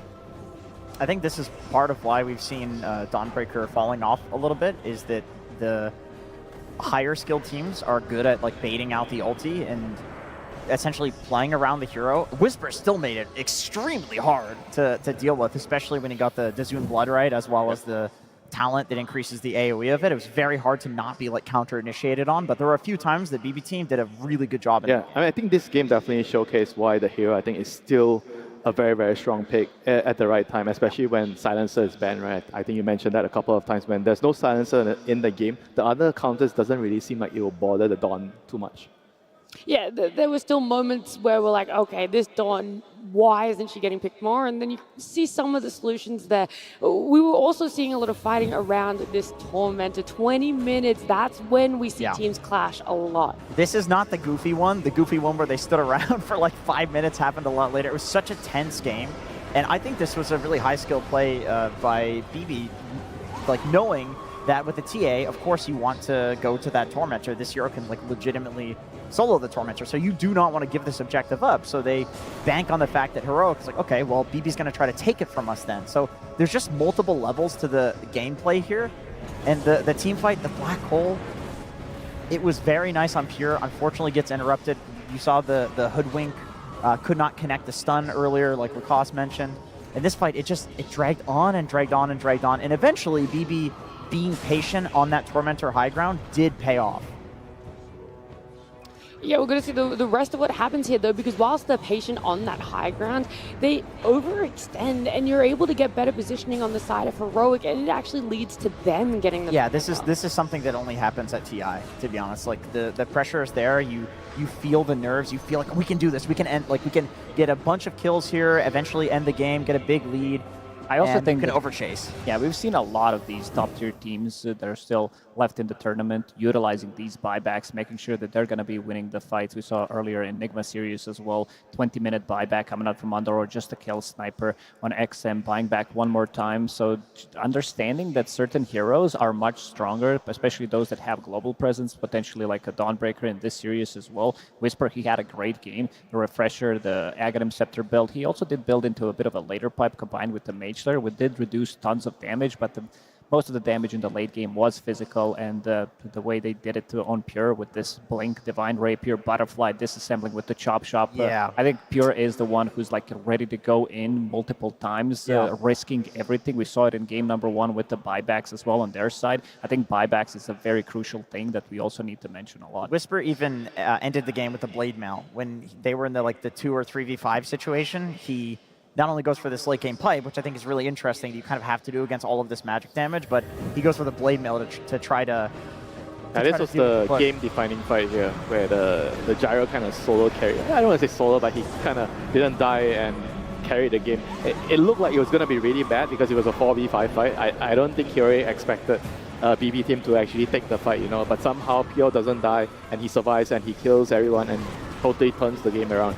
Yeah, having that Satanic for him, being able to get it off, him unfortunately not dying in that black hole. This is when things started to unravel a little bit for Heroic, and massive props to BB team, and exactly what you were just describing, Lacoste. She was not afraid to be that person that sits in the front line despite being the carry. He's okay if the black hole is used, and him knowing how much he can rely on his supports, how impactful GPK has been as well. Yeah, he definitely knew how much he can tank there, and also being very patient with his Satanic, and knew that he was going to get black hole. Sonic Wave did connect for a couple of seconds, making sure that that extra bit of a damage from Templar Assassin is not getting through, and also life-stealing with that Satanic still with the Aghanim Scepter, with the Side Gunner, and the very nice read there coming out from Hero, really pushing the limits of the Hero. He had to absolutely do that, because I think if that same damage is pumped into his teammates instead of him, they lose that fight. It's legitimately... They lose the game there. They lose the game right there. So if he does not wait until the last second to use the Satanic, let's say he uses it during the Black Hole, it doesn't work out. He knew that he had to push the limit there. This is the only way they're going to come back in the game, and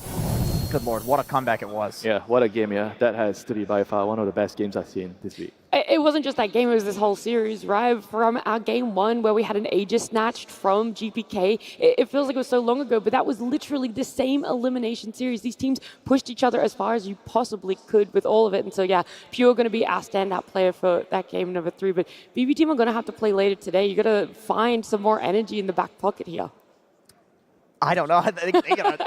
They got to go to the sauna or something and relax, because it would be very hard to cool down after something like that. Yeah, you have to reset, you have to forget everything that happened. Sure, it was a hype series, but you need to conserve your energy. You can't really celebrate. You need to keep your mind on the next game. You have to focus, and your job is not done. Well, we're talking about conserving energy, but someone who has energy in buckets is, of course, our stage host. We're going to head on down to Slacks and Tsunami. Thank you very much. Yes, we are cooling down from a very intense series, and I thought we'd play a little game of our own. And if there's one thing I've learned with my time in Germany, it's that things are very orderly and things are very coordinated. So I thought I'd do a test of coordination with 10 fans from the crowd, and we're going to play a little game. It's very simple. You're keeping a line going of one of two actions. Slacks, you're going to hold out the mic to one of them, and they're going to start out by either doing GG with GG, knees have to hit the arms, or you do well played, hands up. We already got some people who know it. Let's get a little practice run. If I say GG, or we do well played, and we'll keep the chain going, but if you mess up, you're out. All right, Slacks, you get it? What? Okay, we got it. It's fine. We'll figure it out. All right, gentlemen, do you understand the rules? GG's, well played. All right, audience, you guys ready? All right. Practice round. Let's do a no practice one is round. eliminated. Make sure we all know the rules. We're going to go quick. Are you ready? 3, 2. GG. Well played. GG. Well played. GG. Well played. GG. Well played. GG. Well played. GG. Well played. GG. Careful. Okay. Careful, young man. GG. Well played. GG. Well played. GG. Well played. GG. Well played. I'm seeing a lot of half-hearted hand hold-ups I for gotta well get those played hands. here. We may have to be a little bit more strict, but gentlemen, are you ready to start the competition? Crowd, are you ready to see these people be tested? All right, Slacks, take it away. All right, let's go. GG. Well played. GG. Well played. GG. Well played. GG. Well played. No hands. Oh, Did not lift up the hands. No hands. You're out, my friend. I'm You're sorry, out. my friend. It's a brutal series. What can you do? All right. You ready to start again? GG. Well played. GG. Well played. GG. Well played. GG. Well played. GG. Well played. GG. GG. Oh, no. Can't have two GGs now. You gotta say well played. It's kind manners. Right. All right, we'll start from here. GG. Well played. GG. Well played. GG. Well played. GG. Well played. GG. Well played. Ooh, Cloud. Thought about that one. GG. Well played. GG. Well played. GG. Well played. GG. Well played. GG. GG. No. What do you think? Crowd, one more chance. Did this man do it correctly? Cheer if you think he should stay in. All right. Lucky. GG. Well played. GG. Well played. GG. Well played. GG. Well played. No. Oh no! They're dropping like flies. Here we We're go. This is eliminating good. all of them. Here we go. GG. Well played. GG. Well played. GG. No. We had a knee well played. Oh no, they're dropping. All right, here we go. We'll start from here. GG. Well played. GG. Well played. GG. Well played. GG. Well played. GG. Well played. No. We had a double tap knee well played. Sorry. Oh, we're getting down to the wire. We're getting down the wire. All right, here we go. GG. Well played. Well played. No. Bring it in. Here we go. GG. Well played. GG. Well played. GG. Well played. GG. Well played. Oh! GG. Well played. GG. No. Does he stay, audience? Cheer if you want him. You're in. Last chance for you. And here we go. GG. Well played. GG. Well played. GG. Well played. GG. Well played. GG. No. I'll take it. Well played. Yeah. GG. Yeah. Well played. GG. So close! I'll take last one. Last hit I'll give it, all right? Here we go. GG. Well played. GG. No, not this time. Not this time. I'm going to count that out. Sorry, my friend. The final 4 remain. All right, here we go. GG. Well played. GG. No. Okay, top 3. We need some names. What's your name? Introduce yourself. Daniel. Weiren. Hassan.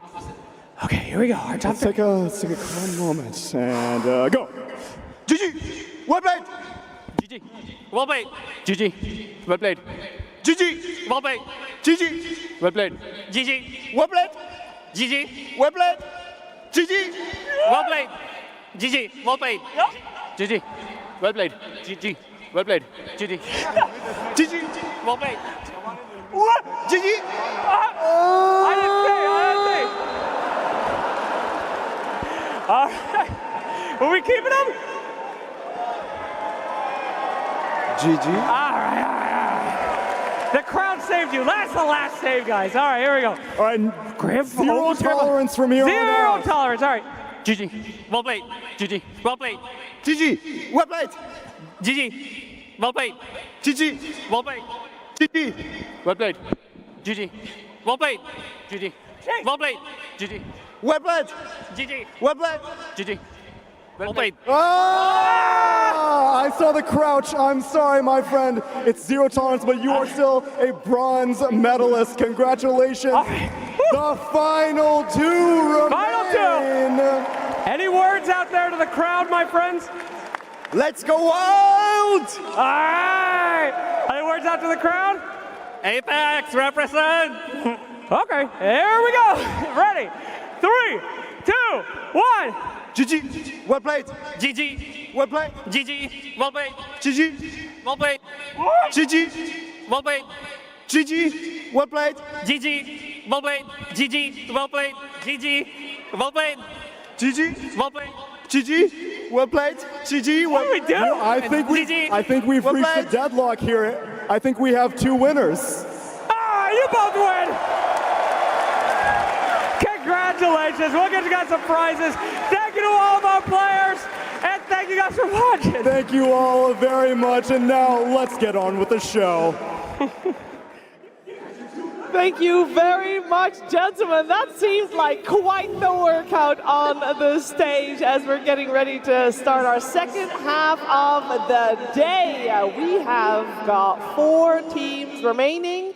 And before the day is done, we will send one other team home, and we'll know one of our first grand finalists as well. So a lot of exciting times ahead, and I hope we can match the excitement from the series we just watched kick off, because I think we just witnessed the most exciting series yet here on the main stage. No, you could just feel the passion in the series from both teams, right? You know, Heroic really wanted to get top 4, make it there for South America, and also we'd have had 4 different teams from 4 different regions in the top 4. It would have been just so beautiful. But BB, they had the the resilience to make sure that against a threat of the KJ, Nigma, and all the stuff they had, they could find that comeback and win that game 3. Yeah, they're really in their comeback arc on BB. I mean, I don't know what's going on with them, but it's been a joy to watch. That game really set the tone for today. If the next series isn't as hype, I'm going to be disappointed. Yeah, it's like for the next series, we have later like the lower bracket one at the end of the day. Like both these teams in BB Team and you have Extreme Gaming as well, they looked incredible today. Like Mira is saying, you know, you have the comeback from BB Team, still the early game, a little scrappy, but later on, the way they played, the way they're able to come back, it's going to be something to watch out for later. Yeah, but sometimes I will say, sometimes the scrappy type of Dota is a type of Dota that makes it more exciting. And I do feel like the teams where we're going to watch TGUF, maybe they play a little bit of a different style, more clean Dota here. Yeah, it's very polished up here in the upper bracket, right? You've got the map player P-Vision, you've got the kind of the teamwork of Falcons. It really is, you know, obviously they're in the upper bracket. It's the two of the strongest teams going against each other. Yeah, I do think, though, I mean, the entire Barclays Arena, they had a good warm-up on their voices, I mean, because you guys were pretty loud during the last one, and I'm expecting the world here for our upcoming series as well, and of course, with that, expecting the world for our upcoming teams. So let's welcome them in.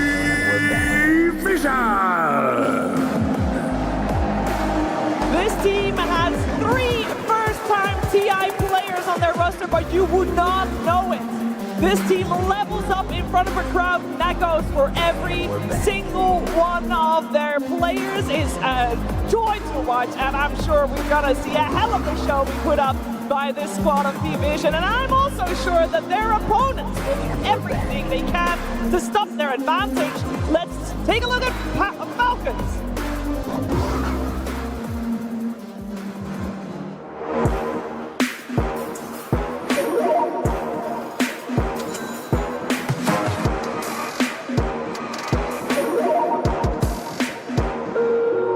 Choose wisely and crush those responsible.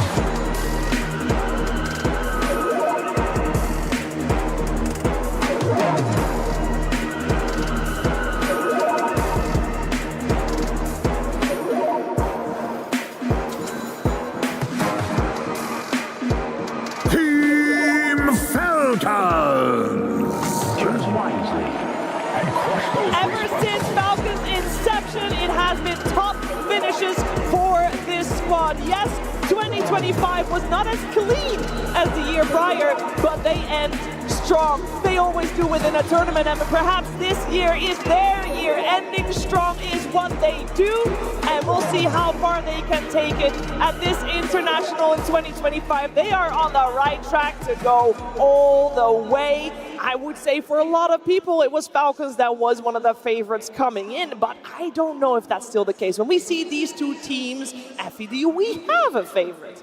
It's so hard to pick a favorite between these two because they are so polished. Their style of Dota is so strong right now, and they both have kind of peaked throughout this TI. So I can't tell you what's going to happen, but what I will tell you is that it will be very nerdy. You've got Astini on one side, AUI on the other. Yeah. We're in for a treat. If you love Dota strategy, this is a series to watch. And especially if it's like map play, both these teams masters of it, absolutely. Like you were saying there, they have Astini, they have AY. Both these coaches, they value the wave shelf, the ghost push, how you play the map, if you're going to go in 1+1 groups, if you're going to go in 2+2, how do you play the map? So I'm expecting a very close series because yesterday, P-Vision, they won off of map play alone, and I believe that Falcons, they have a very good shot against MT. Well, let's focus our attention a little bit on the man on our screen and no one, because for a lot of people, this will be one of the most familiar faces on the side of P-Vision. Yeah, we need to take a look at this guy because it's not very common. You have a player who, so we see here, 2015 career start in Vegas Squadron. He does win a LAN event, but then look at Virtus Pro. This is where this guy had so many amazing placements and finishes. He peaked like at this time in his career. Then you move forward, it dropped down a little bit, but then kind of, you know, this middle ground. He's in Virtus Pro, Gambit, Navi, nothing really there. TI10, TI11, he doesn't go. He goes to SMG, he places like ultra last at TI, not where you want to be. And then the slow comeback with Entity.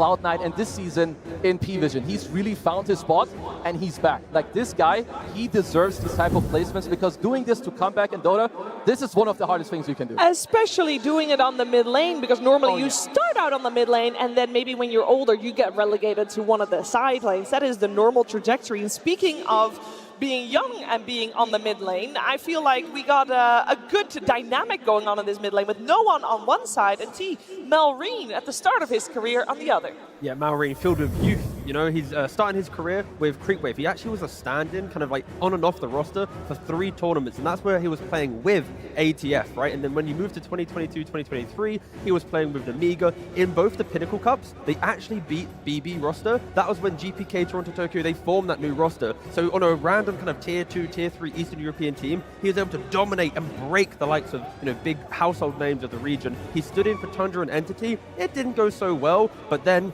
2023, Falcons pick him up. He's won pretty much every tier 1 tournament you could ask for, both online and at LANs, yet to get the Aegis though. Yeah, his stand-in stint at those Dream Leagues with Tundra and Entity is what really put him on the map as a player, because in the pubs, he was known as one of the scary mids to go against, but a lot of people perceived him as a pub star, maybe one of the Creepwave members who didn't shine as much.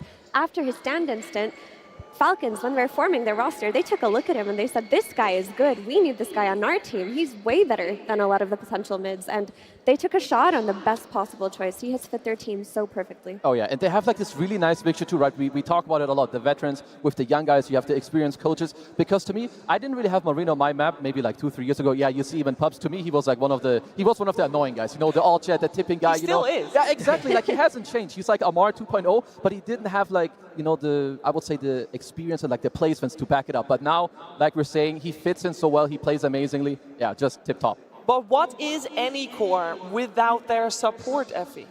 Yeah, it supports. These are the heart and soul of teams, especially in modern Dota when they become a lot stronger. But we want to take a look particularly in the support duo of Falcons versus the ones on P-Vision. They're both an incredibly strong support duo, but with a different style. For Falcons, take a look at the average GPM. It's going to be a lot higher than both on the side of P-Vision. The supports on Falcons prioritize their net worth. They prioritize their items, especially Snake King. 443 average GPM on a 5 compared to the 343 of Decullis. He is a greedy player. This guy will play for the late game. Like, both of these support duos, incredible, very different though. P-Vision on the other side, they're going to be playing for the map, they're going to be playing for the D-wards, the vision, and you do have 9 class who does tend to scale as the games get longer, but that's not his primary style of play. I do really like that you could see, right, with like the GPM that we saw just now, like Snaking, he's really high up there. It's more about like the map, putting the map in the right state, pushing out the dead lane, whereas you have Crit who's lower on the GPM because his spot, like T also talked about a lot of other games, they're about this 1+1 kill duo on the map. So he's more about the cores, going with him, making sure you've got the damage. And it's scary that Snaking's doing it on heroes that also provide healing and buff ups, right? Like on Chens, on Pugners, and Chantresses, like you give these heroes economy, they are going to break the game. So it is very scary. I think Snaking from that graphic is the player to look out for if he can get the scaling in this one. Yeah, and speaking of heroes, there are a couple of heroes, Kezu, that we should be keeping an eye out for in this upcoming upper bracket finals. Oh, absolutely. I mean, I'm just going to mention the ones that I know of, because when you get to this stage, they're going to be cooking up stuff. But from the ones we've seen, you've got the Sand King, the Beastmaster, Fall Marine, can be flexed to Amar as well, and the Amar Mars, like absolutely like hero of the tournament for him. Hoodwink from the support role. We've also got the Pucks, you know, that kind of come in and out, I would say, for both the mid players, and then P-Vision. A lot about this map play, being annoying, being toxic on the map. You've got the Carry Tinker, you've got the No One Invoker. He absolutely stomped in some of his other games, and then the Slark, the Monkey King from 9 class is just the absolute bread and butter from these two teams. It is the bread and butter, and there is a lot of pressure, and I'm sure that both teams have done their prep to, you know, maybe alleviate the pressure a little bit as we see Skeeter getting in the zone for the upcoming series. We'll see if that proves to be correct. On the right track, that is absolutely for sure. But can Falcons deal with the heroes that P-Vision is bringing? Because it's definitely a different style. Yeah, when Kazu and I were talking about the heroes that they were playing, I was like, you know what, let's double check what Falcons actually play from the P-Vision hero pool. And it's only 3 of them, right? When you look at the contestables, Naga, Beastmaster, Monkey King, all Falcons have played on 7.39. But they haven't touched at all Enigma, Lycan, Tinker, Invoker, a critical hero for no one. So in this upcoming draft, we're either going to see Falcons play heroes they have not touched at all in the patch to take them away from P-Vision, or they're just going to be unable to play them and have to use them in the bans. But it is quite interesting that a lot of the staples pools of P-Vision, Falcons just have not tried playing so far. Yeah, Falcons are a very particular team, and they have their hero pools that they like. They have their idea of the game, and they're not too keen on changing it. If you give them away their Sand King, for example, they'll take it. Give them away their Chen, they'll take it. I don't think they're the type of team to get too concerned about, oh, could the Broodmother come out here? Could the Invoker potentially come out here? If that does come, they will address it, but their style of Dota is so strong that they should just stick to their fundamentals. One thing to note, Amar did play the Slug previously in a different patch, but on the offlane role. So if you want to go absolutely crazy, then Amar would be doing that. But, you know, upper bracket TI finals. If the right game calls for it. I mean, really yesterday he busted out a 24 Huskar. You cannot say he's not going to pick something else. Exactly, but he's done it in the past. But of course, Crit, he's an honest man. He's not playing the support slot. Yeah, can we talk for a second about the road that both of these teams have taken to get to this point? Obviously, both from the upper bracket, so nothing but victories. That's good. P-Vision has 2-0'd both their opponents, where Falcons, we saw yesterday, drop a game against BB Team. Anything in particular that we can learn from that loss that they suffered, Kezu? Maybe something about the mid game, because if I remember correctly, they were also doing very well in that game too, and then they kind of let it slip away. And that's not the first time I've seen that. That did happen to them in the road to TI as well. So maybe P-Vision overall feel like a little nicer. Maybe that's something they want to exploit, like this potential mid game pressure and threat, try to force them into a mistake. But like we've talked about, and also the coaches, they're so experienced, they're going to have looked at this, you know, AY and Destiny, they're going to talk to their boys, guys, remember this, let's do this, and yeah, they're going to be ready for this. It is kind of fun to see only one hero that both of these two teams have incoming. That's kind of unusual, isn't that right, Effie? It is unusual, but like I said, these are very stylistic teams. They have their own way of playing, and ATF in particular, like he was the hero specialist. His hero pool has expanded quite a bit, but every few patches he'll fixate on a handful of them, and for this patch it just seems to be the Mars and the Bristleback. Those will be the most contested. I think we still may have potential for the Timbersaw to come out, something like the Huskar we've seen yesterday, but for the most part that Mars has been his bread and butter. Yeah, and definitely one of the heroes that will be contested in the upcoming game. And speaking of that game, guys, upper bracket finals, one of these two teams will be guaranteed a TI finalist of this year's international. A lot of pressure. Let's see how the teams deal with that in the draft. P-Vision versus Team Falcons, Game 1. Here we go. We got Falcons on the Radiant side for this first game. P-Vision on the Dire side. First pick also going the way of P-Vision, and that does mean that Falcons has overall last pick in this draft. Definitely one to look out for. And the Mars, we already touched upon a couple times, out of the picture. We're going to see a couple of regulars removed as well, with the Naga Siren as well as the Lycan. And other than that, it's all up in the air. The two big questions for me when you draft against Falcons is, one, are you letting through the Sand King? Do you have a plan for it? Two, are you letting through the Chen? And do you have a plan for that? That's really what we have to think of today. Yesterday, we did see the Sand King be let through by BB Team. They did end up beating it with a Hoodwink plus DK combo. Maybe that's something that PV looked at today and thought that they could recreate. That's also something interesting, because a few of the heroes like that we didn't see on the graphics. So Chen is very important for Falcons. P-Vision, I believe they haven't touched this hero too much, but this is a hero that is on their radar. Lucales has played it a lot, so if you don't want to ban it, you could go for like a cheeky first pick yourself, maybe take it away from them, because like we said, you get to this stage of TI, you're going to be cooking up something. You know what your enemies want to do. Falcons as well, do they want to go for like more the snaking? He plays like this big body, you go for more of the 5-man. Do you want it to play more of the map hero to kind of like contest what P-Vision want to do? We're just going to have to wait. And going back to the Mars ban from P-Vision, right, it's a lot of respect coming into this game 1. I don't think any other teams banned Mars in the first phase against Falcons yet, but with the way that Mars playing it, in some games it's Blink, Lotus, Lincolns. In others it's the Blink, the BKB, the Refresher. He's not just going for one build like you used to see, 6 months ago on Mars. He's trying to read the game and make sure he has the right items. And against the Zoo aspect of Paravision, or P-Vision, sorry, Throwdown Arena, happy days. And speaking of respect, the 9-class Slark is respected in that opening ban phase by Falcons. You know, I'd also like to see, because usually when Falcons play, Monkey King is banned against them. P-Vision, they have first pick, they play a lot of Monkey King. Their other like substitute guy with Slark is banned out, so I wouldn't be surprised if that's what they want to snag. But then we need to remember they will be trading Monkey King very likely for the Chen, or maybe even the Beastmaster that's also left in the pool. And there's also Nature's Prophet left in the pool. Kind of hasn't been that successful on the main stage, but still a very popular hero for these teams. Oh, here it is, the 9-class starter to the draft. You already know that unless you put some, melee guy mid and then no one is like, okay, I'll snag it. This is your 9-class Monkey King post 4. You're gonna combo it up with DM and the offlane like we saw with the heroes. It works so well. So, good start. It's what they want. You have to respect the vision game very early on against support Monkey King, right? You're jumping around the trees, you're placing the deep wards. If you're reacting a lot on mid lane, then suddenly it just takes that one ward at your kind of safe jungle area, bottom side of the map, and the game gets very difficult. This does mean that we get the Shaker making it through, getting picked up. Malrine does play that in a similar fashion, I want to say, compared to the Sand King in terms of getting the stacks out. Yeah, it's been one of his most popular picks. It just follows the archetype of just going into that triangle, like using an echo on a big ancient camp, getting that blink dagger early. With that blink dagger, you go secure a kill on that enemy safe lane, and you play off of that. You do need stun heroes on Falcons because that is how you enable Crit's hero pool, right? His Snapfires and his Hoodwinks.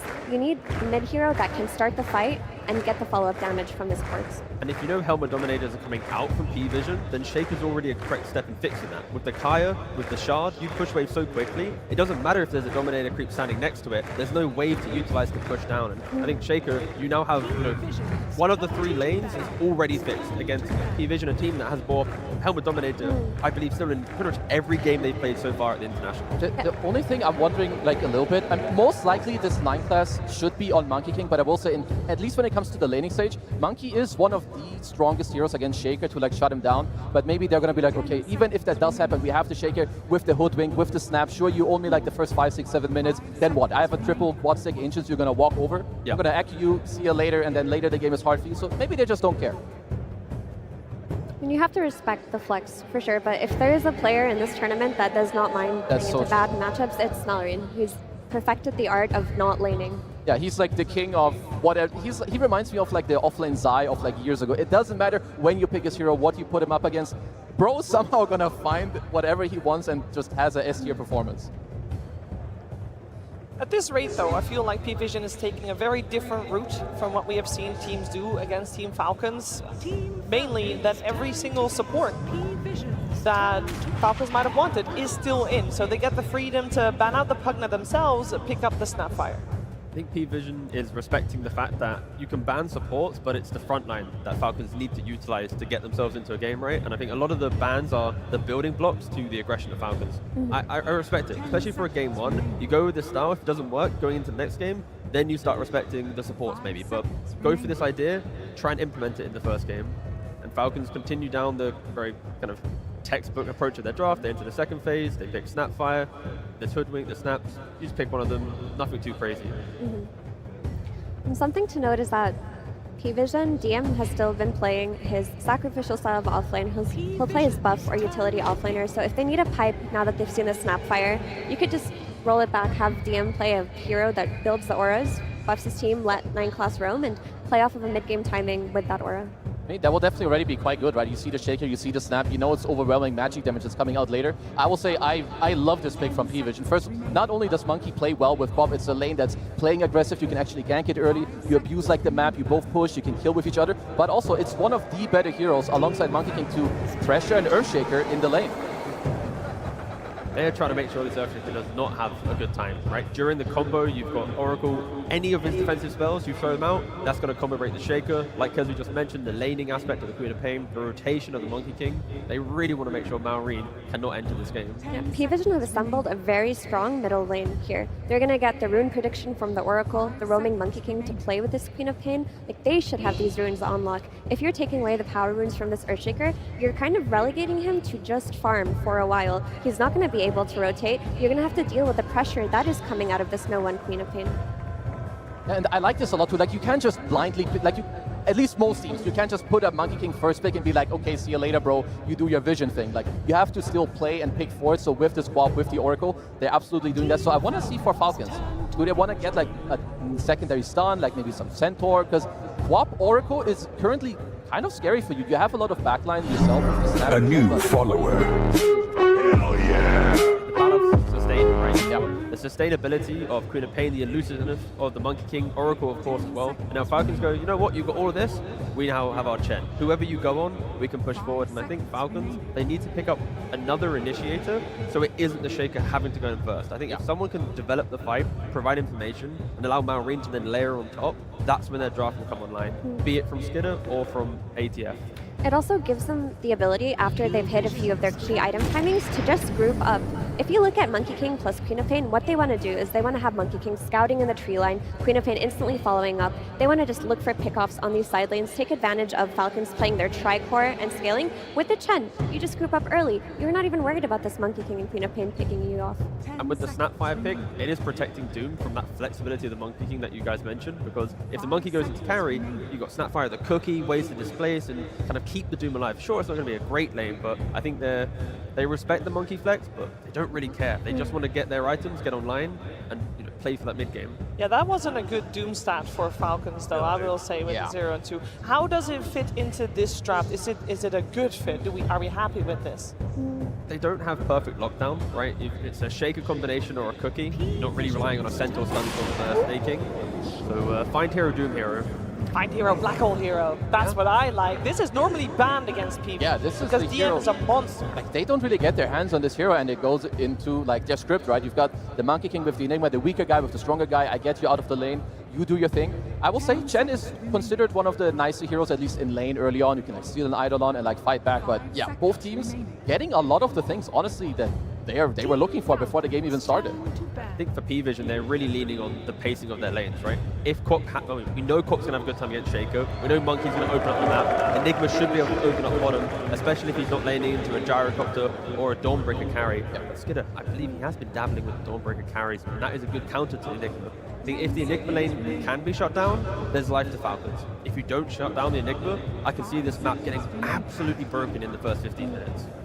We also have to respect the flex of this Doom. Like, you could easily, if the last pick from P-Vision calls for it and Falcons see a better hero for the offlane, they could just throw this on Skeeter. With the Scorched Earth and the Chen, they could play into this Enigma lane comfortably, and then they could activate their Doom early on by just sending into the mid lane. The nice thing about carry Doom is it plays into enemy triangle. It will dive the enemy mid tower instead of just sitting in that offlane and trying to open a tower itself. And that's definitely something very nice about Falcons, and specifically about Skeeter. He doesn't need to be the win condition. He'll be very open to flexing and doing something else, let his Zoomer kids, the Marine, the Amar, who have all the skill, like, let them take over the game. Doesn't matter. I play for you guys.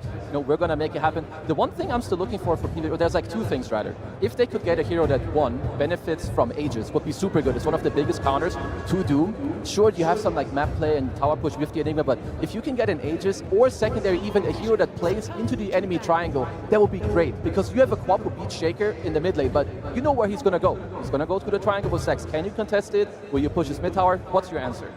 The issue with that is I kind of feel like I'm leaning more towards Terrorblade. He's not going to be able to invade the triangle, but he provides more. He does the rest. So after you finish the triangle part, he does everything that you're asking for, right? And against the Doom with the Sunder, more wave shove. Keep pushing the waves in.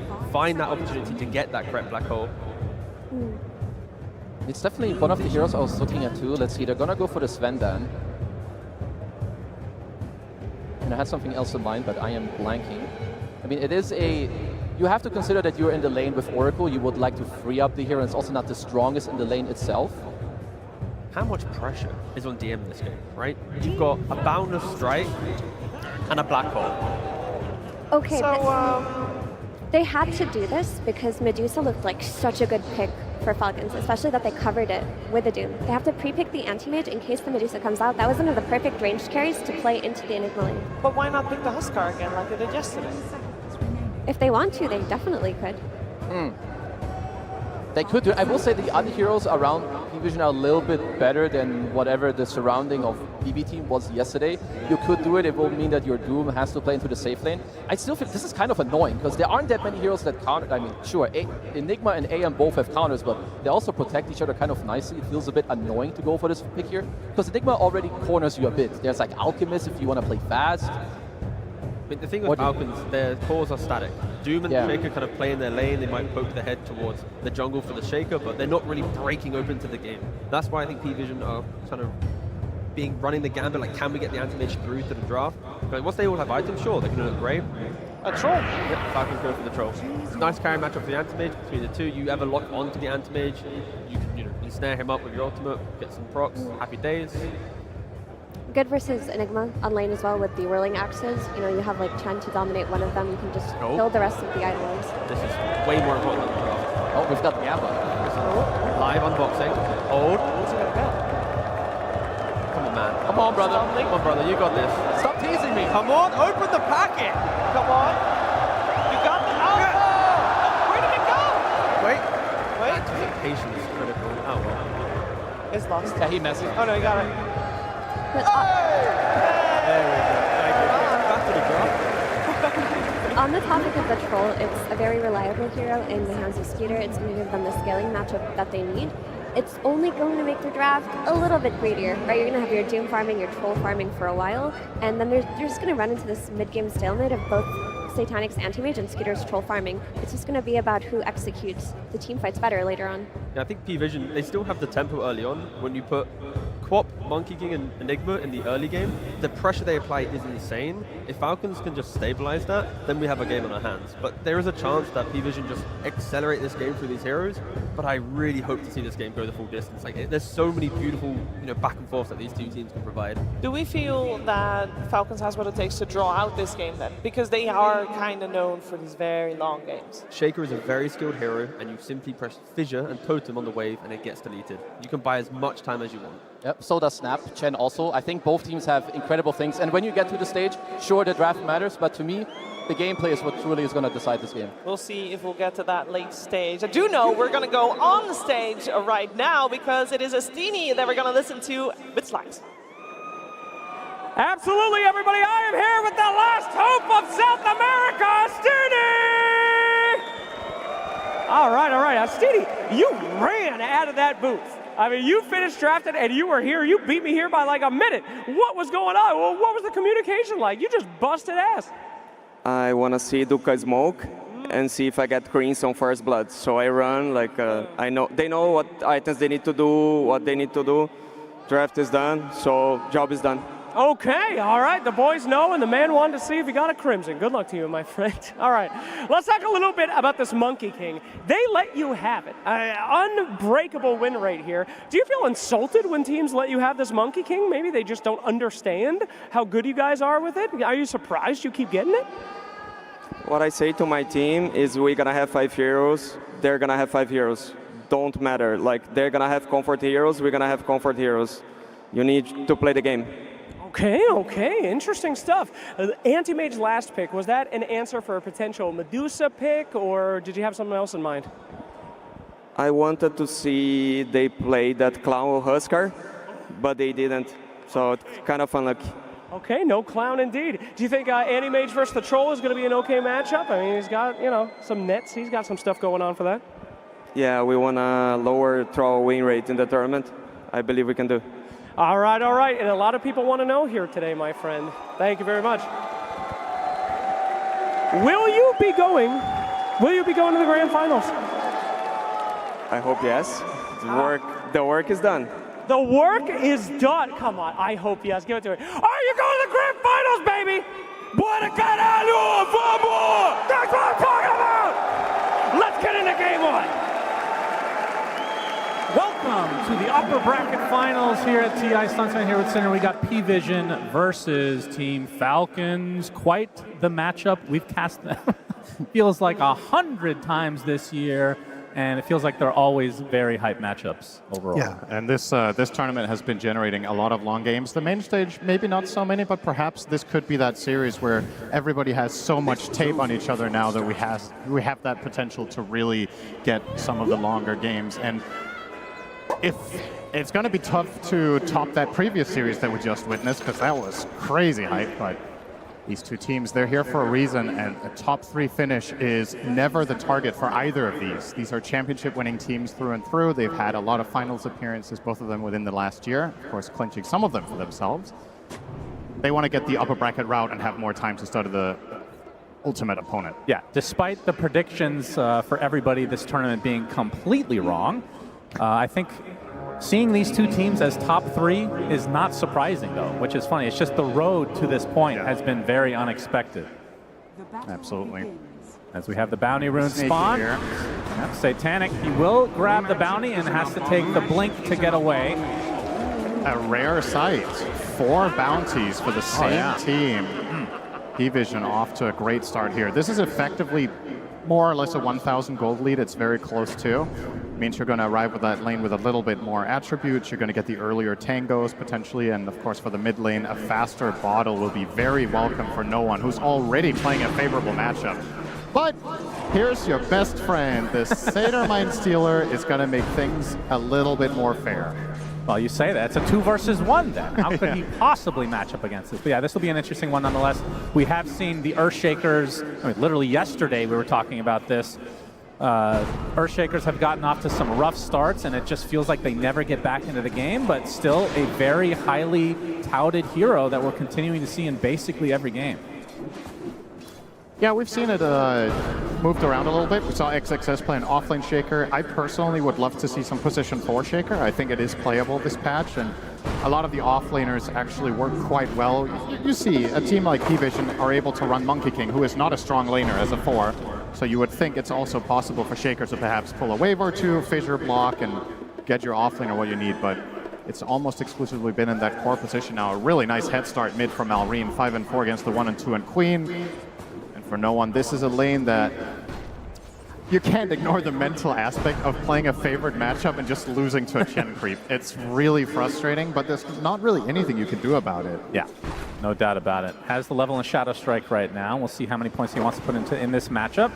But Malrine, I feel like of all the people that play the Earthshaker, he's been, maybe it's just confirmation bias, but he's been the most consistent, it feels I would like, agree with that. Tournament.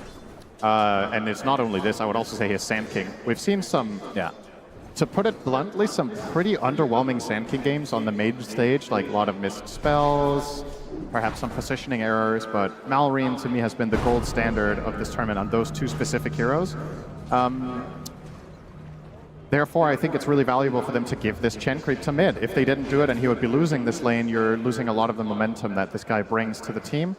Many of the games and the tournaments they've won this year have been off of Malrine getting active early, as he is playing with one of the greedier offlane players in the tournament, in Amar, of course. And I think if there's one word to describe Falcons as a team for its entirety of its history, it is greedy, right? Yeah. They always farm. Snaking maybe the position 5 in the scene that gets the most last hits on average, I would think.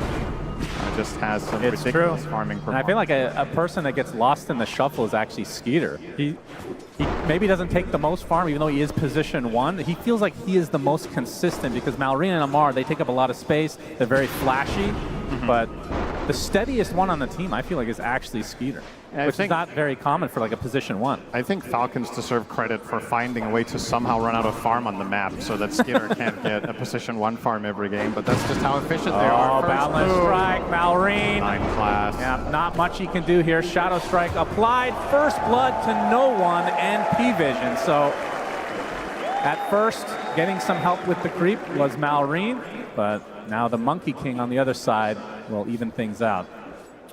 Something I was curious to see in this series in particular going into today was how Falcons were going to approach the first phase, because in my opinion, P-Vision are not holding their cards close to their chest with how they draft in phase 1. It's always this Monkey King or this Slark. You banned one but gave away the other. I was wondering if they were going to ban both and try to take some different trade, but so far, 9 class on this Monkey King with a ridiculous win rate gets to play it again. And you're seeing why with that first blood mid.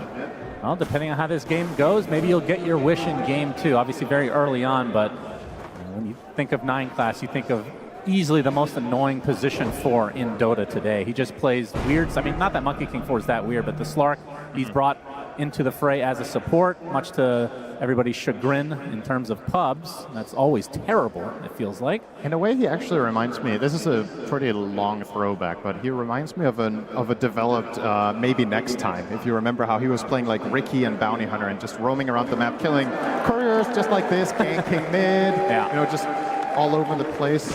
That style seems to work very well for him right now. And I was wondering, nobody seems to really be copying him either. We're seeing no teams in this tournament really try to run a Force Lark except him. In previous tournaments, some teams tried without as much success, so maybe it just is one of those true specialty heroes that require a lot of practice and or just, you know, instinct. Yeah, it feels like to be a support Slark, you have to be a true degenerate, which most of us feel like we are, but maybe not on the same level as 9 class. Yeah, there's always someone who's more degen than you, as the saying goes. Yeah, that is definitely a saying. 9 class is gonna spot Snake. Snake spots him as well, but the tango out. You can tell Snaking running with the Quelling Blade Chen, just trying to cut away trees from the MK to work with. Not a common sight. On support, you more or less exclusively buy this item against Nature's Prophet because of the Sprout, but this is the one other hero that it does have some merit against. Plus on another scouting mission. And, well, he might just get another courier kill here. Nope, he went the wrong way. I say wrong. Well, could be a dive potential here. We're getting 6 now on No One's Queen of Pain. This is a great moment of opportunity if you could find the connection. Now, let's see how patient he wants to be. You're right. Sonic Wave at the ready as Malrine getting pretty close to having the Echo. We have to pay attention if they're going to start stacking these the triangle creeps. So far, the big camp is blocked, so that's not going to happen as Crit will run into Ducalis, and here's the Monkey King from above. Looks like another kill going the way of P-Vision. So 2-0 start. I'm going to make sure that there aren't any ancient stacks as 9 class just all over the place, which means that bottom lane kind of just left alone for DM, who we've talked about so many times before, one of the best Enigma players in the game. It seems like a big part of the equation for this P-Vision team when they're running the Monkey King is help bottom for a couple of waves and then make sure whatever hero DM is playing can be independent for a while. Enigma, a good one for that. You get level 3. If the lane is terrible, you can always jungle. You can maybe pull the waves with an Eidolon if you're clutch with it. I think overall, P-Vision probably quite happy with the start here. But as we say that, you look across the chorus, everybody's got pretty good last hits on the side of Falcon, so I don't think they have any reason to be too concerned. Oh, Crit, a little bit of a misstep there. Might actually fail the stack. He stopped his attack animation. Ooh, yep. yeah, That is unfortunate. Narrowly failed, not blocked, but now he might come to the conclusion that it is blocked and waste a sentry too, perhaps, if he thought he was on time there. But yeah, a little bit of a mess up. Well, Wisdom Shrines for both sides, so no stealing shenanigans this time around. This looks like a kind of juicy Echo. Yeah. Oh, yeah. Okay. Actually, Monkey King gets a little bit of damage as applied to that as well, half HP. He was next to the creeps and he just dies. He's just an innocent bystander, you know, no big deal, just looking from above. Snake King will now be taking some experience in the mid lane while this is happening. He's going to take a Shadow Strike for his troubles, though, as no one has the Sonic Wave, but doesn't want to use it. Not quite enough damage. Yeah, there was a Healing Lotus on Snaking. I think otherwise no one might have gone for that one, but just enough healing in the tank. And I gotta say, relatively unsurprising, a quite slow start. These two teams are not generally all that explosive in the super early game, but they like to ramp it up when they get their first major items on all 3 of their cores. Gonna take a while for Amar. He's going for the Phase Boots double bracer, so it will be some time before he gets there. And in classic Amar fashion, has of course queued up the Hand of Midas. At least on Doom, it's kind of normal. Yeah. Just sell that bad boy later. One of the more interesting facets in the game for sure. 9 class, shadowing. No one is there with the shield rune. Crit, nice cookie into the tier 2, will survive. This creates a little bit of space, but a lot of rotation from P-Vision. Ducalis makes his way over as well. We want to talk a bit about him in just a bit as Amar completely out of mana. Now TP from said Ducalis comes into play. Just needs to get into range as no one joining the party as well, but Amar just simply walking away, although Satanic. Is he going to continue? No. That is very... Honestly, just a pretty poor rotation from P-Vision there. They don't have anything to connect on the Doom with. They're obviously hoping to land a Fortune's End and then follow through. But Satanic could not stick on top of the Doom specifically because Amar has the Ice Armor creeps. This is counteracting. The slow of Anti-Mage does not slow him down enough comparatively, so he can still run away with Phase Boots. And of course, the Kobold Cup. So this will fail. Still, P-Vision sporting a 1k lead, which effectively means in the grand scheme of things, nothing has changed since the runes at the beginning of the game. It's okay. Things will ramp up eventually. I mean, these teams late game are absolute beasts. 9class runs right into snaking, but an entire army of zoo creeps greet him on the high ground. He will be able to walk away safely, though, because he is a monkey after all. That's also an animal, in case you're wondering, Cinder. And so talk to me about the Oracle as we see a massive Troll Summoner push. This is a lot of rally damage applied to this tier 1, but this Echo Slam could be insane if he gets close to DM, perhaps. Doesn't have to blink yet. He will use the Echo to clear out the creeps. That must have felt incredible. Yeah, would you back to farming. would you have thought the first 2 echoes go on creeps, and he still doesn't have blink? That's true. It's not quite there yet. But honestly, can you blame him? I think this is a good echo. You just need to keep stalling out this push. You know you're going to eventually lose this tower. Yeah. Falcons are just playing the waiting game. They have a very greedy lineup to start, and they know that what's going to allow them to get across the finish line is to hold the towers as long as possible. Hand of God for Skitter. Yeah, try to stay alive as that ult activated. Trying to apply all the pressure to DM right now. Balance strike from below the 9class. There's the first doom of the game. It's going to be applied to the Enigma, but Skeeter dies first, and now Amar has to run away with no mana whatsoever. Are they going to continue to chase, though? And Amar attempting to get out. Centaur Stomp does hit. Very nicely timed, Amar. Looks like he's going to end up dropping. So that ends up being a 2-for-1 in favor of P-Vision.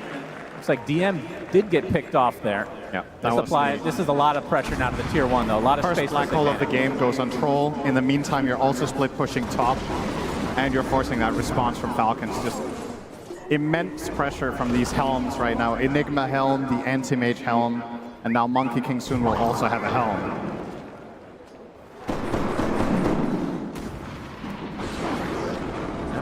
Seeing some stacks in the triangle for Mallory, and obviously no Echo for 40, but as I said, the Blink Dagger. We'll see if they opt for a smoke around that timing of the cooldown.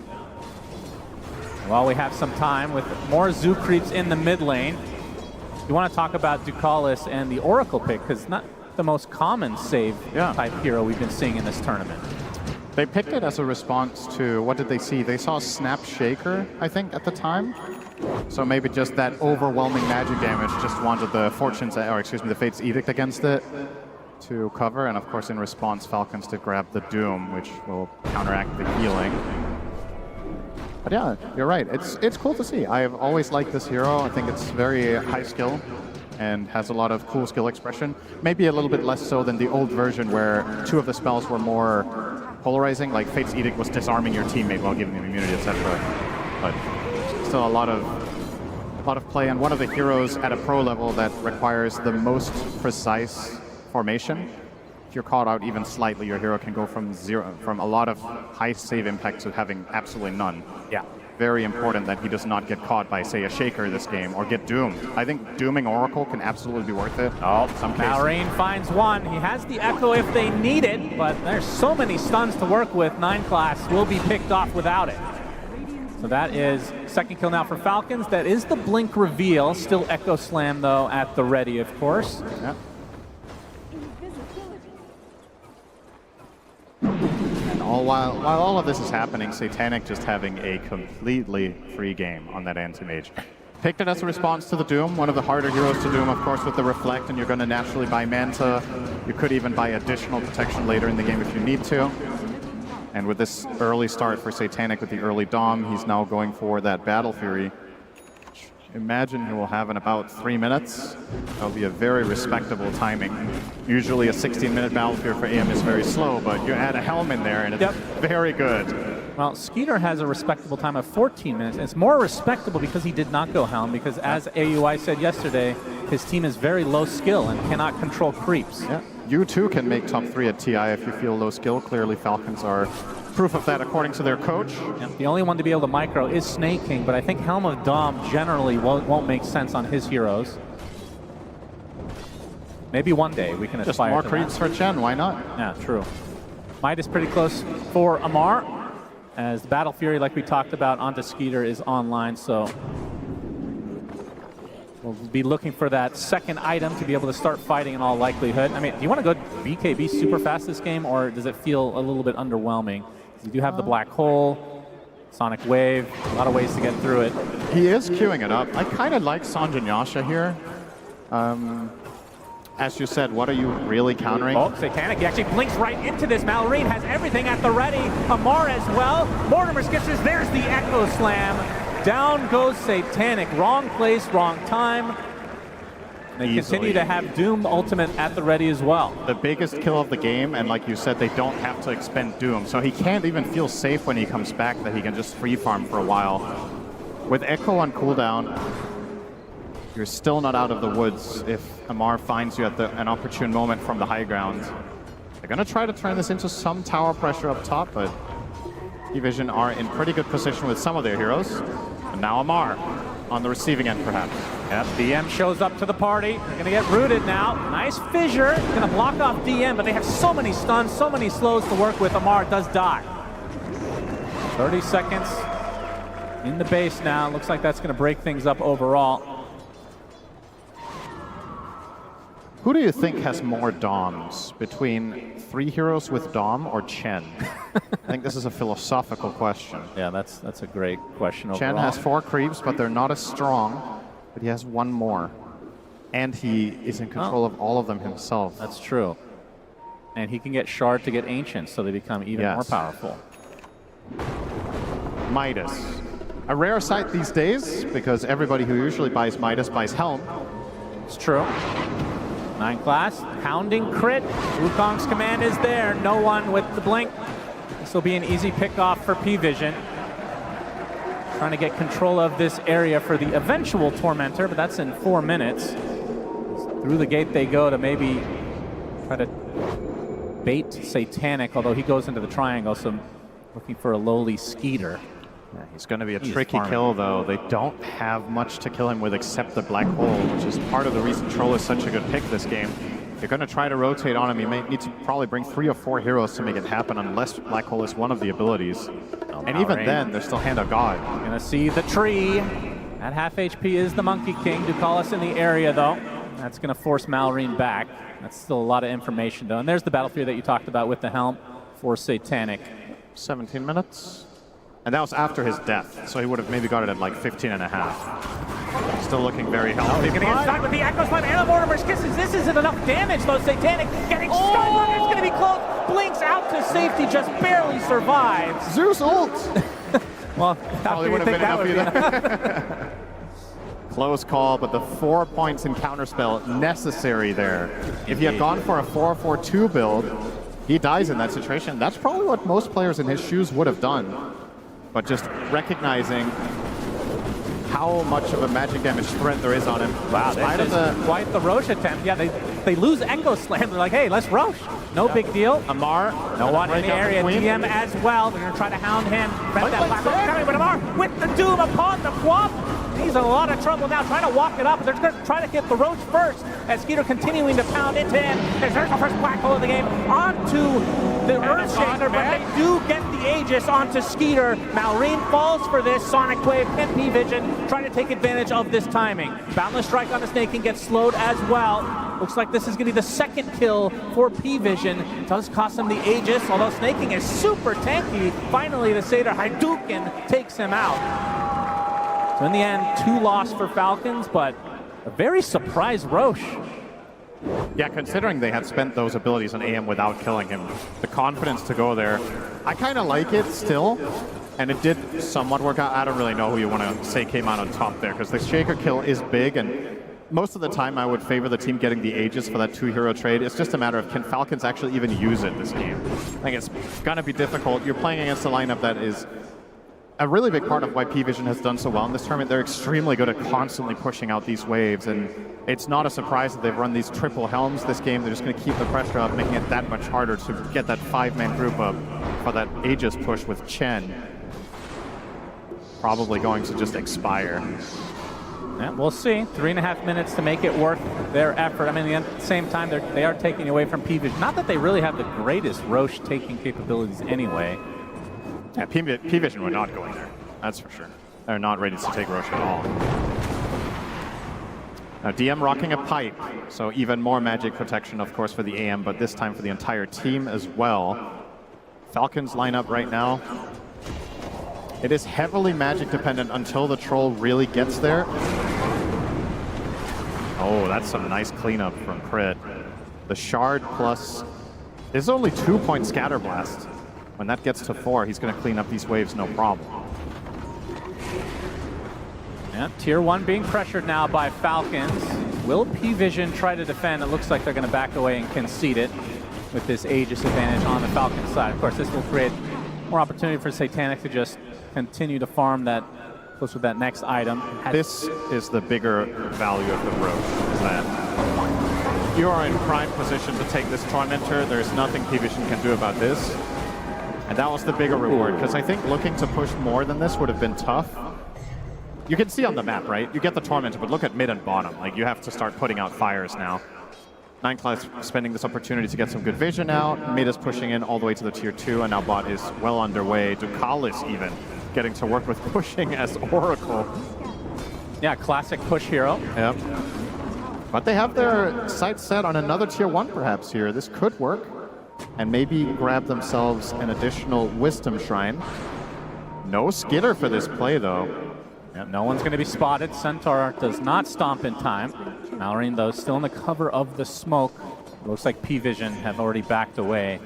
This could be the 21-minute mark Wisdom Shrine play, though. As no one. We got the it. inside circle. Malorine coming in with the Echo Slam. Late Mail reflects quite a bit of it. He does take the Shrine of Wisdom, but now his TP canceled, left all alone. Was it worth it? Malorine eventually will fall, and it'll be to 9class, of course, coming in for the last second steal. It's a pretty rare sight, the Blink Echo TP. Didn't work that time. And no one's super fast on the blade now, I have to say. Skitter being pressured quite heavily here by DM, but nobody around to assist either hero. Yeah, they'd love to be able to burn this Aegis before the timer, but like you were talking about, only about a minute left on it anyway. Not gonna, in all likelihood, find a good opportunity to use it, unless they force the issue pretty soon here. I'm curious to see what Ancient Snaking is gonna find with this Tormentor Shard. Now that he doesn't have to buy it, he can get them even earlier as he's working on his Vlads into pipe. I guess the ideal ones here are the Granite Golem. You're playing with pretty high HP heroes in the Doom and the Troll and Shaker. Not exceptionally high, but Doom has a lot of HP. And then, what should the second one really be? A little bit unsure about that one. So far, he's running the Prowler Aura for the lifesteal and health regen. Definitely strong. And we do get to work on a tier 2. So I wasn't sure if Falcons were going to be able to get here. It took them 3.5 minutes. The Aegis is actually about to expire, but they do make it in time. Yep, and P-Vision let them have it. Peter will take it as the Aegis about to expire, like you said. So likely will now regroup as Satanic's net worth lead just continuing to expand here. Has the Manta to go along with the Battle Fury, and we'll be working on the Butterfly next. And now smoke for P-Vision, knowing that this Aegis has expired. Of course, DM's Black Hole is going to be front and center of any team fight for P-Vision, and likely the biggest concern for Falcons overall. Of course, don't think we mentioned it, but now that 9class has reached level 9 or higher, the 5 points in Tree Dance is going to be hopping all over with the Simian Stride, reducing the cooldown to 0. This transforms this hero into an absolute nightmare to deal with. Yeah. Hopping around, trying to break smokes. He might be. If he were to jump right now, he would break the smoke on Skitter. Staying on the ground for some reason, which is quite unusual for Amar. He is spotted.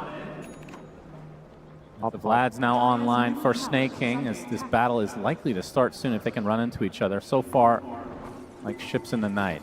DM has that Force Staff. We've seen this a couple times now. Doesn't really feel like P-Vision have any incentive to fight for the next 10 minutes. The way they've constructed their lineup, they are happy to go super late against Falcons because there's no reliable counter to the BKB Black Hole Enigma later down the line. Anti-Mage wants to get 2 or 3 more items before he really feels comfortable fighting the Troll. Malrain gonna open it up onto the Enigma with the Mortimer's Kiss his follow, but he has the pipe, and now they have the TPs.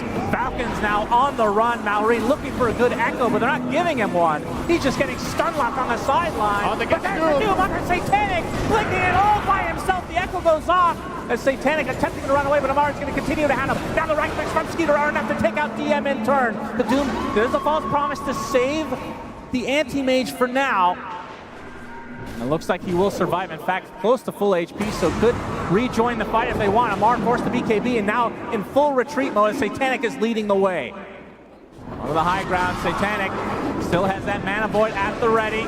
Nice boundless strike onto 2 as Falcons just scrambling to get away. But there's the big mana void as Skeeter completely out of mana now. 2 dead in this fight. And 3 overall for Falcons. Make it 4 as crit tumbles. So P-Vision, great response overall. And the fact that Satanic lived is kind of crazy. It's just so clutch, right? He gets doomed, and that looks like a very promising setup for Falcons. They use the Troll ulti, but Skitter not quite close enough to fight him in melee form, so he starts fighting at range. And as they're about to get him in kill range, the Force Staff from DM, he just walks in and pushes AM to safety, gets protected by the Oracle. And as soon as that false promise goes out, the fight is lost for Falcons. You just have to try to cut your losses, but that's the thing about this Monkey King 4. How the hell do you get away? Yeah. And another potential pickoff. Snake King shows himself in his own triangle. How dare he? No one there to clean up swiftly as Amar coming to the RT ping to try to support, but no one able to blink out to safety. 9 class might be in a bit of trouble. As Amar going to get slowed, and the Boundless Strike comes up. That's not going to be enough. So it's still a support for support, but it does require many TPs for Falcons to try to get some sort of a response. This is a major upgrade on the way now for no one. Full Ags just completed. He didn't have any of the components before this, so yeah, wow. A massive level up. Playing against multiple melee heroes, you know these Shadow Strikes are going to land.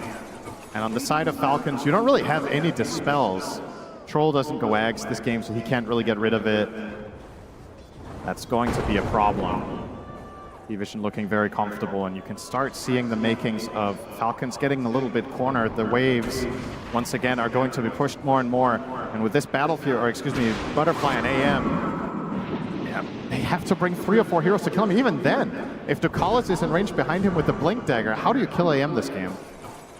You have to have 5 items on Troll and have him be uncontested for a long time, getting into that AM. I'll give them a drubbing they'll not soon forget. Yeah, Satanic going for Basher next. Into a full Abyssal, so it'll be even harder to take down with the extra HP that comes with that. And Snaking, or Skeeter rather.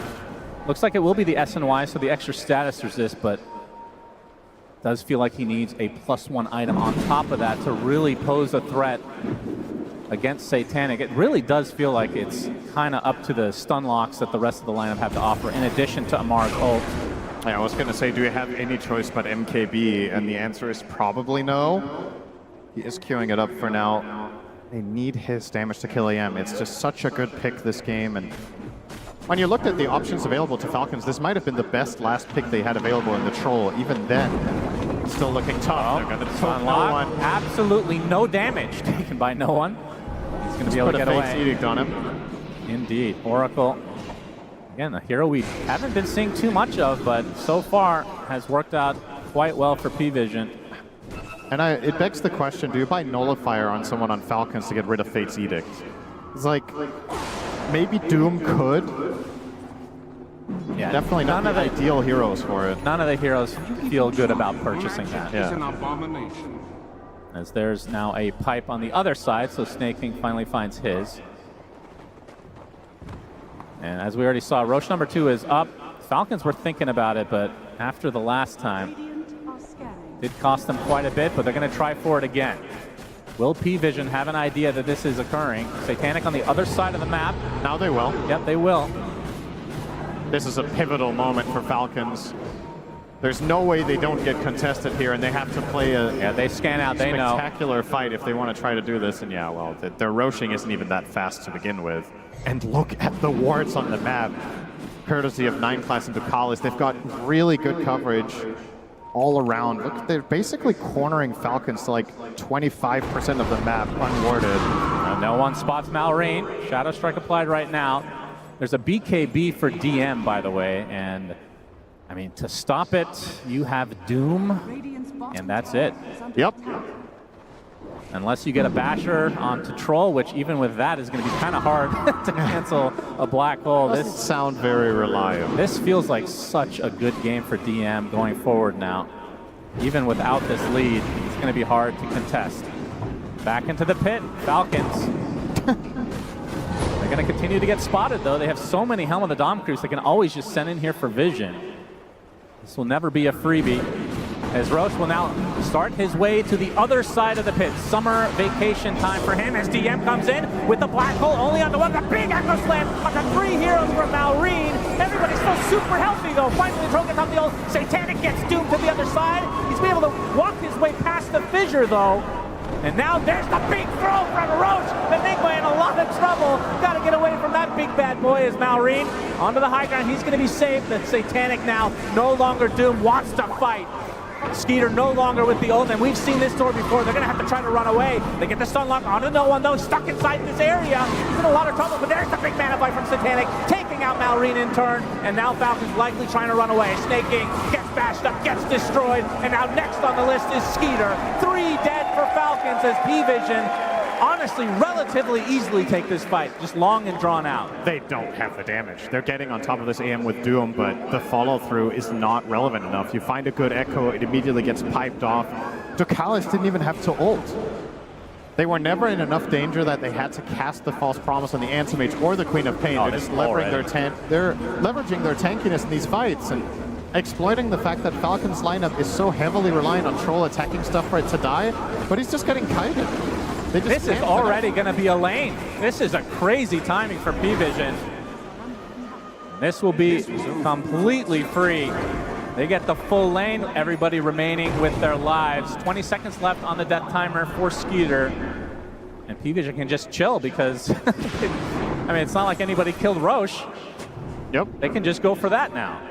Oh yeah, by the way, Enigma got tossed twice by Roche. Oh, twice. And they still won the fight and without having to use any. I'm pretty sure Roche did more damage than Falcons that fight. Might have. And into the pit, Satanic goes, and this is a free one for them. This could just be the game-ending Aegis. I have a really hard time seeing Falcons kill Satanic twice.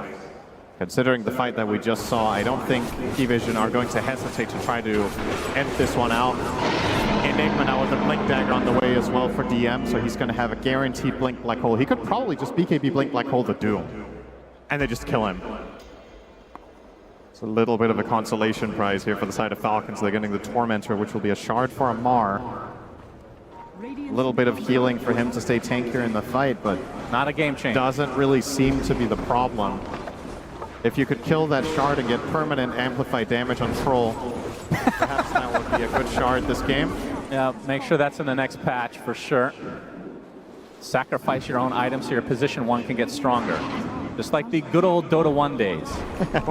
Back when you were able to buy items for your teammates. You buy Rapier for Clinks. Remember those? Back when you could buy Aegis and it had 3 charges. Oh yeah, the classic times. And then it always took a slot in your inventory, you couldn't destroy it. Yeah. We've come a long way since then. Since the good old days of Hans 2 Clinks. Wonder if he was German actually with that nickname. Let's get a shout out for Clinks with Divine Rapier, everybody. Very related to the game, of course. Satanic, 4 minutes on this Aegis. What are they going to be able to accomplish with it? With already a lane of racks, which, I mean, it's not often you see an AM on your doorstep pushing and able to get a full racks. Also not very often you see him with 500 CS minute 35, but that's where we're going. True. We have 7 Gale Guards in the game. It does feel like both sides are super tanky. Yeah. And like you said, Falcon's just lacking damage. Yeah, that's the primary difference here. One of these teams is not like the other. One of them has the damage. Maybe they should get how do they get the damage, Cinderin? I mean, Troll needs the MKB, and then okay, what else? Shaker Refresher. Okay. I don't see any other solution, and I don't think you're able to take a fight before that. So, at the same time, P-Vision aren't necessarily in a hurry. I think they could try to end the game. They don't have to because of how good Enigma is this game. But I wouldn't mind seeing them at least trying to put the Aegis to good use here and poke and prod Falcons and see if they've got what it takes. There's no reason to give them that refresher on Shaker as well as that Troll MKB if you could finish the game before they get that potential play. Yeah. You've got to feel so confident after these multiple fights that Satanic is just seemingly unscathed after being doomed every single time.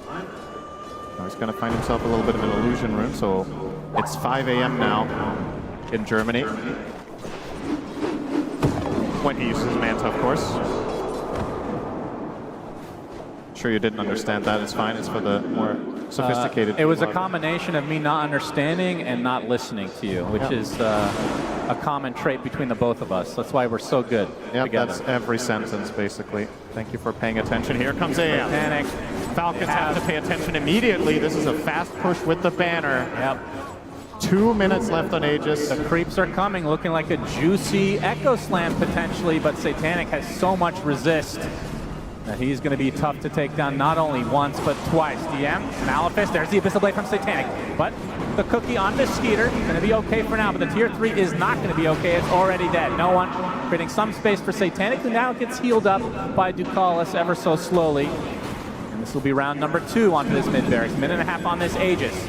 Not sure if you can just give up this second set. You're going to be able to try to burn this first life of Satanic. DM gets the Midnight Pulse off. Mana Void actually applied to Skeeter. He's very low on mana. We'll have to use the cookie to get away. Nightclass still on the tree line. As his barracks are still falling ever so slowly. Fortification comes out. Wukong's command not so fearsome from this support, but this is the state of affairs now for Falcons as another melee Rax will fall. Amar looking for the backstab potential. Full second lane for Satanic and company with little resistance from Falcons. He's full HP. They can just keep healing him with the Oracle. Even when Fate's Edict is on cooldown, the damage from Purifying Flames on AM is so insignificant, so it's a much, much bigger heal on him than any other hero. Just spam him back up to nice and healthy, and round number 2. 40 seconds on the Aegis. Amar wants to get aggressive, running around extremely fast. Satanic wants to continue to try to get him. Boundless Strike's not going to hit Satanic. Looking for the Blink Abyssal potential, but no. We'll blink out safely. 30 seconds on Aegis. The Falcons can try to wait. Maybe they can get this Wombo combo onto the AM. 20 seconds. Big if. 20 seconds now. Onto the high ground. Attempt number 3 onto this base of Falcons. Boundless Strike can slow things down. Satanic will be able to get to tier 3.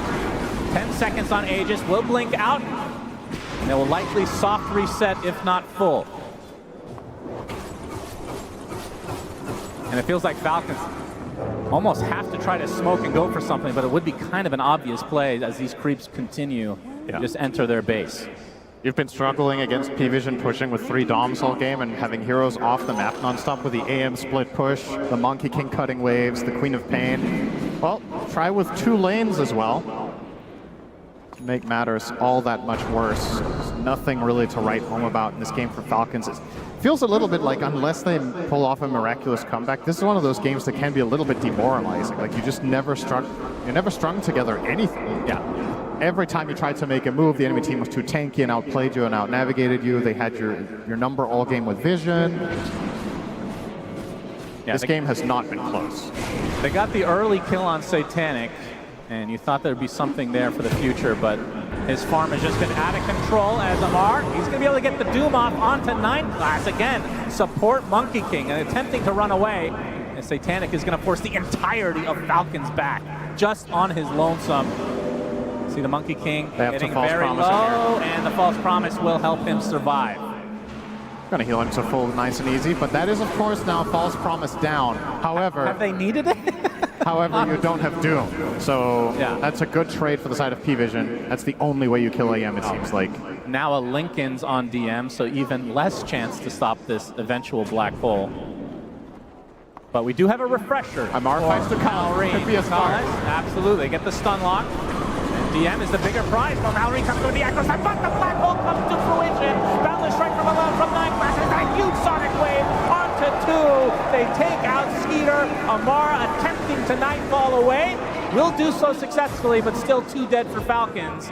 Buyback available for Skeeter, but you can see P-Vision gonna push the envelope and force it out of him. A very aggressive blink as Satanic's gonna work on the building, says Amar. Not able to provide too much resistance to no one. We'll be able to blink out with Oracle nearby. Satanic gets the range. Merrick's wants to go for the killing blow onto Mallory. Midnight Pulse applied from DM. There's the right clicks from Skeeter, not doing anything at this point. A missile blade from Satanic, trying to get out, getting onto his ultimate from the Troll Warlord, staying alive just for now, but the rest of P-Vision in the air. They do kill Satanic. It's gonna cost Skeeter his dieback though. Malrine dies right outside his fountain. Only 2 alive for Falcons as GG's come out. They do kill Satanic in the end, but it matters not. P-Vision take game number 1. That felt like a complete strategic victory, but not only that, P-Vision also have the plays to back it up.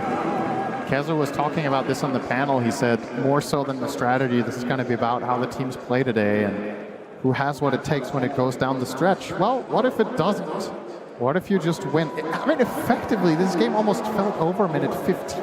It was a rough one for Falcons. I know Falcons had 1 or 2 attempts, but it wasn't really that close in any of the instances that they tried to fight. They never managed to get a convincing win in any sort of fight. And you can see it on their faces here, looking a little bit stunned with just how one-sided that affair was. You got to get back to the drawing board in this short break and find the solutions.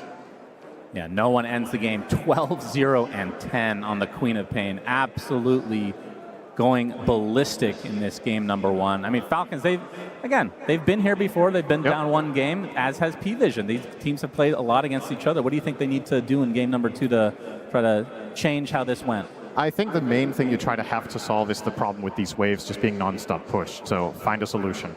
That's right, Shiva! I didn't think you'd actually do that on TI main stage, Sunsfan, please. But thank you. We're going to make this game down because this was a beautiful game of Dota 2, actually. And we saw a lot of cool little things come into play, a lot of fights where for a long time nobody died, all because of little tiny plays we're going to all highlight here with Kezu, Effie, and T-Gov. Kezu, this game was beautiful. No, absolutely. Like both teams doing so many small things that then allowed them to get an advantage in the game. In the early game, you have P-Vision. They blocked a lot of the camps from the triangle to slow down Malrine's game. But also Malrine, usually we see him, he's able to get these early stacks, go into the offlane, make this first kill. But in this game, it looked like this DM Enigma. It's a hero that many teams don't give him. There was so much pressure. They just kept responding to the safe lane. And P-Vision, they took full control of the game. And this fight looked beautiful for P-Vision as well because they kind of baited Amar to use a Doom very early on, kited back from the pit. Once they knew no one was safe, then they re-engaged with the Black Hole. Like the amount of layering in the team fight from P-Vision, like offering up the correct heroes, getting saved by the Oracle, then following up with the damage in the farm of Satanic and DM, even no one. It's just a really good outplay in this first game. Yeah, this may have not looked that action-packed, but it was an incredibly high-skill game of Dota, and I think P-Vision played a very disciplined and patient game as well. A lot of the moments it looked like maybe they could have gone out, made a play for themselves, tried to play off of their Enigma, but they were content to just wait for Falcons to break formation, to come into their triangle, to overextend, to get the save off on whoever gets doomed and then re-engage.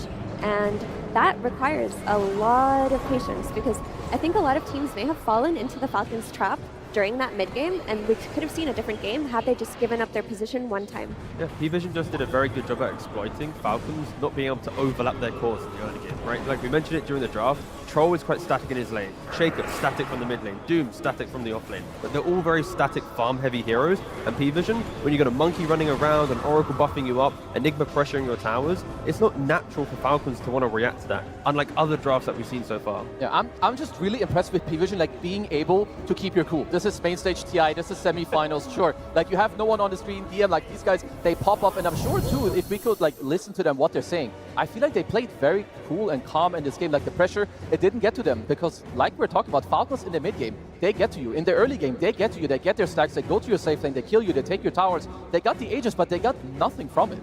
Yeah, you could really feel the pressure that was on Falcons, where normally they're the ones applying pressure to the team's mid-game.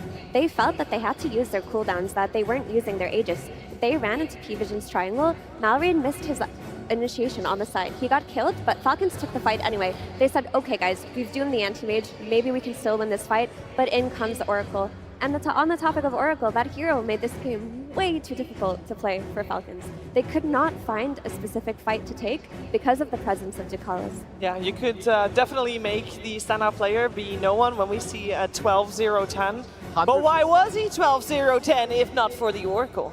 It's true. Like, he can just go in, and he already mentioned, you know, it's not just that he has the guy behind him, he goes in for the Oracle. Like, he baits the enemies. And at top level Dota, it's not all about the setup. It's about in this moment, what do you do and how does the enemy react? Sometimes they miss the vibe check. They did this time. No one, 100% kill participation. Just a beautiful game from them. Beautiful game of Dota 2. I also think it's maybe a little bit extra sweet for especially DM and No One and Astini, because last year they were on the Cloud9 crew and they were also in the lower bracket. And guess who eliminated them? Falcons, correct. So this was definitely a very strong start to this upper bracket finals. And we did start talking about this finals, talking about the mid lane, because there's such a big difference in experience in terms of career experience. How do we feel like they did in the game, Kezu?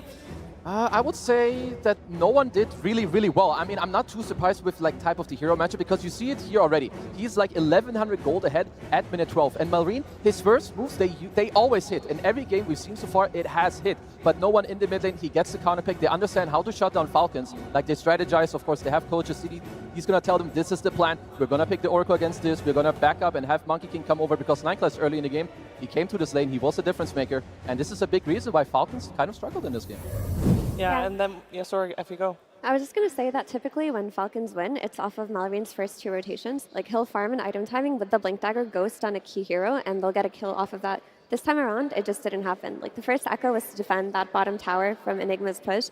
The second initiation on Anti-Mage, he got away with 100 HP, and then another initiation near the 14-minute Wisdom didn't work out either. So the kills that they're used to getting from Malrine that lead them to Snowball just did not hit this time. It did not hit, and we're talking about Echo Slam, big spell, of course. But I did tell you we were going to look at the little things during this game and during some of those fights, Kezu. Oh, absolutely, because the little things is really what separates the pros from, you know, like the tier 1 level to the next. Look at Satanic in a moment. He's on edgy threads.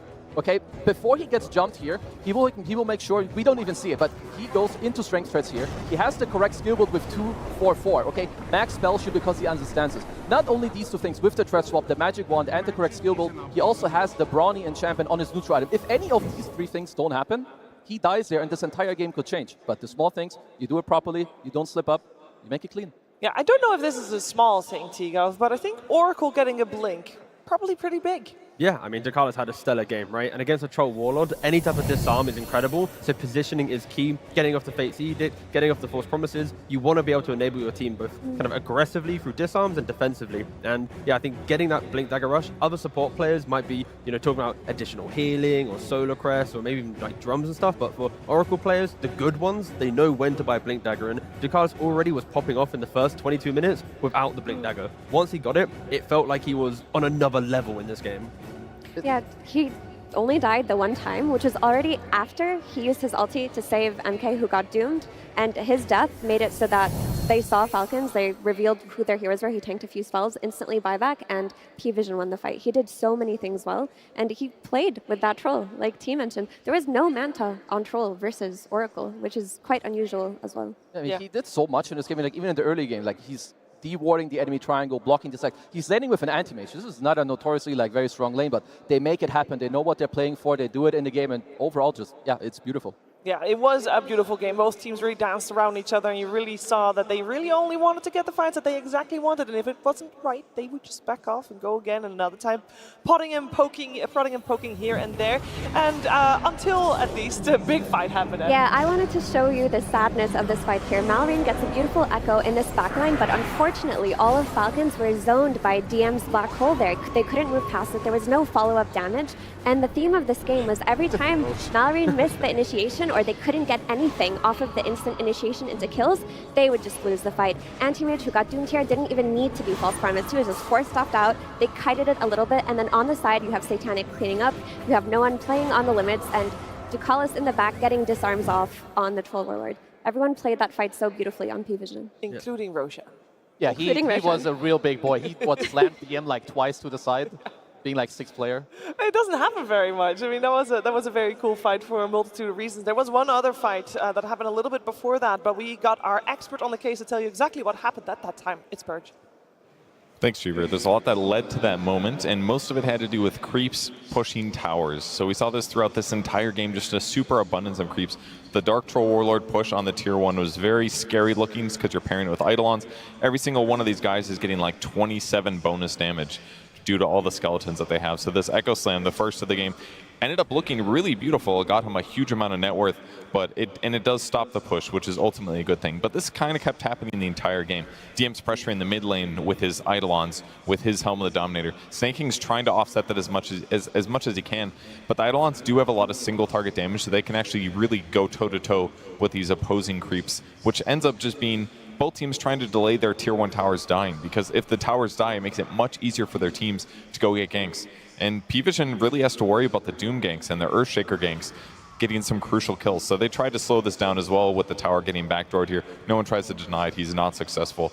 And then basically once the mid-tier 1s are dead, they're doing the same thing. They're just jamming creeps down one lane to make sure that their opponents can't end up pushing or looking for kills. And on the other side, Falcons is doing the same thing with some of their creep cutting here, using these satyrs once again to push out creep waves. But what's really important about this is that by pushing the lanes down like this, it makes it very difficult for Falcons to go look for their kills as the game continues. In fact, here's a great example of that. Their P-Vision's farming the bottom half of the map. Satanic sends his little pine cone creep towards the mid lane because he's trying to cut this wave. And they barely saw Amar. They basically expected Falcons to do a smoke in this position. And now you have all these Falcon players kind of sitting in the middle of the map. So let's take a look at what this looks like. They have to play near Amar, because if they run away from him, they're going to have a bad time if a team fight starts. So they basically can't actually get aggressive down here. They would prefer to be like circling this tier 2 tower, but because he cuts this wave and denies the shield rune, they now have to go deeper into enemy territory to look for a fight. And look where DM is farming on the right side. He's really close to his tier 2 tower. That means that if he does get gone on in this situation, he's going to get back up really quickly. And Falcons decide they need to get something done on the map here, so they do actually go for this here. The Echo Slam is, or at least the initial disable is going to be okay, but there's like 4 TPs going on. All of these heroes are Power Rangering in to react to this because they know that this is a crucial moment and their opponents had to do this crazy dive. Because they had to go farther, they didn't have as much damage follow-up. They do manage to get the Doom on the Anti-Mage, but the Oracle save that comes through is fantastic, of course. Last second here, that's going to come after the Doom ends, so he ends up staying alive. Just a perfect response to P-Vision, but most of this was set up by the incessant pushing in the mid lane that gave them this good place to start the fight. Thank you very much, Purge. That also reminds me of what was said at the very start, because you talked about how good the map play is for P-Vision. I feel like the clip and the fight that Purge showed us, that was exactly that. Oh, absolutely, and they do it like from start to finish. And it's not just that they do this, but they also have the Monkey King. So the map is already hard, and then there's a monkey around on the trees. It's like breaking your smoke. So the one thing I do like is that Falcons are their opponent, because they're very good at this themselves. They know the answer. AUI is one of the ways he won TI and what they did. So I expect them to find the answer for the next game and show us something better. Yeah, I'm sure there's a lot of talk going on behind the scenes right now to see what they can do different and what they can do to push out to a third game in this series. And while they're talking, we're going to watch a new submission for the short film contest. It's time for Grudges.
see nothing wrong there. Totally. Or sometimes you just want to make sure that justice is served, and I'm sure that Falcons wants to do the same with this upcoming game number 2. Only one team will be slotted directly into the grand finals. Tigov, what do we think? What adaptations will be made? What will be the vibes going into the second one?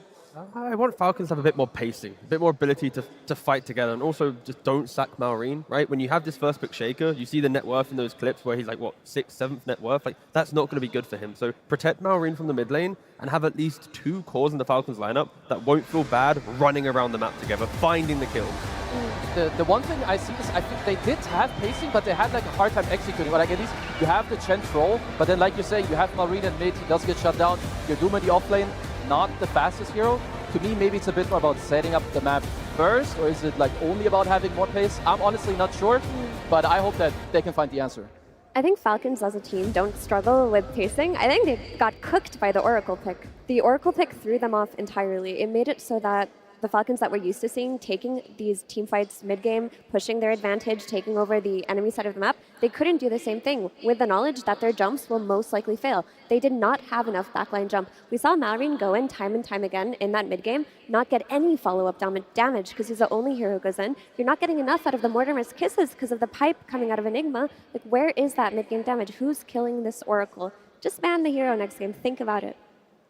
Like the other cool thing that I feel like we've talked about a lot too with Falcons is that they want to go for the 1+1 kill combo, which means they have a limited amount of damage.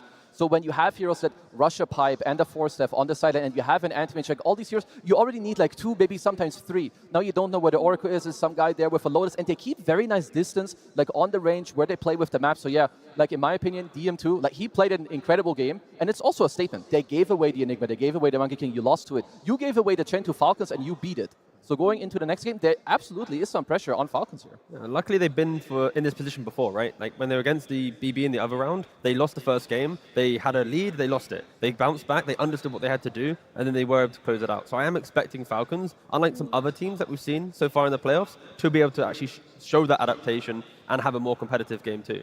Yeah, I will also say that the history between these two teams is quite even. They've played 7 series against each other, and it went to 4-3 in favor of P-Vision. But overall, you can tell that both of these teams are, well, they have what it takes to make a comeback. We'll see how that translates into the draft, of course, soon heading into game number 2. But I do want to touch upon some of the heroes we saw. The Queen of Pain came out very early in this game, Effie. I mean, you say I'm branding out the Oracle. Obviously, that is step 1. But surely there is, especially from this first game, there's more they have to consider. Yeah, the Queen of Pain looked especially good, though, because of the way that P-Vision drafted to play around the mid lane. They had the Oracle with the rune predictions. They had the Monkey King who ganked mid, minute 3. They got that kill on Earthshaker. The support duo was ready. They got every single power rune. I mean, I think Queen of Pain is a hero that all melee heroes will struggle against mid, but they can still play against her with the help of their supports if they get runes. It's just that Falcons did not have the punch to fight against this Oracle plus Monkey King support duo. Like Dota is a lot about like there's levels to it. It's like there's step 1, I beat you in lane. Then it's like step 2, what's like your recovery? Oh, I'm gonna steal all of your runes too. I'm gonna play into your triangle. My supports are gonna ward half your hard camps all the time in the triangle. So, and when you do just 1 step, okay, you slow them down. But you do step 1, step 2, and step 3, suddenly you will even see pros struggling against the best players in the world. Well, let's find out which pros we're gonna see struggling in that second game, and it's coming our way right now. P-Vision versus Team Falcons, Game 2. This second game, we got the side swapped, where P-Vision is now Radiant and Falcons is Dire, but Tigov, the pick order remains the same in the sense that we will still have P-Vision with first pick. Yeah, and that's going to put a lot of pressure on Falcons. Again, I didn't really see who had priority to understand this part, but in regards to Falcons being second pick, maybe not reacting with the Shaker, protecting a little bit more might be a better approach, but we'll see if they want to change up their bans. As often getting 2 second pick games in a row, so far in the playoffs, it's always been like one gets second pick, next time it goes to the other team. Yeah, we haven't seen it like this before. For Falcons, though, they do have a lot of last pick heroes. We didn't see that come into play in that last game. We might see it happen this time. Maybe they do need to bring out some cheese.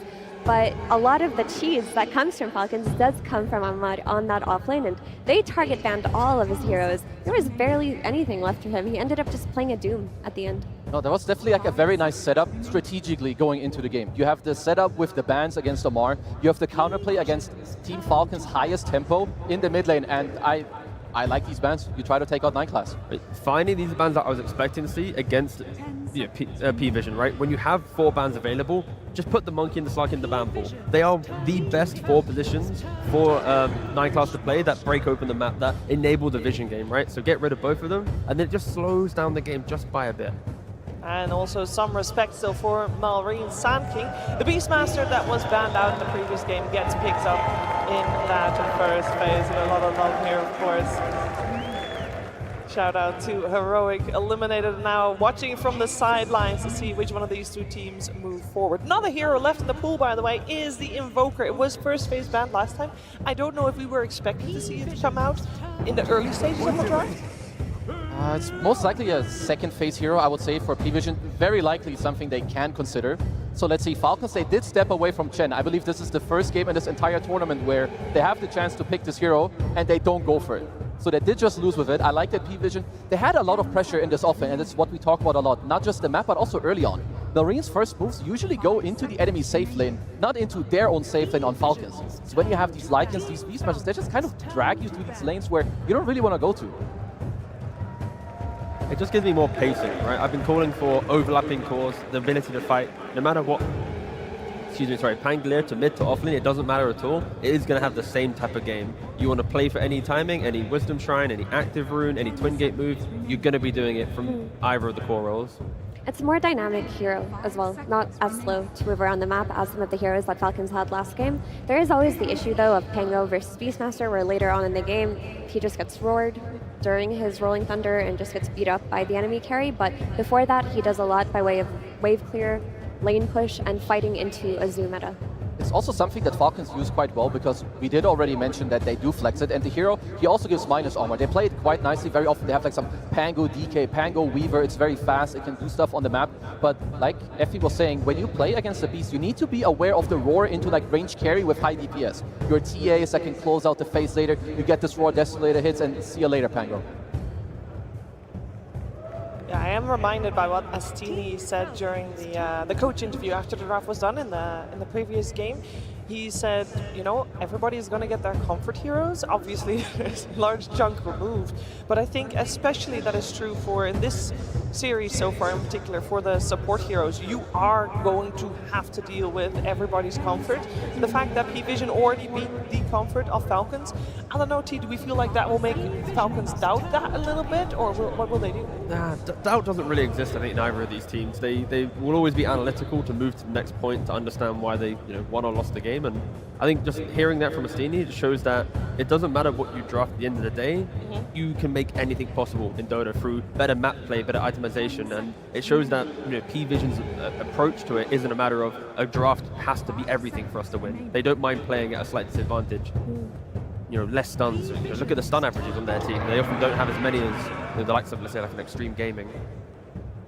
Okay, so they just lock it in straight away. There should just be a DM Centaur. Lanes quite well into Chen, you don't care too much. You have high HP regen, you're pretty fast yourself, you don't care too much about the pressure. You also have the roll to, of course, the Stampede to get away from the potential roll and also the creeps. Yeah, unless they have a flex potential, I at least have not seen 9 class play Centaur. But might be open. It's the tops and the mid Centaur going to be coming to TI. Yeah, why not? I mean, if PV wanted to double counter the Pango, they could just go for a Grimstroke. We've seen that hero re-emerging with Soulbind as its primary focus in the draft.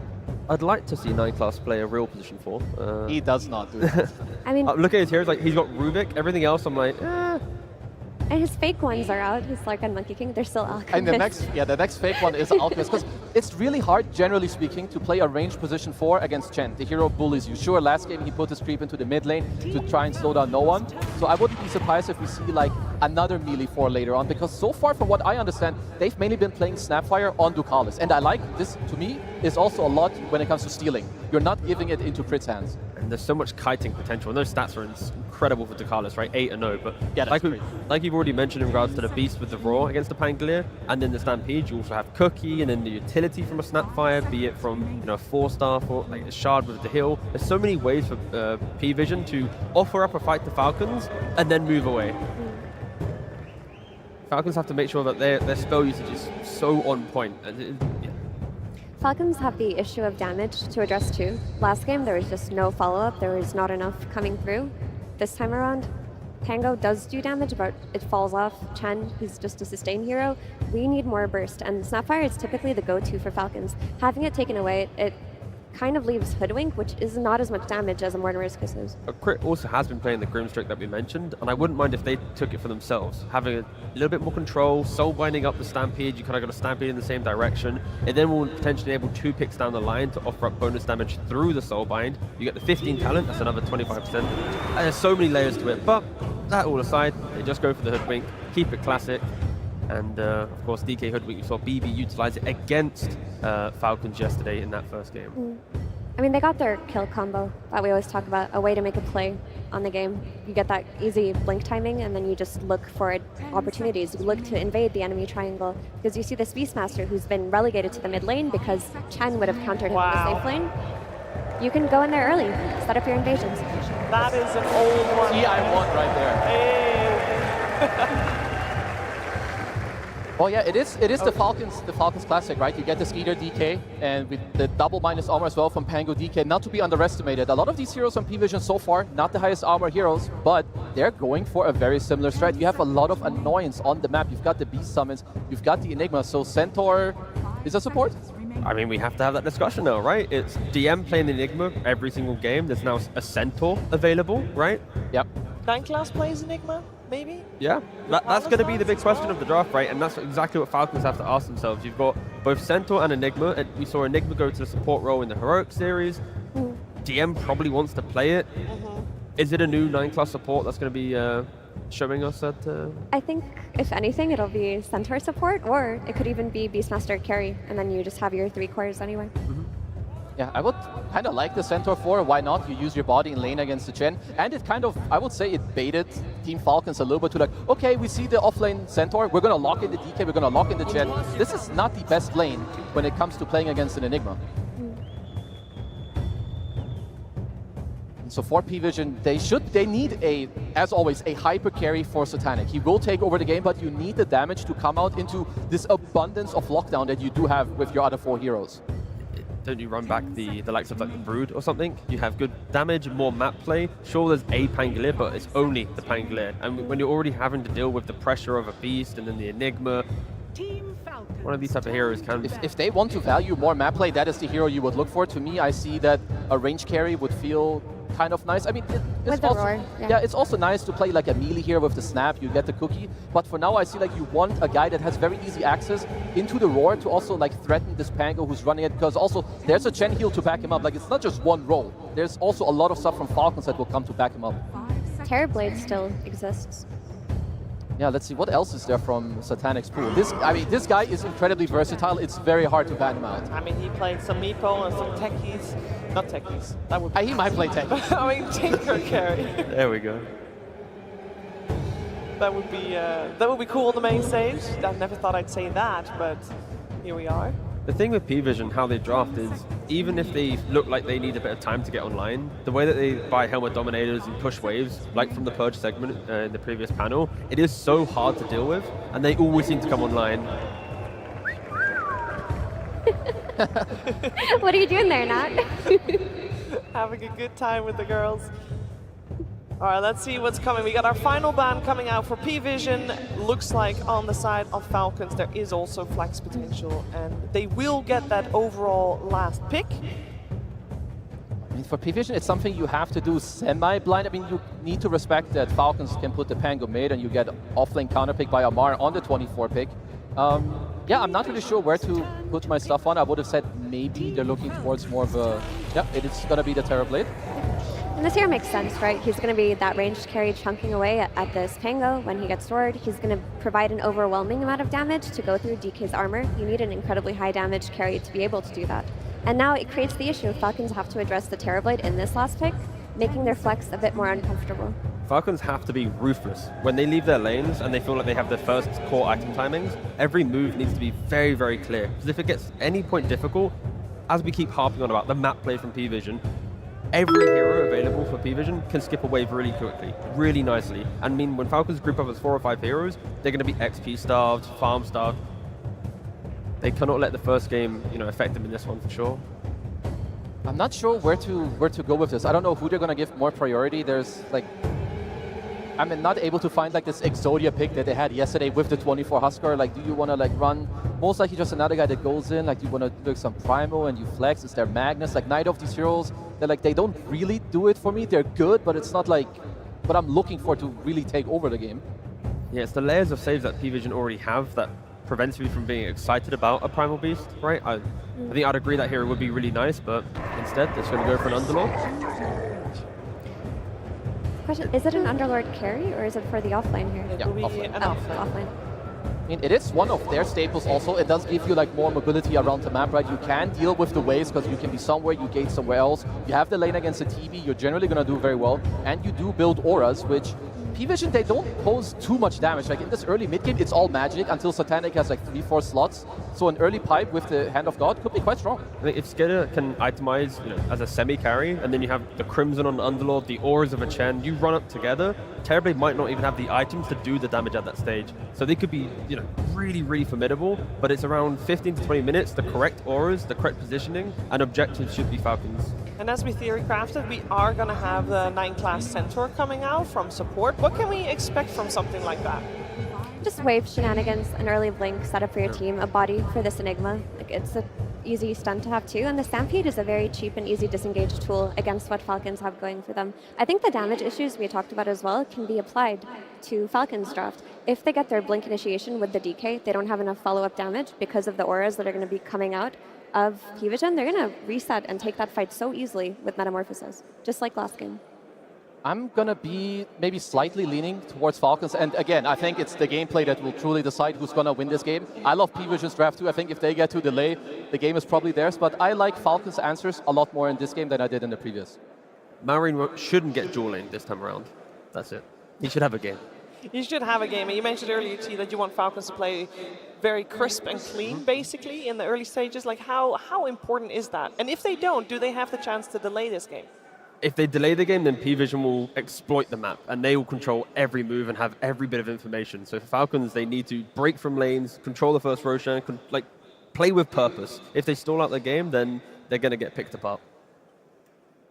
Any final thoughts, Kazu? I mean, if this game goes late, DM Enigma with Satanic TV will take over the game, but I'm hoping for Falcons, and I believe in their heroes, that they just won't let it get there. They're going to close it out 38 minutes.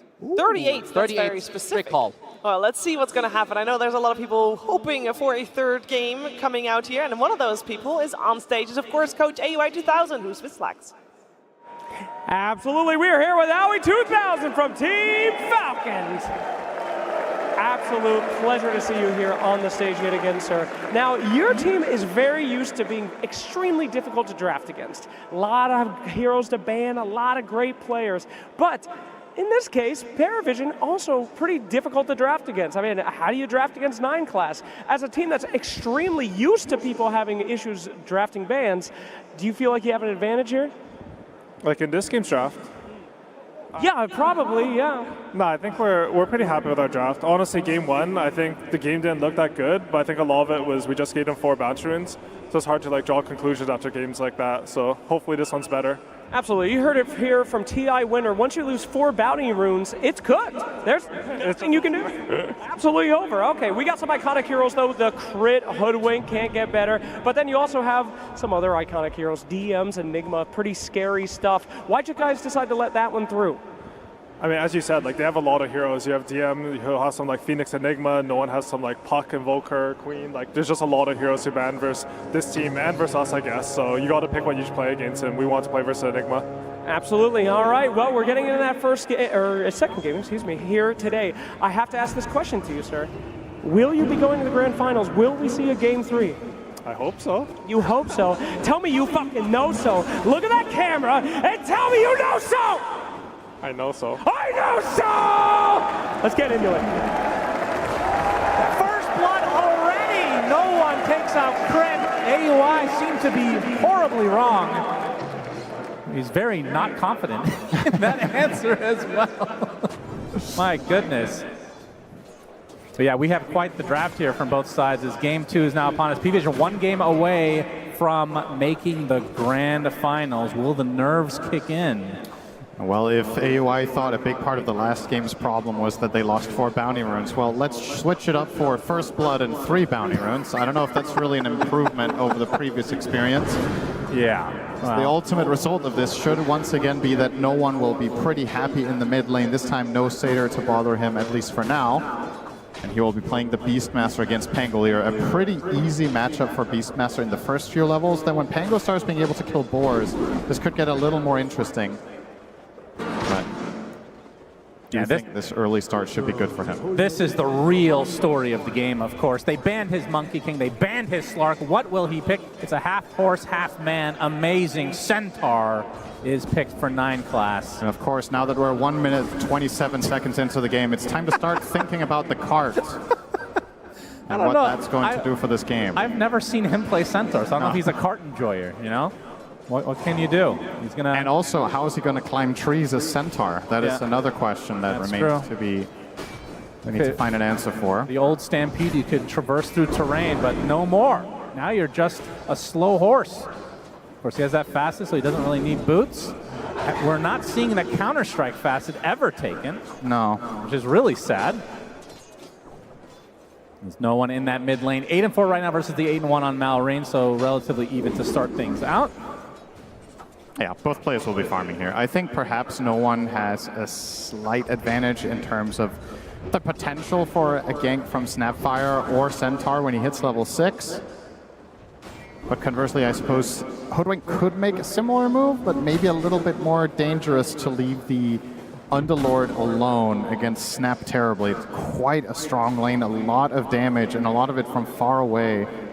Underlord likes when heroes are up close and personal and you can trade back, but the TB and the Snap have the upper hand there for sure. Yeah, well, we're looking at 3 Helm of the Dominator purchases for P-Vision. The mid laner on the Beastmaster for no one, DM's Enigma, and the support Centaur will also be going Helm of Dom. I think there is a world where no one doesn't buy it. I would say the mid beasts have been, out of the traditional Helm buyers, mid Beastmaster probably has the lowest frequency. Just into the Ags, I suppose? Yeah, you just Ags rush with treads, and if you go the Dom first, perhaps your ramp up in the mid game is a little bit too slow for what you want to accomplish. It's also a big part of the justification for Helm of the Dominator on a lot of the heroes is the farming speed, but Aghanim's is just faster. You farm exceptionally quickly when you get this item on Beast. You can find kills that are otherwise impossible. The Dominator doesn't match.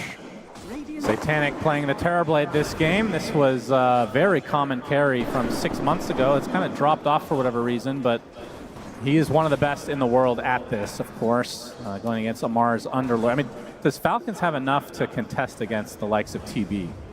That's why this pick is so good, in my opinion. Hang on, we'll see if him dies first. Then we can talk about why it's good after. How strong is Cinderin's Curse? Not strong enough, it seems. All right. Satanic will secure some last hits under the tower. So looking at the big picture in this game, what I really like about the Terrorblade pick in this is you're playing against Dragon Knight, who's going to go green facet, so all the physical damage, you have a lot of armor. You're playing against Pango, who's all physical. Oh, and you're almost dead. Lotus and now applies. Satanic dies under the tier 1 to Amar. Cinderin's Curse is just delayed like his brain, but in the end, very strong indeed.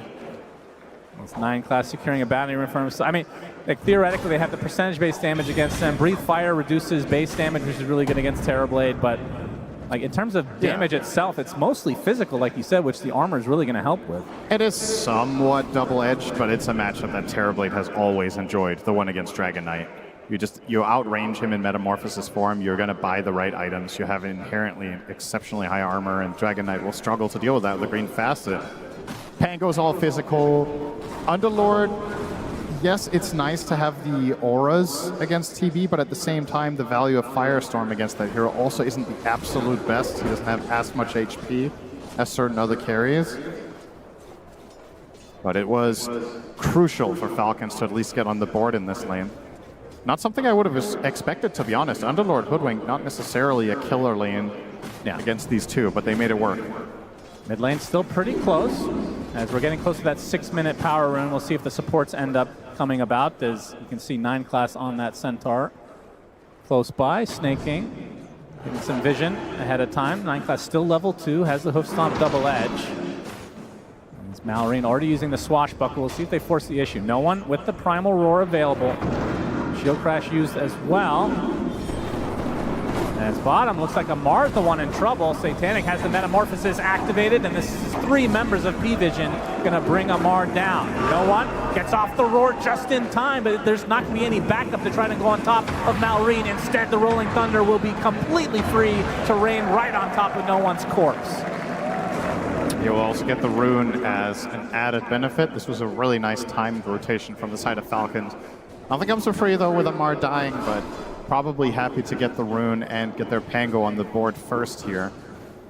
Considering, in spite of that kill, No One is still 500 ahead of the Pango. Kind of crazy when you think about it. 19 denies on the Beastmaster as well, putting on a clinic in the mid lane. Now the invasion. Yeah, this is pretty important. 9 class really needs these levels. No One comes in, takes most of the creeps with the wild axes. The Snake King taking over a boar for some extra vision here. And this is a 7-minute move. Contest and get this wisdom. This will be a level 3 Centaur minute 7. Yes, he is hurting big time. 5 seconds to try. Come Snake King onto the high ground. Will get the vision needed. 9 class absolutely cannot stand here. He's going to get bushwhacked. Gets off the hoof stomp, but dies shortly after. So Snake King takes the shrine, and Amar gets the other. So something the Falcons desperately need as they try to stay alive in this series. This is one of those big differences. We're probably going to be talking about it more as this game progresses. Having 9 class off of those slippery heroes and onto a Centaur opens up new avenues for Falcons that they didn't have in the previous game, and that other teams haven't really found versus P-Vision in previous series either. He's always been slippery and hard to deal with. Yep, we got the hoof stomp with the help from the Cookie. Little Shredder doing some work as well. Amar trying to get away, but the blocks are too strong. But the TPs are coming for Falcons. It looks like this will break things up as Amar gets away with just a little bit of HP. Mission They failed. do spot it, so it's up, wasting a TP in the end. Dragon form popped up top. This is a very strong timing for any Dragon Knight carry lineup. Level 6 together with Chen, a classic pairing of heroes. We've seen this for 15 years. Roar from No One, Arcane Rune taken afterwards as Crit slowed Should to be a high okay. degree, and you will be getting away with the Scurry. This tower's gone up top. No surprises there. Indeed. Much better start for Falcons to this game than the previous one. Still, the writing on the wall is more than likely, should this game go the distance, than P-Vision's lineup with Enigma, Terrorblade, and Beastmaster insane in the late game, and you don't have solutions once again for the BKB Black Holes. The best tool you'll have is a Pango Basher and then hope for the best, but you don't really want to get there if you can avoid it. Of course, Kezu did predict a 38-minute victory for Falcons. Yeah, very specific. Naive as always, and questionable takes, but we'll let him. Hey, he's on home turf right now, so Yep. got to give him the benefit of the doubt. As No One is working on the Ags that you were talking about. Can we get some cheers for Kezu? Oh, not bad, not bad. Can we get some cheers for Bratwurst? All right, I think that was surprisingly close. I You guys not like food? Food I is... thought that was going to be way more lopsided than that. Maybe they felt a little bit bad, but they really wanted to. Yeah. Cheer louder for that. Maybe they're full from that last series. Enough. Nah, I'm good. Early 1K lead for the Falcons side. DM now level 6 in that black hole. And Skeeter. Blink Dagger is going to be the first item for him, and it's actually really close. Looks like they want to really push the envelope. Try to get ultra aggressive to start this game. Yeah, it's going to be interesting to see when Falcons truly kick it into gear here. With this early defusal and Chen working on drum, perhaps that is when you're trying to collapse. You're also 100 gold away from DK's Blink. Classic build here from Skitter on the carry DK, even in phases when other teams were playing carry Dragon Knight more greedy with an early farming item. Skitter was generally leaning on this dagger and trying to take map control, and it really plays into the overall read that we have on Falcons as a team, which is they utilize Skitter a lot more aggressively rather than as a true position 1 in many of their games. However, in this one, maybe DK has to get really big. I'm not sure if Pango and Underlord can really output enough down the stretch. Yeah, I have to say, the Underlord, I mean, not that this is an Underlord carry, but it is Amar playing the Underlord, so it feels like it will end up being an Underlord carry. It has been a bit underwhelming, but they will get that tier 1 tower. And this is the Blink Dagger reveal for Skeeter, right on top of DM. Sharpshooter from Crit is coming, and that is a lot of damage to withstand. DM will take a tumble as a result. Panda God to be able to try to keep himself alive, Snake King, but the kisses are too strong. So some sort of a trade for P-Vision, but definitely favoring Falcons this time around. Yep, another tower and a core for support trade. Diffusal online for Malrine as well, so. Yep. If only someone had told you that 2 minutes ago when it was even more impressive. I mentioned the Blink Dagger, you didn't listen as well, so that is tied for this it's a game. draw for now. Keep it up. I think you're just... I didn't want to say anything because it's the upper bracket finals of TI, and it seemed kind of dumb to bring it up in the middle of something so prestigious. Kind of weird that you did that, actually. Yeah. Here they come into smoke. Smoke. Looking for the wrap. Malrine. They'll find it. Dragon Tail. This is a big pickoff if they can get it. And the cookie's not going to be enough as Malrine just completely destroys him. And now the tier 1 tower to follow. So that is 3 tier 1s already dead at the 12-minute mark. Falcons looking good. Yeah, they're going to keep this pace up. This is what they need to do with their lineup. A strategy that they're very familiar with playing, so this should just be full-on autopilot almost. Not as in P-Vision can't respond, but rather Falcons know what to do. P-Vision have to come up with the solutions. 9 class found again. Level 5 just cracked, minute 12. Yeah, This is a totally different 9 class than in the last many games we've seen.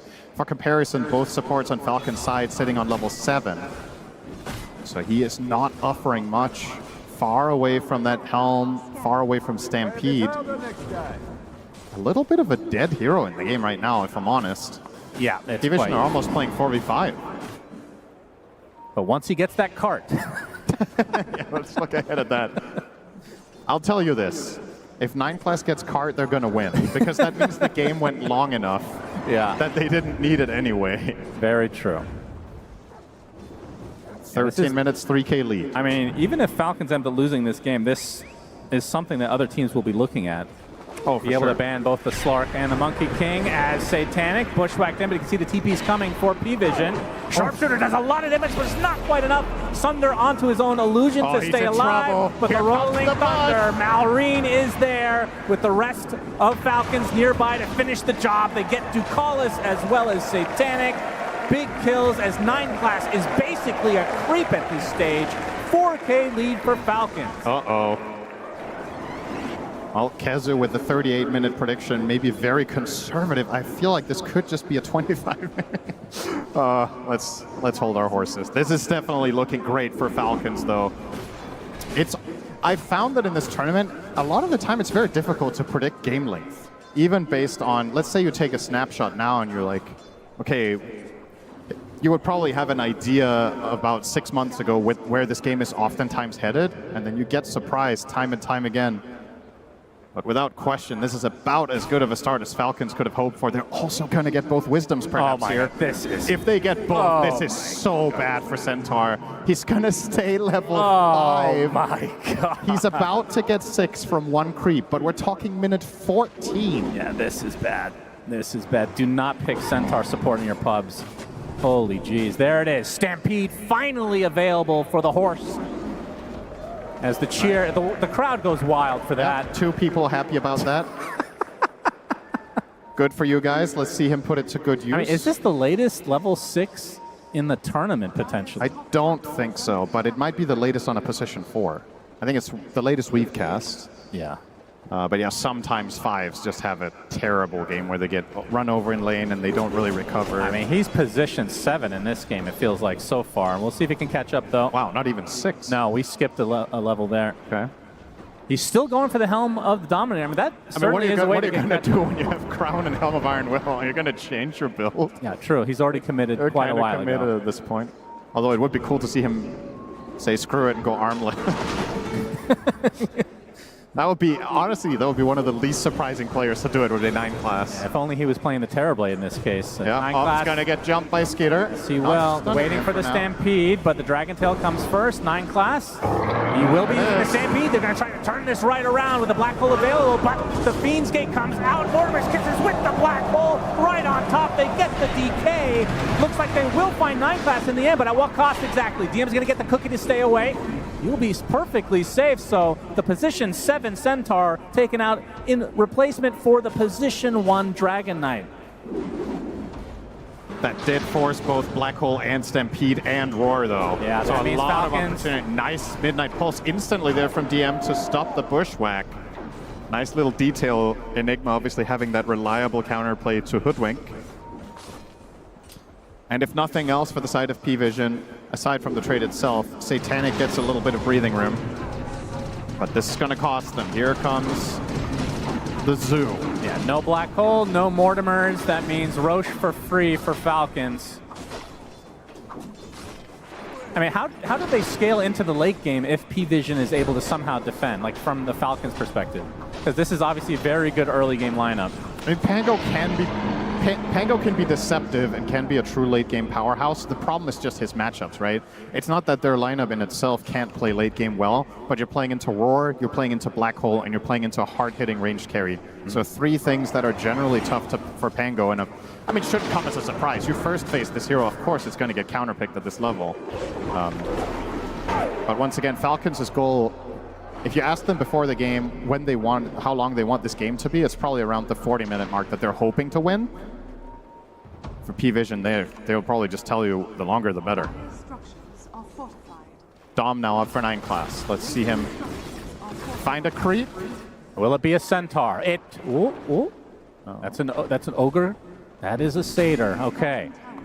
Not what we were hoping for, of course. This is probably the most pitiful farming speed you've seen from 9 class. He's standing there, killing a Satyr Mindstealer. It took him about 15 seconds to kill a medium creep without retaliate. And Dakalis can be found by Malrine. Completely drained of mana and an easy pickoff as a result. Aghanim Scepter not too far away from Malrine. It's going to be an extremely good timing as Skeeter applying pressure to the tier 2 bot. This looks like another free objective for Falcons. And the big fundamental difference between game number 1 and this one is that this time around, P-Vision are unable to force Falcons to defend. That's the number 1 biggest difference. Sure, you could also say they won the lanes, but all these things are compounding where P-Vision have games where the lanes don't go perfectly, they get their DOMs and they stall. This time, not happening. Because they only had the Enigma one for so long, and it's not enough against Chen's army and all the clear that Falcons have. So now they are the ones forcing you back, and P-Vision a lot less comfortable in that playstyle, and they don't have their 9 class scout to give them moments of opportunity. No slippery ward placing hero, no invisible hero, nothing like that. Rolling Thunder finds another target. Bushwhack right on top. Fiend's Gate is close by. No one does get off the Primal Roar there, and there's the Stampede from the Centaur. Is now the Metamorphosis popped by Satanic. Can they try to turn this around? A big reflection comes out. Malrine and company looks like they're going to back away for the time being. That is still a big cooldown expended. As 9 class spotted.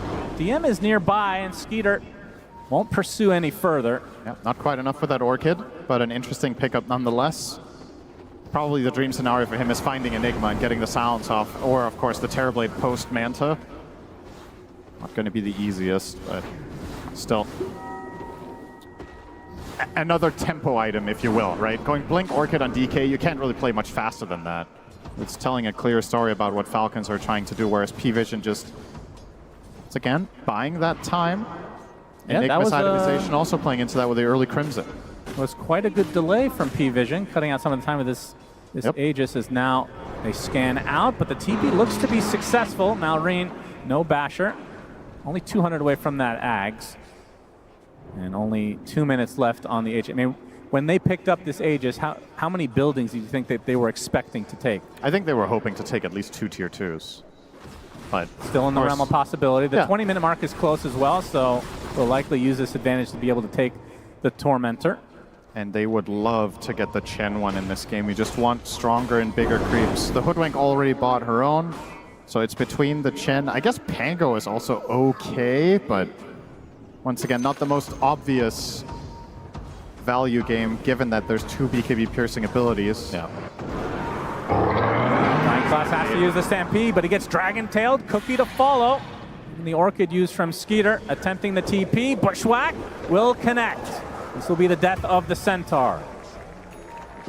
And we can see on the Tormentor side, Amar will be going to town. And it will be snaking, so Ancients at his disposal. The Ripper's Lash on Chen with 12 skeletons is just something else. Yeah. And crazy. looks like they will get that second tier 2 as the Age is 40 seconds away. DM thinking about this Wisdom. Let's see if Amar calls the bluff here. I think he's a little bit uncertain about whether he can get away with it, but okay, well, with DM TPing out, this plays itself. We're going to have the 1-for-1 trade. You'd say that, yeah. You were correct. Good job. I do indeed say that. Thank you for listening.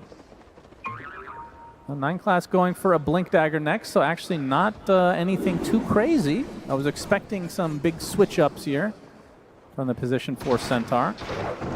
Still obviously a ways away. I mean, he went for a full Hoof Stomp double edge build, so his farm is completely dependent on just double edging creeps and using the Helm of the Dom. I mean, there is surely no other build this game than Blink Ags, right? No joke. What else are you really buying here? Your Enigma is buying the auras that you need. Your job is to try to save people that get Dragon Tailed. Most likely later in the game. Be there for your Terrorblade, drive him into the fight, and let him attack freely. However, when you're playing support Centaur and you go Ags, you don't have those tankiness items. So when you run in on it as a workhorse, you might just get killed. That's true. Almost instantly. So that's a little bit tricky. I do think it is the path that he is bound to take. Can also drive in the Enigma for a nice black hole. Oh yeah, that's fun. But right now, I think the Ags is a complete pipe dream. He's 5,000 gold away from having that and Dagger, which means he would have to almost triple his net worth. Almost there. So yeah, give him another 30 minutes. Might be there. And what's shaping up to be another one-sided affair, but this time the complete flip from game 1. Falcons have definitely figured something out about P-Vision's playstyle in that first game. And should this go to a game 3, that's when it would get really interesting if P-Vision can bring something new to the table and counter the counter. That's right. Pick an even weirder position 4. That's the goal if we get to that point. Spectre 4. Hell yeah. For 9-class. Let's hear it for Spectre, everybody. Most random thing. Skeeter blinks to the high ground, gets roared for his trouble, but you can see the Fiend's Gate of Amar on the way, so this will be the death of Ducalis at the very least. And no one already exiting the premises. Did require a few TPs from Falcons, but they secure the kill. Yeah. P-Vision just, I was going to say they seem a little lost, but they really don't. They're just very... It's very deliberate the way in which they're playing the map. It's all stalling tactics, but they can't really take any initiative for the foreseeable future. And playing Dota like that at this level, it's exceptionally difficult. Like, you can try to play keep away as long as you want, but eventually you're playing against a team that has a blink stun hero, you have a global hero in the Fiend's Gate, and the Hoodwink crit in this tournament has been insane on this. They're gonna find you eventually. Or they just go high ground. High ground onto the Helm of the Dominator, destroyed. Satanic and company are nearby to they go get back. rid of these skellies, though. I mean, that is one thing, is P-Vision have very good high ground defense, and they can kill creeps extremely quickly. I mean, no one just alone could do that. Obviously wasn't even needed for that. Yep. As he's getting close to a Blink Dagger for himself now. And DM, about 1,200 from the BKB on the Enigma. Yeah. You would imagine Pango, oh, Malrine, he saw him. Yes, he did. Crit will be coming in from the south as well. And DM, you are super dead, my friend. Quite tanky with that Crimson Guard, but okay. He's going to attempt the TP. Very ambitious indeed. That's very optimistic. Good effort, as you like to say. But not quite enough to get out of there. And yeah, with the BKB, surely Malrine will go Basher after Blink, right? I don't think this is a game. You could consider Lincolns against the Beastmaster and the Sunder, but I don't think it's necessary. I think you'd much rather play your tempo and try to dictate the fights, having that way of stopping Black Hole be very nice and valuable, and of course... That is a huge pickup.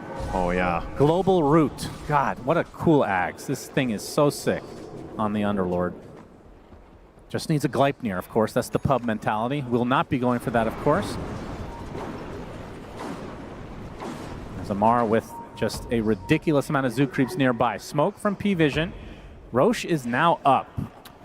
Feels like it's been a long time since we've seen an Underlord as top net worth in a game when it's not the carry. That's fair, is yeah. extremely farmed in this game. Just full space all the time. Amar spots him. Hit a Malice. Satanic trying to run away. Cuts down some trees as his entire zoo is chasing him. He will be able to get out for the time being. The rest of Falcons relatively close. They will likely try to take this next Roche relatively shortly. It is in the top area at the moment. We have another 4 minutes to be able to take it. And they are grouping up now. And this is a great hero against P-Vision's playstyle as well. When you think about how they stall their games and what they do to get to that late game, Fiend's Gate has to be one of the best abilities. You send a mega tanky hero to take out the trash in a side lane, and he can always connect to a possible team fight if needed. And now with that root, as you mentioned, it's going to be even better. Nice reaction there from no one. Trying to bait them in, but it does feel like P-Vision might just give this Aegis up potentially. DM is very far to the north. As even Kiss is being used to scout things out.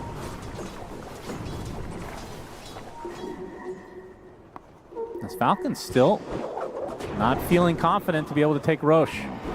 They want to find a pick instead. Against the Enigma. Skitter's just going to run in. Yes, he is. Malrine, he gets Malefice to start things out. And they're going to be able to get the silence on this Enigma DM. Stampede, he is all alone right now. See if he goes for a black hole play. Probably not, as Malrine finally gets the connection. It takes such a long time. It's even the creep helping out with the congregations of the deep, and the swashbuckle finishes the job. So 45 seconds, not having to worry about DM. Technically does have buyback, but at this stage of the game, unlikely to see it. Now Falcons do have to worry a bit about this bot lane if you go for Roche.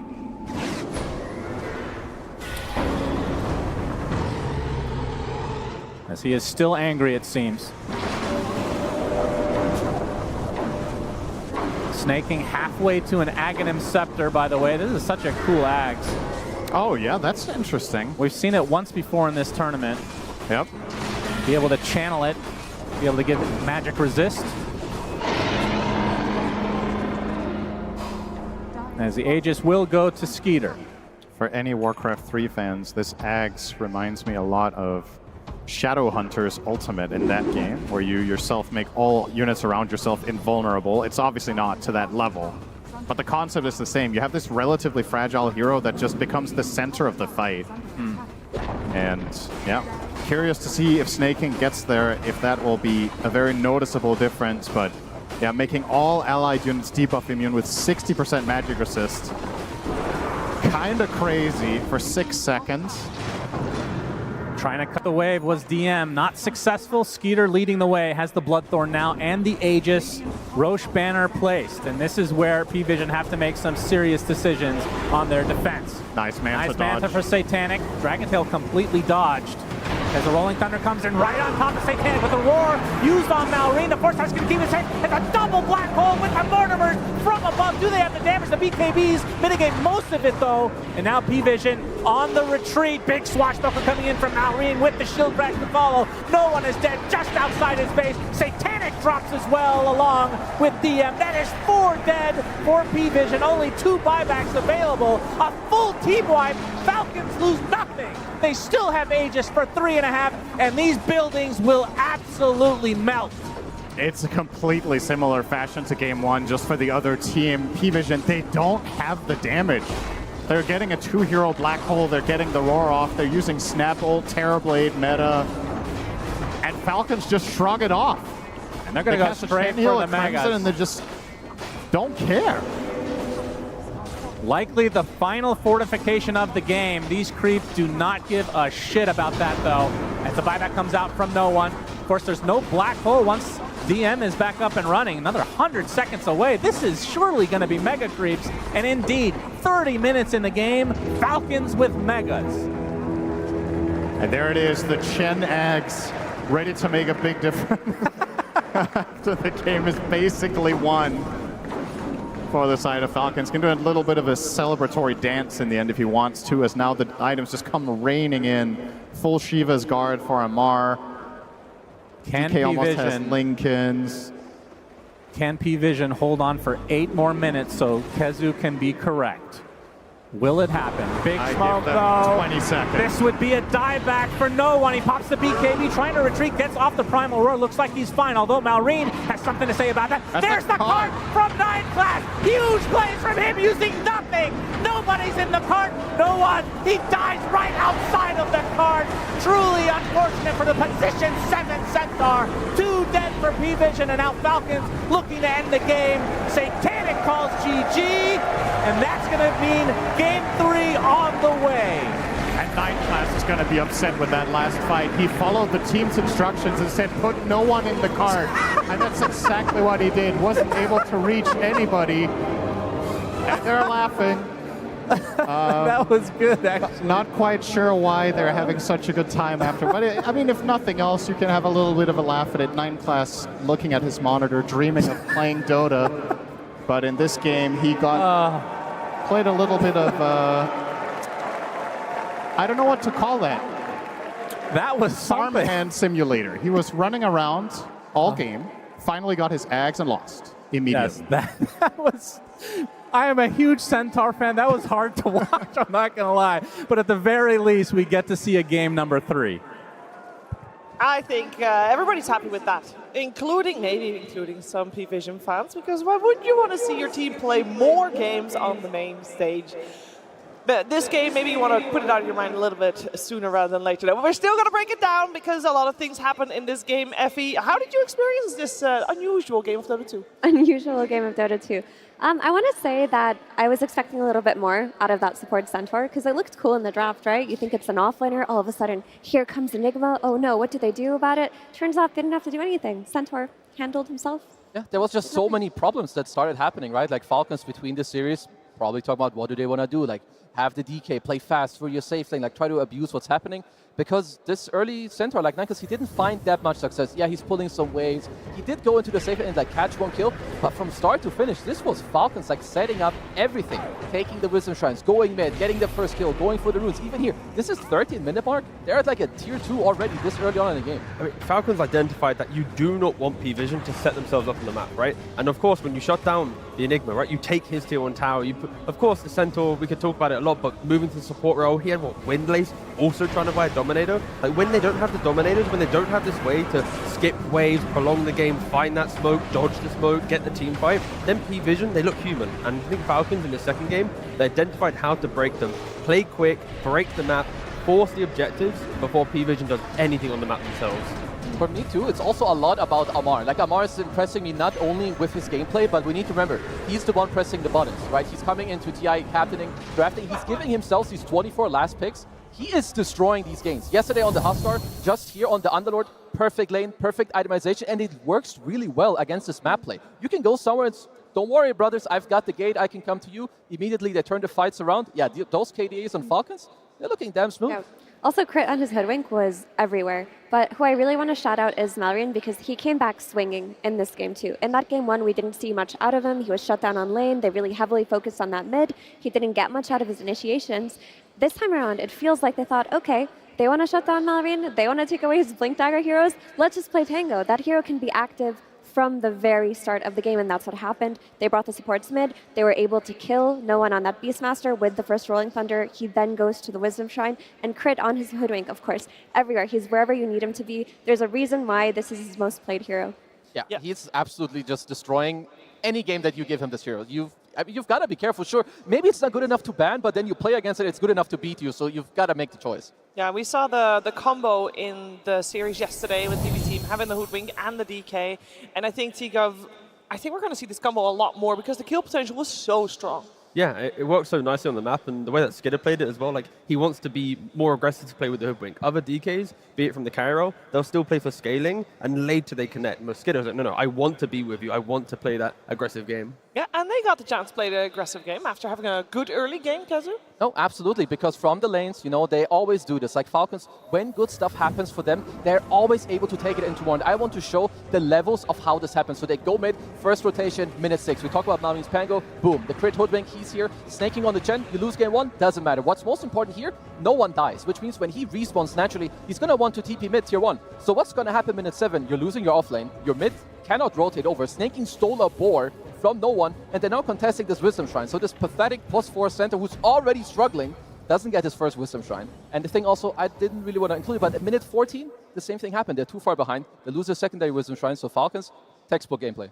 Yeah, they had a good game, and we said after game number 1, and especially after the draft, that we needed them to play crisp and clean and maybe a little bit fast. T-Gov, you had a lot of emphasis on especially Falcons just to shape it up. And that's exactly what they did, right? Based off the clips from Kazu showed, when we fast forward, right, they look towards the Roshan. Look at the time, right? 16 minutes, 27 seconds to take the Roshan. Less than a minute later, they're hitting the bottom tier 2, utilizing the Chen, utilizing the aggression of Skidder, the natural playstyle he wants to make. Fast forward another 30 seconds, now Marines on the other side of the map with the Underlord TPing and applying more pressure to Satanic. The fact that within a minute and a half window, Roshan was taken, tier 2 was taken, Satanic was pressured. That is exactly what you need to do against P-Vision.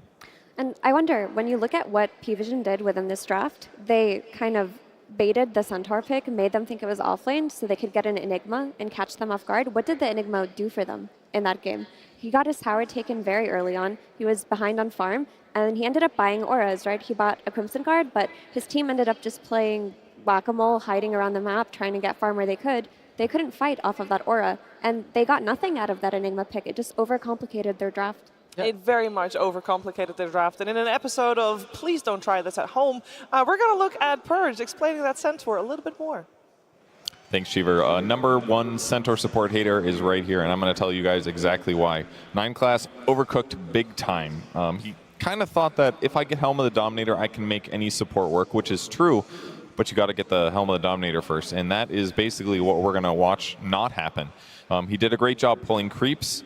He did block the small camp the first time he did that pull. The second time, though, the camp respawns, so Snake King gets to fight him every time. And what's happening is this hero does not have good armor. He's got 0 armor. It's somewhere below 1. That means that any damage that he's taking is way more than a regular hero. Most heroes have like 3 to 4 armor. That means they're going to resist like 15 to 20% of damage. So that means all the tangos that he's using are worse because that regen that you get then doesn't get blocked, doesn't block very much damage afterwards. It basically just makes his life kind of bad. He pretty much can't contest the lane because when he actually fights heroes, the amount of damage he's taking from just a creep and a hero ends up being way more than he's dealing back. So he just can't actually fight. So he basically has to leave the lane. Here's the first time he did something good. That was 5 minutes into the game. He stacked a camp. He pulled some waves. That was okay. But this is the first really good thing that he did, which was a gank. This one was solid.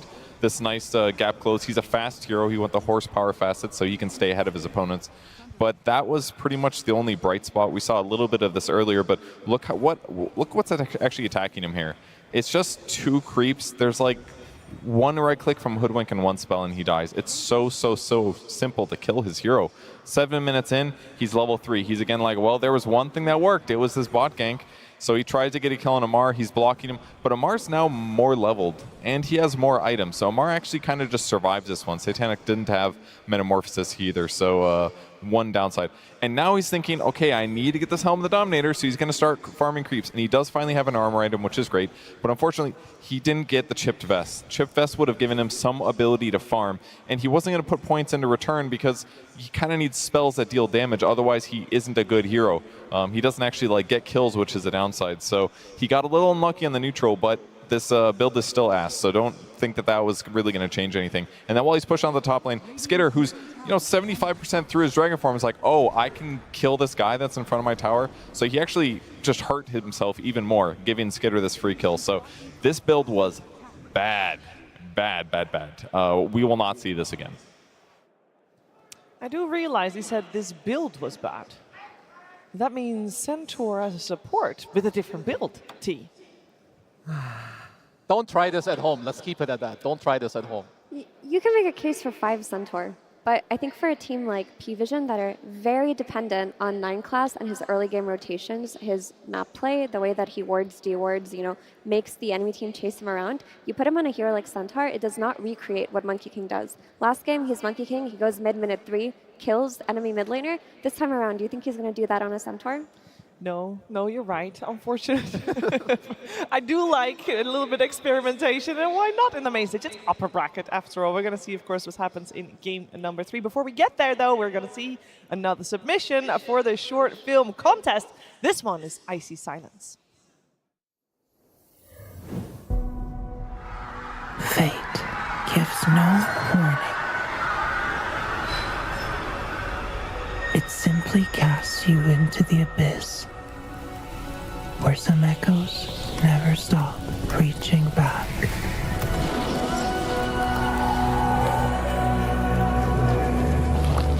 Every leap, every crack in the stone were invisible hands shaping the hunter within. Discipline sharpens instinct until the arrow obeys thought alone. There was peace in the fall, a silence only the wind could understand. But even in that quiet, allies found me.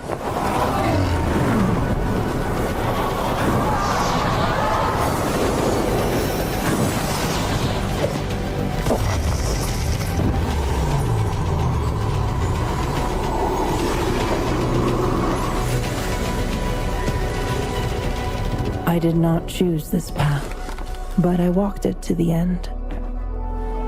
And when the moment comes, my hands do not tremble.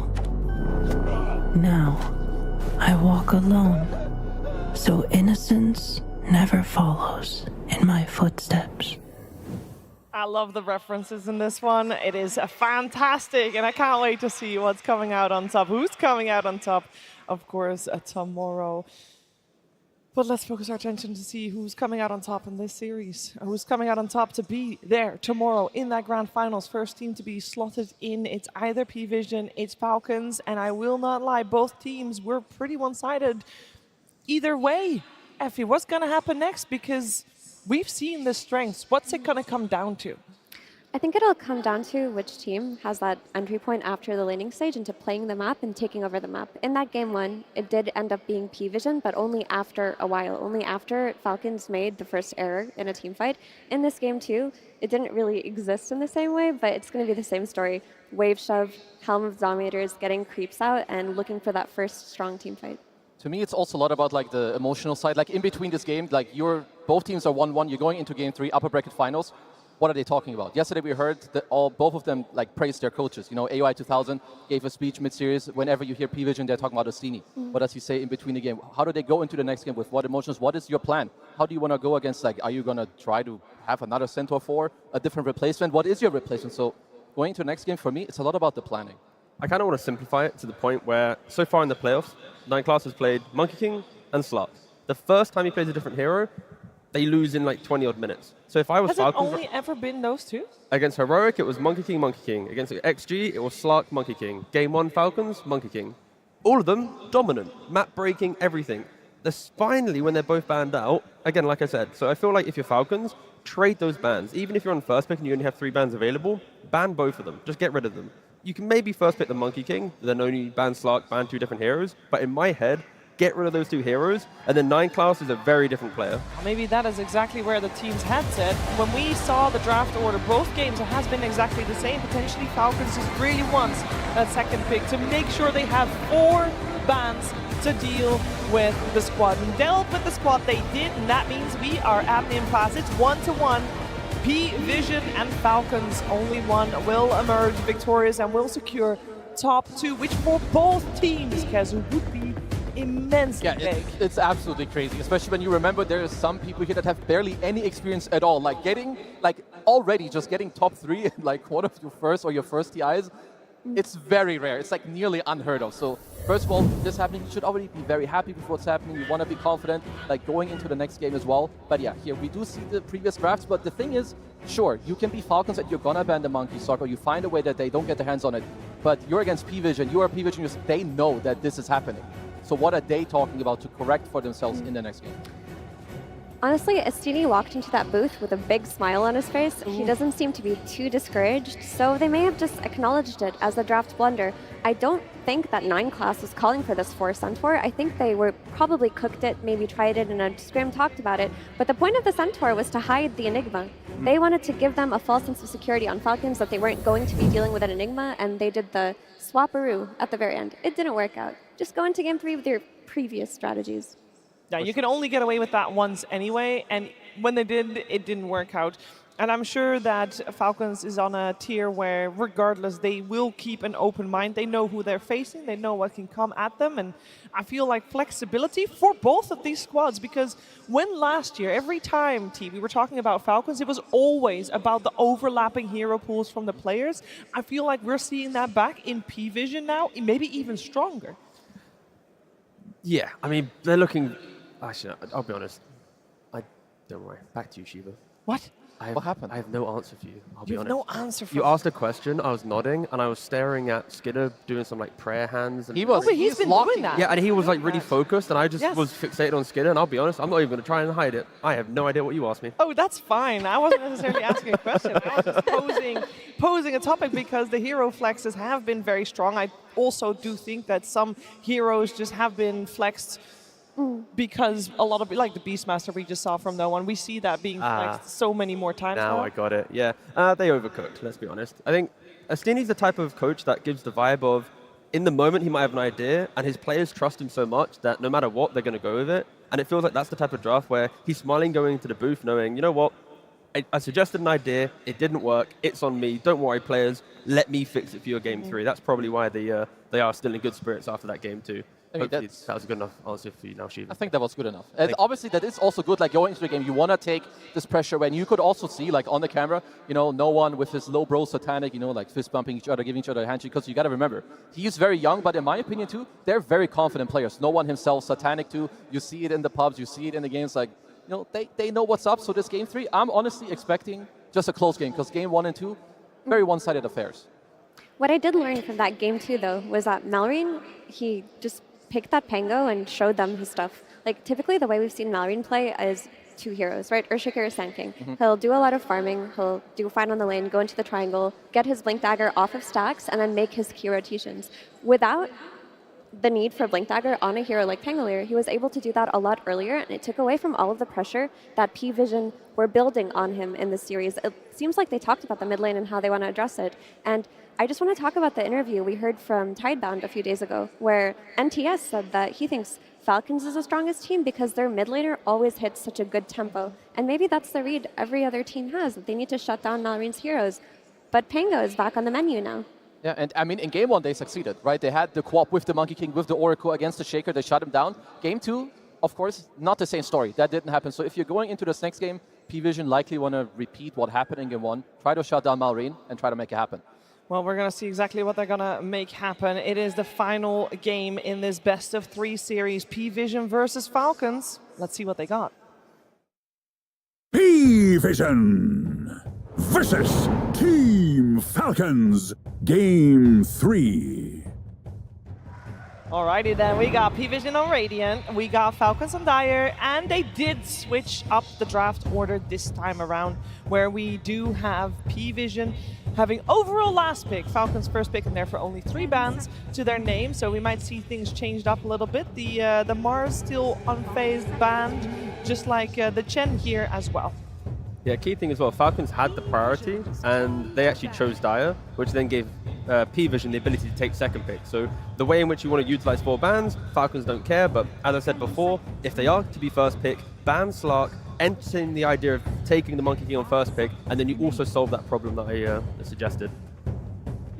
Would make a lot of sense to me. I mean, if you do want to first pick the Monkey King, you can just go for like maybe a quad ban or something, whatever you want to protect it, to have Malrine play it. Because Skeeter, he doesn't play it as much. Amar does, so try to keep it open between your 2 and 3, because I believe those are 2 of the most likable options, or most likely options that will come out here. We also see a Hoodwink respect ban coming out for Crit, but something P-Vision did in this banning stage was they broke 2 of the combos that Falcons love to play. By banning Mars, you take away the strength of Snapfire. We saw her without a Mars, and that game 1 didn't look as good. And by banning the Hoodwink, the DK becomes less strong as well. Yeah, for sure. And that's gonna open up some other heroes too, because you're still gonna, it is Falcons, they will try to find replacements. So with Hoodwink out, Snapfire maybe with different combos is still in, you've got the Sand King, maybe you look for more, like, Brimstroke's priority should be going up in this draft too. And the fact that you were talking about banning like a co-op to protect the Monkey King, they don't want to put themselves in that first pick Monkey, so they ban it as well. 2 bans on 9 class, take the Malrine Sand King, and honestly, I couldn't ask for like a better start to a Game 3 draft from Falcons. So now the question is, what have they prepared for Malrine Sand King? Yep. We've seen a lot of teams do things like they'll pick SF and try to win on lane versus it, but for SF to work versus Sand King, you also need to be able to invade his stacks early on, and they go back for the Oracle. First pick, that is a lot of respect on the Ducalis Oracle. I would imagine that he's going to be the one playing it. Now the question is, Oracle, how much effort do you want to put into countering that? Because I feel like when there's an Oracle in the game, I mean, that's great, no, but it offers you a save. But do you need something to specifically counter a save? See him, kill him. That's pretty much the 2 factors. So with the killing aspect, you have the Sand King. Now you need to find him. There needs to be another hero to locate the Oracle, and it cannot be the only way. So yeah, I think Sand King's a step in the right direction for it, at least, if you have a couple more heroes to also jump. But jump is the key answer. Yeah, and 1 jump hero is not enough. Yeah. They had 1 jump hero in Shaker versus Oracle in that game 1. It was not enough, especially when you look at Oracle as a hero who can just give himself free magic resistance. He puts the Fate's Edict on himself. If he gets solo epicentered, he protects himself. And at the same time, if you're P-Vision, you need, like, you cannot just pick an Oracle and be like, okay, here you go. You want, like in game 1, you want a strong mid lane. Abuse the fact that you have the innate, you know where the runes are. You want people that go in for you because you will need to protect the Oracle. What we're talking about, you want backline jump, you want to see these heroes. You know, your Centaurs, Night Stalkers, they're going to go in. And if you cannot protect your Oracle, if you don't have people in front of you, a front line, you're food. They banned the 9 class Pudge, which is really funny. They're just taking out all of his flavorful heroes. We haven't seen it yet this TI, but it's good to remember it. I know I've also seen like no one played a little bit in the mid lane, but I also remember there was like a couple days in a row where 9 class every day he just played this post 4, but he was super annoying for all the 5s. Because a lot of 5s, they're actually quite slow in like the laning stage with how they maneuver. 1 hook, see you later. Another option for P-Vision to go down, if you want to think about 9 class kind of creative heroes, he's already played Zeus so far in the tournament. Get some of that vision, apply it so Sand King can't hide within the Sandstorm, and on top of that, it could lane well with, let's say, like a Centaur, a pipe-buying hero. And now you have Oracle protected by the Stampede, the aggression of a Zeus Centaur lane. Like, I can see some pretty cool combinations that P-Vision can utilize. Or, and this may surprise you all, but what if they pick something normal for 9 class? He's capable of playing normal supports too. I'm pretty sure Estini has like a grid of heroes to draft, and there is not a single normal hero in like the 9 class grid. That's normal enough. Pretty normal, actually. It's pretty normal. He's a normal guy sometimes. I do want to defend 9 class a little bit. A lot of people think if you take away his cheese heroes, he doesn't play well, but before he even developed his Slark cheese, he was really good on heroes like Willow and Batrider. Like, he was a standard 4 player at some point as well. That's true. He just leaned so far into it that we've kind of lost the... Yeah, we've lost him. We've lost him for a bit, but in a game or 2 time, especially when teams are now banning out both Slark and Monkey, we are going to see him return to the at least a couple more traditional heroes. I mean, if you're Falcons, it's sometimes a bit annoying to pick your 5 into clock. Like a lot of the Pugners, you don't really want to play into this hero. So Snaking, what is like looking for? Generally, I would say there's a very high chance they would look at Ench. I don't know exactly how this matchup goes at the moment in the meta with Clock against Ench in the lane, but it does fit like what they want to do. Well, we got a normal hero once again, Snapfire. I feel like we've said it before, this is one of the few series where the bans in terms of crit bans have not been, or support bans with the Pugna potentially as well, have not been very dominant, but we do this game at least see both the Hoodwink and the Chen ban, so maybe the Pugna will still come out in this one as well.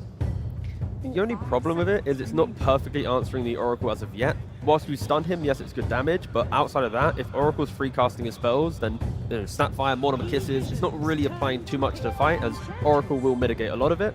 They do pick up the Enchantress, though, to try and lock down and secure that lane.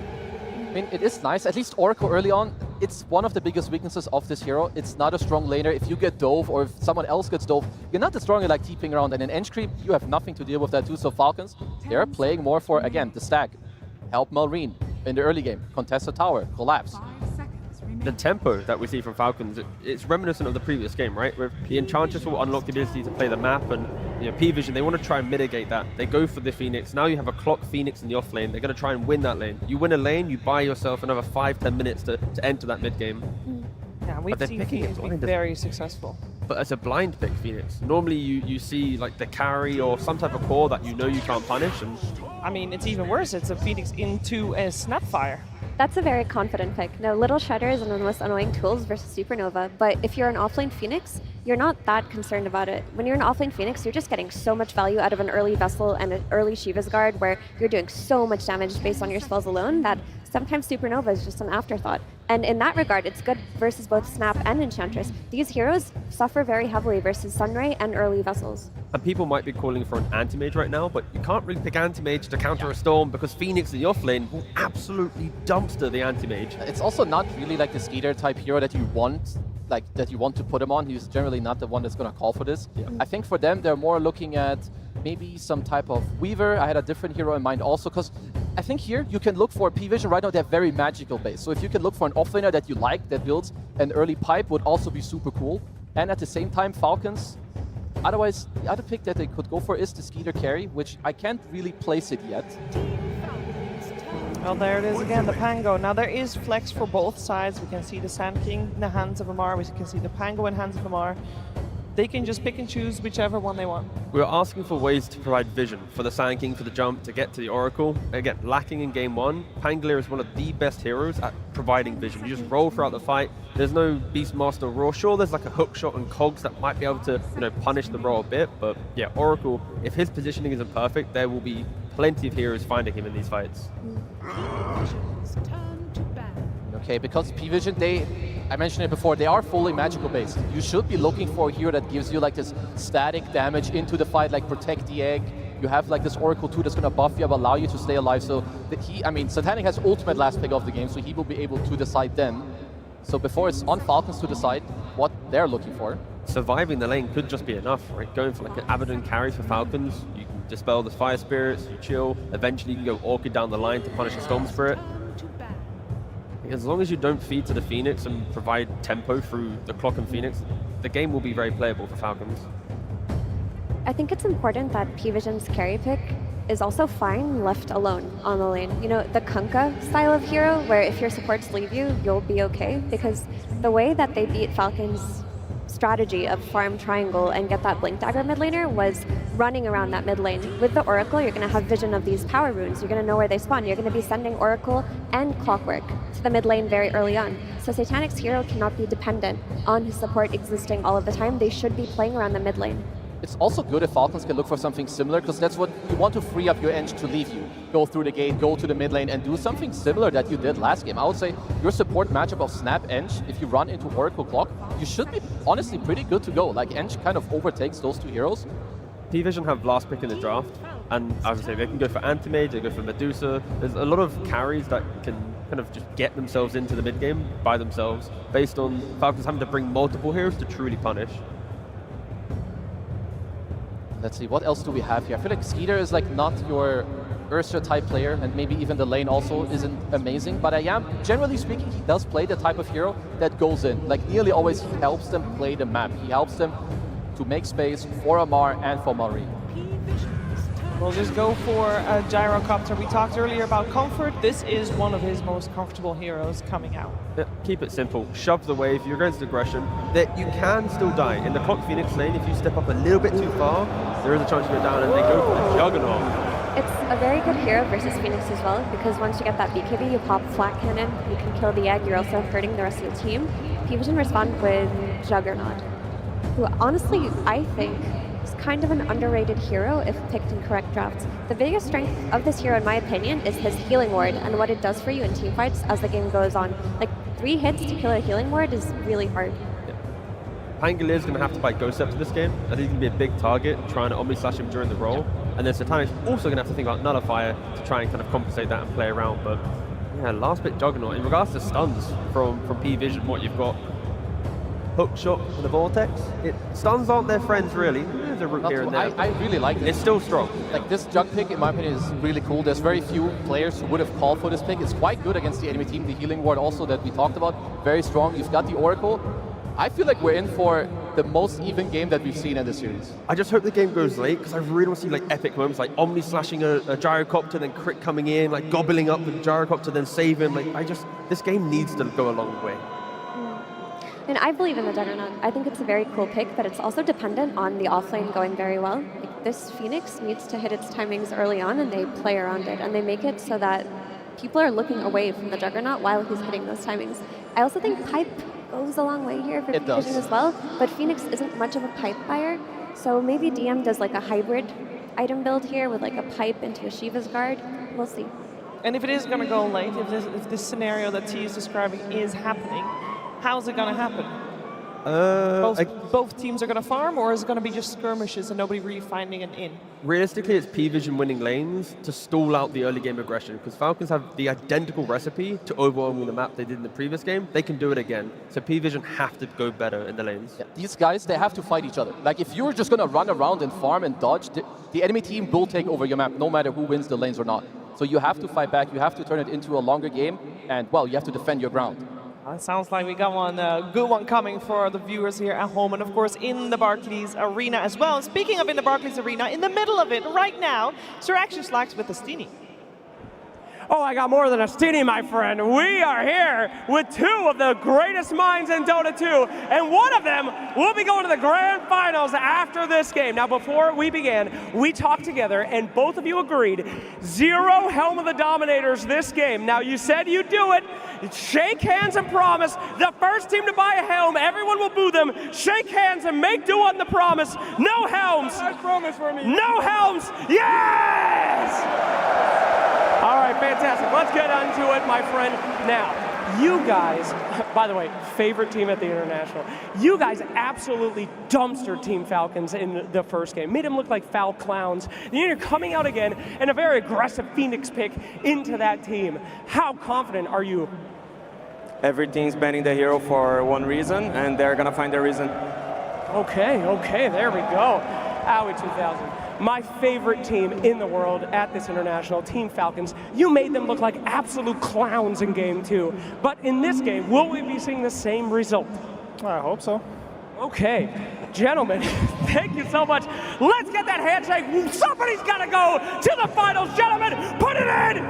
Let's get this game started. It's time to go to game 3. And game 3 has arrived as 9 Class, playing the clockwork this time around, finds his way in the middle of 3 enemy heroes as Falcons will be getting first blood and Malrine will be the one to secure it. That is maybe the best possible scenario for Falcons. Yeah, it seems who like gets the first blood. Depending on your perspective between game 1 and 2, it seems like the starting conditions for Falcons have been getting better from game to game. First, they lost all bounties, then they lost 3 bounties in first blood. This time, they got 2 bounties and they got first blood. Oh my goodness. Actually, this time around, not starting off as a deficit is a good sign for them. I agree with what a lot of the panel talked about here. I think this is a very different game in nature to some of the previous ones we've seen. The main overlap, if I could pick one, is probably the Enchantress, even though she wasn't picked in any of the 2 prior games. It's a little bit more of that Zeus style. Chen was banned first phase here, so Snaky couldn't play it. But fortunately, he could go for his Ench, who he has one of the most ridiculous records in Dota on. It's not #1, but I think he has the 2nd longest win streak out of any player-hero combination. I believe earlier this year, his 20 win streak on Ench was broken in a game. I think it was around the 20 mark at least. Kind of incredible. So he is comfortable, without a doubt. P-Vision bringing something new to the table, though. This Juggernaut hasn't been played very much. They're putting 9 Class on the clock right now, so they were like, all right, 9 Class, now you're actually playing a normal position for this game. And he will start Boots, something he didn't do last game on the Centaur. He went for Workhorse and tried to play his way around it. With Boots, it is a lot easier to pull those waves and to navigate that offlane when you're playing in a deficit. So hopefully for him, he can find some more impact. Yeah, ill-advised to fight Snapfire, though. I don't think they're interested getting in there. Crit will be able to play this for I believe the second time this series. He played in game 1, if I'm not mistaken. His 9 class is going to be stealing some creeps. He's going to be taking heavy damage, though, from crit. Oh, he lost the range creep. That's not ideal on this creep. They're going to lose that one overall. As Snake King now going to get Blade Furied upon by Satanic. Will pop the Fairy Fire. Snake King going to continue to heal thanks to those Nature's Attendants. Amar will oversee operations. Yep. He does survive. He also killed the healing ward, so nice little bonus. I believe you did say that. I did not, but thanks for covering your bases. I was being generous. Oh, Malrine. What seems to be the tradition of this main stage has been Sand Kings have to miss certain stuns. It's a tax we have added to the game. Yeah, how does this matchup typically go? I mean, I feel like Sand King can draw against any hero.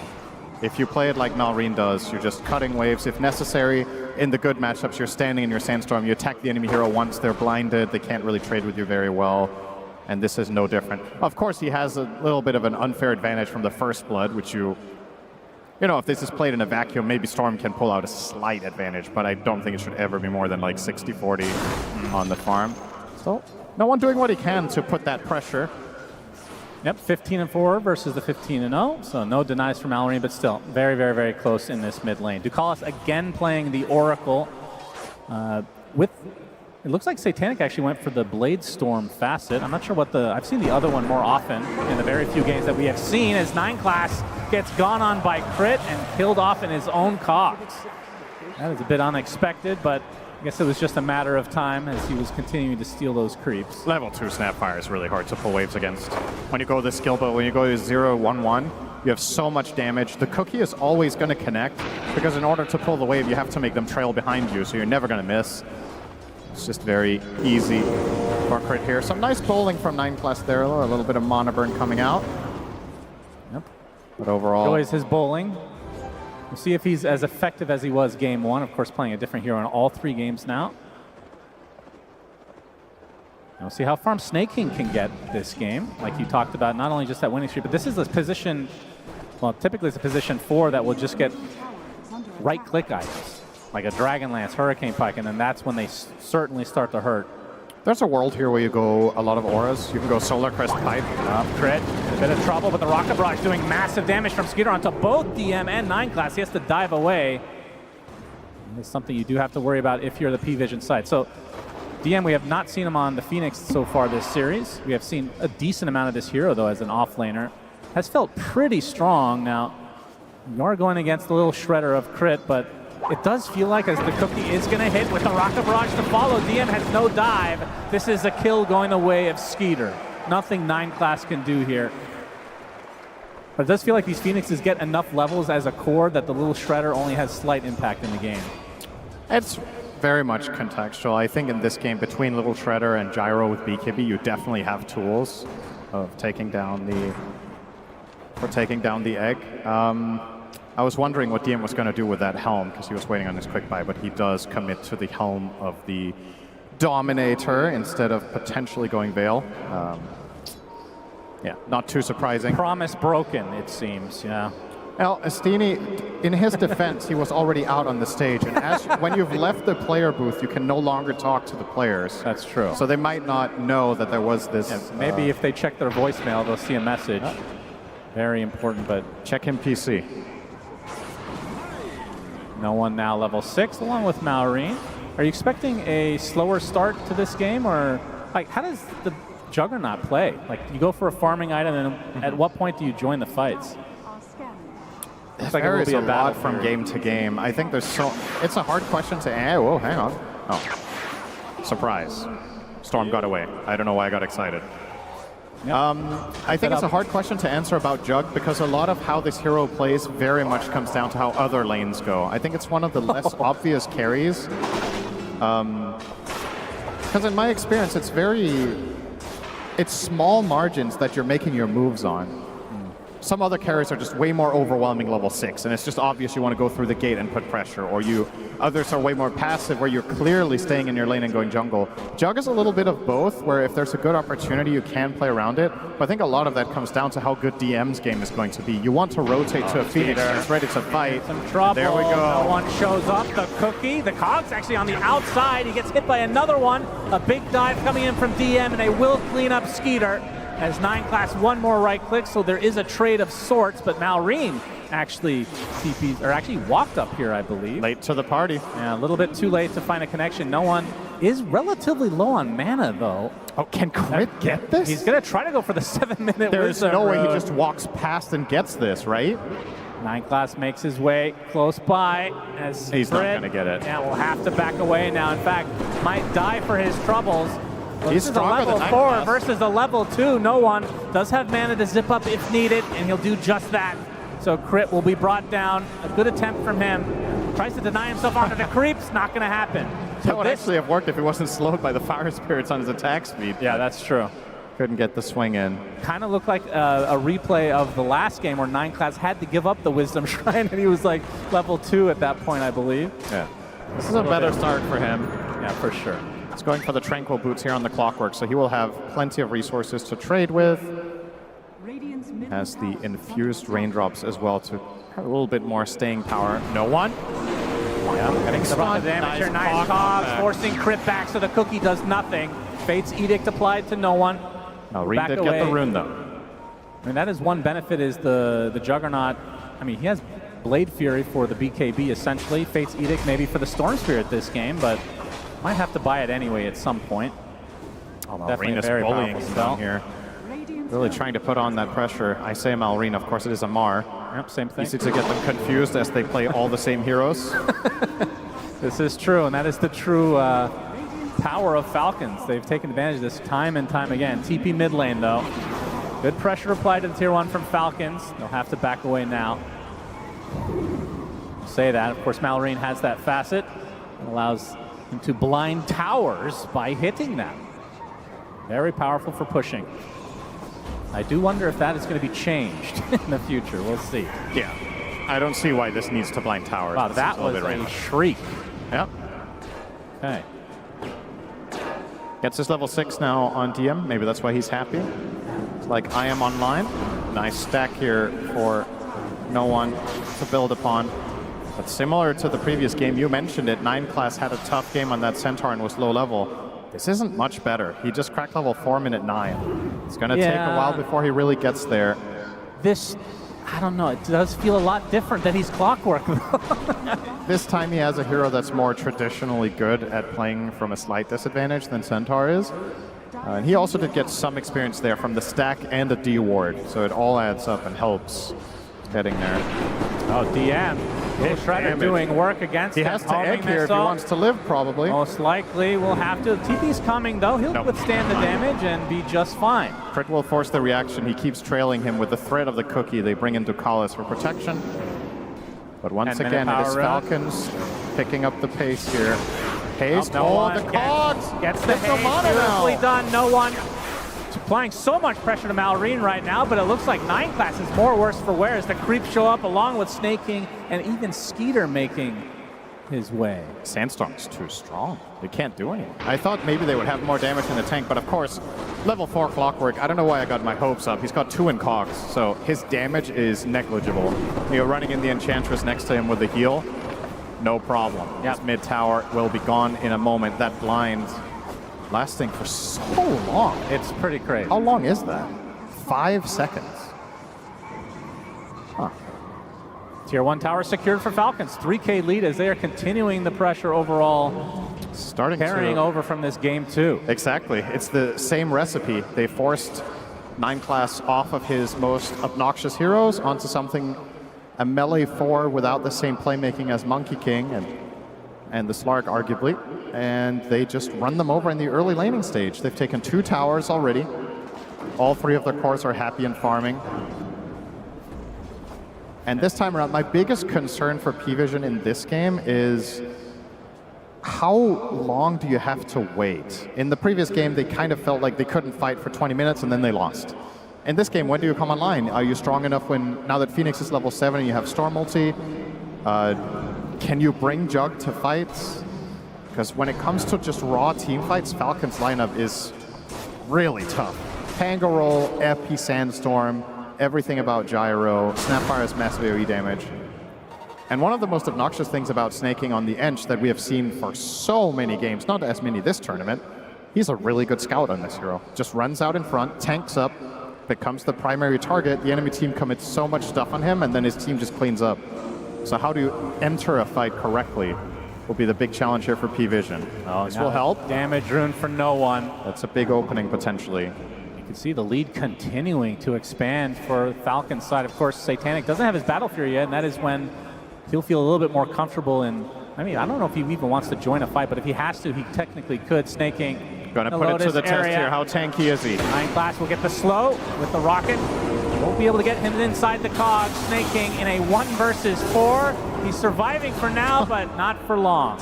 They do get the kill as Malrine finds a bigger target. Epicenter Burrow with the Mortimer. Satanic uses the Blade Fury. He has the healing ward up, but it's not going to be enough. Crit takes him out in the end.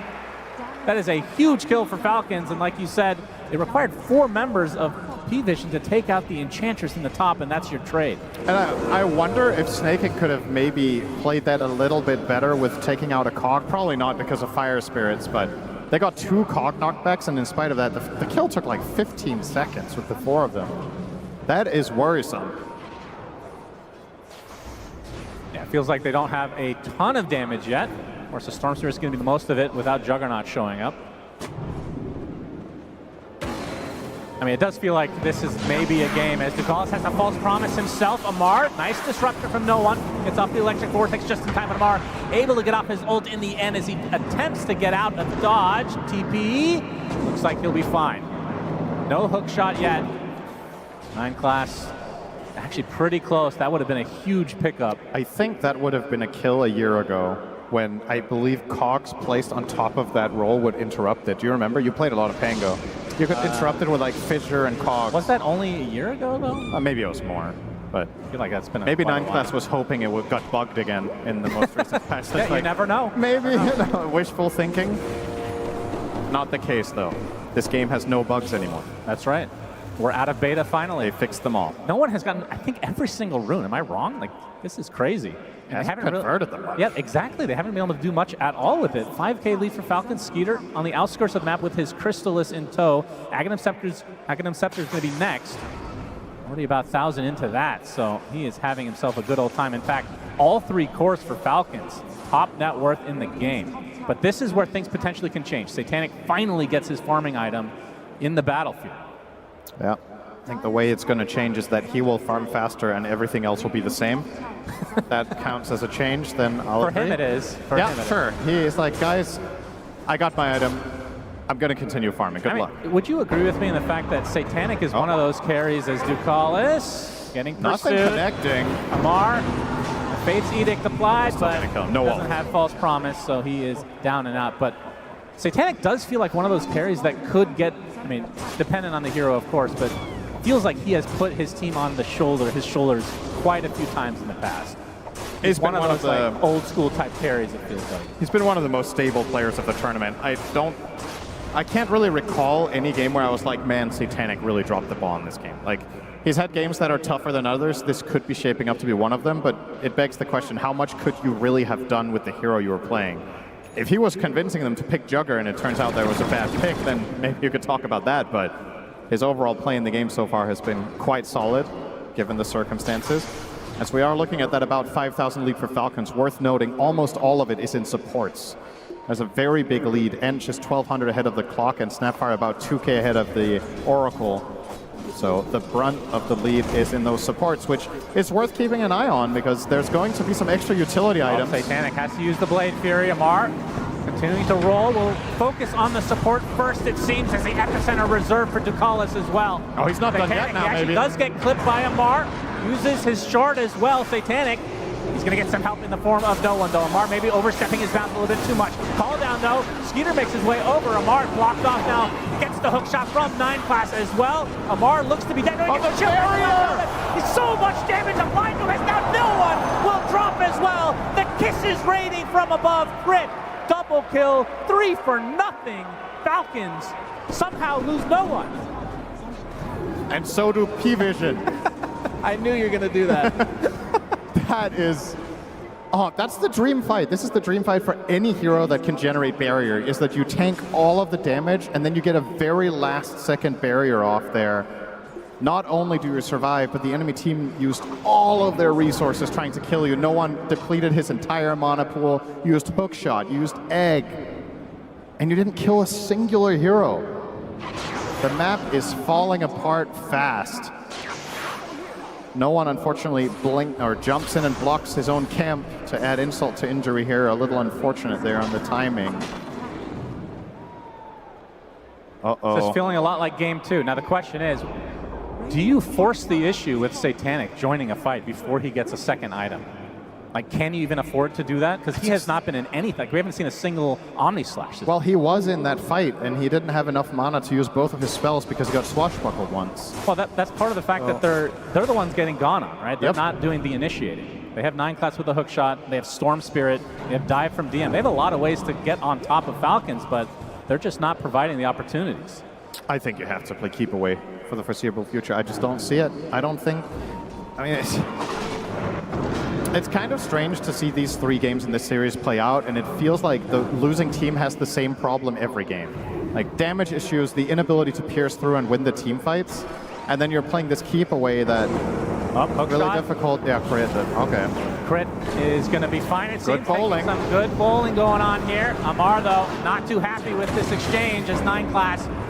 Looks like he is going to be the one to ultimately fall, although DM is close by, but just throwing out some fire spirits as Amar gets the killing blow.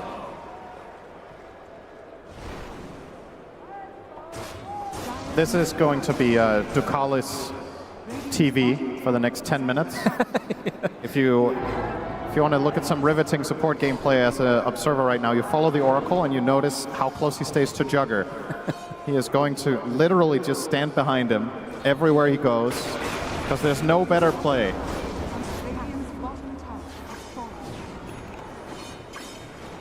Okay, he's following Satanic. I've got my eye on it. Yep, keep us surprised. They have the stun lock for the Storm. No one dead again. This is Falcons, 11K lead at 19 minutes. It's a huge problem here, because even if the Oracle conceptually is really powerful at counter-initiating these moves, you have to pick your poison, because Storm and Jug can't farm in the same area. Then you're losing on efficiency. So you're kind of, as Oracle, it's one of these damn it if you do, damn it if you don't moment, where you protect the Jug, he's not the target, too bad, Storm dies. You protect the Storm, Jug gets jumped, he dies. And there's no obvious way for Ducalis to know where Falcons' move is going to be, because they have no vision on the map except around the mid-tier 1 tower and at the bottom, which is not where they're farming. So every move Falcons is making is very untelegraphed for P-Vision. And as a result, it's very, very hard to play the Oracle this game. Man, look at it. They're 2 supports. The combined net worth of Ducalis and 9 class is lower than both enemy supports individually. Man. They are so far ahead on the supports. It's crazy. They're so used to playing with the Monkey King and Slur. It feels like they don't know how to play Dota anymore. This is a pretty crazy state of affairs. It's honestly, it's a valid concern. If you get so used to a specific playstyle that is hero dependent, 9 class can play a lot of heroes really, really well. It's not like it's Monkey King, Slark, or Bust, right? We've seen him have outstanding performances on tons of heroes, but when you play that archetype strategy 8 games in a row, and then you suddenly get thrown out of it and things don't go according to plan, might take a little bit of warming up. Fortunately for them, of course, this is not an elimination game, so there would be another chance tomorrow if things go wrong. But P-Vision, of course, didn't come here today to lose, and on this game, they're not exactly doing a particularly good job at avoiding that. Yeah, the shard ended up going to They're not going to get a wisdom either. I mean, the whole map is just on lock, right? You lose the shard, you're losing both wisdoms most likely, and you have taken 1 tower at 21 minutes. Maybe mid will fall here. I'm not sure Falcons really care that much. Well, Malrine seems to. He could deny give them an inch. Just deny it to remove more gold. Yep, he'll do just that. And a question only remains for Falcons is when is the first Roche attempt? I mean, their team is not crazy good at it, but it's okay. I mean, the Enchantress can slow it down. You got the minus armor of Little Shredder, and Pango pretty good as well. It's not that good at killing it, but it's really good at controlling it. Yeah. So if P-Vision do try to access the fight, as long as Ench is tanking, you're not really taking much of a risk. Snaking can kind of tank it forever. So, but not the plan here. They're hoping to find a lone Satanic or no one down here, but not going to be the case. They still get a good ward out. Now, no one might show himself on the next wave, which could be his death, or on the ward below him. He's actually playing pretty much perfectly around Falcon's vision right now, but he's not farming. Playing perfectly around the vision means standing still, so it's not very useful for the progression of the game. Satanic somehow is almost top net worth, though. Honestly, really impressive that he's able to find this space on the map. Feels like he always finds a way. But it comes at the cost of other heroes, and here is that anticipated Roche. Not really much P-Vision can really do about it. They can scout it with rockets all they want, but I don't think they're going to try to access it. No. Absolutely not. I don't believe we've seen Egg, correct? We have. We have? We saw the one supernova when they tried to kill Amar. Okay. No, we haven't seen Omni Slash then. Okay, you're just going by one spell at a time and hoping you're right? That's right, 50-50. Aegis goes to Skeeter. How many buildings can they take with this? There's 2 tier 2s remaining, so I assume at the very least they want to do that. But how is their high ground at this stage versus game number 2, where they were able to pretty much take it uncontested? It's definitely worse. This time you don't have DK Chen, but you can... This is the type of game that could follow the classic Falcons recipe from a half a year ago, where you're just constricting the enemy team on the map and winning by 1k GPM. Because I think going high ground very early in this one compared to the previous one would be a mistake. I'm not really concerned about your ability to scale and your ability to win later team fights, but I am worried that if you go high ground too early, you could somehow lose a fight against a Storm buyback, for example, or going a little bit too deep, setting yourself up for Omni Slash. Just unnecessary. Just keep winning the map. Satanic working his way towards the eventual butterfly. They did spot him here, and you can see the scan now coming out from P-Vision. We'll have to get smoking him to run away. Yeah, this is the state of affairs for the P-Vision side. No one is actually camping up. They might want to take this fight. I know that maybe Gyro isn't nearby, but he is. Satanic, he's going to show himself. Now we'll attempt to run away. Skeeter's trying to wonder if this is a trap of any sort, but they don't have to worry about like black hole, anything like that, as Amar won't find no one who will be able to TP out. So he's trying to keep things at bay from the P-Vision side as they push that top lane, which is the last remaining tier 2 tower.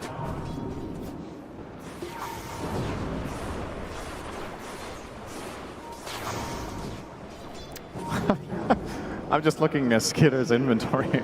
Okay, there we go. He swapped around. He had a backpack BKB instead of wand. Oh. There's some efficiency there being lost. Doesn't matter, though. Okay, maybe they just go for it. I mean, this is... Ducalis attempted TP. Ooh, does get out. Wow. Very close. Okay. Is this a siege or not? They could just be pushing in the waves and keeping control. They are posing like they want to force something. And, well, Skitter is a little bit timid, but here we go. Now, homing missile right now onto Satanic. Sagging himself from Skeeter. They're going to get the sunlight. There's a lot of damage. There's the false promise on the Satanic at the last moment. And that required very little from Falcons. Yeah, they used a homing missile and a cookie. That is insane. And now the high ground attempt. They do not have healing ward as it's about to run out. They don't have false promise anymore. As Amar jumping in pretty deep, gets the swashbuckle, able to bounce down to the low ground. Skeeter is getting a little bit low as the Mortimer's Kisses onto 9 class, but the Fate's Edict will be able to mitigate all of the damage. Now BKB online for Malrine, yeah, for now. And that Aegis, I mean, it's still 2 minutes. If we get some Nature's Attendance for Skeeter and maybe have a round 2. But this will buy some time for Satanic to get that butterfly. Does feel like that is certainly not enough. He needs that and Ags, then maybe. The Ags does feel I mean, we saw Chrysalis play it without Ags, which I wanted to talk to you about because I feel like that was a mistake in that game, personally. It feels like Jug is so hard to play without Ags. I would agree 100% with that. On a pro level, I think it's almost an essential item every single game, but there's always going to be outliers. I don't think that game was the case. Spotted along with Snake King. This is going to be a good pickoff for P-Vision. It's something. They get a kill. Amar, oh, he's going to take an Omni Slash with the creep for that, and he bounces back to Amar. Satanic completely snipes him. RNG gods in favor of P-Vision for that particular moment, at least.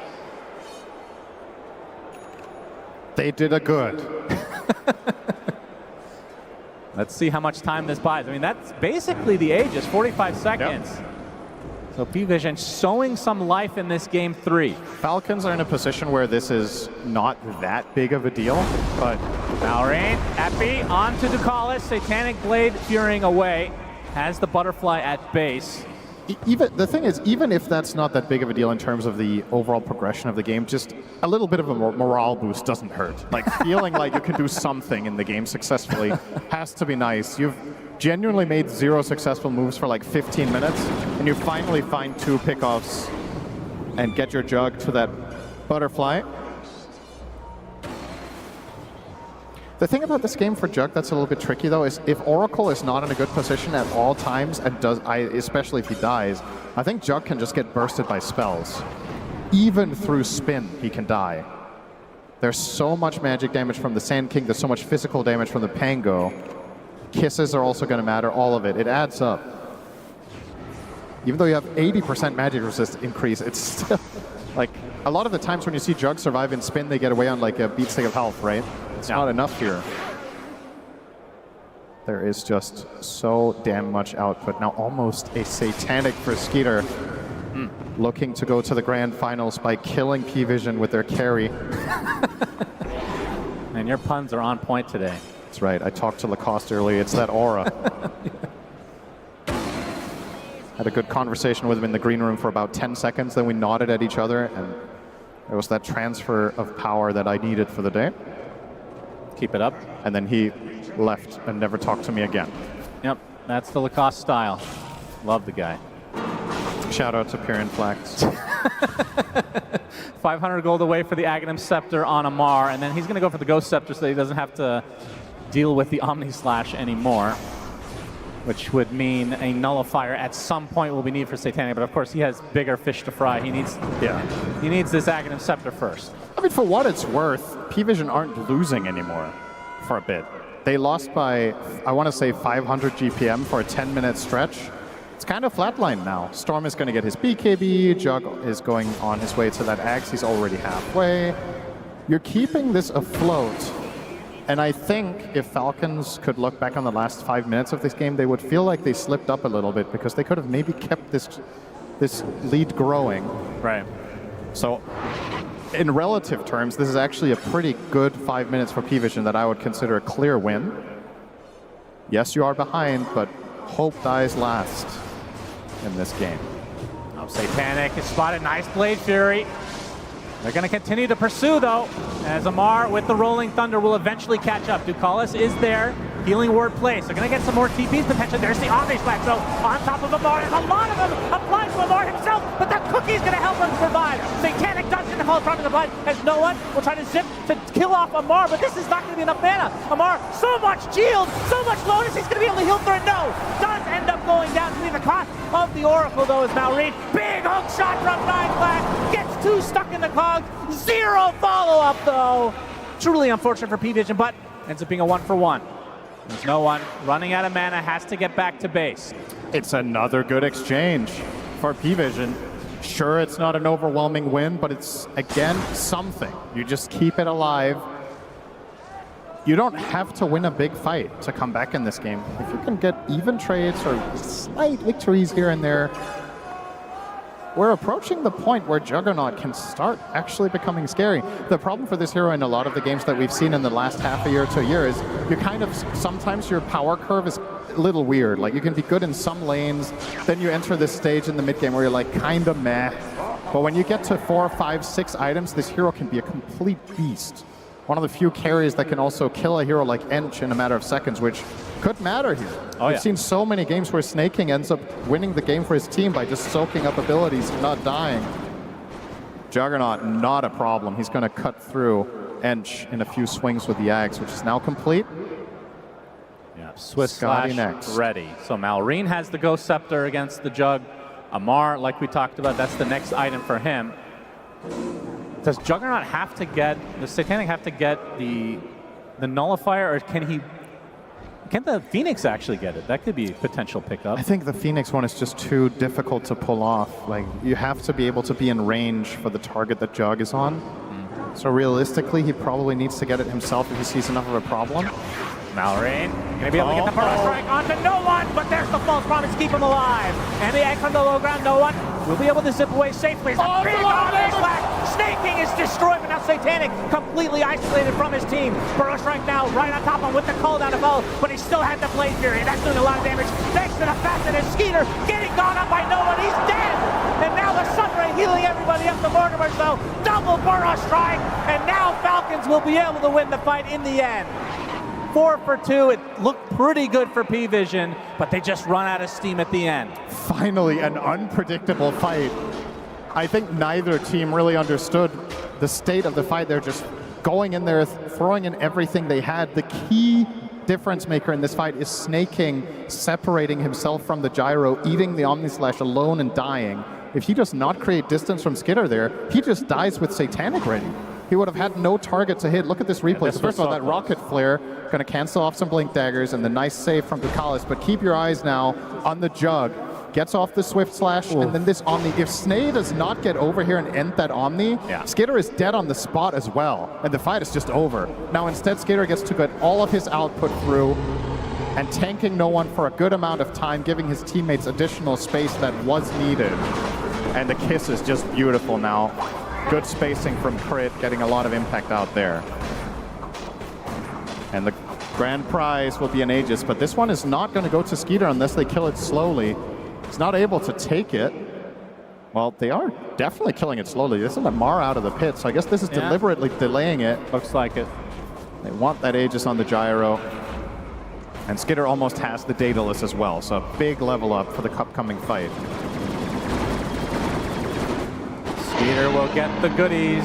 Roche banner as well for Mr. Snaking. CEO Gyro arriving, taking the credit for all the team's hard work. Yep, he dies, they win team fight. Good stuff.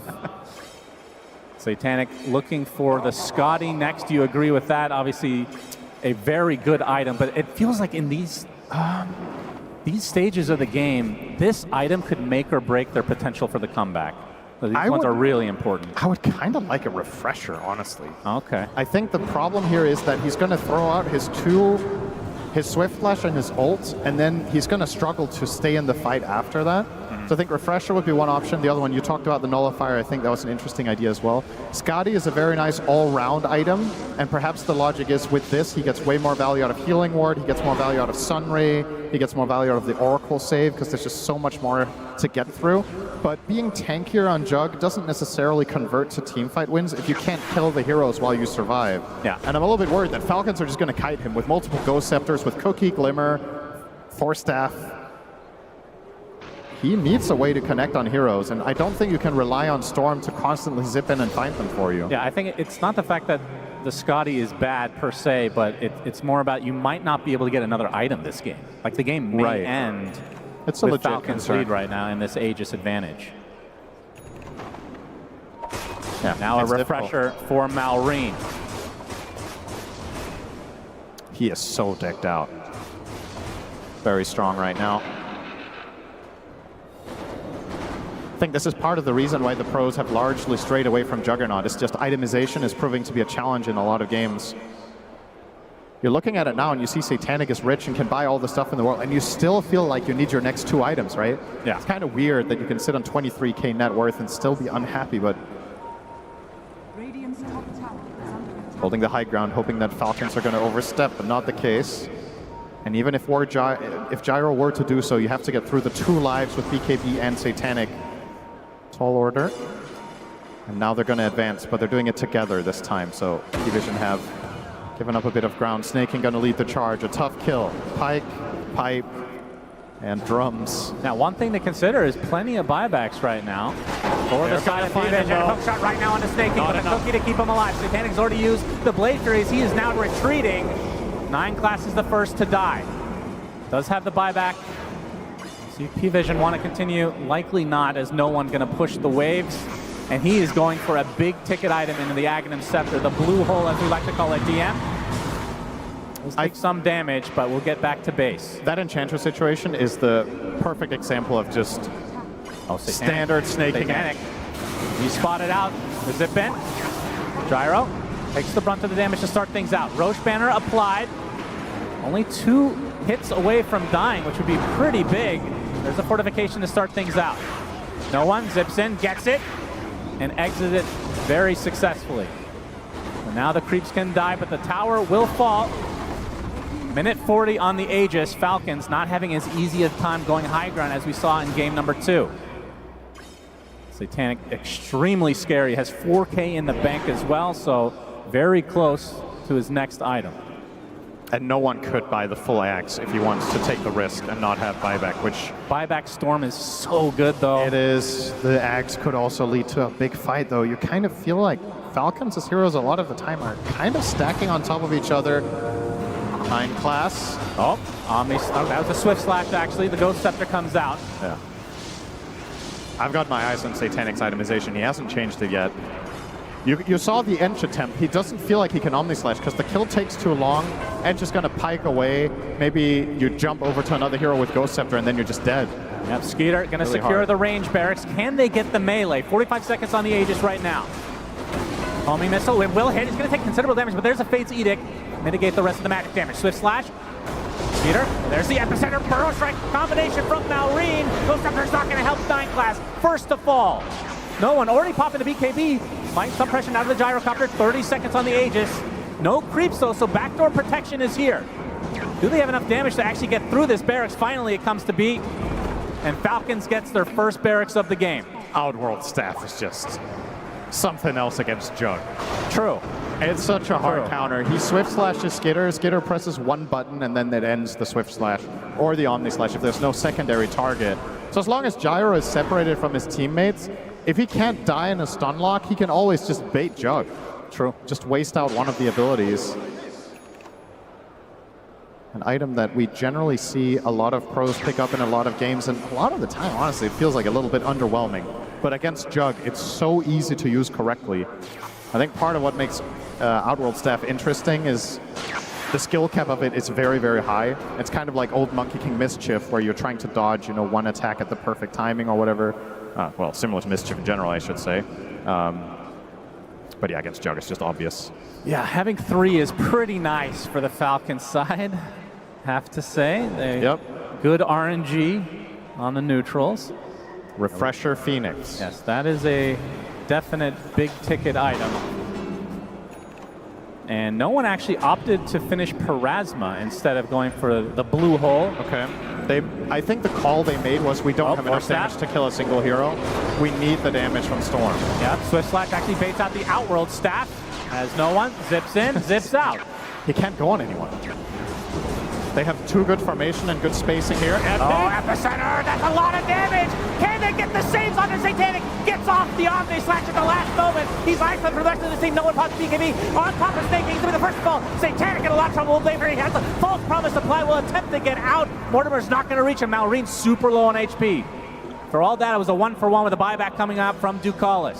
Satanic back to relatively good HP levels. The zip from no one won't find one support, and Amara gets away safely. That was such a heads-up play from Malrine, but just not quite enough. He manages to find the angle through the Jug and threatening Oracle in the backline at the same time with the Pango. So Ducalis has to ult himself, but Satanic does live through it. That time around, the Scotty made a big difference. I think he might have died with a Nullifier, for example, needed the extra tankiness. A small little detail, obviously they have the tools to deal with the Omni Slash, but when they grouped up, the cleave is no joke on the Omni Slash. That was a lot of damage coming out from Satanic. Part of why the Axe on Storm could be interesting too, but I understand no one's perspective of buying the Parasma because you're kind of struggling to kill a singular target that's isolated, and that's what Falcons is taking advantage of. So if the Storm has that extra bit of output, perhaps you can bring down the first guy and break the fight open. He's not far away already, so 3,500 gold in the bank. Of course, buyback is a very important thing to hold on to. If Falcons were to find Tukalis now and kill him, it could end the game to kill the 5. Because I think the only reason P-Vision can defend in the fashion that they are is that there's constantly this false promise on backup for the Jug. Otherwise, you can just pile on him and kill him with everything you have, but they're unable to. Tukalis' buyback being forced there, though, should open up the map. Now you have to play exceptionally carefully as P-Vision. Tormentor will go to Skeeter. Yeah, that's all 5 shards now for Falcons. I don't know where I'm at right now with no one, if you should buy out or save buyback. I kind of feel like you have to all in and buy that Axe and hope for the best. Satanic is queuing up MKB in an attempt to try to deal more with the gyro. Guess you could make a case that Gyro is not your primary target this game and you're trying to break open the fight by killing the other heroes, but again, the problem, the Ghost Scepters, they got 3 of them and Ench has Outworld Staff. It's not easy out there. It's about to hit level 25 though. Because you don't really have a solution to the Outworld Staff at all, because Nullifier is not going to do anything. All you can do is stun lock. Send an email to Gabe Noel. The best solution you have is to try to make a case for it. I have to say, the Outworld Staff, even though I thought it was going to be a terrible item in this patch, everybody's going for it. It's felt underwhelming, but against Jug, it's just so good against Jug. It's just a hard counter. It's the best hero in the game to have it against. So, unsurprisingly. That's why he hasn't been picked that much. Now we know. It adds added to the pile of problems, right? There goes Roche. Yep, another Roche for Falcons. Aegis, Cheese, Refresher Shard, Roche banner. Who do you give the shard to? Probably the Pango. Yep. MKB is what Satanic went for. And they already have a wave all the way down here. So I think this is just straight up to the high ground. Skitter is going to perfectly line this up with a level 25 as well. Get the additional flak cannon attacks, or the cooldown rather. So now that's down to a 16-second cooldown. A lot of pressure about to be put here on P-Vision. Can they hold? This Lots is the of buybacks available. Biggest moment of the game. This is such a hard defense. Oh, the force staff nicely done onto the gyro. He's in a lot of trouble taking a full omni slash. Skeeter able to get the Outworld Staff though, and 9 class is the first to fall. Big egg with the Sunray, but Skeeter is being able to heal through this quite easily as Malrine does get stunned by the egg. Now gets Cookie to the low ground. Falcons A-OK. Force the buyback on the 9 class. Now they can reset. Roche banner will be cleaned up. There's a damage rune in the bot side of the river. Not sure if they had vision there. That was egg number 1 and a buyback on clock. So now both supports, really good targets for Falcons to take down. And they will spot it. And they will bottle it from Malrine. So likely to wait for the Epicenter to get back. You got the Dazoon blood right, by the way. Not sure if you mentioned that. Luckily for you, I did not. Extra AoE for Malrine. Probably the best tier 4 possible for this hero. I think in this game it's the second best. I think the best one is Outworld Staff. Yeah, maybe. But Can't in have general, yes, this is the best. All right, well, no one. Yeah, definitely holding on to his money for this buyback, for this eventual push, this next 3 minutes that Falcons have to work with. He got his 25 as well. P-Vision, despite being 27k down, are starting to have a lot of damage, as a matter of fact. So now Jug is almost 6 slotted. The Storm 25 is a massive improvement. You got 2 Supernovas. The main problem is that your supports offer so little. I mean, look at the pitiful net worths in this breakdown. It's kind of unreal just how far behind they are compared to their counterparts. So they don't offer that much. The cores, even with this deficit, I feel like can put up a fight, but can you protect the supports? If they die first, the game might just end. 25 there as it well is. on Amar. There it is. Aghanim Scepter for no one. Blue hole ready to go. He has 2,500 in the bank, so buyback still intact. Skater now. They have the one lane. He's going to take the electric board. Has a lot of damage. Actually, he's dead. That's life number 1. Falcons need to be ready. Rolling Thunder coming. Malrine misses the burrow strike. Gets the epicenter off though. Satanic easily to be able to clear. It's a beautiful egg just in time. No one, they kill off the egg. Double kill for Skeeter. And now the pressure applied to Satanic. He gets off a big Omni Slash. Actually kills off Malrine on the other side of the screen. Somehow, a huge blue hole onto 2. And somehow P-Vision is defending. Snake, he goes down to the blade form as Amar, the last remaining member of Falcons, will TP out. Some way, somehow, P-Vision defends. There's your damage. That bounce on the Omni Slash was absurd. He doesn't have a blink dagger, so I thought for a second that he blinked after Omni Slashing. That was very fortuitous for Satanic. I think seeing that, maybe no one should buy his shard too. Like just full on, jump in, pop everything, just blast them before they can even react. That's scary stuff. I mean, look at this first kill. Yeah, they kill him so fast. This is without using Swift Flash. It's just attacks. I think Falcons just did not expect the damage to come out so fast. Malrine is stunning heroes that aren't in the game there. They did kill off the egg really quickly, but the buyback obviously helping out big time. Look at this jump. Look at this jump. On all the creeps, they're fortified. That is crazy. And the blue hole to finish the job. I will say, though, in this situation, Falcons did actually not use their Outworld staffs all that well. Malrine used it outside of the Omnislash, and then when it came toward him in the end, he had it on cooldown. Trying to use it in anticipation, perhaps, of Satanic going for him, you have to hold it. You have to wait and try to clutch it up. But there's so much to keep track of in these fights. Got to be careful you don't waste it. But what a hold. P-Vision. Now Satanic is going to get that refresher soon. He has the gold for it. Might just synth his Ags first into a blessing.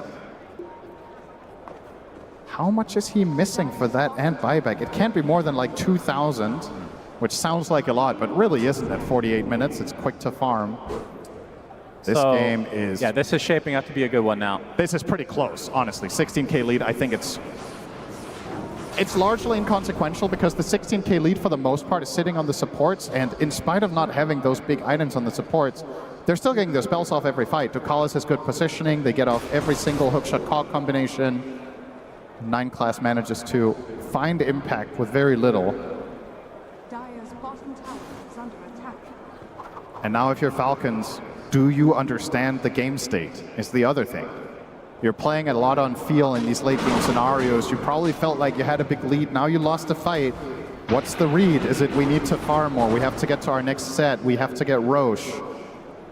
And conversely for P-Vision, maybe you feel like, okay, we're actually strong enough to fight them head on now. We're going to contest the next Roshan for once. Who thinks P-Vision is going to go to the grand finals? All right. And how about Falcons? All right. Slightly Falcons favored, I'd say, in terms of crowd. But I agree. This is, I mean, the buyback for the Phoenix was a very big deal, but the game has slowed down dramatically now. It feels like you can buy the time for the next buybacks now. Yes. Which is the big deal. Because you're looking at this Phoenix, and yes, there is room to grow, but essentially for the key part of this game, DM has everything he needs until the game is over. He has 2 Shivas, 2 refreshers, 2 ultis, and almost level 25. Everything after this, it's nice, but it's not necessary. Having Hex could be cool, but... Aghanim Scepter is kind of crazy, isn't it? It's also risky. You saw how quickly they killed the egg. That's true. You might not want to pull a Toronto-Tokyo. Of course, there's that very famous clip with Nightfall where he basically killed him and lost the game. That was rough. That's one of those things that's not easy to bounce back from, but... They're still teammates. Yeah, I suppose.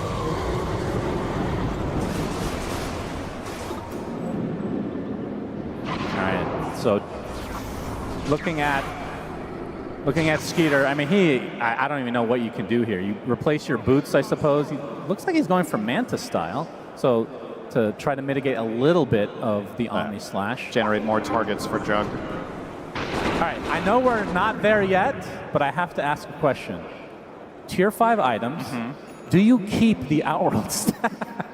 I'm not kidding. You get Helm of the Undying if you get off. Well, okay. Well, sure. If you're going to get something completely broken, obviously. Yeah. Maybe you replace it for Sister Shroud. Oh, yeah. That's a classic. I think it's better than some tier 5s in this game.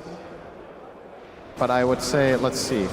It's depending on the hero, you definitely want to get the Helm of the Undying, I think, on all of them over it. Yep, of course. Aside from that, Fallen Sky can effectively perform the same function, right? So that's also a nice replacement. Book of the Dead, more trash for Jog to jump on. True. I mean, you laugh, but it's queuing up Manta. That's the only reason. That is true. Smokes on both sides. Invis for Malrine. Another rune about to come. It will be Arcane. No one Arcane. Oh boy, he's going to start this out right off the bat onto the Sand King. Sun reapplied as well. Will burrow to the high ground. Gets cookied for safety's sake. Now, the roll was actually very deep for Amar, but doesn't look like Falcons want to pursue.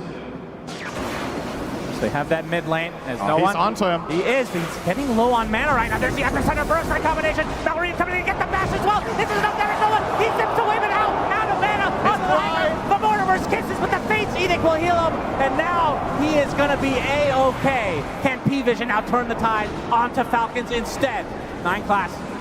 Running up front, gets the cogs onto Snake King. Bounce left, right, and center. But Bambi gets away safely. Oh, that was really close for no one. He gets saved by the Fate's Edict. He gets a big Lotus as well, if not 2. That transfusion really helping, but nobody dying in that exchange.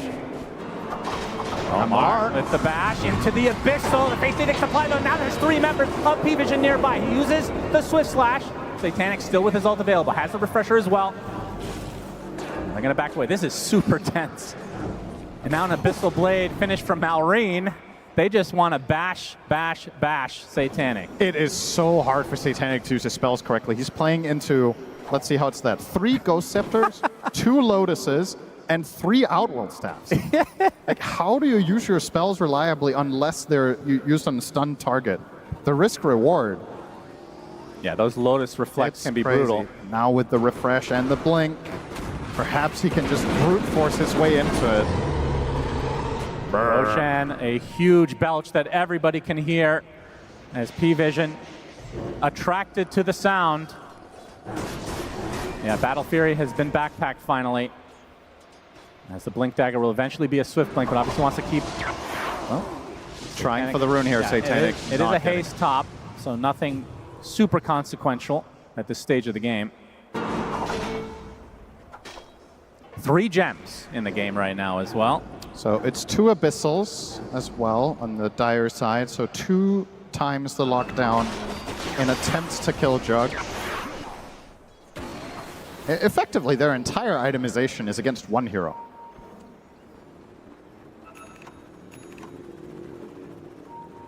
That's true, they have Oracle. So they know the runes. There's a lot to keep track of. How dare you forget such a thing? A lot to keep track of in Pro Dota. Dire are scanning. Well, you say, how did I forget? It was Jug who went for it. Yeah, no, I know. That's the ironic part. How did he forget? 55 minutes in, smoke from P-Vision. They scan out as well, so they know Falcon's location. Snaking, a very good frontliner for a support. Yep.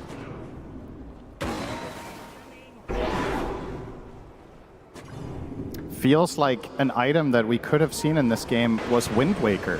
Yeah, for sure. There has been 0 of them purchased yet. And I don't think you have to worry all that much about the Oracle Purge, because he's going to backline a lot onto Kalas. It's not easy to get in for the offensive Purge. But nobody's queuing it up. Jump in. Oh, that's a big obvious act with a lot of damage. Down goes Skeeter. Finds back, but there's the Invisible Blade now onto the storm. They have to bash him again. No one is dead to Malrine now. Amar doing so much work in this fight. They're not going to buy back help. Onto Skeeter. Satanic in quite a bit of trouble. Will pop the Blade Fury, getting healed up. Will be able to get out of dodge as a result. They lose 2, buyback on 1. That was a huge kill on the Skeeter. Obviously, he has buyback available, but doesn't want to expend it unless he needs to. Can P-Vision try to force a fight? Crit. Honestly, we spotted high ground. I see Veins not buying back there. A really tense moment. I feel like a lot of players just insta-click the buyback and take the fight, but stays patient. However, P-Vision this would be a actually big grab. get this. Yes. If it's scouted by Falcons, does Skeeter buy back? It's already at half health. They're running out of time here. There's a lot of shit inside Roche. Yeah. Nine Class. Known to be giving some constipated. vision. Oh yeah, he's big time. He's about to blow. Snake King gonna get some vision. Gonna get his heal off to start things out. Gets the vision back. Satanic gets the Roche. There's still goodies inside as the epicenter's about to come. I believe Amar with the rolling thunder. Stuck inside the cogs. His DM pops the refresher. Nine Class goes inside the pit. Uses the shard to get out. So in the end, they do get all the goodies from Roche as P-Vision, despite being down and out, it felt like early on. Now, quite possibly might be at an advantage despite being 20k down. Do have to worry about this mid lane though at all times. Do not believe the graph. It is lying to you. This is not 84% dire. Are you I kidding? refuse to believe that they're a 6-1 favorite in this game. This feels like a 50-50 to me. Man. That is crazy. Maybe he has brain lag. A few minutes behind. 15 maybe, 20. Okay, no one is going to get the refresher shard from that Roche. So now, this next fight, the amount of artillery that P-Vision have is insane. It could become a little bit problematic here for Falcons to defend their primary targets at this point. When the damage is getting this crazy, you don't have a hardcore, reliable save like the Oracle, Shadow Demon, you know, something like this. You've got a cookie, which is nice and all. But the damage is going to be quick, and this makes it even worse. Perfect rune for Satanic now. Oh my god. The amp damage. You've got to look for trouble here, surely. You've got 3 minutes on the Aegis, the double damage in your bottle. Holy jeez. You just need to see anyone and jump them with a stun, and they just die in the blink of an eye. Satanic running out of slots. Has the bottle, of course, that he will use soon enough. MKB or Manta will take its place. Still going for, it actually changes Abyssal to a Moon Shard. Oh, DM. Okay. No bash. That could have gone spicy. Yeah, Has the DM. Travels 2 now, so he can deal with bottom and still connect to an eventual fight. And Juggernaut seems like a pretty safe Travels 2 target in this game. He has not been burst really a single time.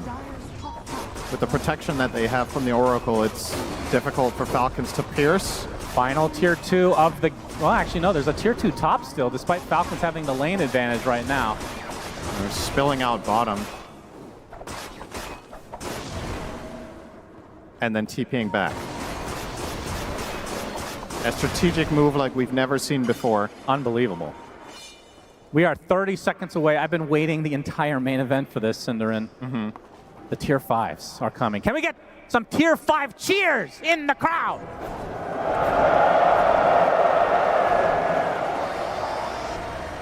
Who loves Sister Shroud?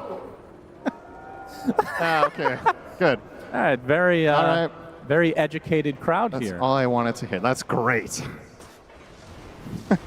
Cinderin will not be happy with that until it is literally deleted. I know you. That's the thing about Dota players, though. Everybody hates or dislikes something. Skeeter, 'cause the game has everything. Yeah. Skeeter buys the Midas so he can get a guaranteed neutral. But fortunately, we love way more. Isn't that right, Shannon? That's right. We love the cart. Oh, man. Let's And talk the about love, Centaur the cart love right is now. bigger than anything you would dislike. Grab ally and the cart. Yep, Man. that's right. Neither of those heroes in this game, of course. That doesn't matter. All right, how many Helm of the Undyings are we going to see? Oh, yeah. That's honestly, that might be the story of this late game. It's so good for both teams, shockingly. Yes, it is good. Oh, my God. But against Jug. Satanic gets Helm. Yeah, but what do you He's thinking pick, about though? it. Oh, he goes for Stygian. Okay, very, very confident young man. Audacious Stygian is a lot of damage. It is. It is a lot. Unrelenting Eye. Ah, interesting. Fallen Sky for DM. So more status resist for every enemy hero within 600 units, just trying to not get comboed, I suppose, on the Storm. Yeah, I think Unrelenting Eye is definitely an underrated tier 5. It doesn't sound all that sexy, but it's got to be good. It's just Helm of the Undying, though. It's super crazy. Okay, who can craft? Ench, Gyro, Sand King. Okay, all 5 of them on Falcons have crafts ready. Do they keep the Outworld staff? Another Stygian. So Skeeter and Malrine go Stygian. Okay. Very interesting. Amar cannot choose. He cannot choose the Helm. We see the book on Snap. Helm of the Undying on Ench. All right.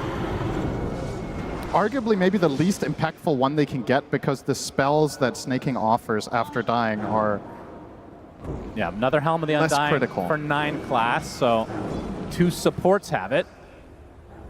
This is a game where recrafting could become a real thing, though. Well, full smoke from Falcons. They have 5 out of 5 tier 5s.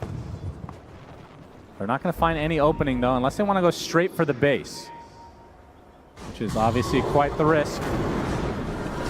Well, maybe an opening onto the Clockwork. Snaking going to be blocked off by the shards, though. BKB already popped from no one, applying all the pressure he can to Malrine, but he's going to be able to get out just fine. Satanic already used the false promise on him. He's going to put down the healing ward. This feels like a win for Falcons in terms of that small engagement. 9 class, though, homing missile, swashbuckle to follow. That's a lot of damage from Amar. Using that ult as well, right on top of him. He's dead. Oh, Helm of the Undying is there, but Malrine gets off the Episode and the Burrow Strike onto the Phoenix. Can they get the stun lock? Can they get the egg off? Yes, he does with the Sun Ray to follow. Do they have the damage to get through? Do they have the rack? Big on this slash from Satanic. The egg is killed off. Fire out. The reflected Lodax. And Skeeter now. They have the numbers. They have the numbers on the Satanic, and he's dead. Has the buyback, though. Oh my god, I think he has misclicked. another egg at his disposal. I think he misclicked. He Swift slashed the Lotus first, and then he Omni slashed the same target. I think so, at least. I mean, it's hard to keep track of everything in those fights, but they both definitely got reflected back to back. Satanic stuck in an anime teamfight loop. Nobody died. No one. Oh, no one. Able to zip out. They have the buyback on Satanic. They do not have one on 9 class, though. Snaking likely to hold on to his, as this is a second lane now for Falcons. Not that big of a deal in the grand scheme of things. We are 64 minutes in. Amar looking for the Abyssal play, or actually the Basher since it's on cooldown. Still that tier 2 top, very pesky. They're getting it at 64 minutes. They had map control for like 20 of these. Yeah. Just never went for it, but Better now late it's time than to never. strike. They really want this buyback out of Satanic. Oh, 100%. They have the buyback. Oh, they get it back. Oh my god, this is the dieback for DM! And no one now getting control. E-Blade applied. He's dead too. Has the buyback in tow. Satanic has to scurry back to base as the Rolling Thunder applying to the calls. With a fucking BKB on Oracle, for God's sake. It's 64 minutes in. No one. Gonna force everybody else back. The Falcons, they're actually gonna live on most of these members. Satanic looking for a target. E-Blade now. There's the Hex. The Malrine is gonna be able to get bashed though. Gets the Burrow to the low ground. 9 class. Doesn't have hook shot up. Skeeter blocking the way. Gonna get blocked by the Cogs. 45k net worth lead for Falcons. Another E on this process. 9 class onto the high ground. He's stuck up here now. Oh no, he's dead. Helm of the Undying activates as no one completely out of bounds. Getting a block by. Oh my god! That's Satanic trying to get away. Only 2 members up. Actually, he's the lone member. Gets off the Omni Slash at the last moment, but the Ghost Blades are too much. He cannot get through them. No nullifier. And now trying to circle back to his fountain. He's the last remaining member of P-Vision. Gets stunned up, but now in the fountain. Falcons have everybody alive. As now Satanic buying the BKB for one last hurrah. Goes in for the back. That is a lot of damage, but now the E-Blade keeping him alive. Omni Slash reflected. He's going to be dead. Satanic is down and out. And that means Falcons will be going to the grand finals. Wow, what an insane game this turned out to be. 45 minutes ago, you could have told me this would be 30 minutes long and I would believe you. But P-Vision manages to stall it out forever. They get to their key items. I guess Amar has leveled up, not sitting and fainting at his desk after another late game scenario. I guess the first 2 games were not long enough for him to run out of steam and hit that fatigue stage. What a worthy game of sending a team to the grand finals from, though. That is crazy. And whoever gets to meet either of these teams tomorrow is in for a hell of a challenge. That was a sick game. Yeah, I'm glad we got to cast one crazy game on this main stage as Falcons, they're the first ones to secure a seat in the grand finals here at TI. And like you said, P-Vision, another life in that lower bracket, and I guarantee you, nobody wants to face them, Cinderin. I will say, though, perhaps the good news for the opponents of P-Vision is Falcons have perhaps exposed a little bit of an overall strategy. I'm sure the panel will talk about this later, but yeah, for sure. Maybe this is an avenue that other teams can think about how to target P-Vision in the upcoming series. Is Falcons clearly figured something out here today. This game was really hard, but they did get it done. All right, let's get a post-game interview with Mr. Nomad and Snake King. Thank you, Sunspan and Cinderin. Snake King, you have been to 8 internationals. Does it ever stop feeling this special? I think the international is the most special tournament of the year for every single Dota player. So it doesn't matter how many times I've been to TI. It's always a very special moment. And you have just made it to the grand finals for the 2nd time in your career. I mean, what does it mean, not just for you, but for this team as well? I think it means the world, because every Dota player's dream is to make it to the international final and show that all the grinding and all the hard work that every player has done and put into the game is shown to the world. And you have shown that absolutely here in this upper bracket finals, and you only need to do it one more time. I mean, have you thought about it at all, what it would feel like to go all the way? Obviously, I've thought about it, but you don't want to get ahead of yourself. So just one step at a time. We just need to focus on what we need to do tomorrow. Absolutely, and let's talk about those steps. Let's talk about how you got here. What have you been doing better than any other team at this event, would you say? Making a lot of mistakes in group stage and learning from them. Because I think we played like utter crap in group stage with all those 60-minute games against Tidebound and Extreme. And we really learned a lot from them. And I think the only reason why we won this third game is because we really learned from our mistakes in the group stage and we didn't repeat them. You absolutely did not. I mean, you had more experience than any other team here when it comes to game time, that is for sure. My question as well, P-Vision, I mean, how did you break 9 class? You made him play a normal hero. How do you do that? I mean, I think he kind of just ran out of heroes. I think once Slark and Monkey, he didn't really know what to play. All right. And finally, who are you expecting to see in those grand finals against you tomorrow?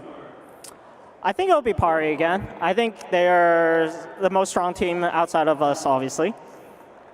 All right, well, Snake King, congratulations. And Hamburg, let me hear it for your very first TI 2025 Grand Finalists, Team Falcons!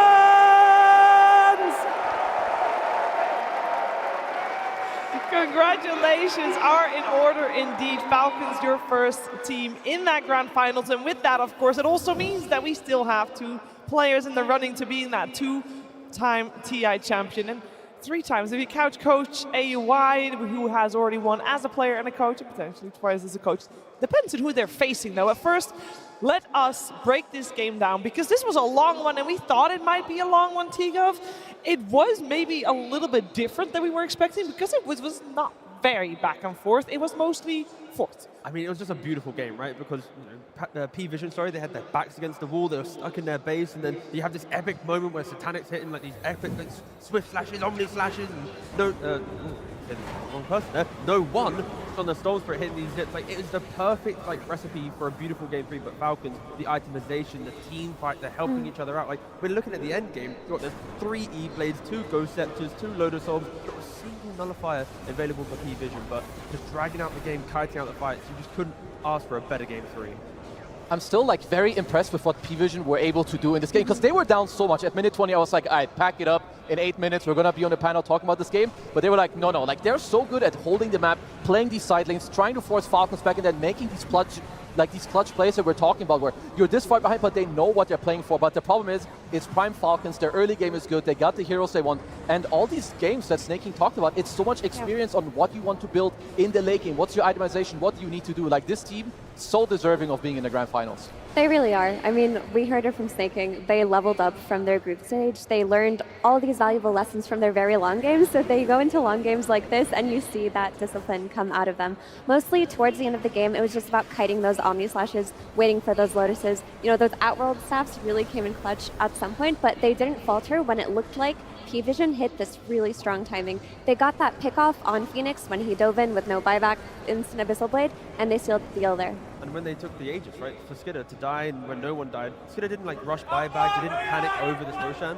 The game breathed, the game developed, and identified the next move, and it is great to see the emotion. And you know, I fully echo what Snaking was saying, you know, how important the international is and how much it means. You know, you could see that in the game. Falcons, they made sure that every move they made was so that they could punch their ticket into the Grand Final. You have to be so happy for them. Like, first of all, Crit hasn't made it to a TI Grand Finals before. You have Malrine and Amar who've played together for so long. Yeah, they've won LANs, they've won other events, but this is something absolutely different. So the fact that, you know, of course they need to celebrate. They're also playing out of their minds. Their itemization, what they're doing. Yeah, I can only sing praises for this team.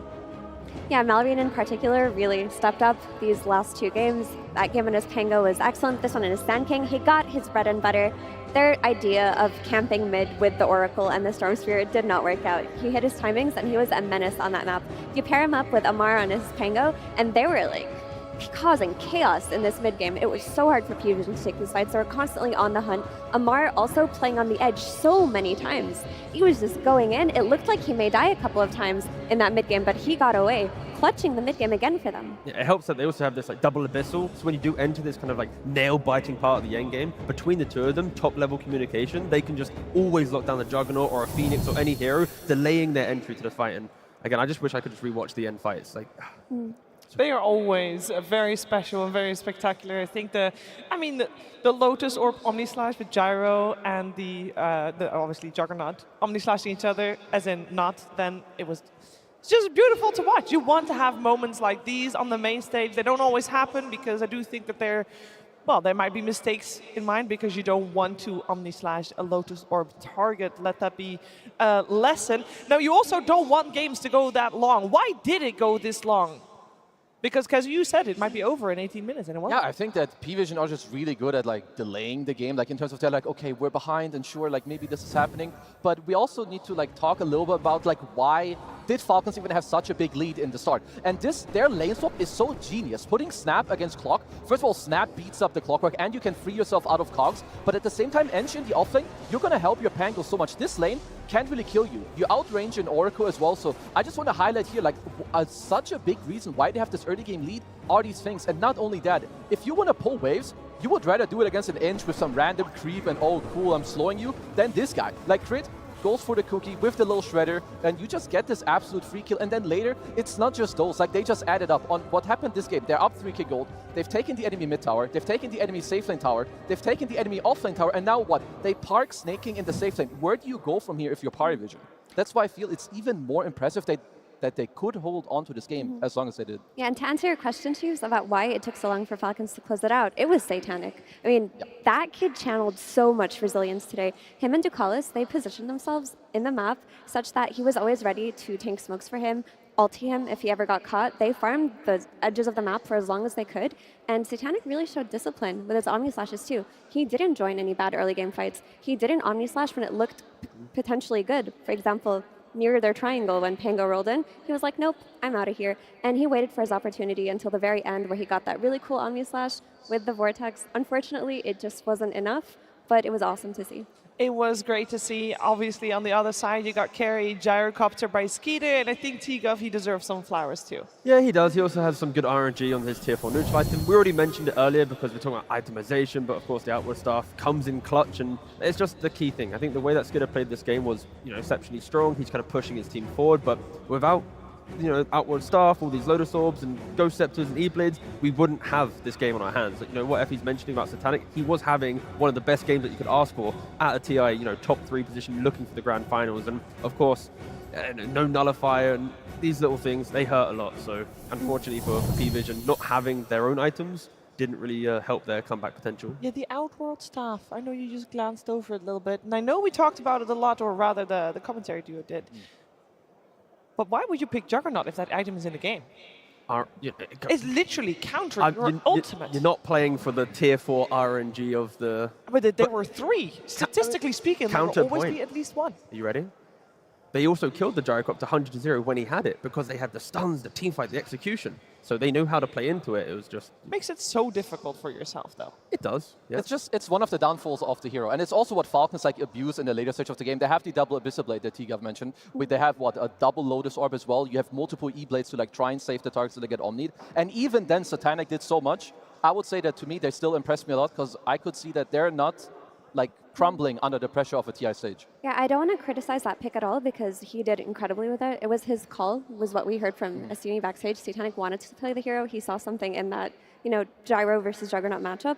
Unfortunately, there was a really critical error in the end when Phoenix dove in without buyback and got Abyssal. Had that not happened, we may have seen a longer game. We may have seen P-Vision take it even. Could have, would have, should have. Didn't happen this time around, unfortunately for P-Vision, but of course, fortunately for Falcons, who are our first grand finalists. This game in particular, though, had them be on the front foot the whole game long. They were ahead. Isn't that right, Purge? That's right, Shiver. Yeah, the early game for Falcons was their bread and butter, something they've been doing consistently throughout the road to the International leading up to this, and that's the Sand King mid and its ability to pressure towers. I did a segment on this during during that road, and when you attack towers with this facet, you're giving mischance of 50% to the tower. So that means anything that is tanking the tower is doubling its HP. Any regen that's going on, if you get a second neutral creep using your Helm of the Dominator or whatever else, it just makes your pushing so much better. In this case, they always pair, not always, but when they can, pair with the Enchantress because that's going to make it easier for them to supply this tower pressure at such an early point in the game. And then Mallory instantly shifts to the bot lane because his opponents had reacted decently with the defense, and they do the same thing here. This one creep wave, they basically traded a tower for a single melee creep, which is insane, but very, very valuable. And then what Mallory does is he goes back to the mid lane, he says, I need to play for this rune, and watch what 9 class does. Does a great job with his cogs here to cause some disruption, and this one especially, he's going to shoot this cog right over the rune the exact same time that it spawns. So that even when Mallory Burrow strikes in, he gets stunned, and they pick up the haste rune, which is great. But again, if Mallory just attacks them, 50% mischance, and Storm is definitely a huge part right-clicking at this point, so he basically cleans that up, no problem, and then they walk mid with the brunt of their energy, including the Gyrocopter, and they get both towers killed at 10 minutes and 30 seconds, which is a huge early point in the game. They go on to defend their safe lane, have a nice big gold advantage, and that is why the game got so hard for P-Vision, because they could not slow down this tower pressure. Yeah, Falcons had an absolute dominant early game. Absolute cinema, some people might say, or if you're speaking a different language, Kino. And speaking of Kino, that's going to be the name of the next short film contest that we have right here, Kino.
Could you name all the references of that one. There were so many in there. That was fantastic to see. And something that is going to be fantastic to see is our upcoming series. We had our upper bracket finals.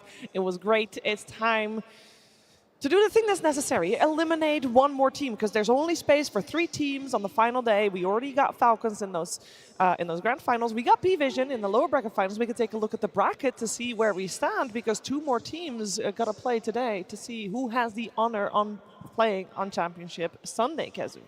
Yeah, and we're going to have to just wait to find out, because also the lower bracket, it's really, I mean, I would say, you know, you have the winner bracket and you lose. This is where it makes or breaks the team. So you drop down below and you have to make it work. You don't have a secondary life, but both these teams that we're seeing in the next match, I've seen them both level up a lot. Both BB team and especially Extreme Gaming, after the, I would say, really devastating loss they received by Extreme Gaming, they've leveled up a lot. They really have, especially BB team.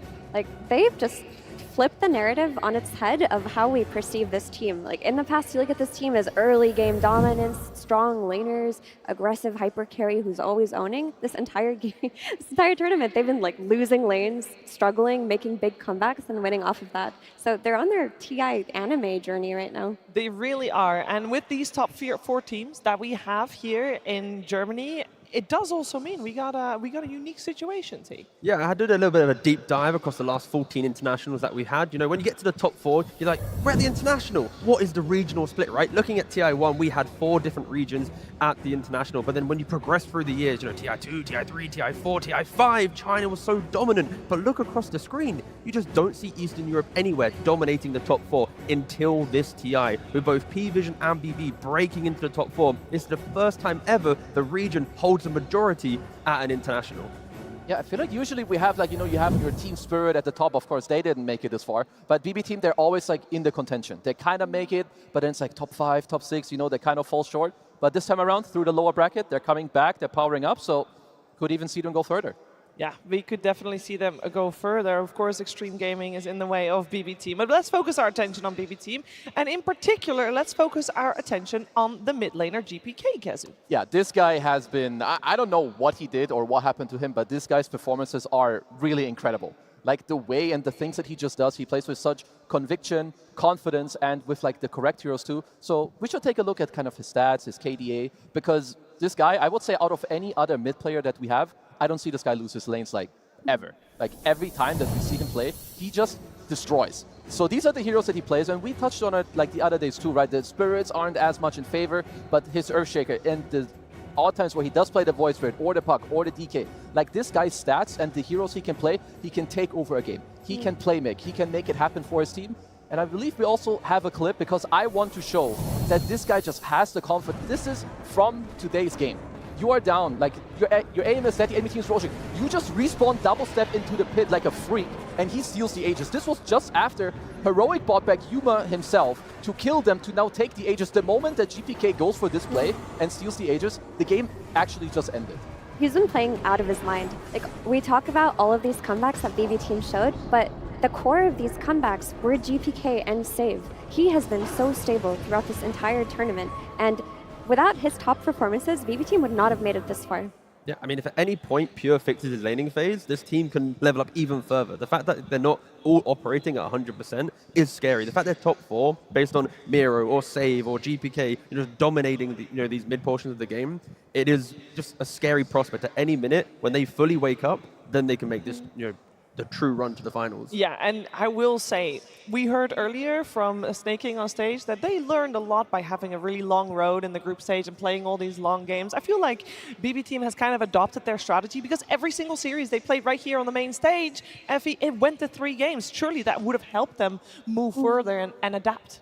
It did. I mean, it's not the 3-game series we're used to seeing from them. Like I mentioned, they've had to make so many comebacks, but I think the really cool thing about their long journey here is that Pure has learned a lot of humility. Like, he's gotten his ass handed to him in a lot of these lanes. And today, with his gyrocopter in that Game 3 versus Heroic, it felt like despite all of the negative emotions, he was able to pull through and clutch for his team. So maybe that momentum from that really cool win will push them forward here. Yeah, and speaking of pulling through, Extreme Gaming on the main stage as well. They did have a rough time in that upper bracket, but since getting dropped down this morning, because they looked very good. Yeah, no, like they look absolutely different, I would say, this morning. And Mira, I believe You wanted to show some picks? Yeah, I just wanted to show some of the individual heroes we've been seeing coming out of Extreme Gaming, because we talk about P-Vision being the spicy team, but Extreme Gaming has been a little bit spicy for themselves. Today we saw Carry CK come out of Ame, the sniper, that was an XM staple coming out. There's even been a Carry Omni Knight at some point. They also run a couple of supports that other teams don't. They run the ET from the 5. They also run the Mirana.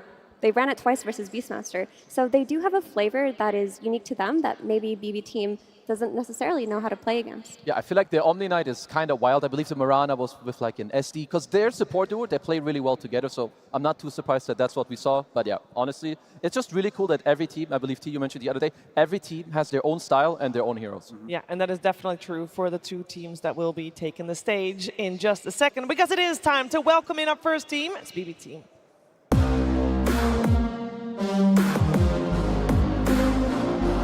And we're back.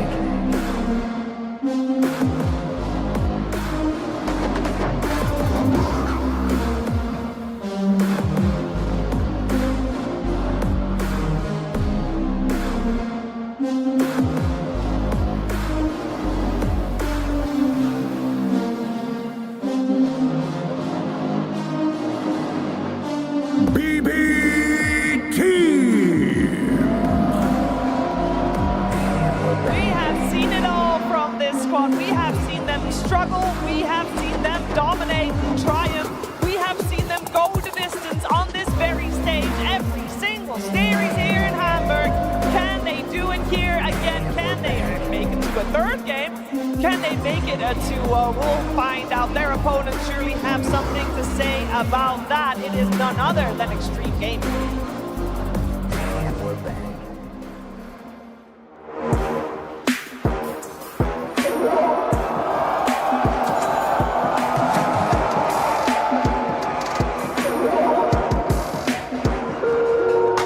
Wisely and crush those responsible.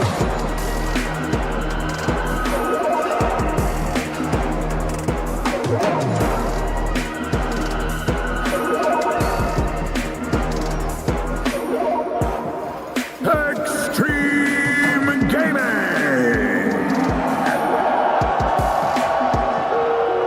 Choose wisely and crush those responsible. Extreme Gaming in the lower bracket. I think that is the most scary things we've seen yet. Earlier today, they made sure that Nigma Galaxy was eliminated.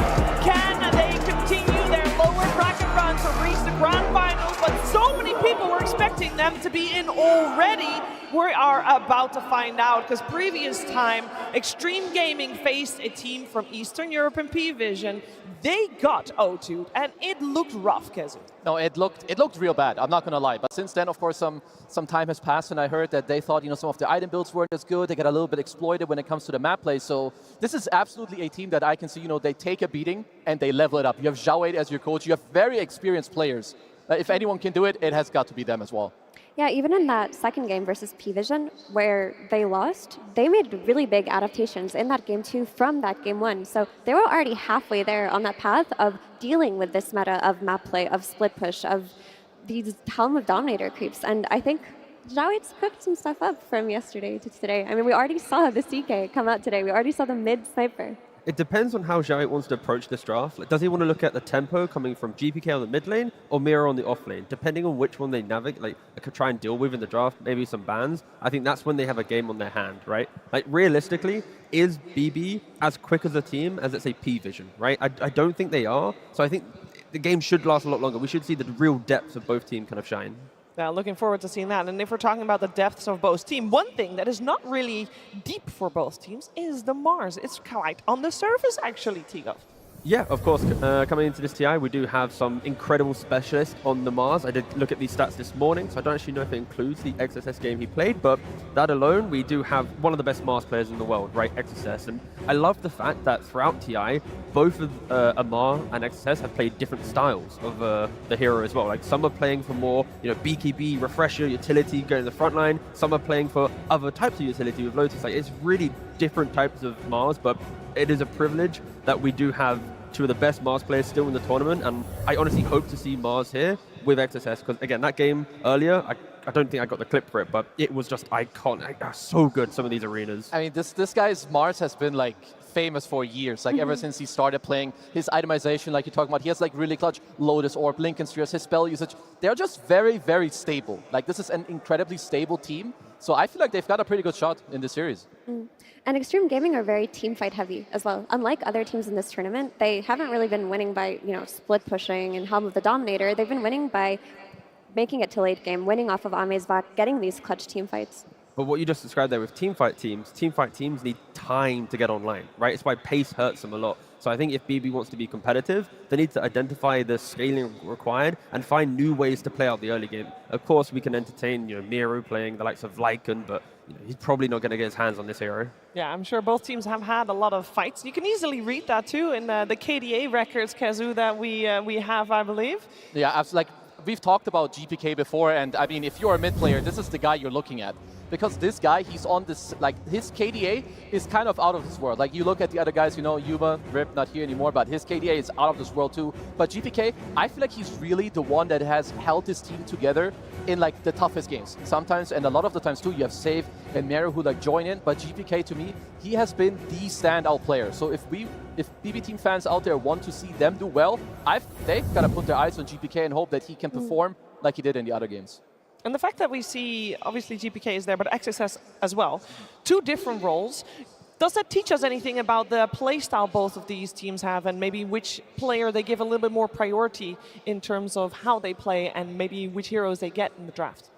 It kind of shows that one team plays through their mid lane, right, and the other team plays through their off lane. When you have an off laner who's picking up Beastmasters, Lycans, Undyings, Mars, right, from XG, you're naturally going to want to play around early timings of do they have Arena or Tombstones or Lycan Shapeshift. To me, it's also like one of the things that you have for XXS, for me specifically. Maybe I'm biased because I'm an offlaner, but I think this guy has played so well. One of his, like the reason he has such a good KDA, I think this guy barely dies. Both him and XM, to me, have been incredible like standout players for Extreme Gaming. Yeah, and on the topic of XM, he's no joke either. We talk about GPK, but XM has been crushing a lot of his lanes this tournament, and he's a very particular player because he started off playing mid by just playing gross heroes. He was playing the Vipers and the Razors and the Necros, and now he's just developed the regular mid hero pool, but he's still got those crushing the lane mechanics that GPK is famous for. So I am curious to see what kind of matchups we'll be seeing mid because XM cannot be underestimated. Yeah, like I remember, because you're right, it was around like, was it like KL with Azure Ray, he gets this like last pick Viper. He's like the anti-mid player. He's like, he doesn't care if he has top network, he's gonna make sure you don't have top network. And like then his team can use it, you have Ame, you're gonna carry me, don't worry brother, we're the A team. He's got a couple of standout heroes as well. We saw he was 3-0 on his Lesh, 3-0 on his SF. Like, these are heroes that kind of carry from the mid lane, do a lot of damage for your team. And if you're talking about XXS playing heroes like Mars, these teamfight anchors, your mid player, being a Leshrac, capitalizes off of that incredibly well. And I saw a couple of heroes also overlap with GPK, obviously most notably the Puck. T, does that mean that we're going to have the Puck be very contested in this upcoming game? Yeah, I'd like to think so. Or maybe BB allow the Puck to go to the other side and suddenly you get a Shaker or a Void Spirit or a DK coming out from BB. I think what they're showing from BB is the fact that they are able to pick anti-Puck heroes. They're not truly afraid of it. And yeah, mid lane, going to be so critical for this series. That DK in particular, it looked solid yesterday. Yeah. They looked very comfortable running that DK plus Hoodwink, taking a page out of Falcon's book in that sense, and running a kill combo that makes your mid game a lot easier. I think if they recreate that today, that should work incredibly well against XG because they're going to be dealing with a lot less ghost push than if they were to run it against P-Vision or Falcons. I mean, especially also if we looked at the graphic, they had picked Hoodwink, 12 times? That's one of the first times I've seen like a double-digit pick order or like pick amount from this tournament alone. So yeah, it would work really well. You've got the DK on GPK, so absolutely, why not? Yeah, we also have these two teams that they are very familiar with each other already, so that might be something to come into play as well, unless you guys are thinking that maybe in the last month or so, or maybe the last week or so, too much has changed. But overall, in terms of games, it is... Well, in terms of series, it's somewhat even. In terms of games, not so much. It is a BB team that normally, when they do win, they win 2-0. So the amount of games is 4 in favor of Extreme Gaming, 8 in favor of BB team, and that's quite a difference. But this was the previous version of BB team, the one that stomped their lanes. There haven't been that kind of BB 2 months team ago. This TI. Yes. I mean, for some reason, laning stage is not working out for this team, but that is why they were such a bane to Extreme Gaming. Extreme Gaming in the past were a team that really needed to come out of lanes even or at least doing fine because they played for that late game. But it's also, so I say, XG, you're a team that just didn't show up in the entire year, right? Like coming into TI, it was like, okay, here we go again. Arme, you might get out of group stage if you're lucky. No one really predicted them to, dominate the group stage. So I think that, the TI magic is in the air for clearly both teams, it seems. Yeah, the pressure is on. Both of these teams, of course, would love to reach top 4. Top 3, because they have already reached top 4. The only player on the side of BB Team that has done so before is Pure last year with Tundra. The rest on the side of BB Team has never gotten this far to begin with, let alone be third. You would think then, Kezu, that the pressure, do you think they'll do good with it? I think so, for sure. I mean, even then, like, you've overcome where you failed before. I feel like this helps you a lot, and every single minute, every single game you play on the main stage, it just makes it so much more smooth and, like, more casual the next time it does happen. And for me, Extreme Gaming, I mean, their most recent addition with X-Nova, like, this guy is incredibly good. We know him from Prime LGD. He did play with Ame back then. And this guy's strength, like, his, like, foresight and, like, kind of being an oracle in the game of what is the next move, he is so damn good at this. Yeah, quite an overlap here, by the way, between Ame and Pure in their carry pools. Yeah, but I think it's the unique heroes that are making me so excited for this series, right? The fact that we've seen Ame go for the CK to try and counter the Troll. We've got a Bristleback where maybe it didn't really work out. We went for the Battle Fury to deal with a Broodmother. Like, there's interesting ideas coming out from both teams and how to kind of break down the meta of TI. And that is, again, the treat that we have. We have 4 teams, very different identities. And, Ame has shown he is ready to go back into some very old tech in the hope to try and convert into a win. Yeah, I do have to get this out of the way, by the way. There's obviously Extreme Gaming played first series of the day. That was 11 hours ago when they started their game about it. What's up, T? I don't think it matters. Okay, good. Because behind BB is the entire crowd that supports XG. So they're going to be screaming at the backs of BB the entire time, potentially carrying over and waking up XG if required. I will say there was quite the difference in cheers. Oh yeah, like a lot. Yes, there's a lot of Extreme Gaming fans in the arena, and that will amp anyone up. I will say that because when we saw BB Team face the previous crowd favorite in Nigma Galaxy, they were able to pull through as well. So potentially it might level BB Team up as well. We'll see how that goes, but it is indeed good to know that a fatigue will not play a part. If you've played loads of Dota games every single day, you're gonna make sure you're they play like time. 17 hours a day at home, like who cares? Like it's gonna be 12 hours here on stage. It's fine. The adrenaline is here. It's your friend. Quick confessional. I've played like 27 pubs once in a day before. Have you ever played more than 20 games of Dota in a day? Yeah. Yeah, on, like, if you're doing like some 24-hour, I'm a degen, I don't go to bed, you... But follow-up question. Is it in ranked? Did you start the day losing and then you had to keep playing? Like, what was this? Why did we play 20-odd games? Because we're freaks and we love Dota too. Wasn't there a crazy stat from Seb that he played 36 games in 24 hours? Yeah, but that's just Seb for you, bro. It's gotta like lay low, a unique player, that is for sure. That is for sure. I'm sure these players are going to be just fine with that. And I do want to touch a little bit more on the offlaners. I know we talked about XSS, but I do want to also focus on Miero, who is actually, in terms of TI plays on the side of BB Team, the least experienced player. He came top 8 in 2024 last year.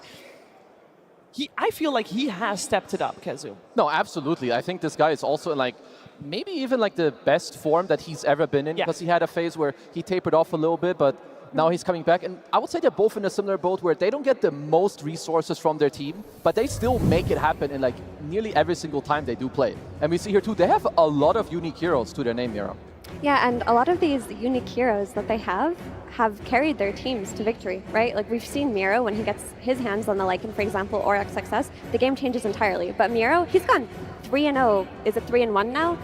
Or 4-1? I think he won another game on this Bristleback, but he carries when he gets his hero. You look at XXS, he'll play that offlane Undying sometimes. He'll be like that big bad that his team rallies around really early on, then transitioning into utility where he can unsave Ame. They are very individual in this sense, but you are very right. They take a lot less resources than the rest of their team. Now, I honestly hope to see Bristle, Lycan, or Center for him. These are the type of games where Lycan through map pressure, Centaur through scaling, and then the Bristle, of course, like you just mentioned, it's just chaotic energy. And any of these heroes will give BB a very good shot in this series. What kind of priority do we feel like they'll take in their draft in terms of roles? Are they going to try to get those offlaners first? Is there one player in particular, one role in particular? It will start with Hoodwink. Okay. If that's banned, then maybe it'll go towards offlaners. But from how they've been drafting at the moment, it's along the lines of Hoodwink or Shaker / offlaner. Okay, well, let's find out what's going to happen. It is finally time to get into the draft of the first game.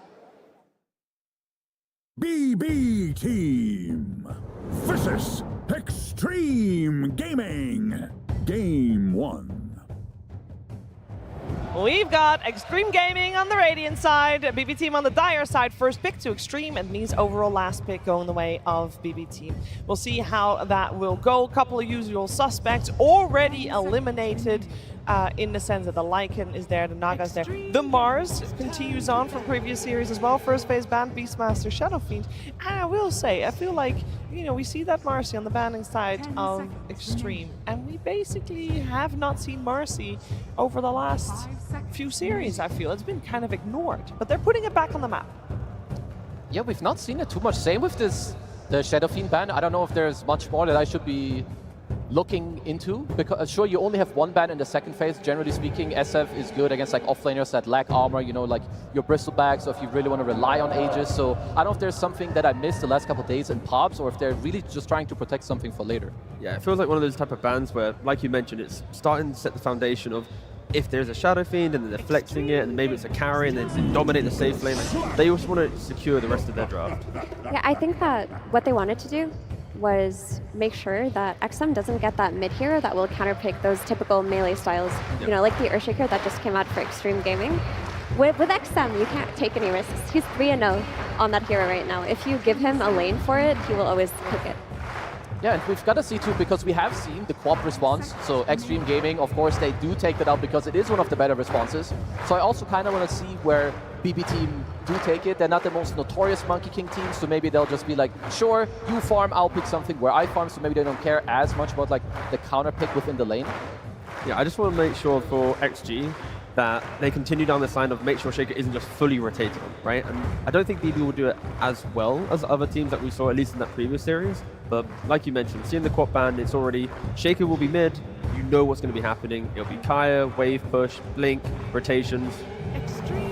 And they did flex Shaker to offlane earlier today. There is a chance that if they see something even better for the mid lane, they might just throw that Earthshaker, give it to XXS. Yeah, I'm not gonna lie. XXS, when it comes to like spellcasting backliners and like you enable your team to like play the fight that they want, he excels on all of these heroes. 10 seconds remaining. This is an unusual opening from BB Team, I want to say. The Templar Assassin, this early. Based on the flex to Shaker to offlane, I don't mind the TA because it can, because your second pick, you'll have last pick in the draft, you can now follow the Shaker the entire time, and be it mid or carry TA, you're going to be able to bully the Shaker, right? We don't see mid TA that much, but it is a GPK specialty, and if you can get it through, you will do it. Yeah, the flex is always open there, but I wonder if there's an element of let's just make our safe lane have an easier time than it has been having. Let's just pick a very stable laner for Pure, one of his signatures, and make sure that he doesn't get his heroes banned out later on. That is a step in a very helpful direction for Pure, at least. I mean, I like the safe lane TA a little bit more than mid, because I do think like when you, sure, it's a very good hero, it farms a lot, it does very well in those lanes, but you don't help your team very much. And I think BB Team, they rely on GPK to open up the map, or at least be able to help you defend the areas that you need to play in. The only time that you could put the TA mid is your carry becomes very sacrificial. Like, the only, realistically, you need like a Skidder style carry in that safe lane. Well, no surprise in the safe Hoodwink. I'm sure that XG knew this was coming. BB Team are very happy that they do get their hands on it as well.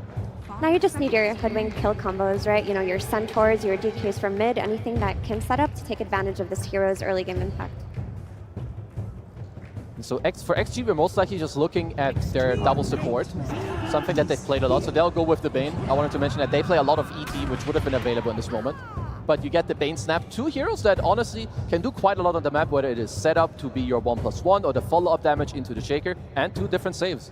And when you want to look at like the regional differences from our top teams that we have left, XG always wants stuns. They always want ways to take fights. And like you just mentioned, that layering, you've got the Cookie for a save, you've got Nightmare for a save, you then have Cookie for a stun, you have Grip, you have Slam. There's so many ways for them to save, kite, and prolong engagements that if BB mis-execute, TA can be quite a volatile here. When you blink in, if you don't have the pike and ways to disengage, if you're getting locked down, you can just get 100 to 0.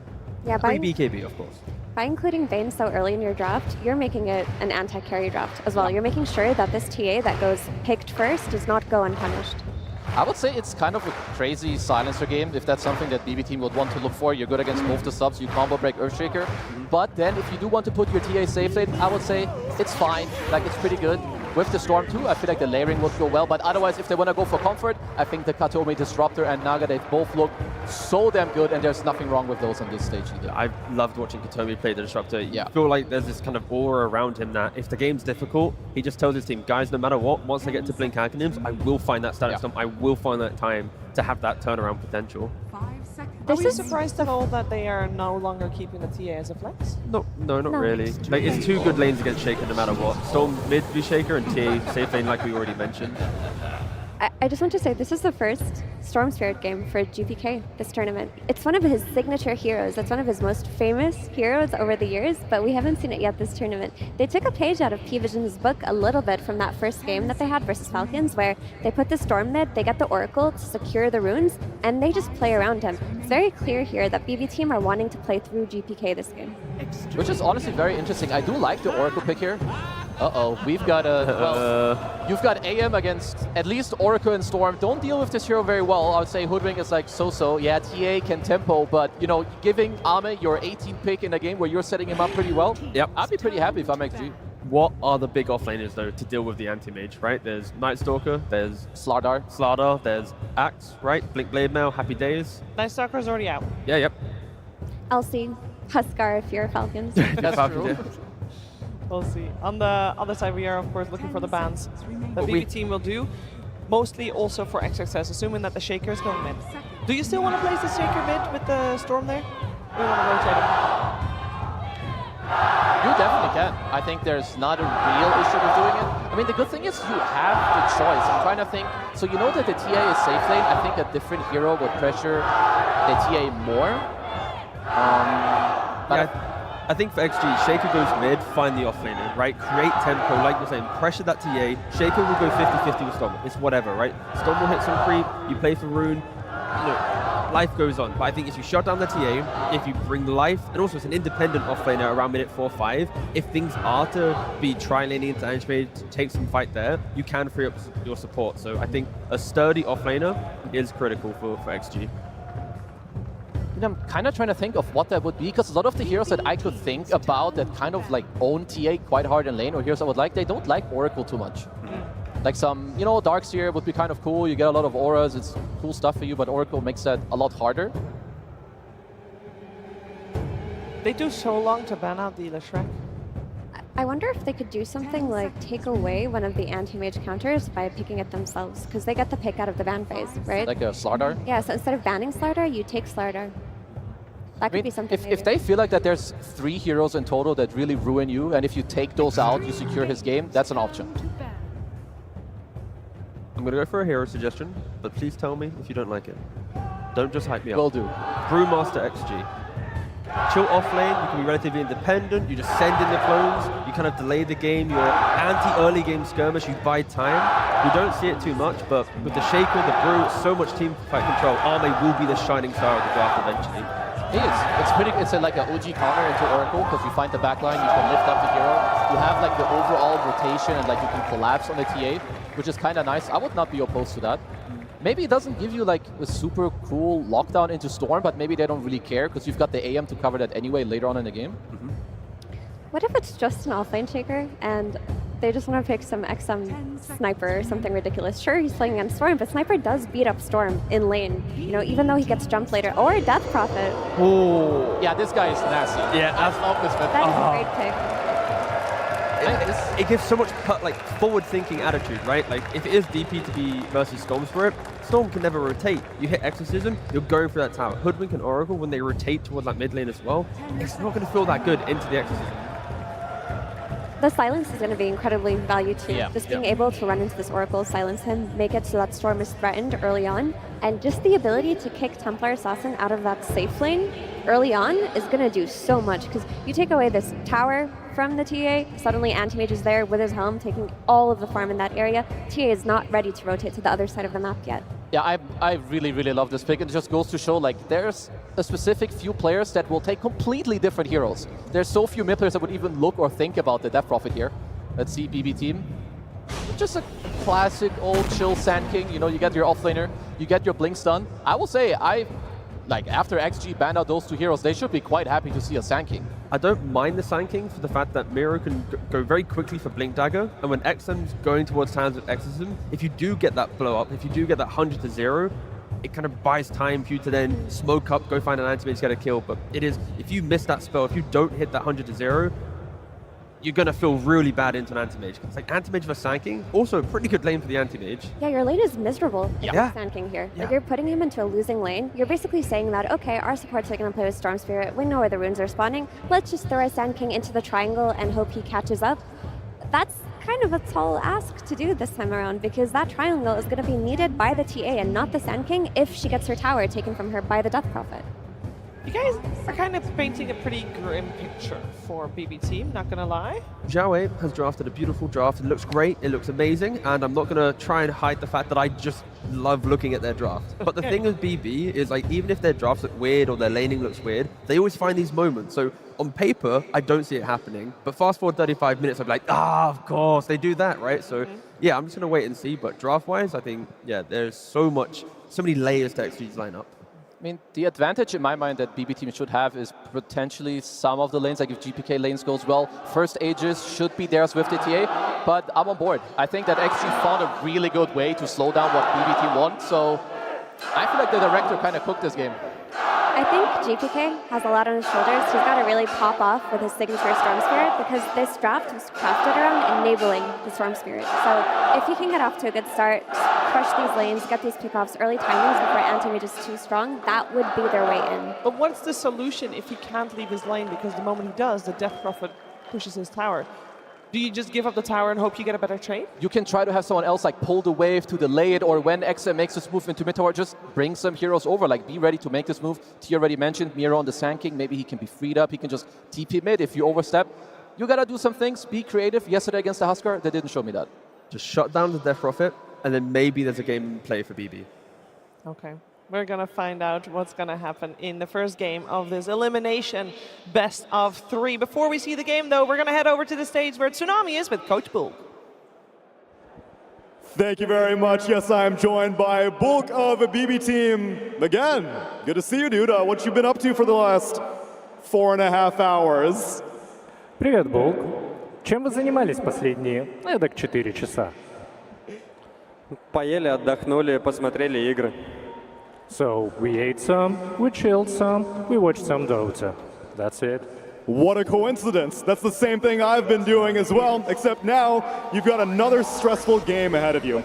This is the first time you've picked GPK Storm all tournament long, and then immediately they respond with an anti-mage. Were you expecting that in second phase, or maybe taken a little bit by surprise? Вы впервые взяли Шторма. Удивлены ли вы их ответу в виде антимага, или вы ожидали его? Да, мы не ожидали антимага. Yes, we did not expect the anti-mage. Now tell me, is he being serious? I feel like I'm sensing a bit of sarcasm here. There is some sass in there. Не услышал. Он спрашивает. Вопрос в том, насколько серьезен был твой ответ. Полностью серьезно. Мы не ждали антимага. Well, I gotta trust you then, and if you two were taken by surprise, let's see if your players were not. Bulk, let's see how you do in the second elimination series, and we pass it over to our casters for game number 1. Thank you so much, Tsunami, and of course the lovely translations. Love to hear it. Yes, I cannot freaking wait for this series. It's top 4, man. We're here. Yeah, we've been waiting. We got some game 3s. It's been a great day so far. I would like some more. Can we get another game 3, please? Keep doing that. Yeah, let's just do that. I think that this is also one of the times when I'm watching these games and I'm out there and I think about, man, these guys have been here for a while. Like, we just did the interview, obviously, with Volk. They were sitting and staying. But the other thing that I heard was that XG, throughout the entire duration of this time that they were hanging out here, after their series, they didn't leave. So they've just been waiting all day to see who their opponent's going to be. Yeah, keep an eye on the game, see how everyone's doing, and you know, there were definitely some questions heading into some of those games for quite a while there. I wasn't sure who they were going to be facing either. Oh no, I was like for sure that it was going to be Heroic facing off against them, but in the end it is BB Team that end up taking it, and we're going to be facing off here in this one. And it's also a really interesting moment because you take a look at this matchup, BB Team, P-Vision, you know, you're up there also with Falcons. These squads have been in the top 4 9 times throughout this entire year. For XG, they're only their second time in top 4. They're trying to upset the narrative. Yeah, and so far already doing that very successfully, considering many of you out there, and maybe myself also, didn't even have them getting out of the road to the International, let alone putting on such an amazing performance earlier in this tournament, and thus making it this far. Well, it does mean that we're going to be treated to an absolute banger here, I am sure, as already a Death Prophet coming in mid. I was wondering... That hurts. Yeah, that was a nice little uphill miss there. I was wondering if we were going to end up seeing the Shaker bit pushed over and towards mid, but deciding to put it on XM, a hero he is somewhat known for playing it on, and an XXS is going to be the big money maker on the Earthshaker this time around. Yeah, XM is bringing out a few of the hits today, you know? We got the Sniper coming out here. Maybe the Viper later, perhaps, you know, if we really want some dirty XM. But speaking of the hits, speaking of signature heroes, I always say, if you're in trouble and GPK's on your team, you break that glass in case of emergency and you pick up the Storm Spirit. He really is just a phenom on this one, and so far already taken a few hits from the Death Prophet, but you can see sitting pretty in the laning stage. Of course, the big question mark is going to be how do they deal with the elephant in the room? We haven't been talking about it yet. Ame on Anti-Mage in full anime mode here in top 4. Yeah. Well, there'll be plenty of time to talk about him this game, I'm sure. One way or another, you know, either winning or losing, the game often comes down to a lot of conversations about what is Anti-Mage doing? As you are pinning a lot of your hopes on this hero, but it is certainly a favorite for Ame, so not too shocked to see him play it here and getting it in this matchup that the hero does love, as he gets pressured under his tower right now by a Sand King. Getting some good early harassment in there and making things a little bit uncomfortable. Can see Save just throws out a few of these little buckshots at him and forces back. And actually even going to glyph the wave here. This is over towards mid happening. Ame is somebody that's a little bit vulnerable on that Anti-Mage here in the early levels. Yeah, you can see GPK getting in a little bit of trouble there with the Siphon coming out, but head the distance. And yeah, I mean, Death Prophet, like you said, a hero that XM certainly has played before, but not a hero we've seen a lot this tournament. Definitely, I think the first time we've been casting it, so it'll be interesting to see just, you know, the classic is just how much are you getting out of each exorcism. And that was a big one. Pure's Courier goes down. Was a very tough situation there. Or was that Ame? No, Ame's is coming on out to him. He's going to be fine. I think for me, speaking of someone else we haven't talked about this game, one of the best individual performances of today was Xingqiu on Snapfire earlier this morning. I feel like he absolutely dominated in one of those matches. So I'm sure he's feeling very good being back on this. And likewise, I mean, it was XXS as well, right? When he was playing on the Shaker. So they've already kind of warmed this up and are feeling very good about this. Right. Well, and that's going to be the other thing to watch for is obviously when, you know, XG was playing before, they had that tough series against P-Vision and able to come together and put some solid results in this morning.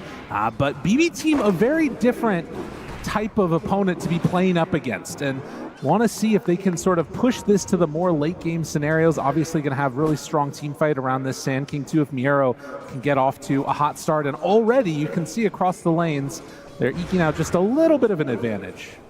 Yeah, I think this morning XXS had a 10-minute blink. It was like right around the 10-minute mark. He busted it out on the off lane, which is just crazy. You can't really assume that you're going to get that again. Xingqiu also just had an insane amount of kills that game, so not off to such an explosive start in this one. Well, still 0-0 at 5 minutes. And not a whole ton of roaming around. You got a freaking Oracle support here. The benefit, of course, is it does mean that more likely to be able to set up your Storm Spirit for good runes with that prognosticate. Yes, very important thing to point out there. That innate is just crazy good on Storm Spirit. We're always talking about how runes run the Spirit heroes, and I would say that Storm Spirit is the most susceptible to losing runes and having a really bad early game. But here it is, the first Exorcism forcing down this tower. They've got supports on each side. Snave's trying to pull this off here, but like GBK's in the jungle doing stacks. He now returns, but this is my God, a lot of damage. I mean, it's a siege wave, and 6 minutes, and Xingqiu making that move over to get the little shredder debuff on the minus armor, and look at that, a 6-minute mid tower gone.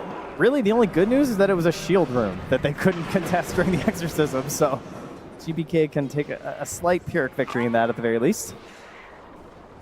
But that is going to really open up the map. And I think the biggest thing also that this Death Prophet is going to give you as we see those camps blocked out is this sort of like countdown easy timer to take buildings consistently, right?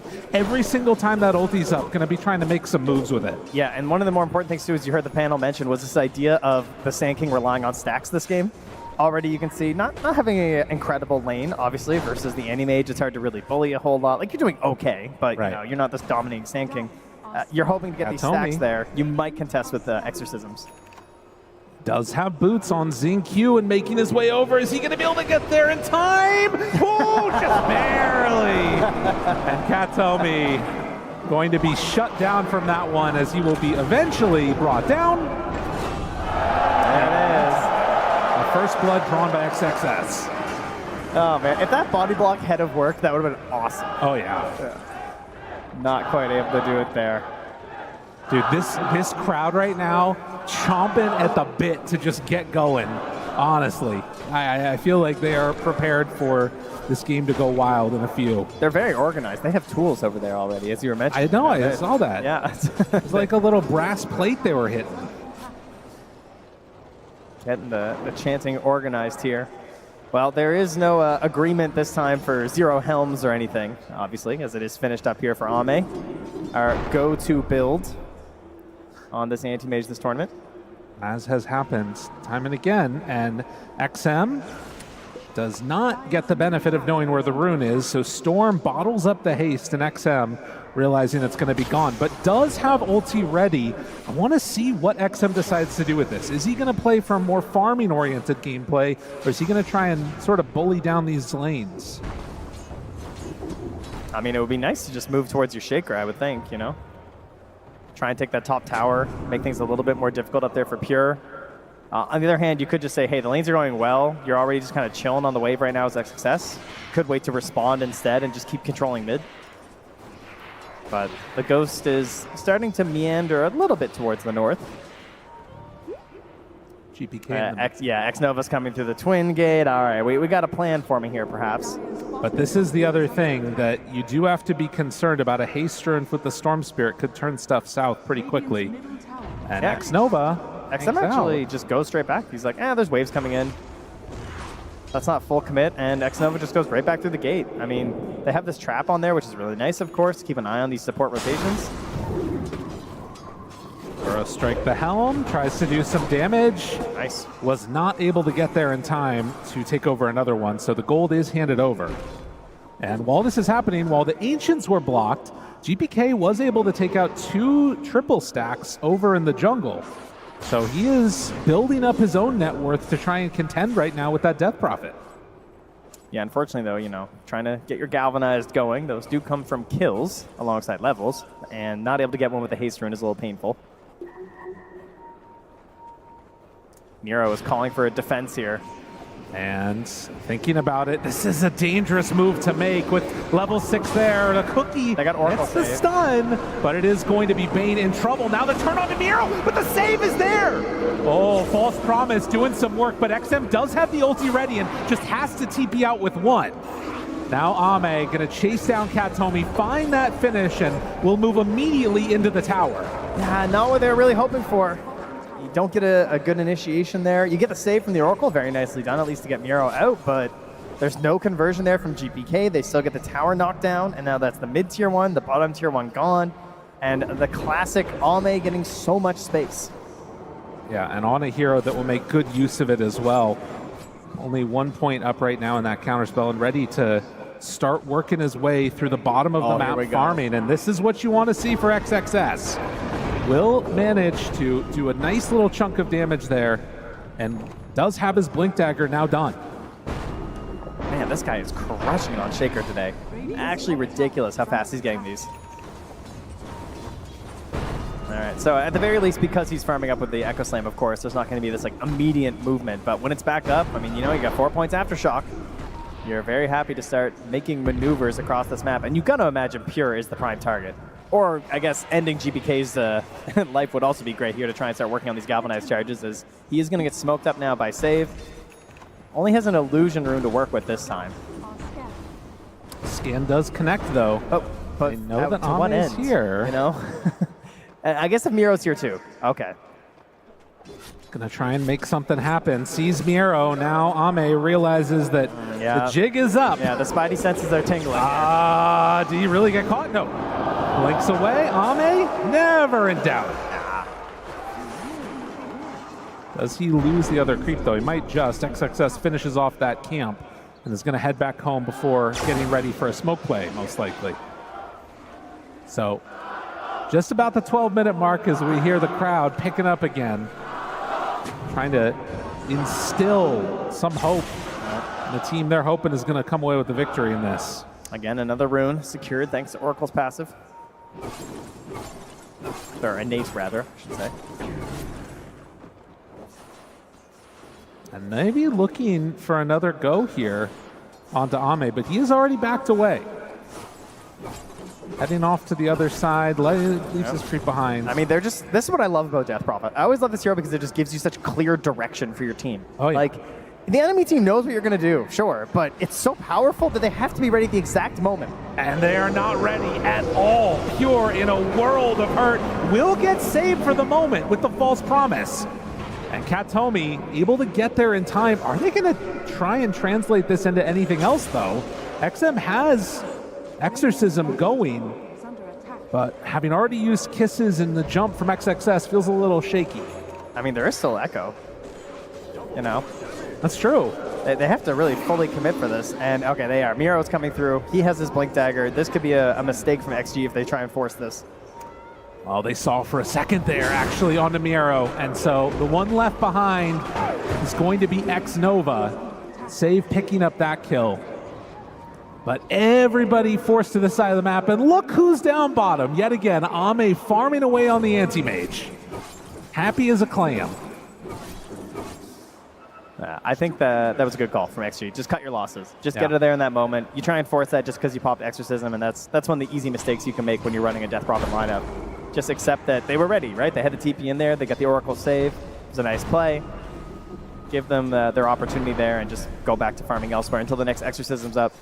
Also have another smoke available here for X-Nova, so we could see him getting active with XXS. And he's got about 1,000 gold to go for the Shard, too.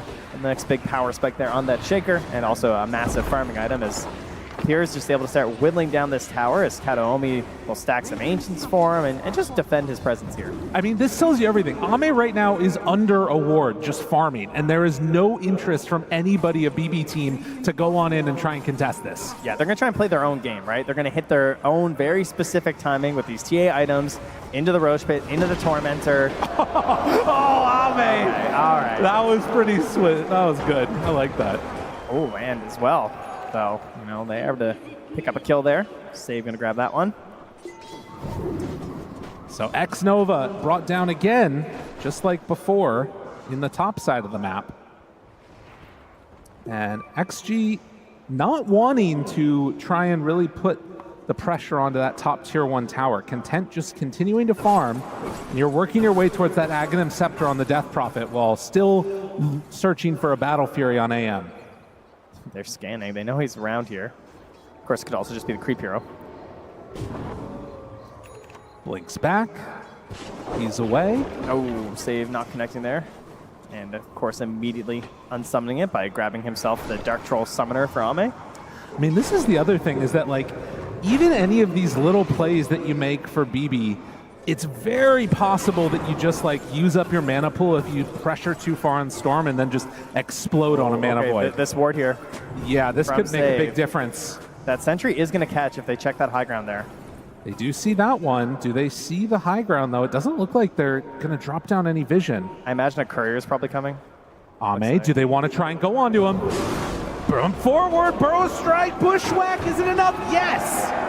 BBT managed to find the kill onto Ame. Yeah, great vision. That's what it comes down to. And Now? GBK, I mean, I wonder where the rune is. XM, they set up. XXS doesn't manage to quite find it. Oh, he gets the regen stolen away. Yeah, XXS steals it right from under his nose. Barely able to survive there. Kadome, of course, ready with the ulti, but hoping to not have to use it. And Ame's still dead from there. 5 seconds here. And that's another exorcism that is not progressing the state of the game in a positive way for you as we get closer and closer to this timing that BB team are trying to hit. It'll be the Deso, maybe waiting for the Shard a little bit there, but mostly just like Deso into Tormentor, into TA Shard, into Roche, use the Aegis as your defensive tool, go forward, right?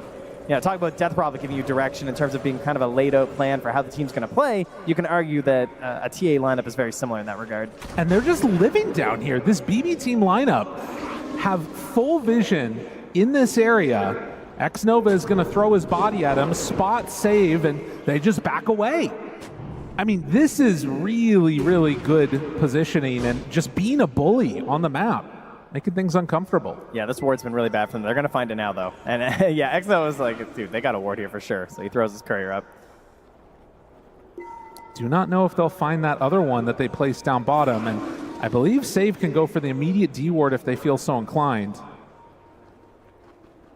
Yeah, a bit of a sneaky one there. Battle Fury done for Ame. After the Helm is going to back out and try and farm in the safer places on this map. BB team in the meantime, smoke up in mid. Yeah, they really feel like they have tempo in this one. Like I just don't think I don't think XG have much more to give, right? The exorcism starts to fall off a little bit here. Ame's a little bit behind. They haven't been finding these smokes with XXS or getting out aggressively on the map, so they're still very good at counter initiation for sure. But I think it's going to be BB team pushing here. X-Nova breaks the smoke. And so every time one of these jumps happens, they end up getting punished.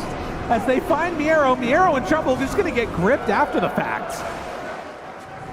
Sometimes it's better to play defense than offense. That's what it seems to be here. I think they were just sacrificing Miero because they knew the room was bottom. Yeah, GBK's just sending them in, but trust me, it'll be worth it, man. I'll get an Arcane Rune, it's going to be awesome.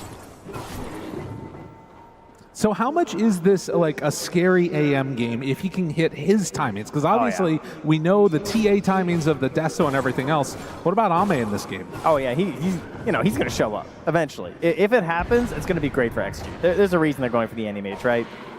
It just makes it such a hard game for GPK. He's played a very specific way. He does have his BKB finish, so he is respecting the very possible facts that can happen in this one versus the Anti-Mage.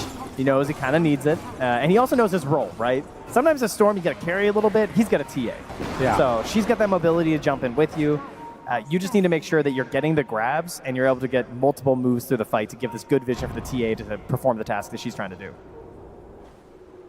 Well, Tier 1 tower goes down in the top lane as Pure come and invades that Ancients area. But are they going to try and get mid before they get Tormentor? It looks like it might be happening. Yeah. All right. I mean, they feel pretty confident right now. And on the side of XG, being somewhat willing to step on over and contest this for a moment. The fissure connects. Pure will stick around and get the last hit on the tower. All right, any smokes? Who's got the smoke? All right, Xinqiu's got one. So are they going to smoke up and immediately run to the Tormentor? That's the question for me here. Because you've got great team fight, right? You have Exorcism up. You have the Eggs on Death Prophet. This is your fight, right? This is before the BKB. This is before the Aegis. Ame is underneath a ward here, so if he goes to connect, then they'll know that he's coming through, but the rest of the squad can start out that fight. All right, Ame's not showing Don't up. worry, Ame's not coming. That guy is farming. I mean, they're making their way here. This is a big dedicated maneuver, but it's a TA. It is gone. It happens so quickly. The kisses? The kisses, Oh, trying to save? find a snipe, now on to save, hiding over to the side. Katomi gonna get initiated upon and almost enough damage. Yes, he's gone. Can they do anything more after the fact? Epicenter out, but the big Echo Slam lands. Miero is out of here. XXS will fall to the follow-up aftershocks. Pure still sticking into it. Trying to do what he can, but X-Nova is there. He manages to blink away just before a grip comes out. The slow is there. Takes a chance to Bushwhack TP. at the ready, needs to dodge away. Not gonna happen. Xingqiu also gonna be going into the graveyard. I mean, it looked all right for a moment there, didn't it? You know, you get this kill in the Miro, you're like, okay, this was kind of worth it. They also did get the buyback there on Kanomi, so something there. It is a net worth gain technically for them, but of course, you know, the Tormentor goes the way of save, and they're still in a good position to make their way towards the Roche here pretty soon. And that's a full Hurricane Pike as well finished for Pure. So that's going to really be quite annoying for this DP in these fights. It is very much a Ame PvE for the moment, and then throw bodies to try and slow things down as much as possible. You know the way that XG are trying to go. The question is, are BB team building up enough of a lead right now to sort of mitigate things for when the anti-mage comes online? Yeah, it's kind of annoying when your carry is just farming creeps and theirs is farming more creeps and heroes, you know? Yes. It's a bit of a tough one. You're not wrong there. Snova getting some good wards down around the map, but it is an Aghanim Scepter now completed for the Sand King. They have so much damage. Yeah, they hit hard. And they, like, you're not going to have an Aura hero, right? Like, you've got, I mean, I guess technically sometimes DP, but not happening in this game. Oh, no. Just going from that Ags into the BKB. Now considering a Ghost and a Plate Mail. Ooh, Ame just barely getting out of that one. Miero's still on the hunt, but chasing an anti-mage is not really going to put together good results. No, and of course, they are largely magical damage outside of the TA, but we do have that break. So if Save gets the right shot, they can still explode Ame. Manta done to try and match the tempo. Is underneath a trap right now, though. Sees the silence now onto the Hoodwink, who backs away under the Glimmer Cape.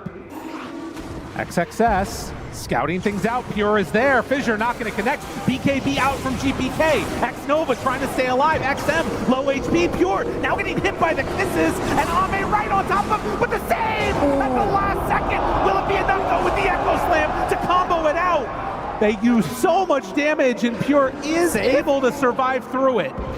But the cookie to back away, and XXS chased after by GPK with just the smallest amount of mana in the world, but the hits, they come out from Pure as he managed to find the Hurricane Pike and not quickly enough able to dodge in the fog. Oh my god, it's so tough for the DP to deal with. Has a Plate Mail to try and sustain, but at this point in the game, like, you're just trying to stay in these fights and use your ulti, use this Aghanim Scepter, and it just doesn't feel great.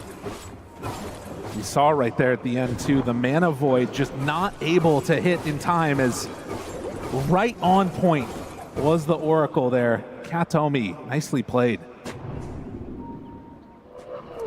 Ame's going to try and find his own answers here. Try and just keep moving up the charts here. He's currently considering a Butterfly perhaps, but to no surprise at all, they make their way into the Roche Pit here. So much knowledge with this lineup, you know? Oh, yeah. It's really, it's the new Tide TA. It's just Oracle TA. It gives you everything. You know where runes are, you know where Roche is. When it's popping up, it's very good. Look at this. Next up, GPK is also queuing a Lincoln Sphere. So having more answers there for the Mana Void. Yeah, the Mana Void. Also, I mean, just a grip, right? Like, yeah. It's super great. If you're going for this BKB, immediately X-Nova says, okay, well, Storm needs to jump in to initiate. I'll just target the Storm, and now BKB and Lincoln's. Got yourselves a problem. And again, it just comes back to the freedom that you're getting on this Storm because you have this TA. Like, you are just a playmaker on this Storm. Miro, does he decide to go in there? XM, they find him. Rest of the team a little ways away. The punches, the damage from the Aghanim Scepter is enough. Katomi just a little bit late on that one. So Miero giving up a very important kill there. This is your sort of timing push, and if they smoke up and try and fight right now, oh, there's an opportunity. Yeah, they have Echo Slam here too. I mean, if they could just bring Ame as well. Trying to make his way, but there's so much vision here too, right? Oh, and Ame, does he show on this creep wave? Understanding the danger, he will back out. He sends in one illusion, he's baiting a bit here. But they don't fall for it.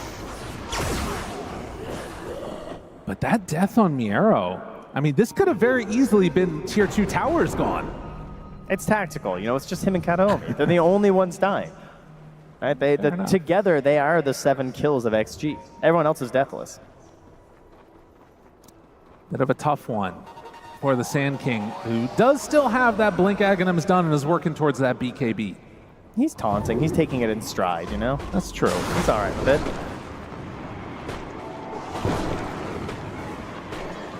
So now, with still 3.5 minutes left on Aegis, you got to imagine that BB Team will still try and take advantage of this window to put the pressure on.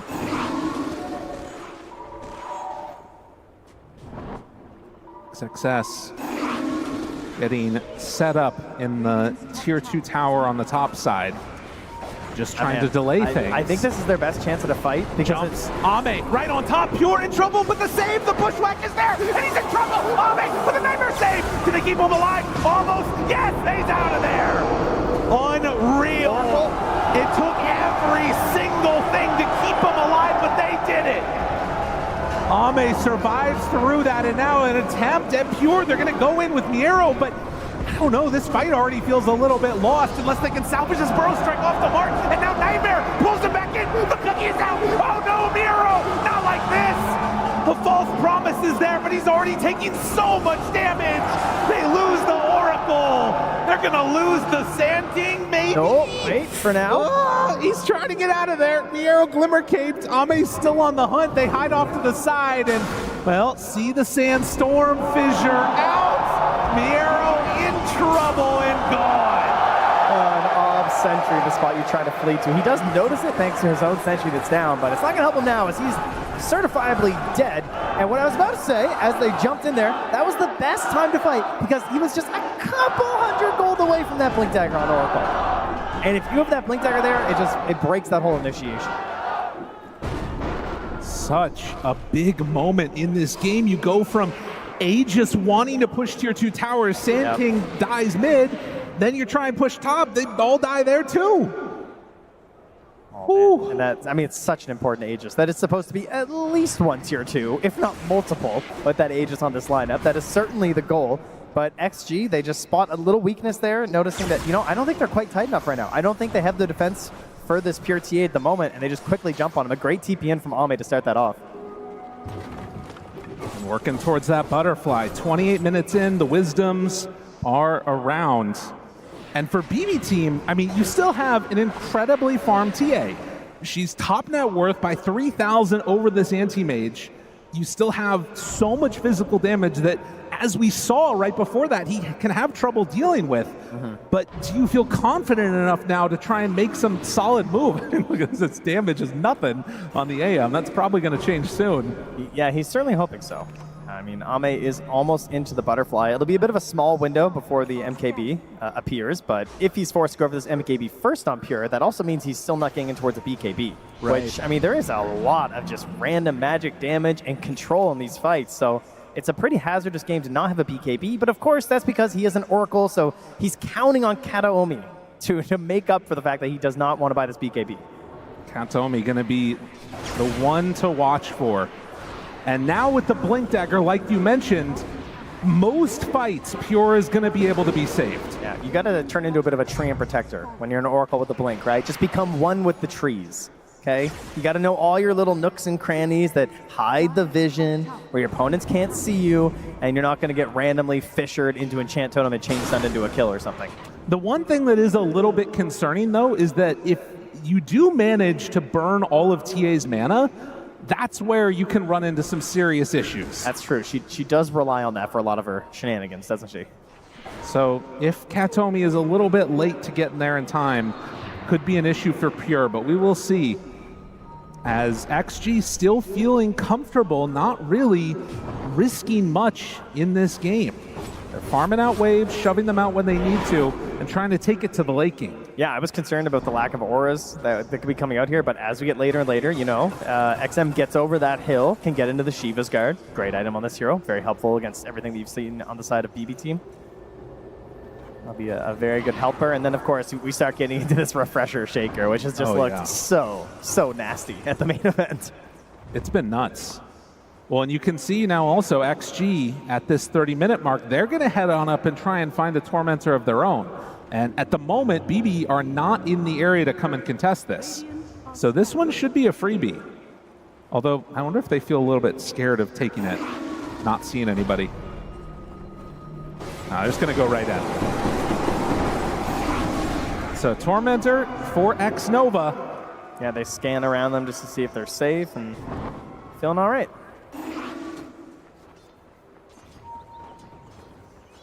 And a very even game. You can see Save here is queuing up the Scythe device, thinking, you know, that's a support player that's not feeling the game. They're not feeling their teammates in a game. When you're behind Scythe at this point, it's like, all right, I'll put it upon my shoulders, I suppose. Well, also on Hoodwink taking that greedy enchantment too, so less damage from the right clicks and hitting creeps, but does get the GPM bonus.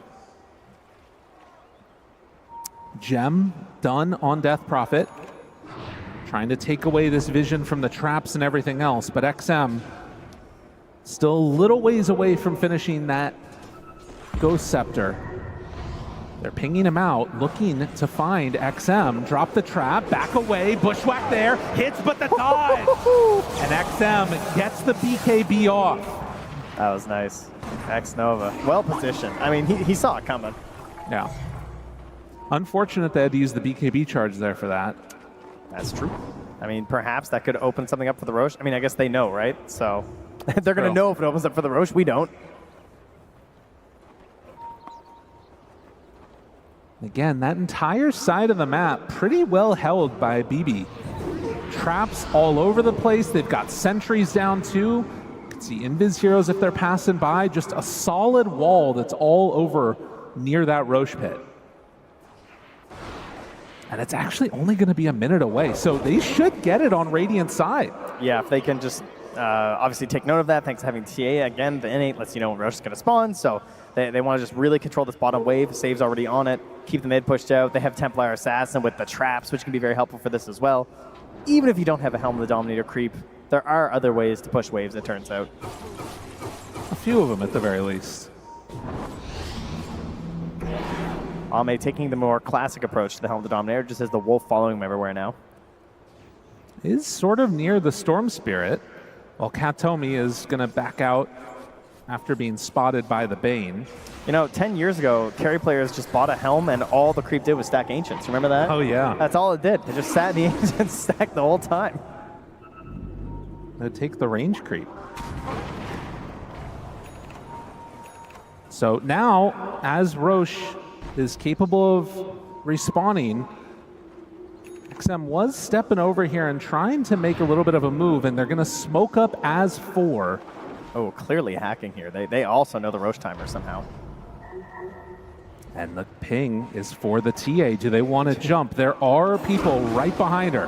Kataomi must be just sweating buckets right now, man. Like, don't get caught. Don't get Not caught. afford to get caught. The jump in, Cookie. GPK not wanting to get stunned by that one. They're throwing in the anti-main illusions to start to burn GPK's mana. That is so frustrating to play against, and now they manage to get away from the bushwhack, and GPK is completely out of mana for this fight. All right, that's not good.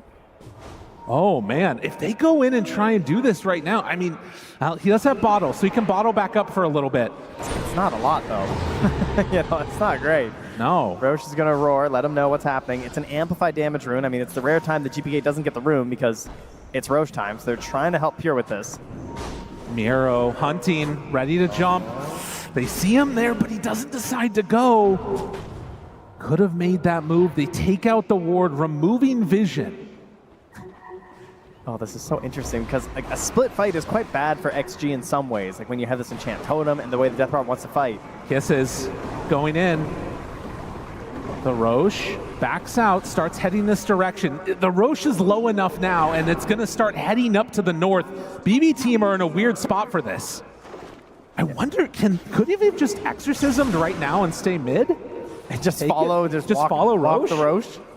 I mean, I'm ready to find out, Lyrical. I don't know. I'm wondering if they're going to try and come and get over here in time. X-Nova's trying to get a nice ward here. Getting good vision for this fight. That's a brilliant place to put this right now. Taking good advantage. Immediately pinged. Yes, they know.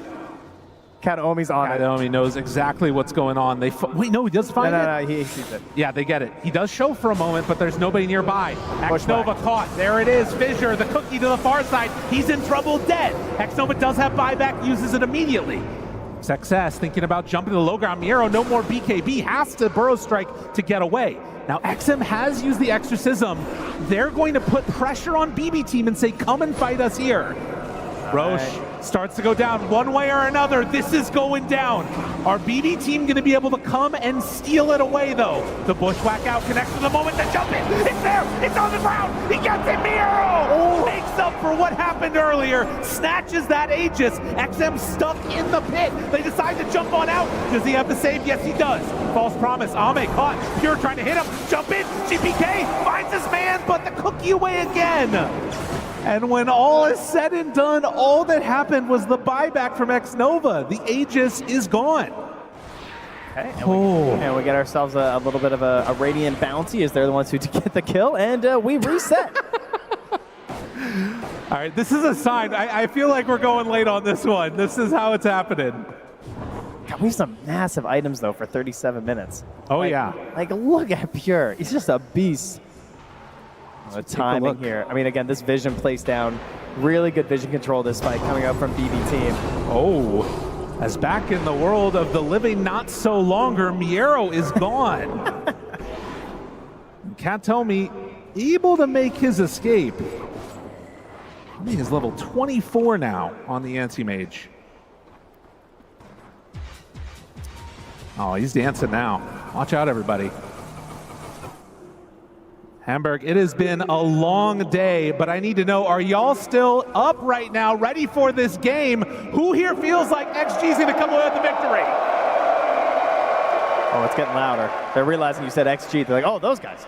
Oh, yeah. And can I hear from any BB fans who feels like they're going to be able to come away with this series? I feel like XG had it maybe. I'm not sure. That was close. I'll tell you one thing, it's full in here. Oh, yeah. Y'all are very impressive. That's what happens. Get here on the weekend. Stay, watch some Dota, have yourselves a wonderful time. Well, I mean, I hope these players are having a wonderful time. I know if I get to play Dota all day, I have a pretty wonderful day, generally, you know. Well, there's ups and downs. I was going to say, based upon the games we play together, I'm not sure that's not true. But you see right now, this next couple of minutes, they're saving on to the greedy. I think that they're recognizing that they're going to need to be able to scale into the later stages. And that is a sort of a weird scenario to be in, I feel like, particularly for an Oracle, right? Because you basically need to like wait for things to go wrong and then save the day, and often you're still ended up in a bad spot. Save the day? That's right. He's trying some secret agent maneuvers down there. Almost runs into XXS and X-Nova. That ward is going to scout out GPK, but not looking to make any serious move that way. Ame goes straight for the BKB. Yeah, that's a nice 6 slots he's got here right now. Pretty well filled in here. Dire's top tower is under attack. Should be noted, though, that TA still a real monster, and having gone for the meld hit bash talent at 25. With a Swift Blink to get into these fights, hoping to replace the treads with the BKB as well. I mean, Pierre's hitting critical mass as well soon. That's going to be one thing to watch for. Like, Ame can just explode. He's relatively tanky now with this Scotty, has 2,800 HP, but physical damage is still an issue. You got all this minus armor from the TA. I mean, if there's anything I've learned about Ame this event, he loves Satanic. So I'm not surprised to see that coming out after.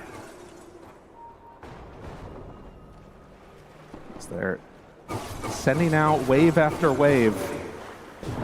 And Ame farming down towards the bottom. They are getting into position to battle for this rune. It's going to be a regen. GPK ensures that he gets that one. And these later game scenarios can make all the difference in the world if you can find the right rune and be ready for a fight. But I'm just not sure what BB's like looking for really at this point either. I mean, what are you looking for with XG? Like, how do you start a good fight on the side of XG, you know? It feels like it really does come down to looking for the objectives that BB team are going to try and play around and then going into those. Like, trying to find them grouped up, having this refresher now, and the Shaker is big, of course, but like, what does the first jump look like? They're so much stronger on counter initiation. For both teams. Yeah, maybe actually. You're not wrong, because like you have Oracle on one side. I mean, you just have this like ability for the Shaker to just blow things up if you have a slightly poor initiation. I would really like to see the Agnums this game from XinQ, but he doesn't seem to have it on the mind right now. But I feel like having a little bit of a save of their own would be really nice. And we've seen with these just like ridiculous cast ranges in the late game, how powerful that Agnums can be. I think also because all of the fights have sort of revolved around Rosh and then Aegis basically expended and gone really quickly, we're in this weird situation where we're 41 minutes in and only one tier 2 tower has gone down. Yeah. They're both kind of just chilling, waiting for them to get 6 slotted. Yeah, we've talked about this before with a lot of the teams, and we heard 3-3 mention in the interview, this idea of just like risk. Yeah. People don't like risk very much through a lot of this event. If they don't feel super safe doing something, they don't want to do it, and a lot of times that comes down to having the Aegis, having the cheese, having the refresher shard. And if you don't have those things, they don't want to really go for anything too aggressive. Well, and this also has been like a classic BB team scenario. I feel like at multiple TIs, we've had them get pretty far and, you know, look towards making it to the finals and just sort of push the game later and later and later and think they're going to be able to outskill their opponents. The question is, will they be able to do that here? And Pure, getting a little bit antsy, decides to step forward, hit the tier 2 tower, and make some moves, get objectives. Yeah, kind of out of position because they took the Tormentor, so they jump on that as a bit of an advantage there for BB team. And the Shard going to XM I think is great, just because, you know, he's getting tankier, it's going to become more relevant, BKB timers are getting lower and lower. If he had gotten it earlier in the game, it doesn't really feel like there would have been a great moment to actually make good use of the fear, but the way these fights are going to start to break down now, I think it could actually have an impact. Right. I mean, he's got massive armor now. Yeah. And they've also, you know, started to pick up some of these other things. A Pavis for the Bane. Going to be working probably eventually towards the Solar Crest. But all grouped together, they have it done now. It's a smoke up with 5. And we'll see if XG can find their correct targets as well. Should notice there too a couple of greater healing lotuses, have one on XinQ. Those are very important to keep an eye on. Either on being used by that hero or more importantly passed over to a core who's in trouble, right? A little bit of playing footsie here through the river. There is a ward which is going to be scouted, not taken out yet. XinQ decides to remove it and then immediately jumps away. Like that, if that doesn't tell you what's going on right now, I don't know what will. They're very afraid of each other. 40 seconds till Roche is capable of respawning. Yeah, there's another smoke down, though. God, this is definitely... And I mean, you just think about, like, if you step out of position just one little bit, for both of these teams wanting to make it to play on the final day of TI is everything that you've ever dreamed of. Chance to have your fate in your hands. And could all be taken away by just random positioning. Is that why we're losing our games? That's the only reason. Oh, okay. We could be a TI too. Yeah, it's all just random, it turns out. All right, cool, thank you. I'm glad we finally figured it out here. Another Arcane Rune for GPK. And with that smoke not succeeding, does kind of leave them in a bit of a weird spot now on XG. So I don't believe they have any more in hand. Could set us up for a weird Roche fight. Save is bringing one out. So they have an ability to make a jump if they want. They know Roche is back up in 30 seconds. And it's also going to be up on the north side. A lot of drawing on that mini-map.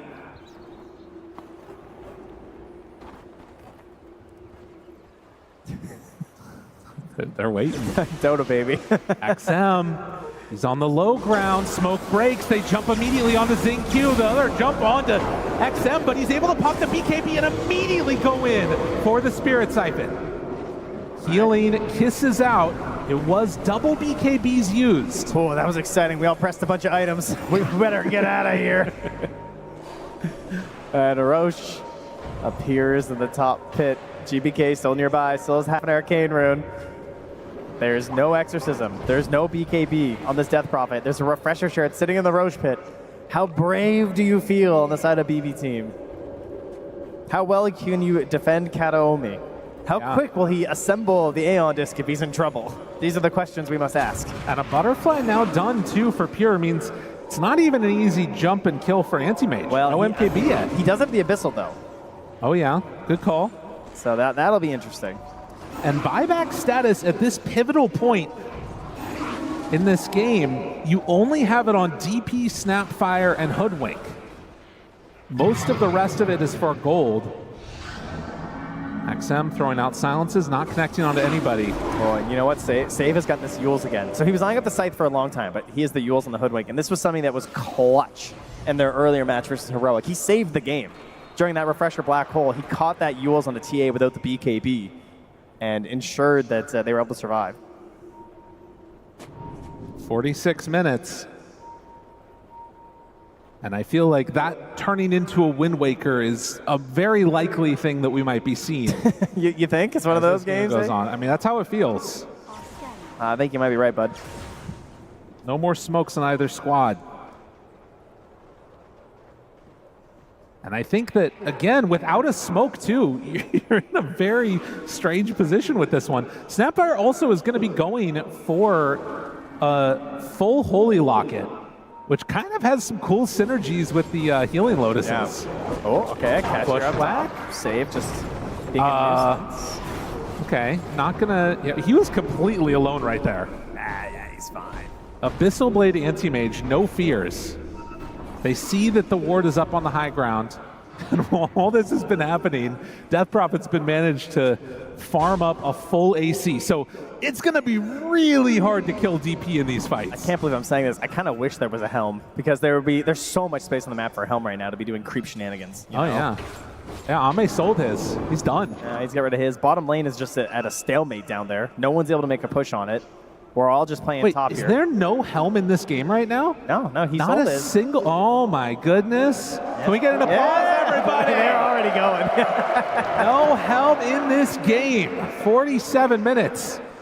Now we wish we had it to break the stalemate. You know, you don't know what you had till you lose it. That's right. Grass is always greener. Kira steps forward. They jump for a moment. There's the Nightmare. Backs away. XM. Not appearing to care any bit about this. Dude, we are going to sit here for 5 minutes around the Roche pit, and Roche is just going to walk bottom. They're not going in. I think the last kill was like 13 minutes ago. They are not going in. They have learned risks lead to death. We are not going to take any. Oh, jeez. Oh, wait, a smoke. Hold on. I mean, they can't even get like a trap up there. They can't see anything right now. Did you learn? Ame, he's going to TP back towards the rest of his squad. Oh, here comes Save. Xingqiu jumps away. Miro finds the follow-up and a good control onto all the other heroes. Trying back out. XM onto Katomi, keeping him out of this fight. And X-Nova is living for forever. And there's the jump onto Pure. Eliminated. What? Oh, no. Oh, no.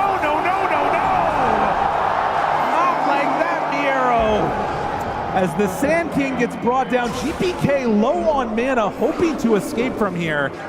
But they're going to take what they came for. XG onto the Roche. You know, these teams, they're hydrophobic. Don't cross the river. It goes very poorly for you, it turns out.